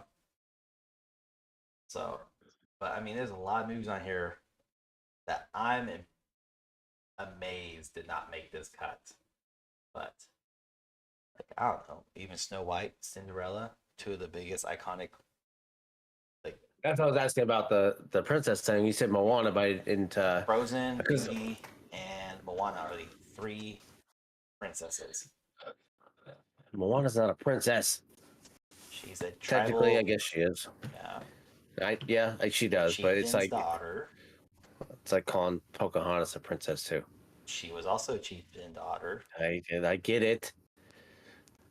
So she's royalty daughter. So with that, they have 8 they're doing in a span of what was it, like 5 months? July 7th to October 26th. Okay. Oh, so I mean, Nightmare Before Christmas? Really? You're not going to release this even for a week? You could release it last week of October? That show would pop off because of Halloween. I don't think I would be in theater every day with my daughter. She fucking loves that show. So I mean, I don't know. It could work. I think I mean, it's going to work. It could work. I bet you. I won't put anything on the line. But metaphorically speaking, I have a feeling Pirates of the Caribbean will be the biggest one out of all 8 of these, solely because of the Johnny Depp issue that took place over a year ago, and there are still people petitioning so heavily for him to come back, and the fact that Disney has attempted to like they've released that we're gonna have 3 new Pirates movie, and one of them was gonna feature Margot Robbie as the female version of Jack Sparrow, And she came out when they announced that saying, I don't want to do it. After the Johnny Depp thing, she was like, nope.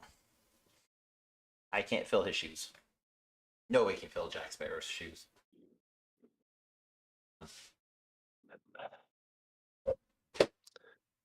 I mean, probably not. She probably wants it because I mean she's playing fucking Barbie, so why not? Which is fucking stupid. Have you seen how they're going to do the classic or the iconic Barbie and Ken scene when they're supposed to be having sex? No, I haven't seen the trailer for it or any showing. I saw the trailer for it. That wasn't in there. No. Apparently, it's supposed to have two just hands randomly appear and just smash them together, like you would if you owned Barbie dolls. To stay in line with the franchise. If they do that, that's probably the best part of the entire movie. If they do that, because that will make it way better than whatever they're going to try and do. And Well, the fact that every one of those girls' name is Barbie and Ken. well, yeah, that's how they are. They have their Malibu Barbie and you're telling Tinseltown me Barbie and prostitute Barbie. You couldn't have been Meth Barbie and You're telling me they couldn't have just simply given them all a different name? Because I watched the trailer and I was like, this is stupid. Like the moment, yes. Hi Barbie, hi Barbie, hi Barbie, hi Barbie. It's shut up. It's yeah. It just shows the fact that they're reaching for anything they can to try and make a movie, and Gosling fell for it. He has to be struggling if he wants this fucking role. Well, that's what I was thinking about too. It's like I could not think of a recent movie that Ryan Gosling has Margot Robbie is not struggling, so I don't understand why she took this movie. Obviously, I don't know anything about it, but Payday. There's no way this movie is gonna be a flop as bigger than shit. It's already having a lot of success with the trailers. I mean, I'll be impressed if it outdoes Suicide Squad, which was a flop. 1 or 2. They both fucking sucked. Listen, the one without Will Smith too is a lot better. They both sucked. DC movies are not good. So let's see. Other than Peacemaker. Let's see. I'm trying to look at Ryan Gosling. The last movie I can remember him in is Gray Man, where he was counterpart to Chris Evans. Good movie. I liked it. It was on Netflix. But other than that, First Man, he played Neil Armstrong. It's not great ratings. Blade Runner 2049, not great ratings. Nice Guys, not great ratings. Song to Song. His last big one, other than Gray Man, which was a Netflix original, was La La Land back in 2016. So yeah, he's kind of hurting. Which, I mean, whatever. I guess he's supposed to be in Margot Robbie's Ocean 11 film, which is in pre-production right now, according to IMDb. Mm-hmm. Same with Wolfman, Project Hail Mary, Fall Guy. Fall Guy's supposed to come out next year, sorry. And then Barbie. Fall Guy? Yeah, the Fall Guy, yeah. Oh, I was thinking like the game. Maybe. That's Fall Guys, but speaking, whatever. Did you see Among Us is getting a TV show? Why? It's cool. I mean, listen, if they want to have like a mystery, like murder mystery style show, great. But as long as it's not a bunch of those little astronaut looking fuckers running around, I think it could work. Because do you remember the show Happy Tree Friends? You don't? No, no. Okay, that no, one. You're the child, shut. No, this was not for children. This was not for children. Was that the like rabbits or what? They were like murder each other? Yeah, the random creatures. That was not for children. Okay, no, it was not. I remember you're talking about now. That was before Adult Swim. That was like one of the first internet shows that kind of took off and made its rounds. The fucking weird moose thing too, and yeah, I do remember it. Yeah, it could be something like that. Oh yes, it'd be well received. But it wouldn't. Well received, yes. Canceled very quickly, yes. Well, they're just If that it, one season is all they got signed for. there's no way it would last. You say that to like 6 seasons deep, and you're like, motherfucker. I've prove me wrong. Cool. Yeah, that'd be great. I don't want the fucking little astronaut fuckers. I want something else. Oh, it's gonna be the little astronaut fuckers. It's just a bunch of them. I don't know. It would be weird, but it wouldn't surprise me if it was done. No, they've already announced it. Oh, they have done it. Yeah, Or announced it. The creators of Among Us have already announced that we just got signed to do a TV series of Among Us, and we'll be releasing the trailer and the date soon. That was like 2 weeks ago. I follow them on all social media.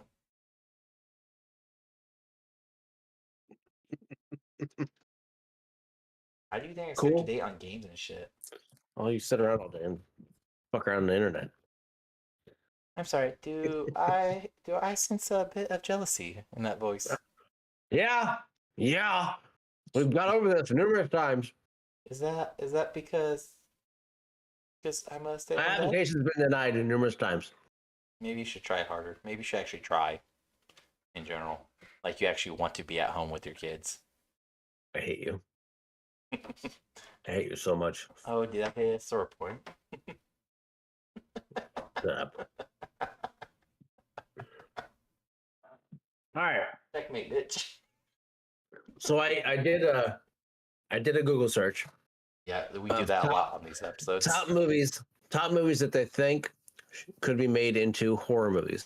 Okay. A couple of these are pretty Get easy on with it. What's to do. Is Care Bear one of them? Do we have to Number get a one. lawsuit going? No, it's not. Okay. Number one, and I don't know if it's in a certain order or not. Chronicles of Narnia. No, but Narnia is becoming a Netflix series. They did announce that yesterday. Okay. It's gonna get the quote Harry Potter special.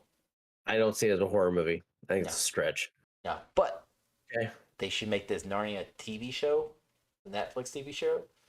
They should combine it with Harry Potter because I don't know if you've seen that theory where the four houses are just those four kids. Sense. Yeah, perfect sense. Next, Jimmy Neutron.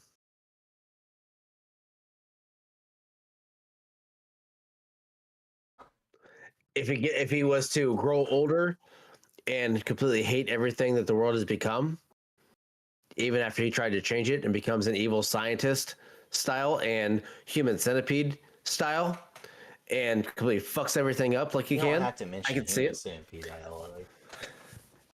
You haven't seen it. Why? I know you haven't seen it. There's no way you've seen it. You'd be wrong. There's no way you've seen that. You would be wrong, sir. You'd be really wrong, really, really, really wrong. And there was poor choices made. Please tell me you're eating dinner watching it. No, I was eating a snack. You're dumb. Well, one, let me tell you how that started. Hey, you want to come over and watch a movie? I'm not doing anything else. I mean, it's either I'm going to be out drinking or you can go over. Okay, come over. I'll pick you up. All right, what time you pick me up? 5? All right, I'll be there. Picks me up at 5. Takes me back to his wife's house. 2 other people show up. I got a good movie. You should watch this. You're going to like this. I'm already trapped. I can't leave. We're 25 miles from whatever. Yeah, okay, sure. Oh, what do you guys want? You want a drink? Yeah, okay. Take a drink. You want some food? Yeah. Nachos? Yeah. Poor decisions were made. I don't like myself for knowing I have seen that. Have I tricked other people to start watching it? Yes. Just like the blue waffle trend. I've tricked many of people. That could be the style that this movie could be made in. Because blue waffles they're or human centipede? Human centipede style. The evil scientist style of movie. Because a lot of these movies are going for gore, shock effect, and everything that I've caught on to so far. I still think Number 3. would work, but okay. It could. Very far-fetched, but this one I don't know. Rugrats.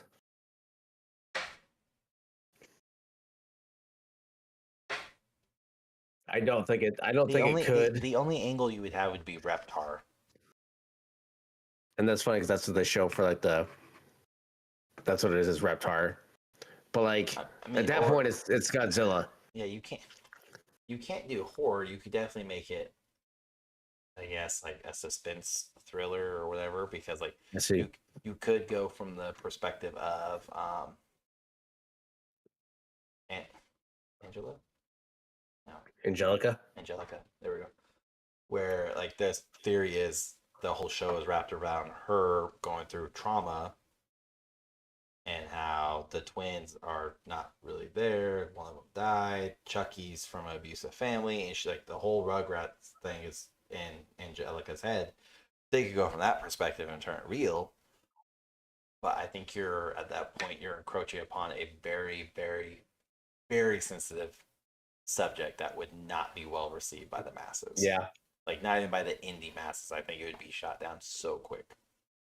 I'd watch it. Of course you would. Um, Like you watch Human Centipede on a daily basis too. this next one, which I think is could be easily done, and I think a lot of people even talked about it, hinted at it, confirmed it is a horror movie. Charlie and the Chocolate Factory or Willy Wonka, Yeah, that one would easily, work. easily. Um, I've seen. I feel like we've talked about. I think we have at some point how it is very sketchy and could be easily made into one. The next one, and I don't know how it would work, but Jumanji. Easy. I mean, The one with the original Jumanji with Robin Williams was already like they could have taken it two more steps in a certain direction. It could have been horror based, like true horror based yeah, versus suspense. I think you're still too close to the original story. You know what I mean? Like you're not making it anything different. You're just adding on to the original story and But not making it its own. they as long as they stuck with the original and not this new shit with Kevin Hart and The Rock in it, it could work. It could just be like they can make it where it's again they're taking the perspective of inside the game Mhm. and you're seeing the players go through and the players you can actually see like dead avatars from the past and see Robin's character kind of like they did with Jumanji 1 where it's like hey he used to live here to just pay homage of course Mhm. and then get back to the real world and not have the game close out and have things actually killed like Jumanji of all these so far would make the best logical sense one with no issue. Like there, it's not that far behind. Wonka and the Chocolate Factory would also be a very close one too. But Yeah, Jumanji would be literally just take two extra steps forward in the horror franchise, and you be there. Blood, guts, gore, yeah, easy.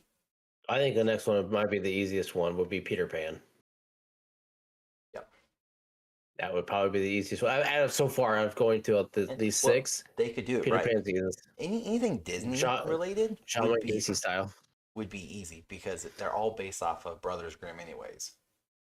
So Mm. Brothers Grimm is very easy to make horror because they are fucking horror. They're disgusting stories in some cases, but even then, Peter Pan's the villain. Hook is the good guy. So Yes. it would be very easy to turn Peter Pan into a villain or into a horror Yeah. movie. But again, once you include those children, though, like in today's day and age, you gotta be very careful with how you involve children's perspective. He'd be done. It could. I'm not saying it could. Next one, James and the Giant Peach. Yeah. Psychedelic ride, easy. That movie was already a lot out of the kid. uh, the next one I think is well, it's probably going to turn to be closer to the spectrum of borderline too much for anybody to handle. Will be Matilda, an abused child. I think that'd be more Forced like it. I think that'd be more likely than Rugrats, because Rugrats is 100% toddlers and babies. Yeah, That's why it's like the Rugrats will never happen. James and Giant Peach is the preteen. Matilda's a preteen slash teen. It'd be.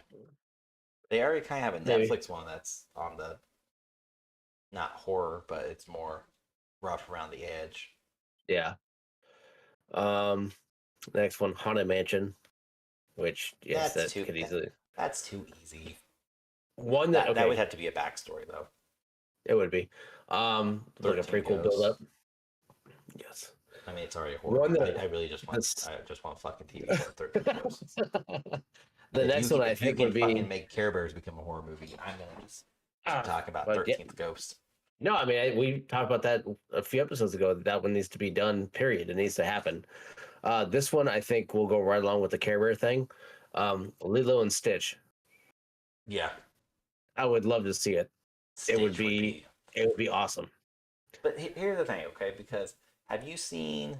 Because they're doing a live action of Lilo and Stitch. Stitch looks shitty. I've not seen it. If you like the franchise, don't watch it. Don't look at it. Because that entire trailer or Red Band, whatever, is just think Sonic, but so much worse.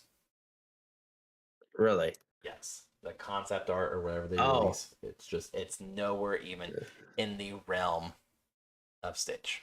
Grant Stitch is also an alien, so it's like. I mean, if this is it, it doesn't look horrible. But this is what I'm looking. If this is what you're Send me talking the link about, so I can double check. let me see if I can. So there it is right there. Which these don't look bad. Is it If the this one is it, where she's holding him? no, these are just that's pictures. no, that's not. No, Okay, no. Here, because like those look good. let me pull this. Like if that's it, cool. I mean, he looks like a hairy gremlin in a way. Go to that For link. about what the fuck is that? That's the one that's been making its round, and that's like the That looks actual. horrible. That's the actual actress that's gonna play Lilo as well. That's fine, but like that looks stupid. I want that. You know what? There's the horror movie version of one I sent you. Yes, But that's and why I'm saying then like this whoever ugly. bullied Tim Miller needs to come over and bully the fuck out of Disney right now. This fucking bastardized Teletubby needs to go away. That thing that looks horrible. Yes, that's what I was Like like. I'm not sure which one you were looking at, but that's the one that even made its round on like Disney's convention or D23, I think is what's called. really, Yeah, yeah. No, this the one I sent you is the one that you make for the horror movie.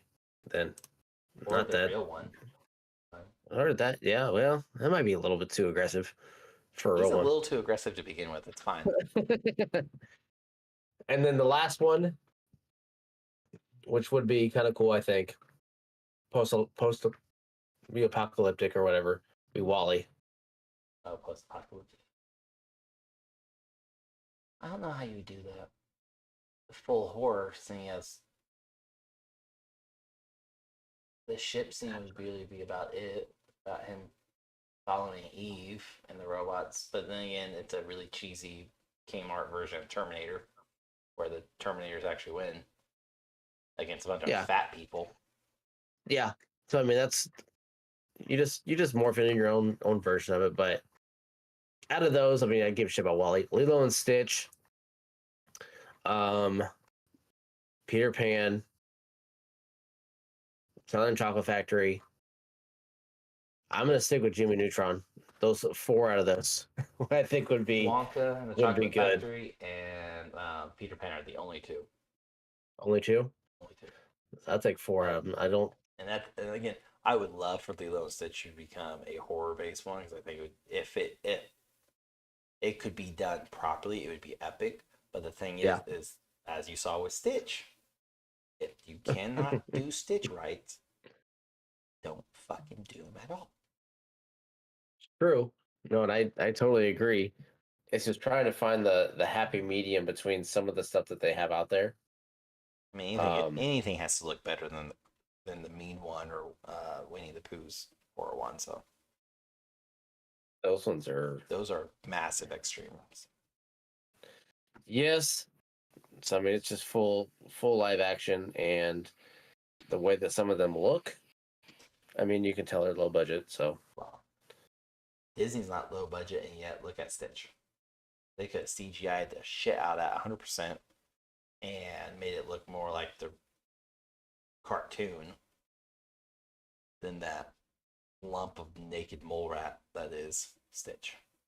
Oh yeah, they very well could have, but it's hard to tell them what they'll I do. I think if you're gonna do like cartoon turned horror, I think Fairly Odd Parents would be a wicked one. Well, that's a weird one. That's a weird one altogether. It's already a weird cartoon. I mean, going. But you could I mean turn that it. You could turn it horror easy with all the fairies and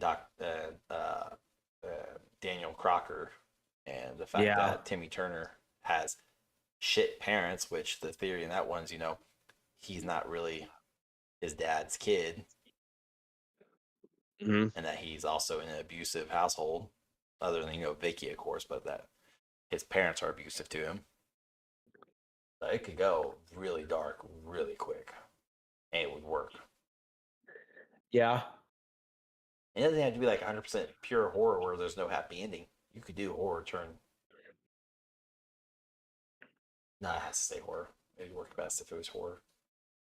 Yeah, It's that's like Gene's. He can't kill anybody. He can't wish anybody dead, but he can torment. Mm-hmm. And that would work a lot better than Jimmy Neutron. No, Jimmy Neutron would be good, just for the mad scientist side of it. Yeah, Sheen and Carl. Yeah. The horror one would only work if Sheen somehow got Jimmy Neutron's mom. It'd have to be. It would. That's what I was like. As many horror ones would work the best for him, because the more horror ones you can throw in there, the better. I think, but that would, and Fairly Odd Parents would work. That would definitely be one that would work. Garfield is another one that I'd like to see. I thought there was a rumor of Garfield getting a horror one. I sent you that. There was one that was in the making a long fucking time ago, and it got shit canned. But yeah, there was one supposed to be made. There was teasing of it and everything like that. But yeah, there's supposed to be one. It never got I thought it was something along anywhere. the lines of Garfield fucking hates Mondays. Was used. Yeah, there was. Like, oh, yeah. Yeah, I think that I don't know if I sent you a link for it or not. Something I don't know. But yeah, there was one at one point that was supposed to be a Garfield one, and it would have been. Oh yeah, it was Garfield First Blood. Yeah, you sent me that one then. Yeah, and yeah, it had cover art and everything, and it was a very, very, very poorly looking Garfield, but it would have been decent. I mean, I would be okay with Bill Murray being the voice of it too. If he wanted to reprise his role. But trying to think of any other ones that are out there that have I was trying to think of like really old school ones. Well, even like Disney to just do Brothers Grimm, like a legitimate Brothers Grimm version of any Disney movie would be amazing. Because like Cinderella is already a very, if you read the Brothers Grimm, it's very dark and twisted where their stepsisters, Cinderella is physically abused, mentally, physically, and other stuff in the Brothers Grimm. And it's to the point where the sisters cut their toes off and trim their foot. And like, it's very dark. Yeah, I think you're talking about that one. Yep. Alice in Wonderland would be a very easy cartoon turn horror. Because, I mean, they already have Through the Looking Glass, where again, it's just one step. Okay, it's probably like 2 or 3 steps away. Scooby Doo. You could even do Scooby Doo in the version of like Saw. Saw or Scream or something like that. 7. It could fall. You could fall into those. Beauty and the Beast is another one that would be too easy to run or to do. Sorry. I don't see that was. Well, yeah, I guess you could. So I'm gonna assume you don't know Brothers Grimm's too well. I don't, not enough to talk in detail. No. Unfortunately, I got big into Brothers Grimm before I got big into Disney. Oh, okay. It was right around the time I was also really big into mythology. Yeah. Zelda goes hand in hand. But I was thinking of like cartoons that they could make Animaniacs of That just would mainly those three, that would the kind of Echo, be a Echo, and twisted Dot, one. and that would have to be a very dark, demented one of like It would not. their It would not be hard though very, with very Wacko being already, you know, yeah, crazy. So it would hmm not be hard. yeah. Uh, let's see. So I just went cartoons turned horror movies. Little Mermaid could be an easy one as well. Peter Pan pops up all the time as a ghost Yeah. killer. Cinderella, Lance of Longinus. I don't know that one. I mean, Toy Story could be a good one too, Yeah, but I've that would be seen almost like I've Dolls seen from the '80s. I think somebody did a fan fiction one, like made a YouTube fan fiction of Toy Story turning horror. Yeah. I remember it not being, it was good, but it was really fucked up. Well, I mean, that or Puppet Master at that too, or Demonic Toys, which is already made as well. So I guess they really couldn't. It wouldn't be too original to do then from all those movies they've already done. I just read this. I Trying to think it's think the of same article you read, but it said the title is 15 children's movies that could be turned into horrors, and it has the same list as yours, but stops off at 11. The title says Oh yeah. 15. Oh really? Yeah. I think mine's I think Not it a said mathematician, 11. but you're missing a Yeah, few. mine says 11. This is from BuzzFeed. These Yeah, 15 this kids movies make absolutely chilling horror movies. All right, that's BuzzFeed, learn to count. mine says the exact same thing, but it says 11. All right, let's see. I know there's another movie. Transformers could also be very easily like horror one too. Decepticons would have to win. It could, but then it's I like that Ghostbusters. one. Then you're skewing the lines between like sci-fi and horror at that point. Like, I guess a couple more steps and then it's a horror movie. A little more rated R style, I guess you could do it, but um, what else was there? There's that's just like saying like Nightmare Before Christmas. You push that one, that could be a Who framed crazy one. Roger Rabbit? That'd be a fucking creepy one. Powerpuff Girls. I don't like that, so no. I don't like Powerpuff Girls. Oh, finally, Fairly Odd Parents. Popped up. Toy Story popped up. What about Powerpuff Girls. Alf? Alf, the alien from like the '80s show. Yeah, yeah, I thought yeah. there was already a horror one, or again maybe fan made. If not, that'd be great. See him gnawing on fucking cats and everything else, trying to survive. Invader Zim. It's alright right Hmm? there. Where Invader Zim, the cartoon Vader's him. with Gurr. My God, are you so deprived of culture you don't know who Invader Zim Oh, is? Zim. Okay, yeah, I know you're talking about now. I don't know. I've never watched it, but I know what you're talking about. Like golden moments of my childhood that I was not supposed to watch because it was very much like that edge of this is not appropriate for kids. Does he have to eat cats or what? No, he's just there's a lot of lewd and suggestive themes. Oh, But okay. Zim is trying to take over the world. He's a failed alien that they banished to Earth, and he doesn't know he's banished. He's told he is there to take over Earth. And Gotcha. he's given Okay. a little robot called Gur. Okay. It's like the highlight of the. My name's Gur. I like pizza. Love it. It's a good show. You should watch it. But no, like to kind of go back to the beginning though, because we were talking about Gale, stay away from Oz. That one would be, and even for like most of these movies we talk about, there is Space Invaders. Yeah, Yeah. Oh my god, that would be terrifying. I would not That would see be a it. straight up. That would be a B-rated horror movie, and it would be. I can already see it. Them flying around just eating people. There are some of I mean, these tell me. though. I mean, you're not wrong. You're not wrong. But there are some of these that like they shouldn't be made into movies to get the full effect.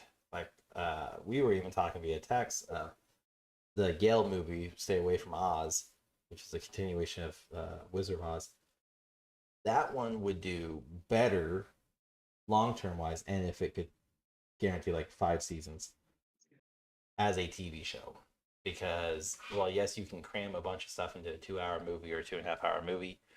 Yeah. You can get more out of a 45-minute TV show than you could ever in a 2 hour movie because you can focus on, the granddaughter, or you could have a backstory episode of why Dorothy is now demented and crazy and terrified of Oz and what came of the lion, what came of Scarecrow and the Tin Man and the Yellow Brick Road and the dwarfs and the flying monkeys. Which, if the flying monkeys are not in that movie, fucking fail. That's very true. That's a Well, fail. that or the Munchkins are not in it Dwarfs. either. There we go. Yeah. Yeah, if they're not in it either, I mean, because you're missing at that point too. That's like, But they don't. That's the thing though. Like the Munchkins don't have to be in it because they could be killed off. You can say the flying monkeys killed yeah, off, that's true. That's or the true. lion Yeah, killed all of they them. could have that. Or yeah, I mean, you could have something along the lines of that, and then you'll have maybe a rogue group that lives in the sewer. They come back and they have nunchucks and swords, as Ninja Turtles. No, kidding. Um, but I think with that one, I don't know if it'd be that well perceived because there's not a whole lot of horror movies of that style in that much depth and detail that last that long. Yeah. Now you take like, That's what I'm saying. Like because the only I don't way know it how could work is they hardcore would of a. have to sign a 5 year or 5 season contract where they're guaranteed those seasons where they can do what they want, or even 3 seasons. But they need at least three, so where like the first one's building up that foundation, I would think. the second season's building up like the actual roadmap where you see where it's progressing, and that third one or fifth one could be closing out. And then all how dark you'd be able to go with it, because I feel like at that point it'd be almost like Grimm style, to where it'd be like CW style edge, like it's not like completely dark, but it pushes the line Yeah. of it. But I think like the way it's seeming is they're trying to go dark with it, but I need to see more. Yeah. I mean, more on it. they could definitely. I think as a TV show, because there's a lot of them that I'm stumbling upon because goddamn thumbnails are misleading. Very. Where I would click on them and be like, yeah, this looks like a good movie, good TV show. Oh, nope, I need to sleep tonight. Stop. I need to sleep tonight. Nope, we're good. But Netflix or maybe Hulu, but Netflix or like Paramount or Max / HBO Max or Netflix really would be my two.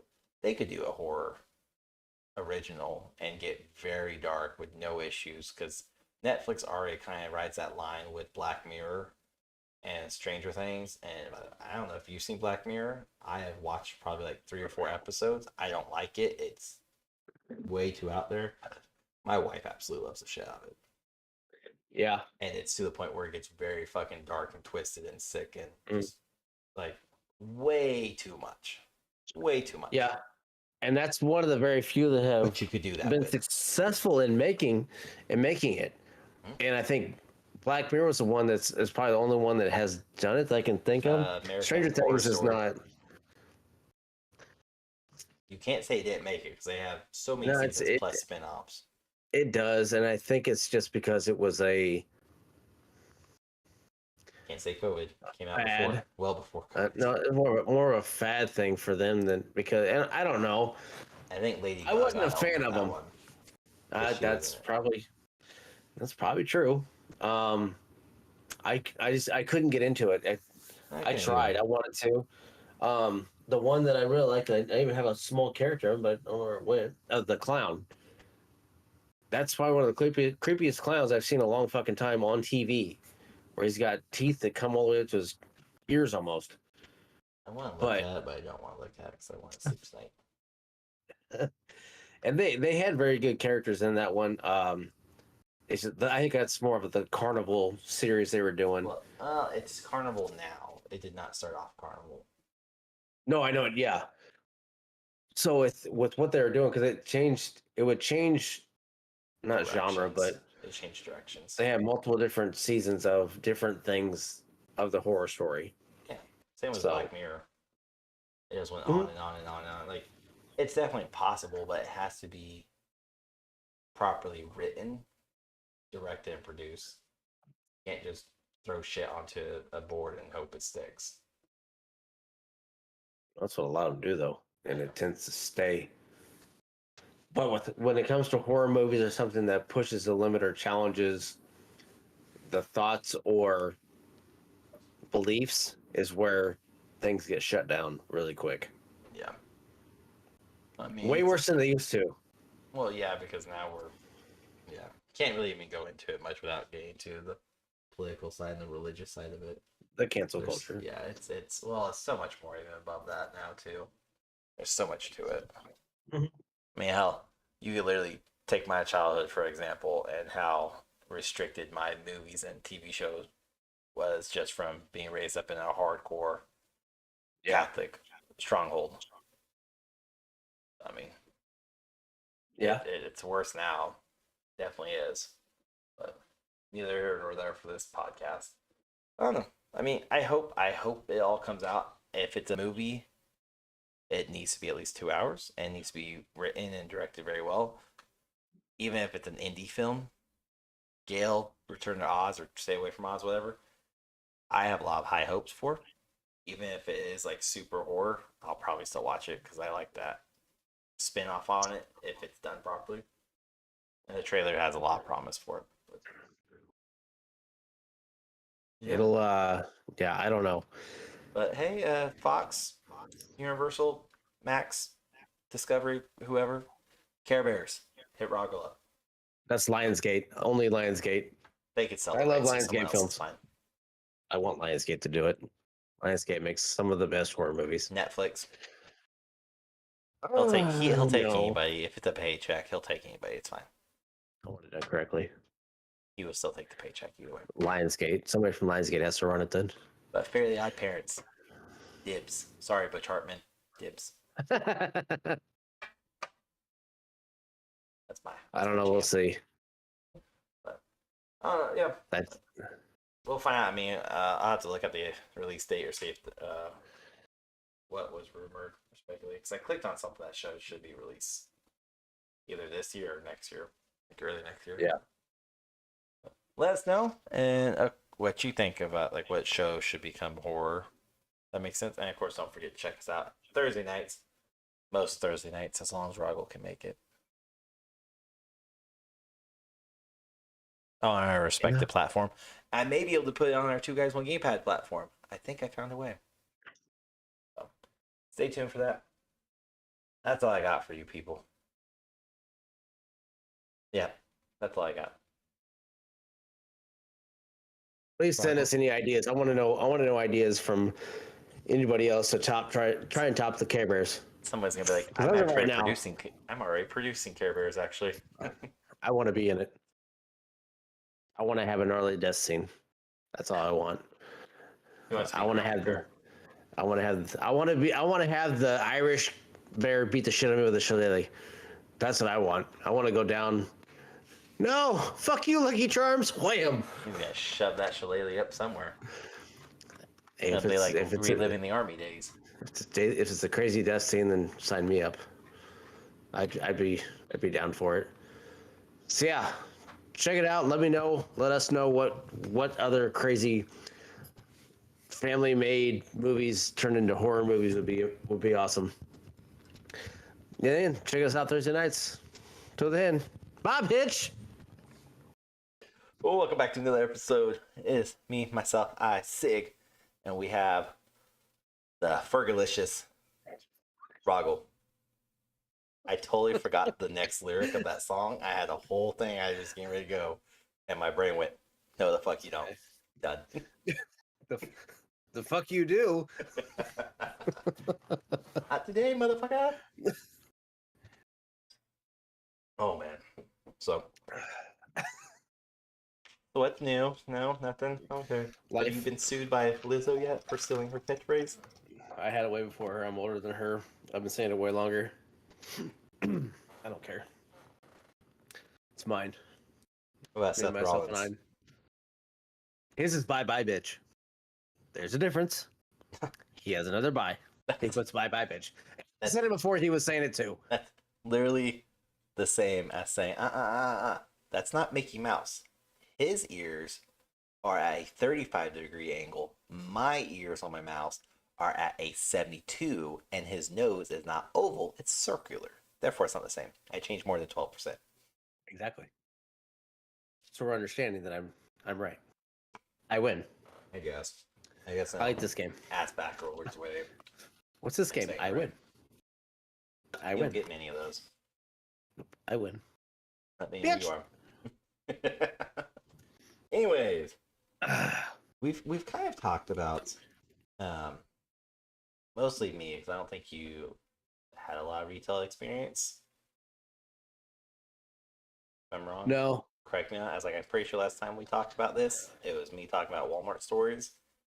I've never worked not like Yeah. No, not retail like that. No. Well, there's any retail would work. I mean, I worked in a grocery store in high school, and then after that, but in a small town, so you're not looking like, bitch. Did you get it? I was born in 83, 90. So between I was like 7 years old max. That was 90s. It was a different time. You were able to work. Child labor laws were not in effect yet. Oh my god, I hate you. Grocery stores were not a thing back then. Back then, we made our own stuff, churned our own butter. It was called going to the market. There was no grocery store. It was a supermarket. Not even. Supers weren't around yet. It was just a market. Horse and buggy. I'm not that fucking old. I love it. Because you're older than me. I can make old jokes. Anyways, go on with your horror retail stories. But so it's not horror. I mean, I had plenty of horror retail stories. Your rough life of retail stores. Bro, you ever worked Black Friday before it got civilized? Whoa, you're gonna get us canceled. Calm down.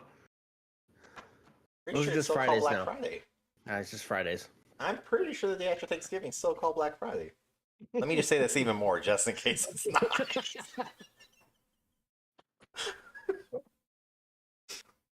It's not called Black Friday. I'm sorry for calling it Black Friday. It's not my bad. That was the name of the damn day years ago. It's called Black Friday. There we go. We have it in my system. Yep, there we go. Yep. Get a text message tomorrow. I researched this and it technically still is. You will. We're good. We won't be canceled. You'll get it like 1 o'clock in the morning. I've been up for 45 minutes after the podcast. Been laying down in bed. I couldn't sleep. We're good. It's still called Black Friday. You're wrong.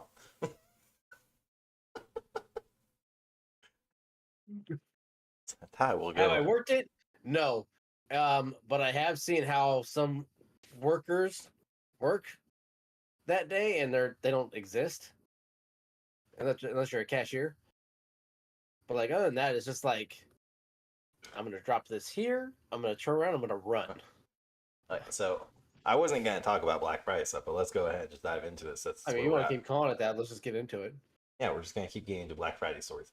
Into the cancellation story. There is a drastic difference of current, like we won't count pandemic era, but since about 2015, it's about 2015, 2016, Black Fridays are so drastically different than like 2005. 10-year difference. And definitely different than like late 90s when it all started. Are you Googling if it's still called Black Fridays? No, I'm not doing that. Wow. Why are you so defensive? You're wrong. Gosh. And you're Googling. I'm not even looking that up. You're so sensitive right now. Keep looking it up. But anyways, it's drastically different. Because, well, 2017. Let's just go there because of the fact of like now you got pickup in store, and you can literally Black Friday shop on Thanksgiving online. Walmart last year started off at 10 p.m. You could go online to Walmart.com and purchase all the Black Friday items that you wanted, and it would be reserved. It would be saved for you, and you didn't even have to pick it up on Black Friday. You could wait till Saturday. It had a 72-hour hold on it, so you could wait till Saturday, Sunday, or even Monday, and be fine. And it'd be safe. So it's a whole different game. Now, granted, you can still go out and do the whole shopping experience in store. Not worth it. Just do online. And Cyber Monday and Sundays are better deals, anyways. But when I was in high school, I also worked at Walmart. In '05, I can tell you it was a whole different thing where I had Thanksgiving week off. I did not have to work that day because I was a high schooler and they could not make me if I did not want to. Oh, the joys of being a high schooler and having a job. You have the protection of well being in school. So I worked that Friday anyways because I knew I was off. I vividly remembering being told, "Hey, you are a cashier. Everyone's a cashier.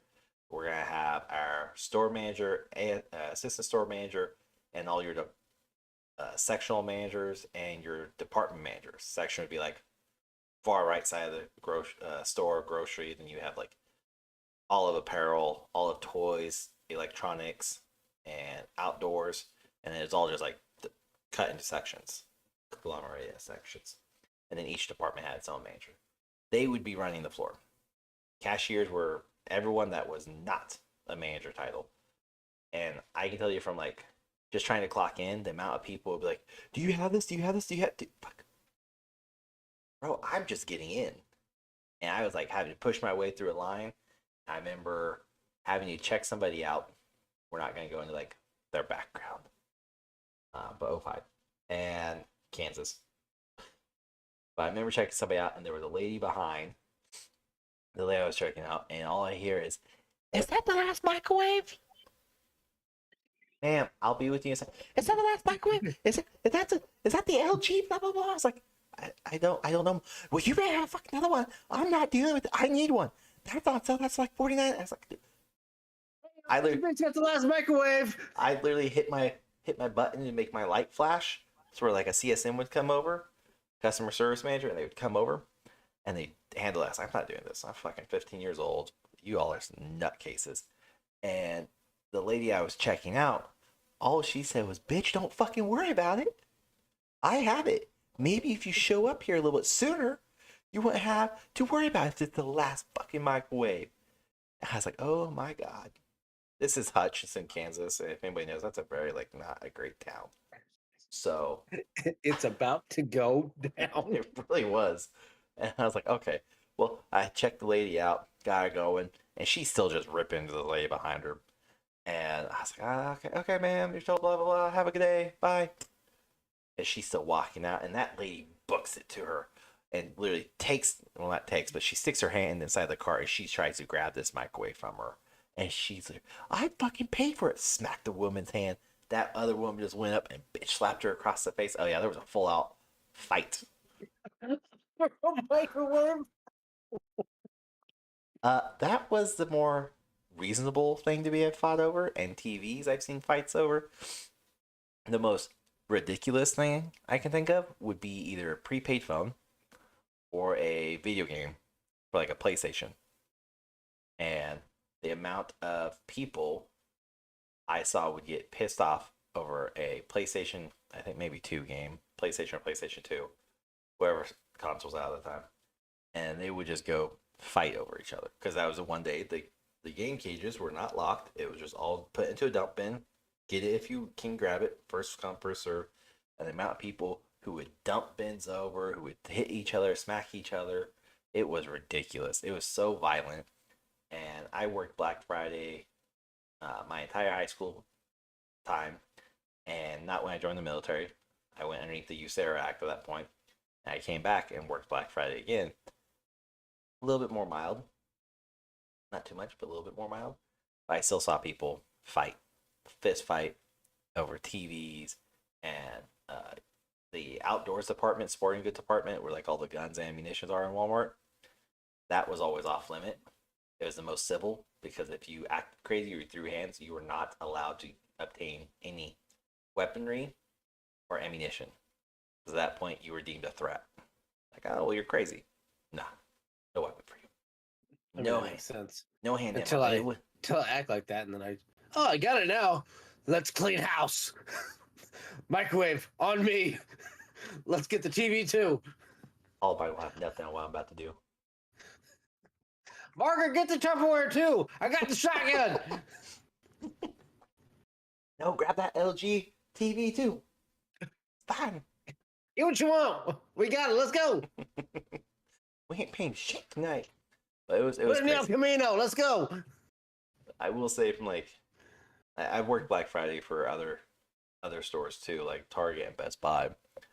Best Buy was also kind of crazy, but not that intense. It was very much a calm compared to Walmart. But there'd be so many people that come in and want like laptops or MacBooks or tablets or TVs, sound systems, whatever, and they'd be so pissed off because they were limited storage and we didn't keep anything in the back at that time. Everything was on the floor, and we would have so many people pissed off when they go to check out and like, okay, can you come out and schedule? Like, can you schedule somebody to come out and set this up for us? Oh yeah, it's gonna be 2 weeks out, 3 weeks out, 4 weeks out, and it just grew. Yeah. But the week Which, of Black obviously- Friday, or the week following Black Friday, was blackout. Nobody was allowed to schedule Black Friday purchases for that week, so you were guaranteed 2 weeks out.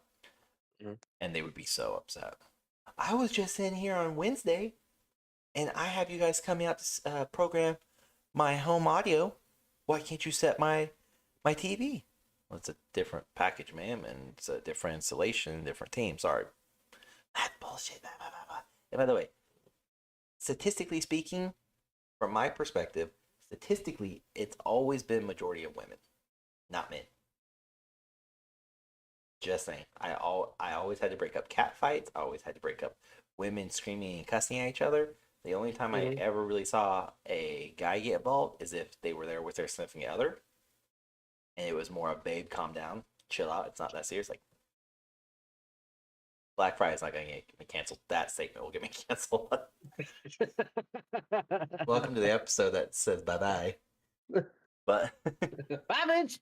but statistically, all the interactions I had was always with women, and whether that was because they left their boyfriends and husbands at home to watch the kids, or stay at home because this was the one day of the year they can go out and be completely and utterly murderous, and nobody questions anybody. Normally a thing of like the guys would stay home and watch the kids, and all the aunts and cousins and all the girls would go out shopping because that was what they wanted to do.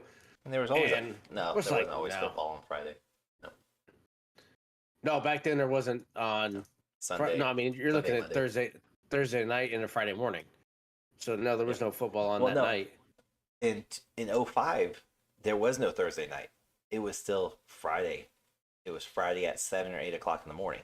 Walmart still closed down back then. There was not 24/7 at the time, at least in my state.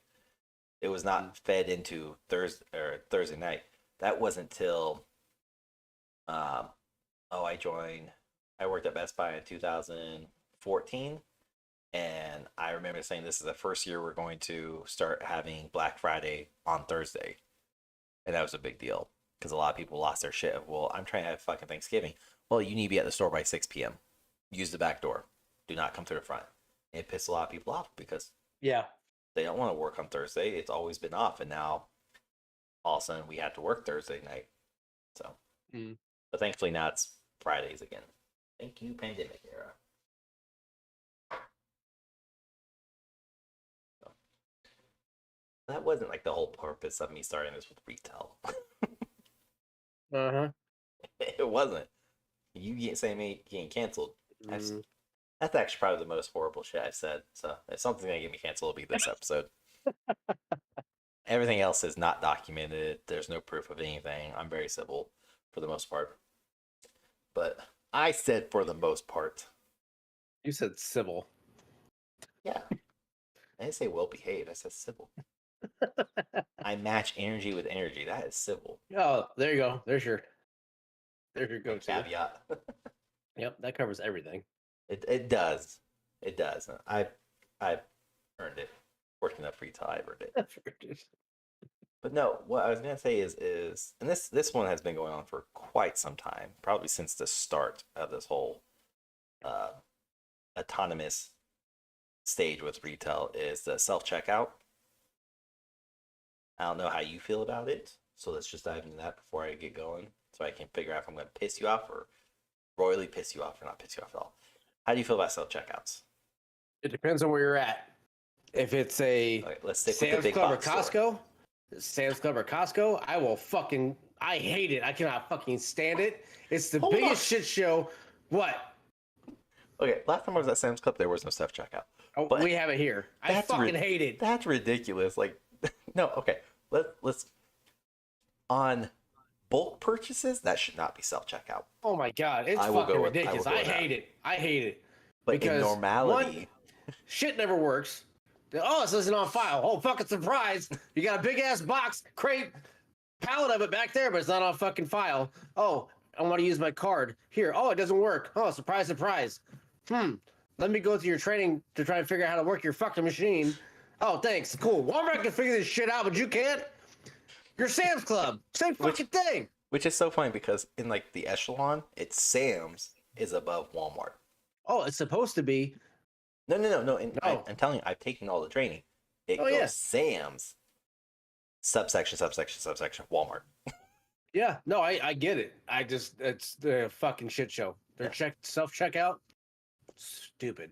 Okay. So in basic non-bulk purchase stores, so like Walmart, Target, Dillon's or Kroger, wherever you look at, Hy-Vee, those type of retail establishments, not bulk purchase stores like Costco or Sam's Club. What's your take on self-checkouts? I don't know what it is or why. Walmart always seems to, no matter what, have self checkout line be 30 to 40 people deep. And the one by us, you only have maybe one or two lines of an actual cashier there. Yep. They have now made it nothing but self checkout. Yep. So That's they've ours diverted to going. nothing but self checkout. It is a complete disaster. Walmart has gone extremely downhill from how it used to be to now. Yep. I used to love Walmart, but I mean, Target obviously is your upper echelon when it comes to Walmart, you can go any to of that PJs. stuff. Target, you go dressed. Yes. Target, I never really go through a normal cashier. It's normally self checkout just because it's normally faster. At Target, Walmart, it doesn't matter. You're waiting 15, 20 minutes to check out. I don't know why, but everybody, Billy Bob, Billie Jean, and Jim Bob, and the kids and the dog need to get The through whole Bob family. and get the whole fucking everything that they've got. Every lightning thunder fucking drink that they need and everything else. It just never fucking ends. I hate going there. I cannot stand going there, but I go there only to buy certain things, and it's a lot of the off-brand stuff like the Stranger Things pizzas, shit like that. Just some of the weird shit to try. That's where I go for some because Walmart gets that weird shit. Target doesn't get it because they're bougie, so I have to go there to get that They stuff. have a whole but different demographic. For the most part, I avoid Walmart anymore. Yep. So I'm the same way. Yeah. Like when it comes to like, if I have to buy groceries, it's Hy-Vee 100%. I do not shop at Walmart. If I have to go to Walmart, it is like I couldn't find this at my local Hy-Vee store for 4 weeks in a row. I went to Target, could not find it 4 more weeks in a row. I have no other option after 8 weeks to just grin and bear it. And even then, I contemplate whether or not I really need it. And most of the time, I'm like, I don't fucking need it. Clearly, Yeah. I'm not meant to have it. I've shopped at 2 different locations for 8 weeks. Not meant to have it. But overall, are you for self-checkouts? or are you against them? Like they shouldn't be a thing at all. It should just be regular cashiers. It doesn't bother me. I think it does help to have self checkout because it avoids the whole speed checkout, the 10 or less. They have that of, Yep. speed checkout is now self checkout. And I As long do as you don't hate need the tobacco. yes. Now, and that's the thing too is I will do like a go to Hy-Vee. I will do self checkout unless I have alcohol because I'm gonna have to deal with somebody regardless. So I will go to somebody at that point because I don't. If I do self checkouts, because I don't want to fucking deal with anybody. If Yep. I have alcohol, then I will go to a cashier because I'm gonna have to run through it and do all the shit anyway. So I just do it less. There's no line, and I'll just deal with it. But for the most part, I look for the smallest line. If self checkout's there, I'll do it. If cashier, I'll do. I don't care. So Whatever you're gets me not, out the quickest. yeah, you're not either or, but you're also, you understand the purpose of utilizing a self checkout. Yeah. So I only mention that because I'm sure you've seen it, and it is the older crew. Is the everyone before Gen X that I've been seeing all over social media. Again, it comes in waves. It's typically in the summer where it's like I hate. And it's always Walmart. It's always fucking Walmart. Mhm. Where it's like I fucking hate self checkouts. I don't understand. They are costing jobs and careers, and I refuse to use a self checkout. Save a job, go use a cashier, and then typically I'm very quiet. Like I don't post shit on social media about it, but it gets so annoying. And I was just talking to my wife about this earlier this week, where it's like I don't think people understand. Before self checkouts, and you had all those cashiers, you had 30, 40, 50 cashiers. And nowadays, you can't do that because there's not enough workforce because nobody wants to fucking work as a cashier and deal with all the berating customers and Karens and Kevins that come in. And it's like, Ashley, did you know that's not marked properly? I have coupons. What do you mean this coupon doesn't work? I know it says Dylan's, but why can't you use it here at Walmart? Bitch, because it says fucking Dylan's. And yes, actual conversation I've had with people. I think your But previous statement of a lot of people just don't want to work is part of it too. But yeah, yeah. It's, I wouldn't say that's the main thing. At least like here, where there's a lot of college kids who are looking for a job, and there's a lot of people who just got, again, my area demographics. yeah, Um, but also from my experience is there's also not a lot. If I go to Walmart right now for my area, I can almost guarantee you I won't find a cashier position available. It will be cashier attendants for like self checkouts or yeah, floor, but you won't find cashiers. But the flip side of this is a lot of people had this whole weird ass fake fucking complex about you're costing somebody a job. Since there's no cashier, somebody's not able to have a job. No, listen, they have converted all those cashier positions to floor positions to go become stockers, to be back rooms, to keep the floor nice and looking so everything's properly uh, organized when you come in, which is a lot better. I will gladly take that over a lot of cashiers. I'll argue that one because it looks a lot worse. Well, look, they're not. I'm not saying they do fantastic jobs, but that is the premise of it. Yeah, the point of it, but that's not No, happening. no, execution's always failed because Yes. before COVID kicked off, I was working overnight at Walmart as a stalker because we needed a little extra income, and I figured why not? I can still do stay at home dad during the day, and I'll go work 5, 6 hours in the middle of the night, come home before the kids, and do all that. And that's literally was a train. Is we will go to autonomous state soon where we have self checkouts be the predominant method. So where we have floor workers, and our floor workers in the past 5 years has like quadruple and timed at or 5x 6x multiplied, which is a good thing. Can you still find these fuckers? No, you cannot. No. But again, not so much the company's faults as the associate going, I don't want to fucking deal with this. Still goes down a company. Either which way. It's a double-edged sword. But the people, again, I saw this on Facebook literally, I think Thursday night or Friday night. It had been Friday because you and I were gaming on Thursday. And it was people I know on my Facebook clearly. And they were just bitching, complaining about self-checkouts costing jobs, self-checkouts are ruining the economy, self-checkouts ruining blah. I was like, one, as somebody who's worked as a cashier before, I'm very meticulous about how my shit is bagged. And I know for a fact many people are also very meticulous about how shit's bagged.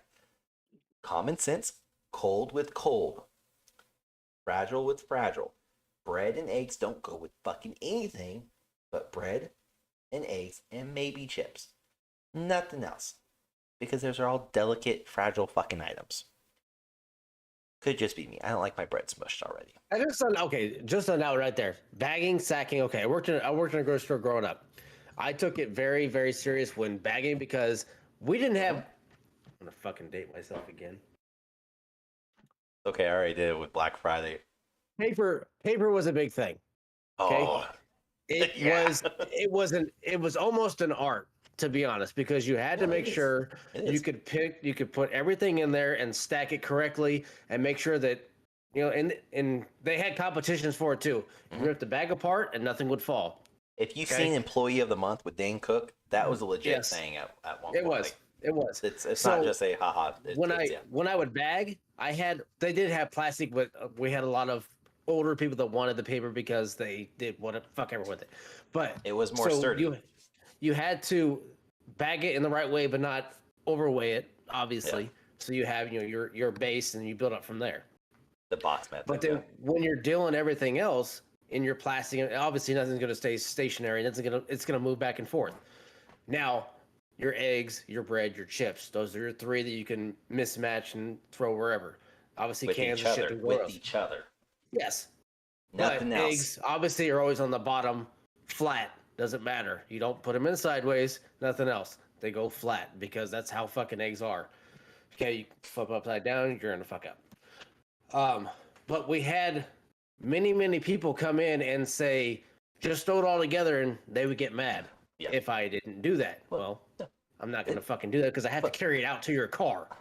yeah, that's how old he really is. Because car service was still a thing. Um, Fuck yeah. no, I did it too. But no, those same people though that would be like, just whatever, pack it however. It's like, do you mean that? Because if you mean that, you can't bitch at me here in 5 minutes while I'm done. Jab it in And here. I know for a fact, like Walmart, Target, and Dillon's used to have something called an IPH, item per hour. And if you were on a belt register, so conveyor belt, you had a lower IPH number, typically like 30 to 45 items per hour. If you were on the speed registers, 10 or less items or 20 or less items, you were supposed to get like 60 or 80. It was a high, like double the number basically. And I used to love being on a speed register because it was just like boop, boop, boop, boop, done. Mm-hmm. And of course, 10 to 20 items is a lot easier to check out than the conveyor belt because people would want stuff bagged a certain way, but they won't place it up on the conveyor belt a certain way. And you can ask my kids right now, even my wife.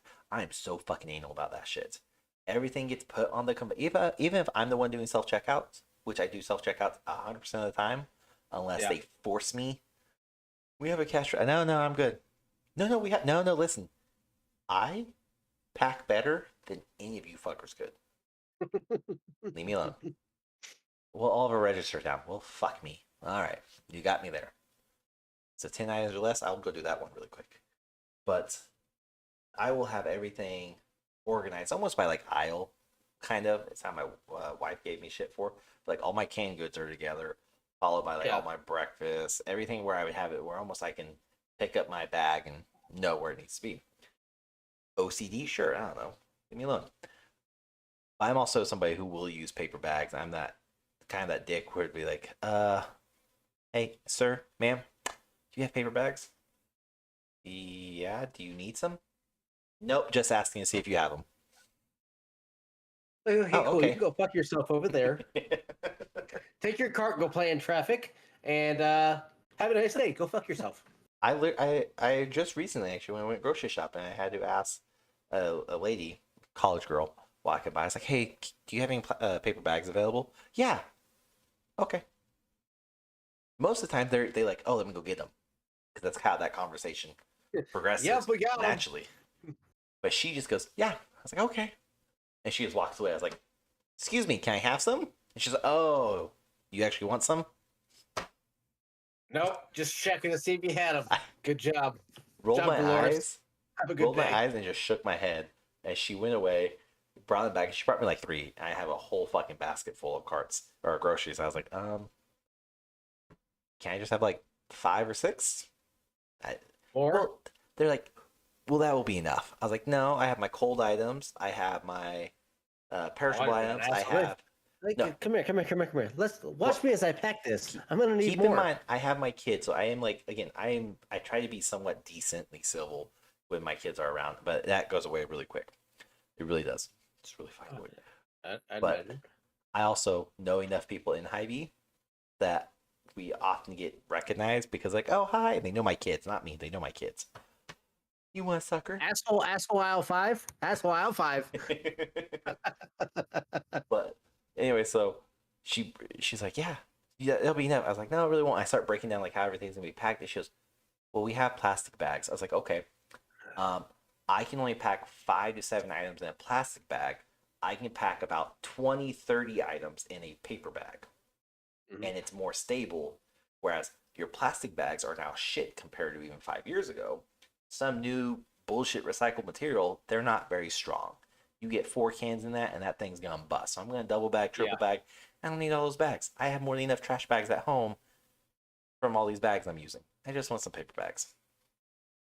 So she goes and brings it back, and literally, as I'm loading them all up, one of the managers that I know from my AT&T days, from my Sprint days, from Best Buy, like I've known this guy for a while, and or we know of each other. We've worked with each other to a degree. He's always been a customer or a client, and now he's a manager at Hy-Vee. So we're very friendly. Don't know his name. I don't think he knows my name, but we know each other's face. He's always came by and say, "Hey, how you doing today?" "Oh, good. How's the family?" "Oh, I'm good. Yeah." "Any issues today?" "Yeah." Uh, I don't want to be like a fucking Karen or a bitch or anything, but I asked for paper bags, like if you guys had them, and she just goes, "Okay," and she starts walking away, and he goes, "She did she bring you any?" "Oh, after I asked," and he goes, "What the hell?" I was like, "Okay, so you see my problem with that," and she only brought me 3. He goes, looks at my cart, looks back over there, looks back at my cart. I'm still unloading stuff. He goes, "You seem to have used all 3 of them." Like, yep. Just 1 second. So he goes over and he reaches behind customer service and he just brings like a stack of fucking paper bags. Like, there you go, man. I was like, "Ah, thanks. Thanks."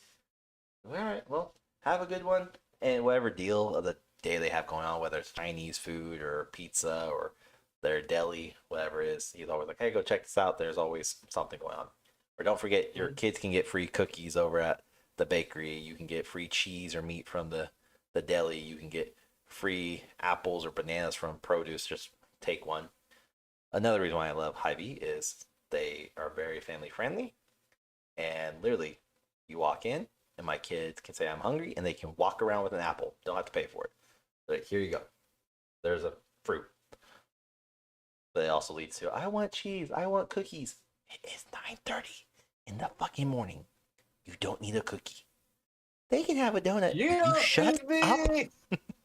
You shut up. They don't need that either.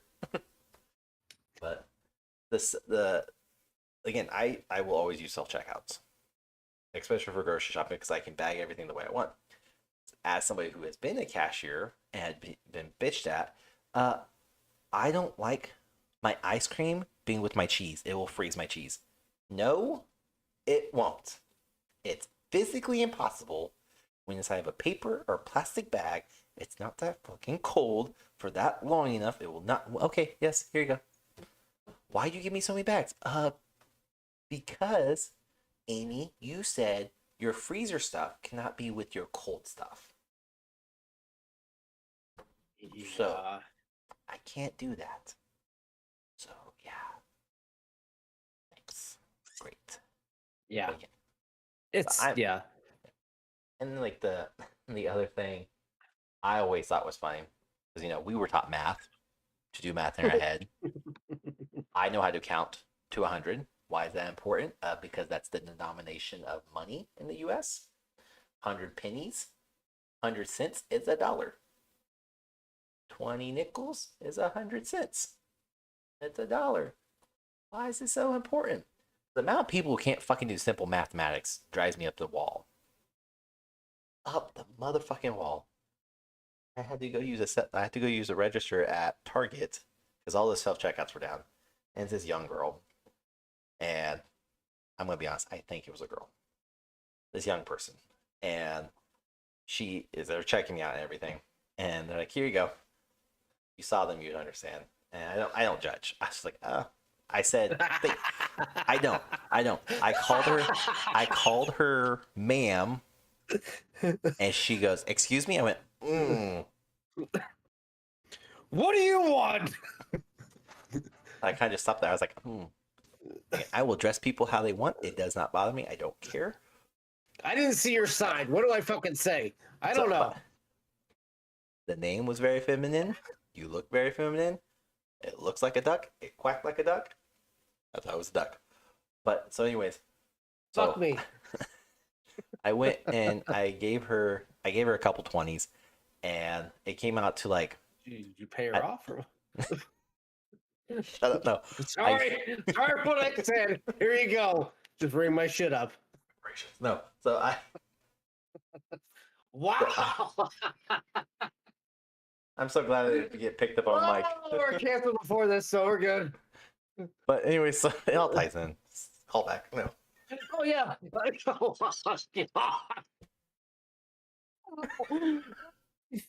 a joke. Chill out. We had fun. Oh. Anyways, so the grand total was like 37.28. Grand Wizard what? I didn't say wizard, I said grand total. Goddamn. Anyways, the grand total was like 37.28. I knew based off of 40, my change was gonna be 262. That was gonna be my change back. This lady or person, whatever, literally, it tells them. It says this is a change, and on my side on the little like pin pad thing, it says 262. I was like, okay, I was right. I always give it like a pat on the back for myself. I can still do math, basic math, but I can still do it.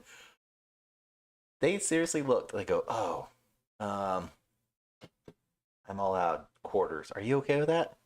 It's all cash. It all spends the same. Okay. She kept looking up. I was like, 262. You got dimes? Yeah. 6 dimes, 2 pennies, $2. That's it. Which one's a dime? I don't know. It's not a quarter. Which one's a dime? Is it the one that that one? No. Okay. Have you ever gave a $2 bill? It's been a while. Okay. Yeah, recently. They look at it like it's fucking. No, not recently, but it's they look at it like a fucking. They think treasure. it's fake. Oh yeah. What's So this? This isn't real. I've had that situation before, unfortunately, at Walmart, where I was like, oh, here you go. I need real money. I was like, Bitch. it's a $2 bill. That's not real. And keep in mind, this was not some young person, like younger than us. This was like 40s, 50s. And I was like, Really? I was like, these were heavily around in like the 80s and 90s. But I'll be honest, a lot of people didn't use them. They were used. I collected them as a way to give for birthdays, shit like that. They would producing give you them. $2 bills. Yeah. So with my birthday being on the 2nd, I always got a $2 bill on my birthday. And I asked for the rest of my money. Where's my fivers? This is bullshit. Yeah, it was the cool things. I was like, oh, $2. Yay. There's a 2 and 20 also. Cheap fuckers. Also whatever. two $100 bills. Yeah, cool. All these $2 bills.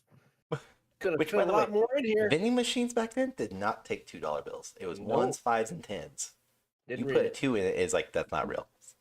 Yeah. You motherfucker, that's all I have. I'm not gonna lie. I want the soda. They looked way different as well as far as color wise. They were way darker. Well, all the bills look different now than they did back then. Well, I mean, but all $2 bills always look darker because they were never used. So you compare it to a $1 bill, $5 bill. I mean, they were way darker. Nope, because nobody was snorting crack with it. Oh yeah, They were saving but I it mean, to go buy crack with it. I'll trade you this $2 bill, minted 1941. How much can I get? 2 8 balls? Okay.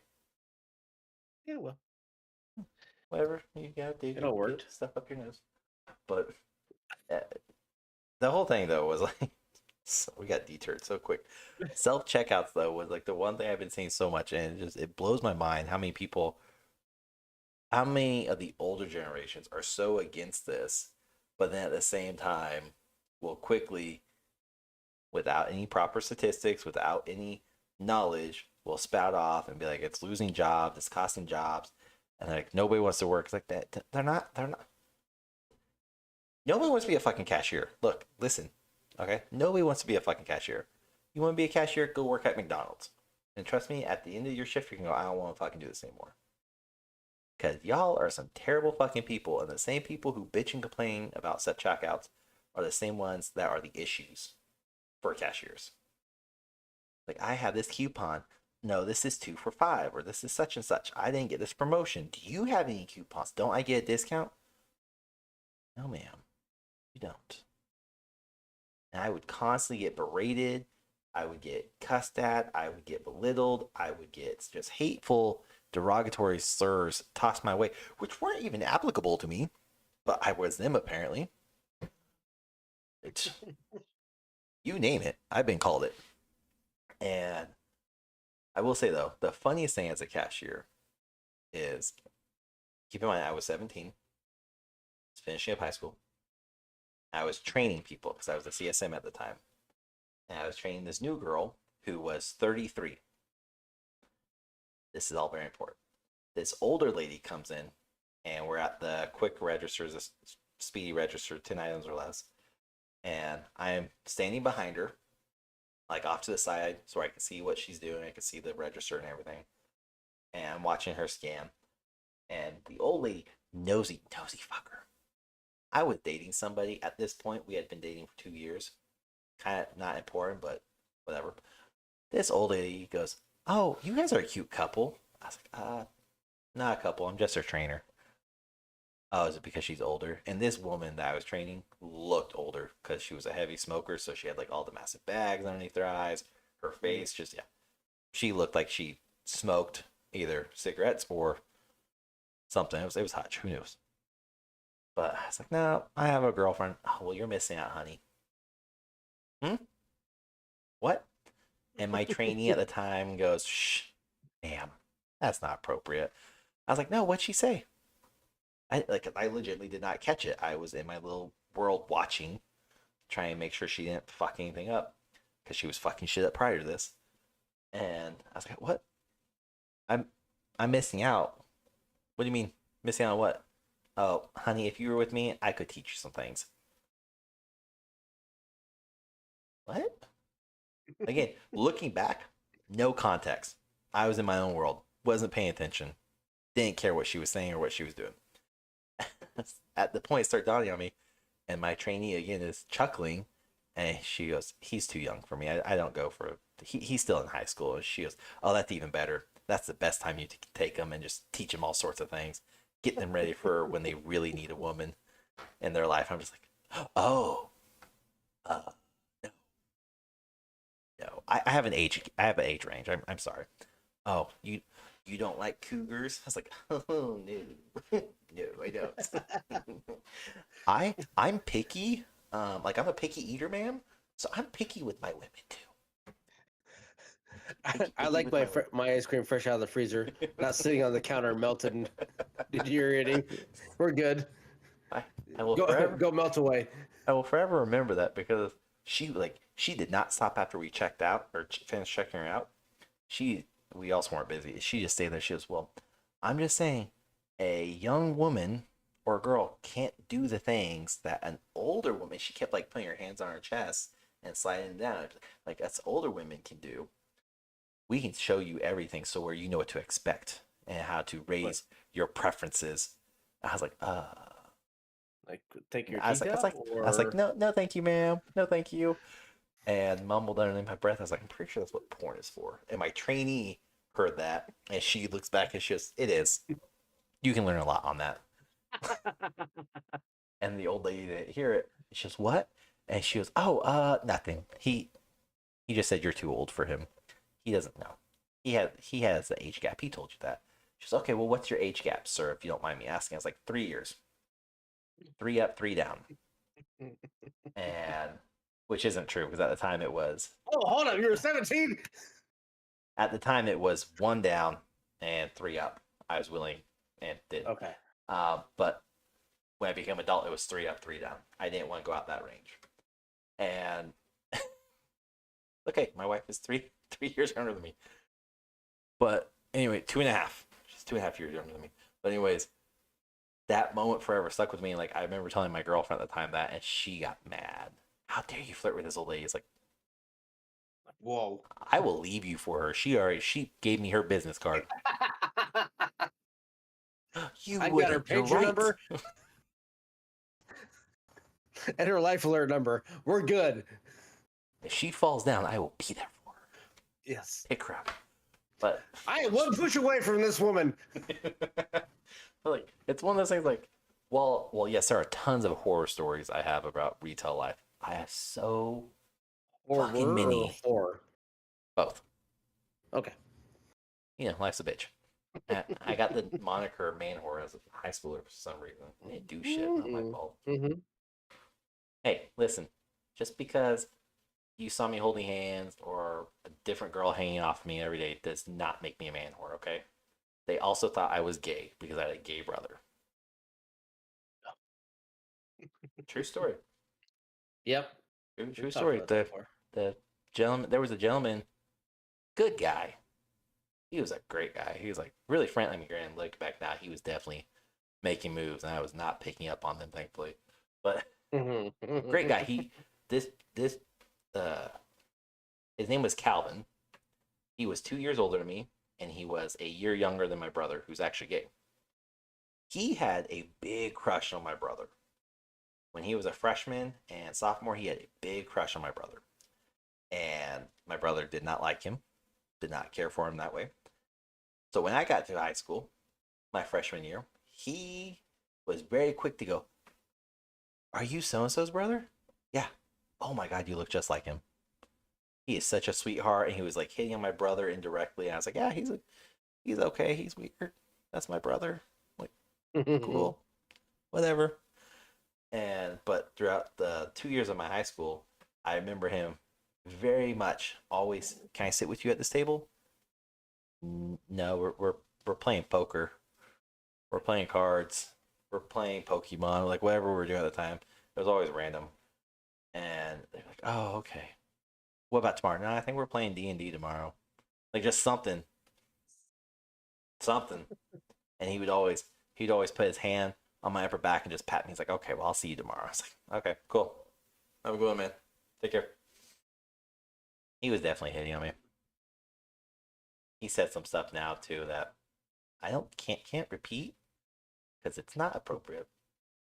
It's the Monsters Incorporated. Always watching. Always, yes. But it's Watching.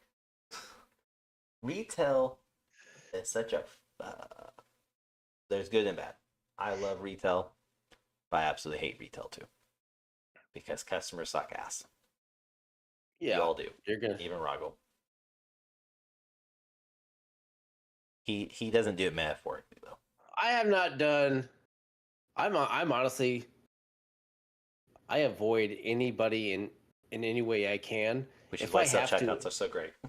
Which, if there's an item that I absolutely want, and I have to ask somebody, 9 times out of 10, I won't get it because I do not want to talk to people. So with that though, so we're gonna take Hy-Vee because again, shop there. Hy-Vee or Target, Walmart does it too. But will you look up an item using their app to see like what aisle it's on, and then go look at the aisle? Yeah, well, I'll do that more in like Home Depot, Menards, Lowe's. I won't do it. Hy-Vee, I can figure out Hy-Vee. I will walk up and down the fucking aisles 30 times before I ask anybody. I will not fucking do it. I can't. My kids are like, just ask them. Shut up. I will find. It's a journey at this point. We're on a mission. I'm gonna find what the fuck I'm looking Lord of for. the Ring ain't got shit on me right now. No, I am up and down the aisle. I will zigzag at this point, and I will put ice cream back that I have gotten because I thought I was leaving. I'm like, fuck it. I'm here 20, 30 minutes more. I will come back for you. You may have refreezed, I'll grab another one. I don't give a shit. I'm finding what the fuck I need. And then I'm getting text messages on the backside like, oh, hey, grab this while you're still there. And if you're still there, fuck yes, I'm still here because I can't find the other thing you want me to look for. So I'm still looking up and down these damn aisles, back and forth, because I will not ask anybody. I cannot stand it. But I will not ask anybody. I can't do it. I can't be mad or like upset or even frustrated because I'm the same fucking way. But at the same time, I will religiously go onto the Hy-Vee app and I'll be like, whatever I'm looking for. I'll type it in. It'll be like J7 or J7. I was like, okay, I know where that's at. I know where aisle J's at. Or I'll say like aisle 1, aisle 2. Typically, section. I know how to read them, whereas like the section on the shelving units they're supposed to be in what aisle. So I get it. But I'll read it like J7. All right, go down there. I'll look up and down. And for Hy-Vee though, if I'm using the app and somebody like a employee walks by and they go, "Hi sir, do you need any help with anything today?" Nope, leave me the fuck alone. Like it's a contemplation going on, and then normally I have my kids with me, and my daughter goes, "Yeah, he's lost. Shut up." And sure You enough, go in a paper bag too. he's like, "Oh, what can I help you with?" All right, do you have that? Where's that located? Oh, and it's always, we're sold out. Does it go right here normally? Yeah. Oh, cool. I was right then. I'll just move on. Thank you. Bye. I see. I need validation. That's all I need. That I can move on to the next thing. I can grab the ice cream that's melted already. I can read the fucking shelf label. I can read it and be like, oh yeah, it goes right here. Yeah. But I need that. I just need that verification to be like, yes, I was right. And it always turns out to go, I told you I was right. Why are you questioning me? Yeah. I walked into Hy-Vee. You couldn't find it. I was right. I've walked into Hy-Vee and I've seen them moving aisles, like physically moving everything in the aisle, and I'm like, motherfuckers, where's this going? Let's not You're bypass fucking with that. everything. You're messing with everything. My flow is fucking everything up. Canned goods are going there now.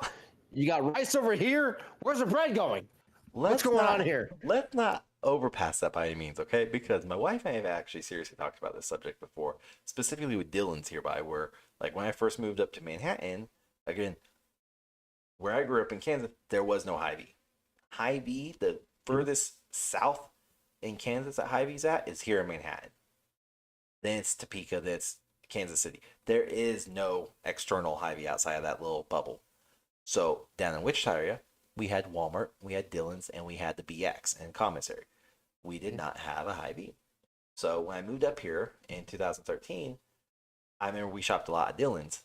Not a big issue. Discovered Hy-Vee, went back to Hy-Vee, or stuck with Hy-Vee ever since then. Here's the thing though.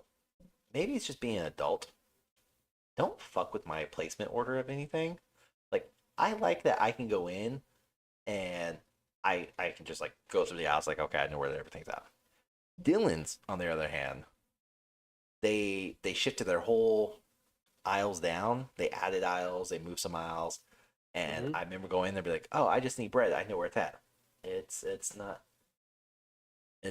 what the fuck? I'd go to the end of the aisle, I'd look up, and it'll still say bread. It's like, oh. Wait a second. Fuck, I need help now. Nope, not asking anybody. I'll go up and down every fucking aisle. It's like, oh, they moved it over 3 up. This is stupid. This doesn't make sense. Why would you place it? And it starts becoming an inner dialogue of why you would place something here next to this versus over where it was, where it makes more logic. Like, getting me working retail does that to me too. Yes. But I remember my wife and I had to go to Dillon's after we had our daughter because they're literally just like 3-4 blocks away from us. I remember going in there. I just go, nope, fuck it. I'm driving to the other side of town. I'm going to Hy-Vee. Why? Could you not find it? Nope. You were just there. Don't care. I know where it's at in Hy-Vee. It hasn't changed since yesterday. And it pissed me off. Granted, I hadn't been at Dillon's for like 2 or 3 years at that point, but they moved it. I didn't want to ask for help. I literally walked in, went down the aisle I was supposed to be, and walked out. Somebody even goes, did you find everything all right? Nope. And just left. Not doing this. Go to Ivy. Done. I don't fucking mess with the placement of everything. And our Ivy just moved their healthy lifestyle stuff, like the supplements, the power work or the workouts, the power shakes, the vegan, gluten free, all that stuff. The heavy That's now, section. yeah, that's all now right behind the produce. So like, cool, makes sense. It's a perfect flow. Keep it all in one section rather than it used to be on the far left side by pharmacy and produce was on the far right side. So it didn't make sense to me. So when they moved, I was like, this is logical. This makes sense. Didn't hurt me at all. It did I bug me a bypass little it bit. anyways. I don't fucking care. It didn't bug it bugged me a little bit when I walked by. I was like, okay, this is aisle one. This is not aisle one. Okay. Oh, aisle one. Let me go down 2 more aisles. All right, there we go. Back in the groove. And it's always there's a flow. I walk. So it's produce, and I walk up ahead to the top of aisle one, down aisle one, up two, down three, up four. I have a method, and it drives my wife nuts when she's like, "We don't need to go down every aisle." Yes, If I'm we do. shopping to just shop, I will hit every single aisle. If I'm there to get certain things, I will zigzag around the store 45 times.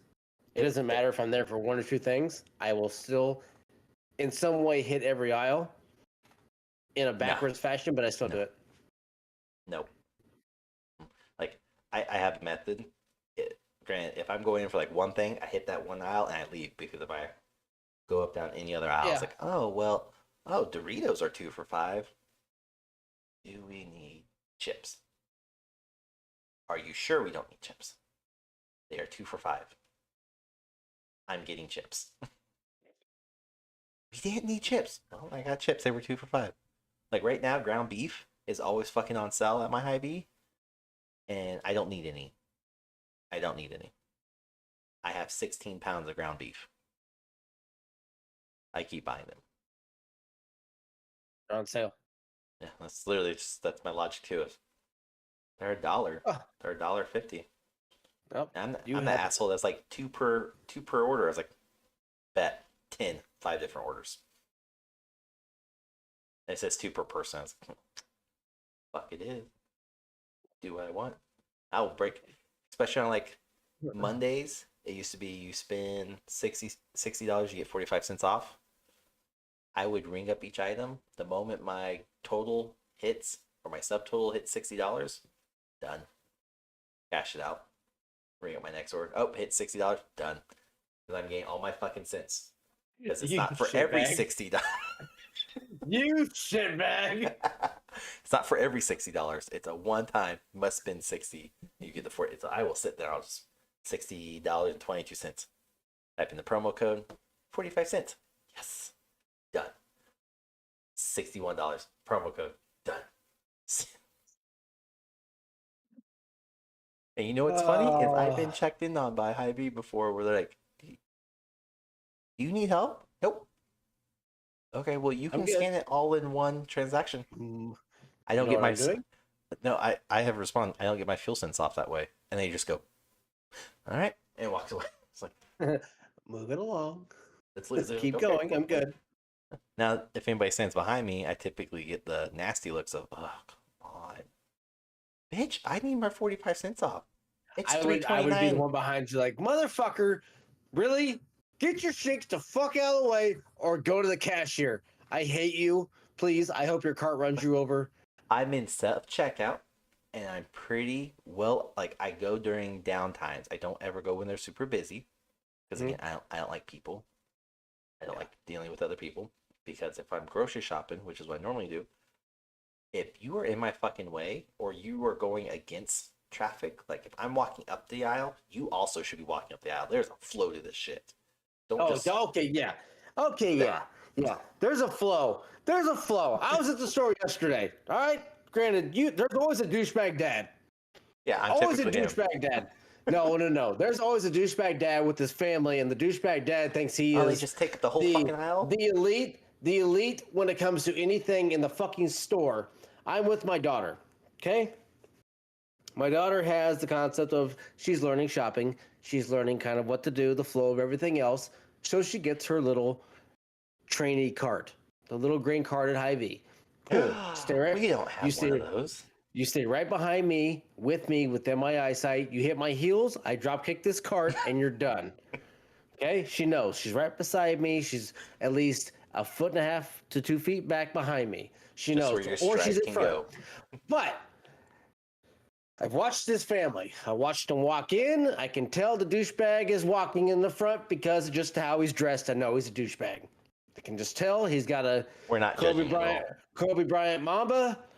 He's a Oh, white okay. guy, Okay. tattoos, backwards hat, flip flops, fucking For douchebag. anybody's written all over wondering, him. he's also wearing a backward hat right now. He has flip flops on. So this is Fuck what you, I Rahgel's have flip wearing. flops on, whatever. But there's no fucking Mamba. It's not a personalized fucking that. Everything else about him, he just looks like a fucking douchebag. Yeah. Anyways, we get in the store and I'm watching the family because I knew he was gonna be a fucking douchebag, and he was. He's walking around and doing their shopping, whatever. And no matter where I went, I came back around and always fucking ran into them. Always happens. I don't know why, but every time I took a turn, they're fucking right there. That's always how So it happens I'm too. going by the meat aisle, and I'm like, okay, I'm gonna look here. What's this fucking asshole do? He stops in the middle of the fucking aisle where there's no room on the left or the right hand side. He stops his cart, not a fucking buggy. You're an asshole if you call it a buggy, for one. I can't stand that, you southern people. I can't stand the word fucking buggy. I can't stand that. It's a fucking cart. He stops it in the middle of the fucking aisle, walks over to 15, 20 feet away from his fucking cart, puts his shit back, and I'm like, really? So what do? I move his fucking cart and I shove it. My daughter's behind me. I'm like, get this fucking thing out of my way, and I look at him. Of course, I'm not the tallest person. We've covered this. He's 5'2". This guy is, I'm not fucking 5'2". I'm a little bit taller. He's This guy's at least 5'4". this guy's only 6 foot.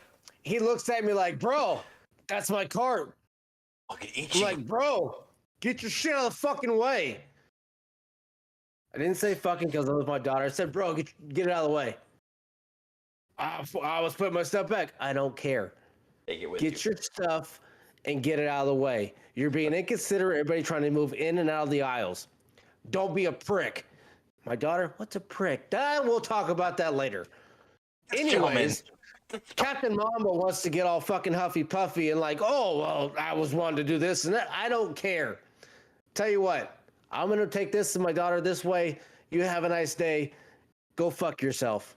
My daughter was at least 5-6 feet away from me. So she So heard of course, some of it. he's all huffy puffy. Oh, yes, she's heard worse. Trust me. He's all huffy puffy, and I just keep fucking walking. Of course, 5 minutes later, I take another fucking turn. Here's a fucking odd squad. Again. And all he does stares at me. And they're never like, okay, cool. Yes, there's a flow of traffic, up and down, up and down. Like, stay on one side. You don't walk down the middle. You don't peruse down the middle. You stay on the right-hand side if you're going up. And you're always on the right-hand side. It's like driving. Stay on the fucking right-hand side. Yes. And it drives me up a wall because I'm sure that family, like so many others, they're just a gaggle fuck spread throughout the whole aisle.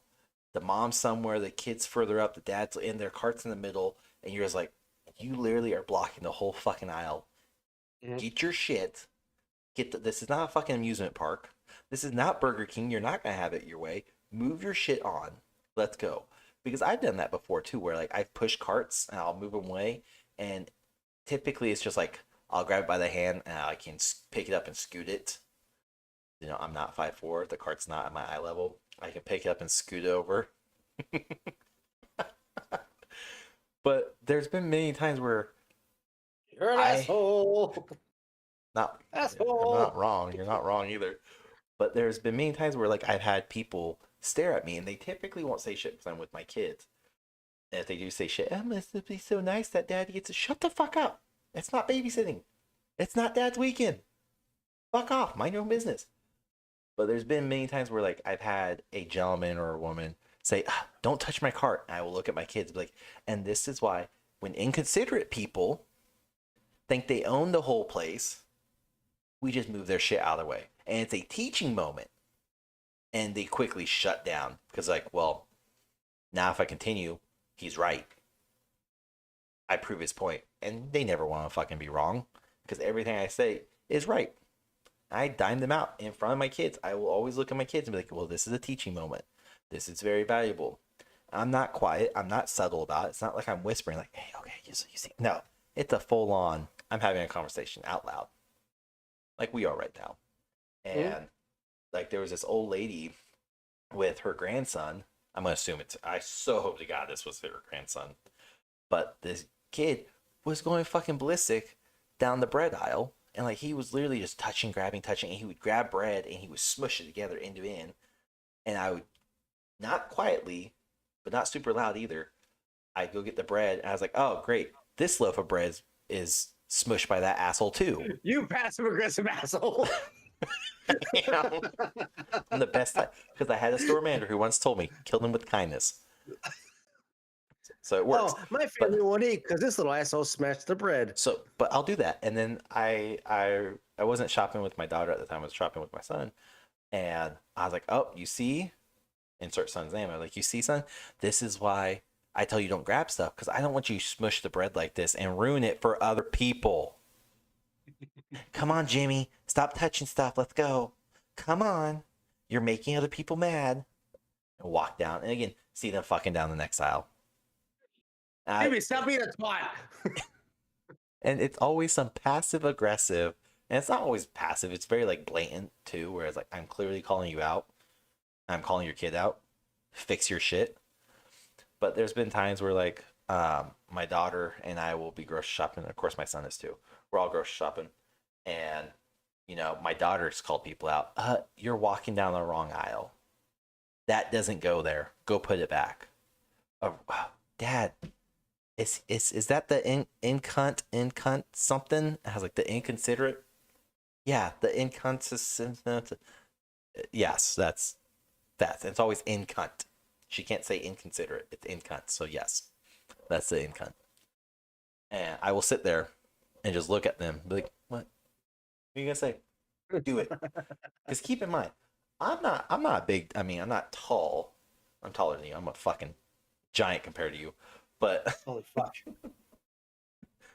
5'10", 5'11". I'm average height. But I'm also according to many other people who have worked with me, if I'm not putting on like a persona or putting on a fake face, it's very much a stonewall look. Don't fucking talk to me. I don't want to listen to you. Go away. It's kind of resting bitch face, but a guy. And it's just me, natural face walking. Like, I don't give a fuck. I've had people who have legitimately go, you need to smile more. You look mean. You look upset. Why? Well, because you're not smiling. Oh. I have a beard. You can't tell if I'm smiling. Oh, that's a good point. You can't. I have laugh lines. But it's just... So I get several people who would be like, hey, where are you? Oh. And they just walk on. And I've been told, do you have tattoos? Yes, I'm repping. Yep. Ignore the cross on my arm or the flowers or the clock. I'm repping, you know. I'm one of the few white guys who know how to actually truly rep a gang. Yeah, for sure. You know me. I don't know, the trials and tribulations of grocery stores, self-checkout, and all of course, horror stories of Walmart. The horror stories.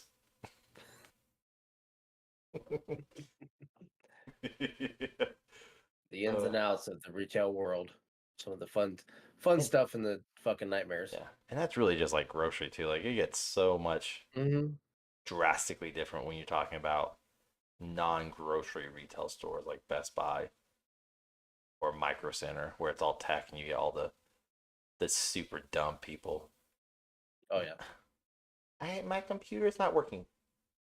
Turn it off and on again. You're good. Did you hit the power button? Where's the power button? It's the one that says power. It's the circle with the flat on the top. Unplug it. I don't know which one's the cable. Oh my god. I hate you. I'll send somebody out there, but it won't be me. It'll be Kevin. No, yeah, it'll be Kevin. Monday, 9 to 5. No, I don't know when. Just between 9 and 5. Stay the fuck home. Between those times, you'll be fine. retail to work retail. Like I would rather sign up for the military again than have to work retail. You're probably not far off everybody else. The same as regarding that. Yeah. At least I know I'm signing up to be mentally and physically abused Yes. and exploited. Yes. So, but anyways, I mean, we fucking could go on for hours and hours and days about I retail. think so. So we'll cut it short. We'll do another episode about retail in another season or another quarter, whatever. There'll be another one, so stay tuned for more. But don't forget, every Thursday night, we, being Rahgel and myself, Shorty McShorty, average, play games around Thursday night. And we may have somebody else regularly joining us over there. So it's always a fun time, great time. We had somebody last week. Lots of death. Last week was fun. It was. I mean, we all sucked ass, but we had fun. So go check it out everywhere we stream. Again, Rahgel is over on Twitch. Sig, aka Cybermerc Sig, is over on Facebook, YouTube, Twitch, and Kick. I used up all my English words for this podcast. Apparently. I'm struggling. Thank you so much for tuning in. Check us out on social media. Here's Rahgel. Do it. Don't rush me. It doesn't come organically if you rush me. You have It 3 doesn't kids work that say that way. otherwise. That's not how. It's not what. Bye, bitch.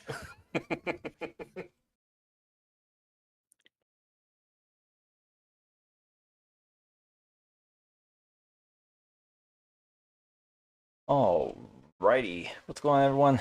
We just finished up today's stream. Let me finish typing this. We got some last bit of information.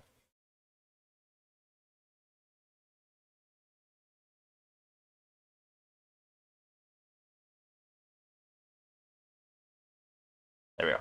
All right.